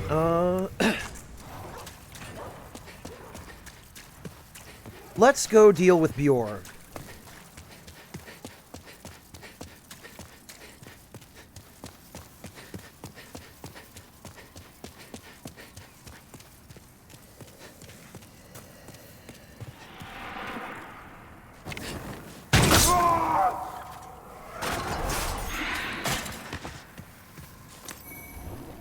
I do believe I'll be ticking that.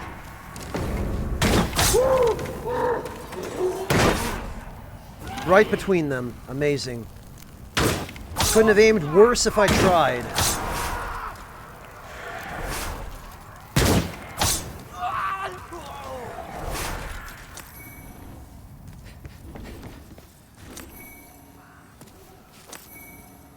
Actually, though, these things are definitely taking up space that I don't need to be spending on them. Yeah, Kratos, Bjorn and Baldwin share the same voice actor. And since Baldwin has the same voice actor in the remake, I imagine Bjorn probably does too.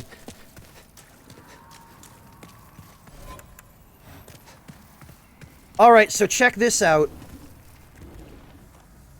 If we open Bjorn's cell before we fight the Fat Minister, Bjorn will go kill him. There's my boy! Who goes there? Have I been freed?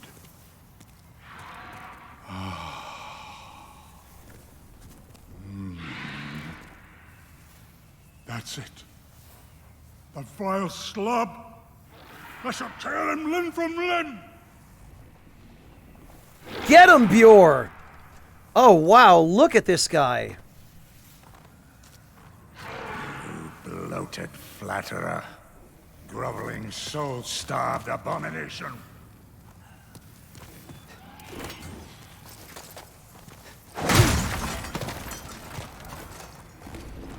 There he goes. You have to destroy the cart so that Bjorn can actually path to him.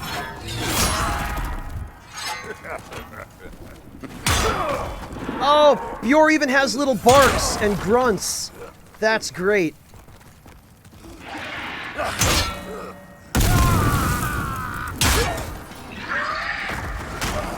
Yeah!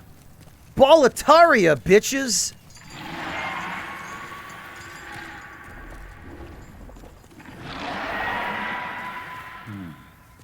Who are you? You're the one who saved me. I'm called Bjorn, one of the twin fangs of Boletaria. I thank you. You deserve a handsome reward. Only I have none. Oh, Bjorn. I'm going to sleep. Go on ahead.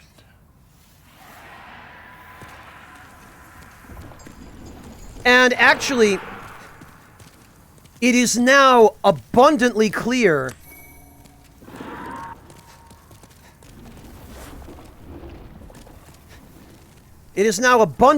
based on the color of his armor that it is absolutely supposed to be brass shod armor and not brushwood. Because that is some brass armor if I've ever seen it. Toloponic, they didn't shave his beard. He never had a beard in the original, but he did have a mustache. And it appears that he does still have a mustache in the remake. Shod, S-H-O-D log. If something is shod with metal, it's an old-fashioned way of saying shoed or like covered. It means that it has a coating of metal on it.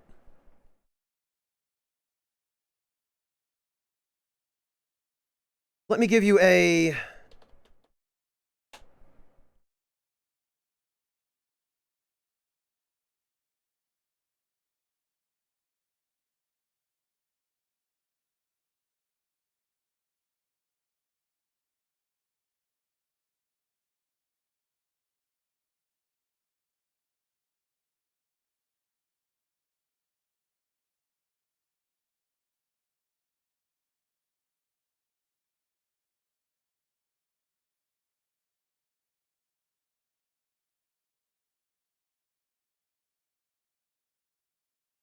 I can't actually find a good reference for it, but,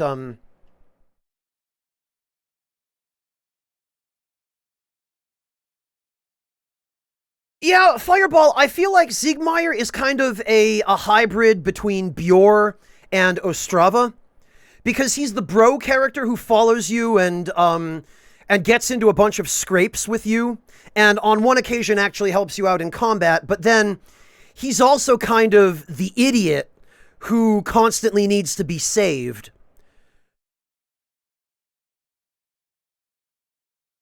Yeah, Fireball, he was supposed to invade you in the... It wasn't the Painted World, because that was Shiva. I want to say he was supposed to invade you in Darkroot somewhere.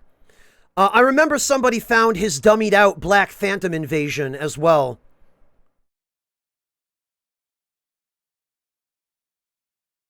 No, Manga Hero, it hasn't frozen. I just had photo mode active. Photo mode pauses the game, Manga Hero.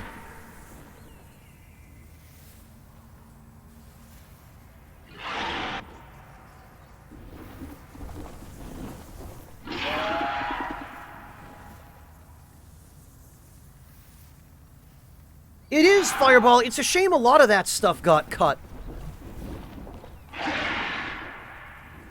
Yeah, Log, and if you want an example of FromSoft recycling content, Shiva in Dark Souls 1 was supposed to have exactly the same quest as Satsuki in Demon's Souls.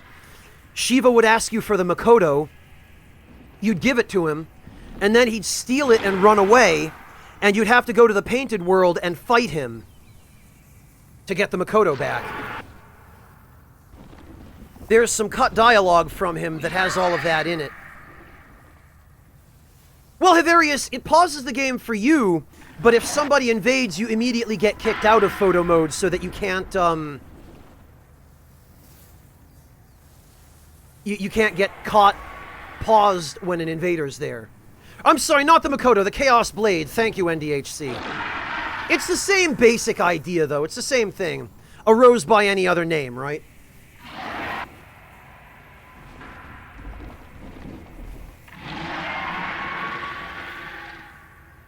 Fireball, it's funny you say that, and it sounds like you're well informed enough that you're probably already aware of this, but Oscar was supposed to be the rival character in Dark Souls 1. Whichever serpent you sided with, he was supposed to survive the Undead Asylum, and then he'd help you fight Sif, and he'd side with the other serpent. And he would have been a great rival character. It would have been fantastic if they'd left that in, but freaking Bamco and those dev deadlines.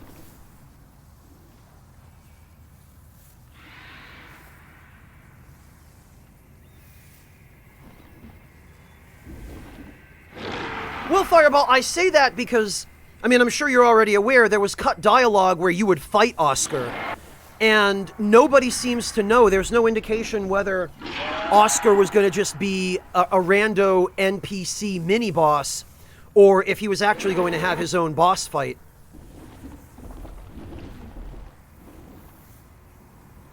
It sounds like you do know. I guess I shouldn't be surprised.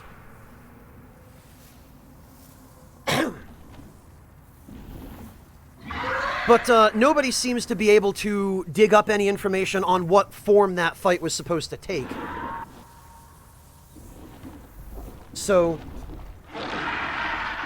Yeah, having to go through Oscar to get to Gwyn, that would have been a cool,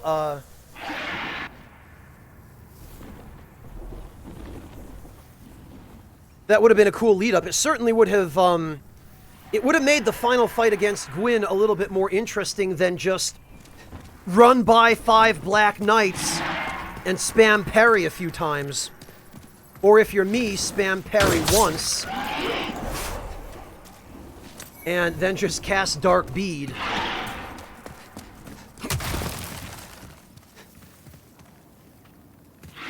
Yes, Log, I'm familiar with it. There's that tower shield.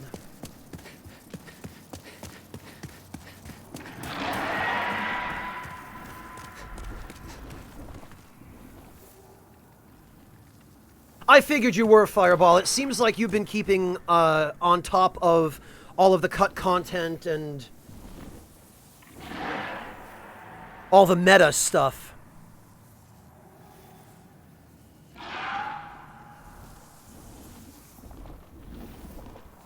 And boy, there's a lot of that. There certainly is no shortage.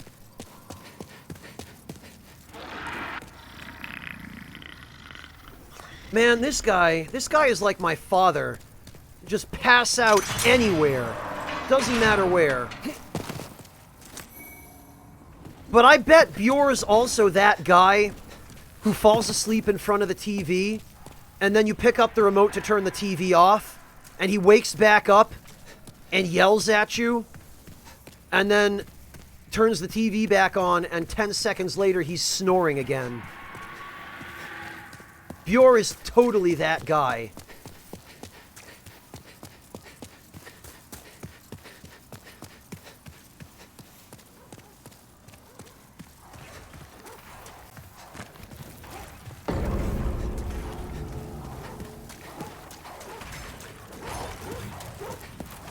Alright, I think now I have the key to get in here. Oh, you know what? But I'm gonna need the official's cap, and I sent that back to storage, didn't I? We'll have to come back anyway.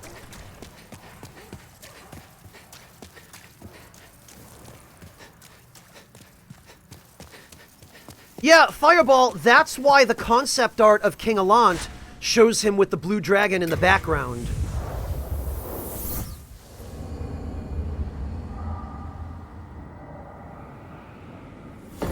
Oh, really, Carrie? I don't know what it is with dads and falling asleep in front of the TV. I have enough trouble falling asleep in my own bed, for God's sake. I don't know how anyone could fall asleep in front of a TV making noise. Our great king was a magnanimous leader. He was stolid, spirited, caring of his subjects. He fought valiantly against the vile and depraved. The seditious claims that our Lord brought this scourge upon us, they could only be fabrications woven by jealous conspirators.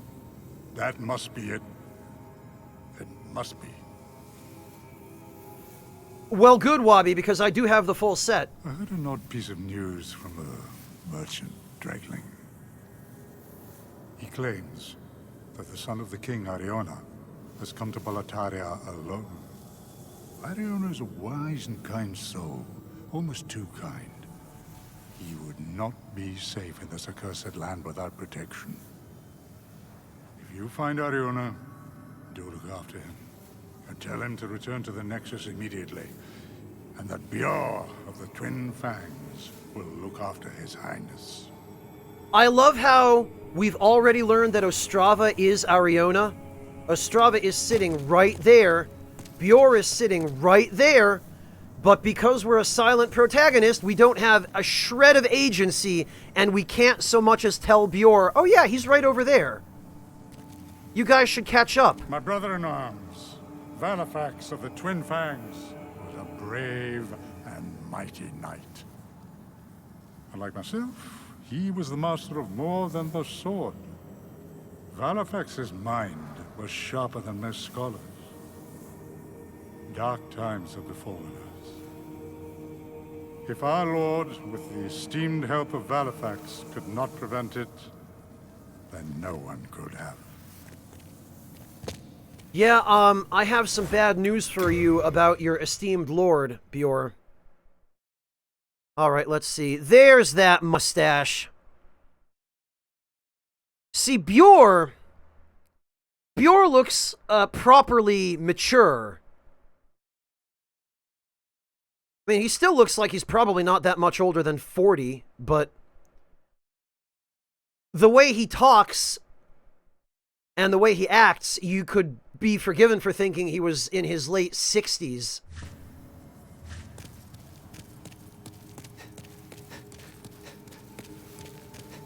But perhaps our age will see the... No new dialogue here either.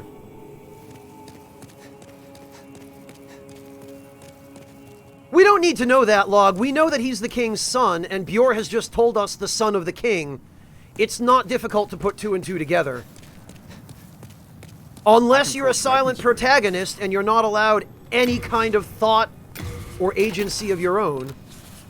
You come back alive.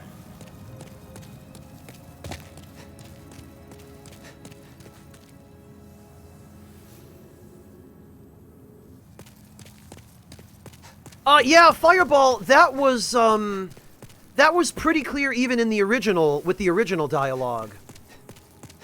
Oh, and I never did talk to Frake, did I? Hello. You assisted me in Latria. For that I thank you. But at my age, I do not believe that I can be of help to you. At least Frake is polite. He doesn't want to tell you outright that you're too stupid to learn any of his spells. But at my age... But basically, I'm too stupid to learn any of his spells. What do you want, brute? I have no use for addlepates like yourself. Away with you. What do you want? I have no... No new dialogue now that we rescued Frake, I guess.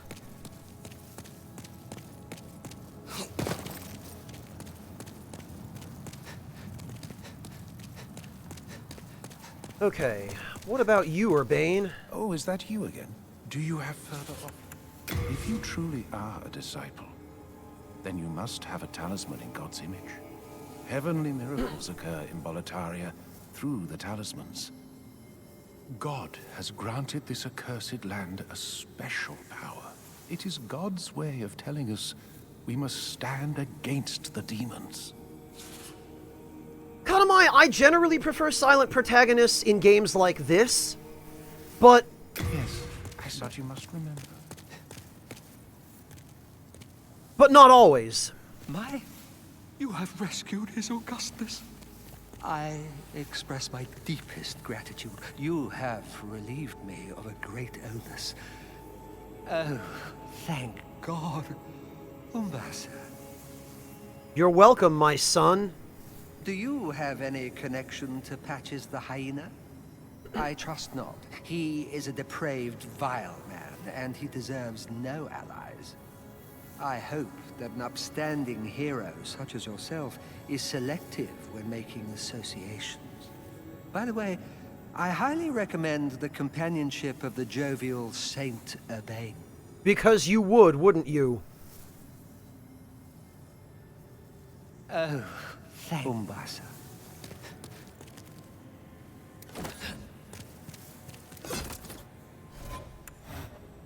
Actually, no.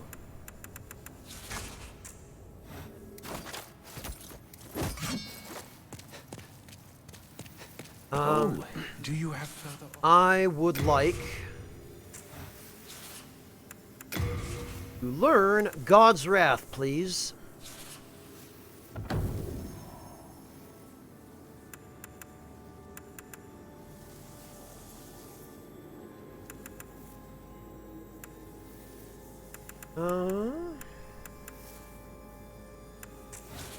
God, Umbasa.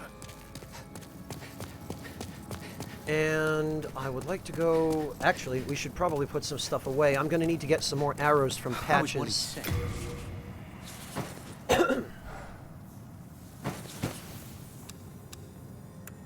Dear God. Why am I carrying this around?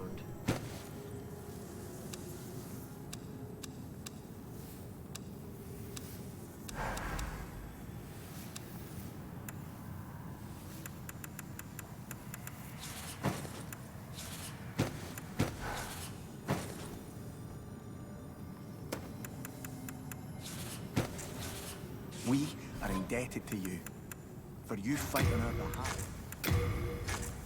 Okay. Sorry, everyone. I just need to,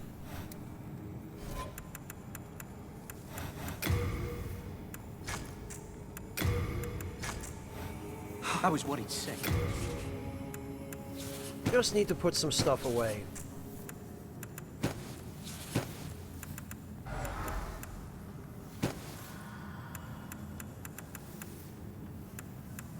Okay. We are indebted to you. Yeah, Fireball, we talked about that a couple of days ago. Yesterday, actually, I think. How anti-magic field was just a shortcut to lagging out your session online if you got invaded. No, don't mention.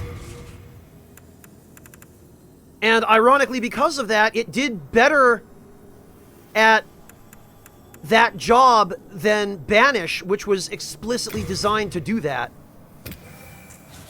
Yep, I'm that good.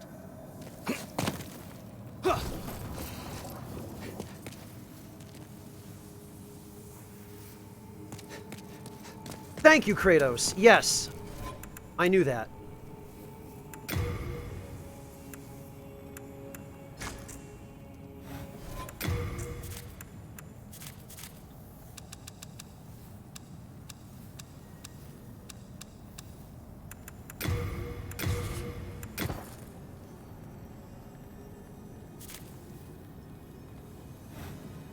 I was worried sick.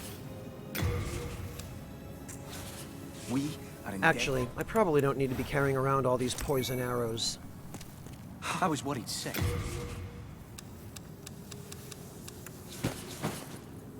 Okay.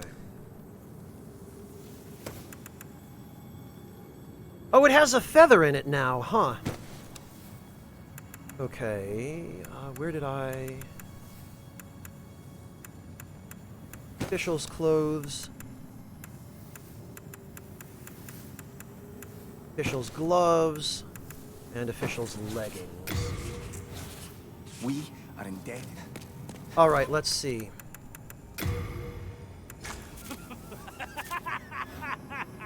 Oh my god, really? When you put the hat on, you laugh?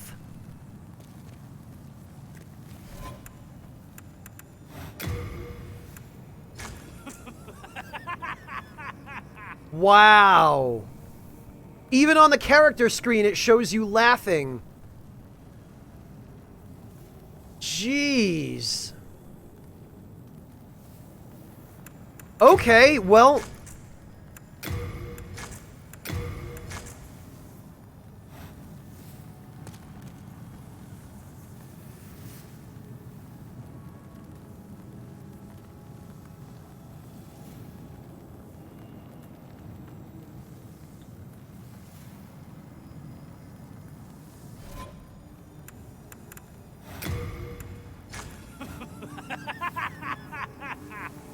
Man, this is so silly.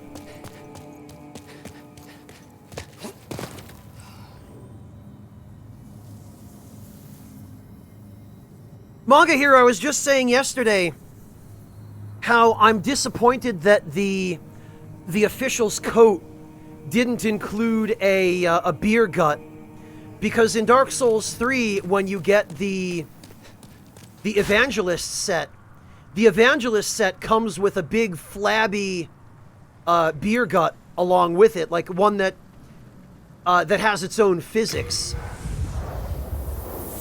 And I was kind of hoping it would be the case with this equipment set as well. But unfortunately it's not. It looks like you laugh every time you teleport. Oh, that's good.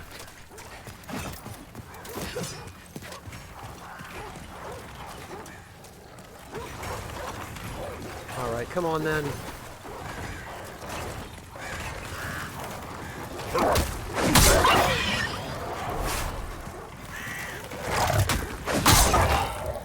Hey, Lord Louise!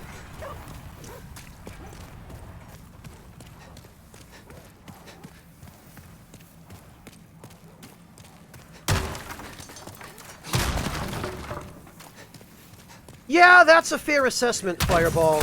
Lord Louise, thank you so much for the resub. Welcome back. So I believe it's behind this wall. Yup. This is the door. It appears to be locked, and you need the key from Snuggly to get in there.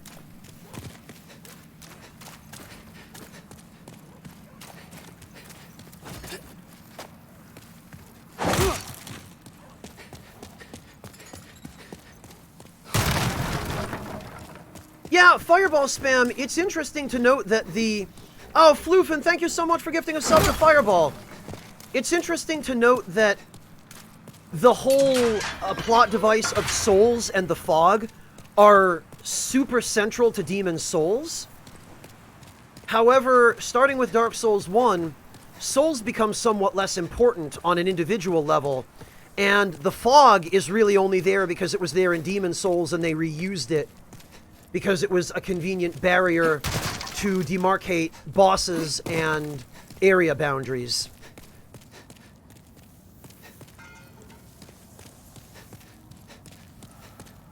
Oh, well, I really appreciate that, Floofin. You didn't need to. But it means a lot to me that you did.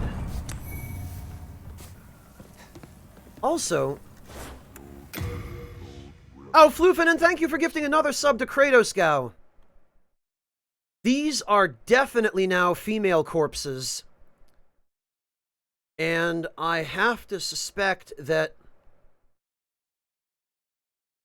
Or that the other one is. It's hard to tell with this one. Oh no, that looks like a female corpse as well. I guess these were other witches that the fat ministers quote-unquote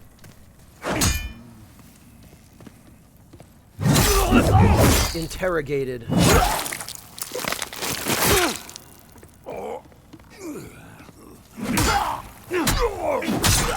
Get out of here.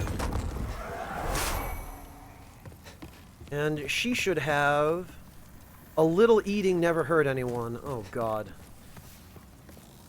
Hi, Yuria. What do you want with me? Have you brutes no mercy? Do as you wish. There are no secrets here. Only a tired, emaciated frame.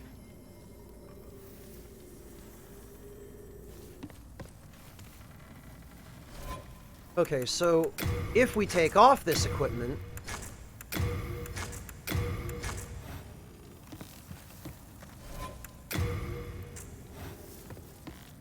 Heavens, you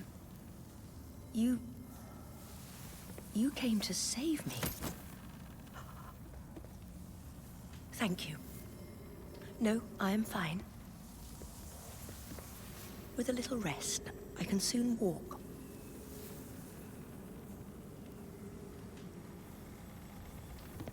So, they always say when you rescue them, Frake says this, and Yuria also says this, that I can still walk, I can still get back to the Nexus. And all I can think is, how the hell are you walking to the Nexus unless they're just doing what we're doing, which is walking to the Archstone and warping back to the Nexus? Which is the only explanation I can come up with for how they're able to walk back to the Nexus. Because the Nexus doesn't actually seem to be anywhere on the ground that you can walk to it. And that's another subject of a great deal of speculation in Demon's Souls, is the actual geographical location of the Nexus. Some people think it's in an alternate dimension or somewhere in between dimensions. Some people think it's in a physical location in the world. Some people think that it's a floating temple that hovers above the ground.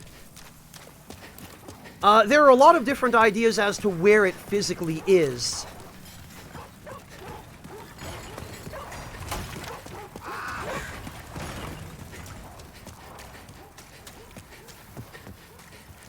Dark Souls 1 manga hero.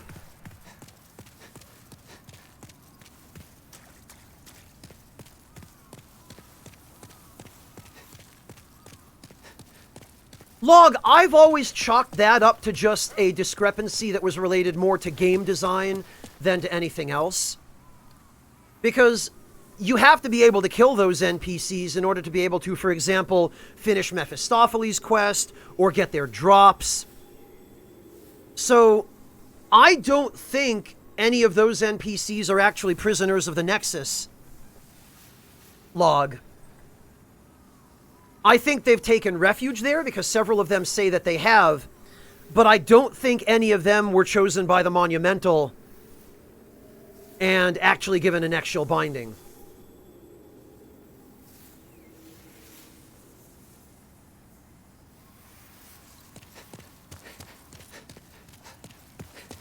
That's the only way that you can really fit the fact that they die permanently into the story, is that they're not actually trapped by the Nexus. They're just people who went there because it was the only safe place left. But even that has some inconsistencies, because Stockpile Thomas, even in the remake, has a line of dialogue where he very explicitly says he was running away from the demons and then he passed out and just woke up here, which is exactly what happened to us. So there, again, that's just an example of some of the inconsistencies of the dialogue and the writing.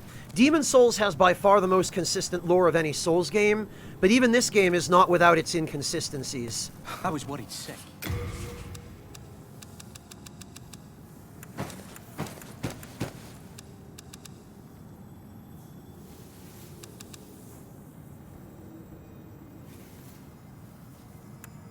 Well, Log, there is an explanation for the Crestfallen Warrior, which is that, and this is what the Monumental says to you if you say no to his question in the beginning of the game. He says that if he leaves you alone as a prisoner of the Nexus, and you just stay that way, your soul will eventually fade away and vanish, which is what happens to the Crestfallen Warrior if you keep hanging out with him long enough and talking to him, is he just, he eventually fades away because he's been a prisoner of the Nexus so long, and he gave up trying to save the world. He couldn't be motivated to get off his ass and, you know, go take the initiative.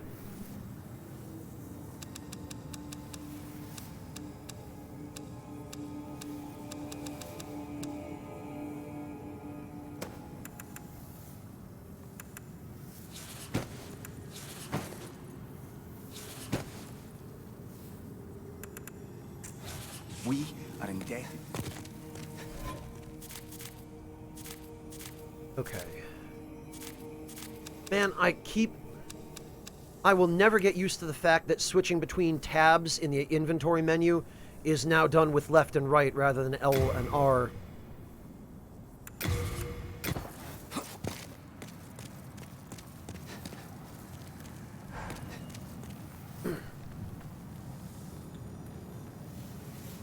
Well, Fireball Spam, I'm pretty sure that Crestbro has a nexual binding, because he wouldn't be stuck here in soul form if he didn't.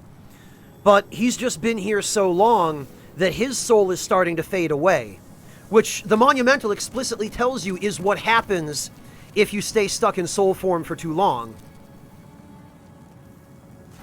So there's already a perfectly boilerplate explanation for him. I was worried sick.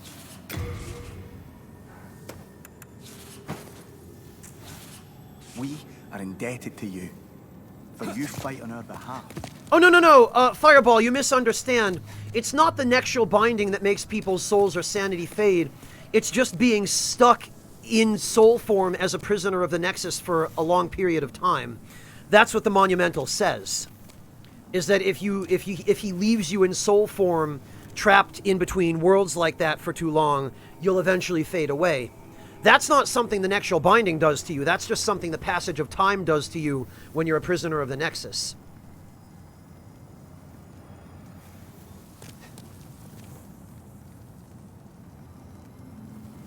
Well, Fireball, everybody says they need souls to go on living. That's true for everyone, is that they need souls to stay sane. The merchant in Latria says it to you.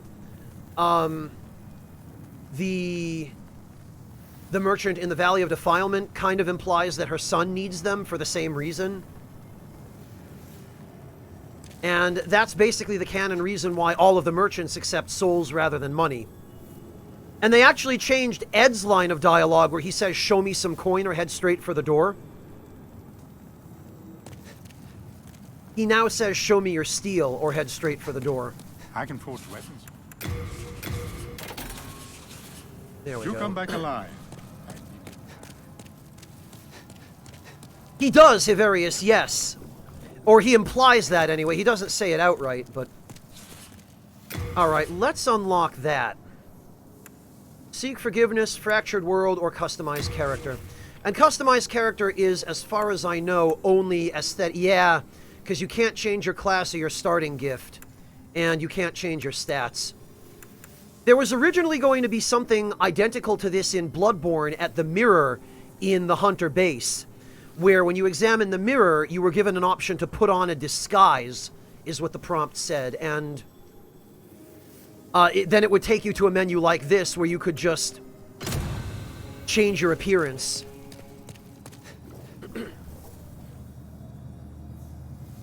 Well, coin as opposed to souls fireball spam. They removed a reference to a currency that didn't exist, and they switched it with a reference to your weapons, which obviously are what you're going to be showing, Ed, is the point. But he makes the reference to a non-existent currency in the original, whereas in this game he doesn't. Fireball, I highly doubt that coin is slang. That's getting into the realm of completely unsubstantiated and uncorroborable speculation. And I'm only concerned with what sources in the game clearly state. I'm not terribly interested in or concerned with speculation.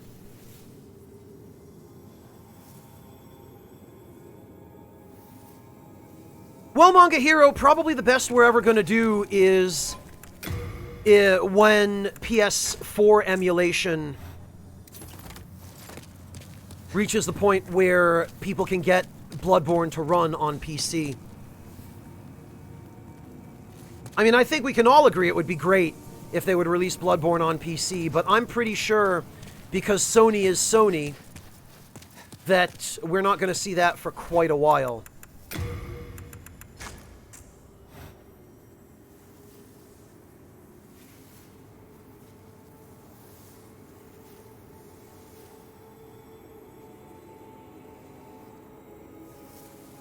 Which is unfortunate, because Bloodborne does deserve a PC port, but as long as Sony thinks that they would be losing money on that, there's just no way. I mean, as long as they think that there isn't enough money to be made on it, there's no way. And that narrows the likelihood even more.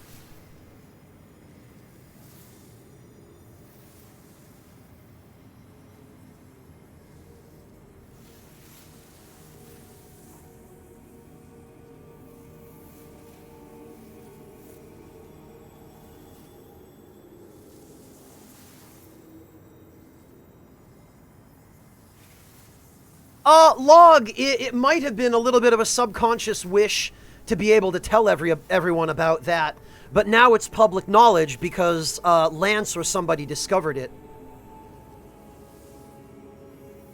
Probably Katamaya, yeah.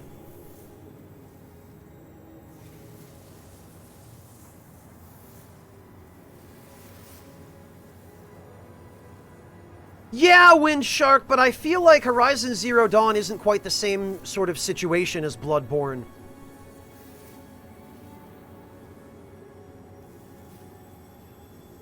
Yeah, Acid Martyr, we've still got a while left before we get to that point, unfortunately. Also, I'm just seeing that we've been going for about 9 hours. So I think it's about time for me to go get some dinner and some rest, because I need to use the sleep. So what we're going to do is we are going to go raid my friend Choosy. And since we've been talking about the Souls games pretty much all evening, this will work out very well because she's playing some Dark Souls too. So those of you who maybe don't feel like the games I enjoy are your favorite ones, this is going to be right up your alley. Thank you all so much for joining me today. I really appreciate everybody's company, everyone hanging out and chatting, and all the support. Seriously, so much support today. Thank you all so very much, and I will catch all of you next time, hopefully within the next couple of days, if everything works out. Take care, everybody. Let's go make Choozy's evening. It's her first playthrough of Dark Souls 2. She's on her second day. You guys are in for, you're in for a vicarious first playthrough. So go enjoy. Good night, everybody.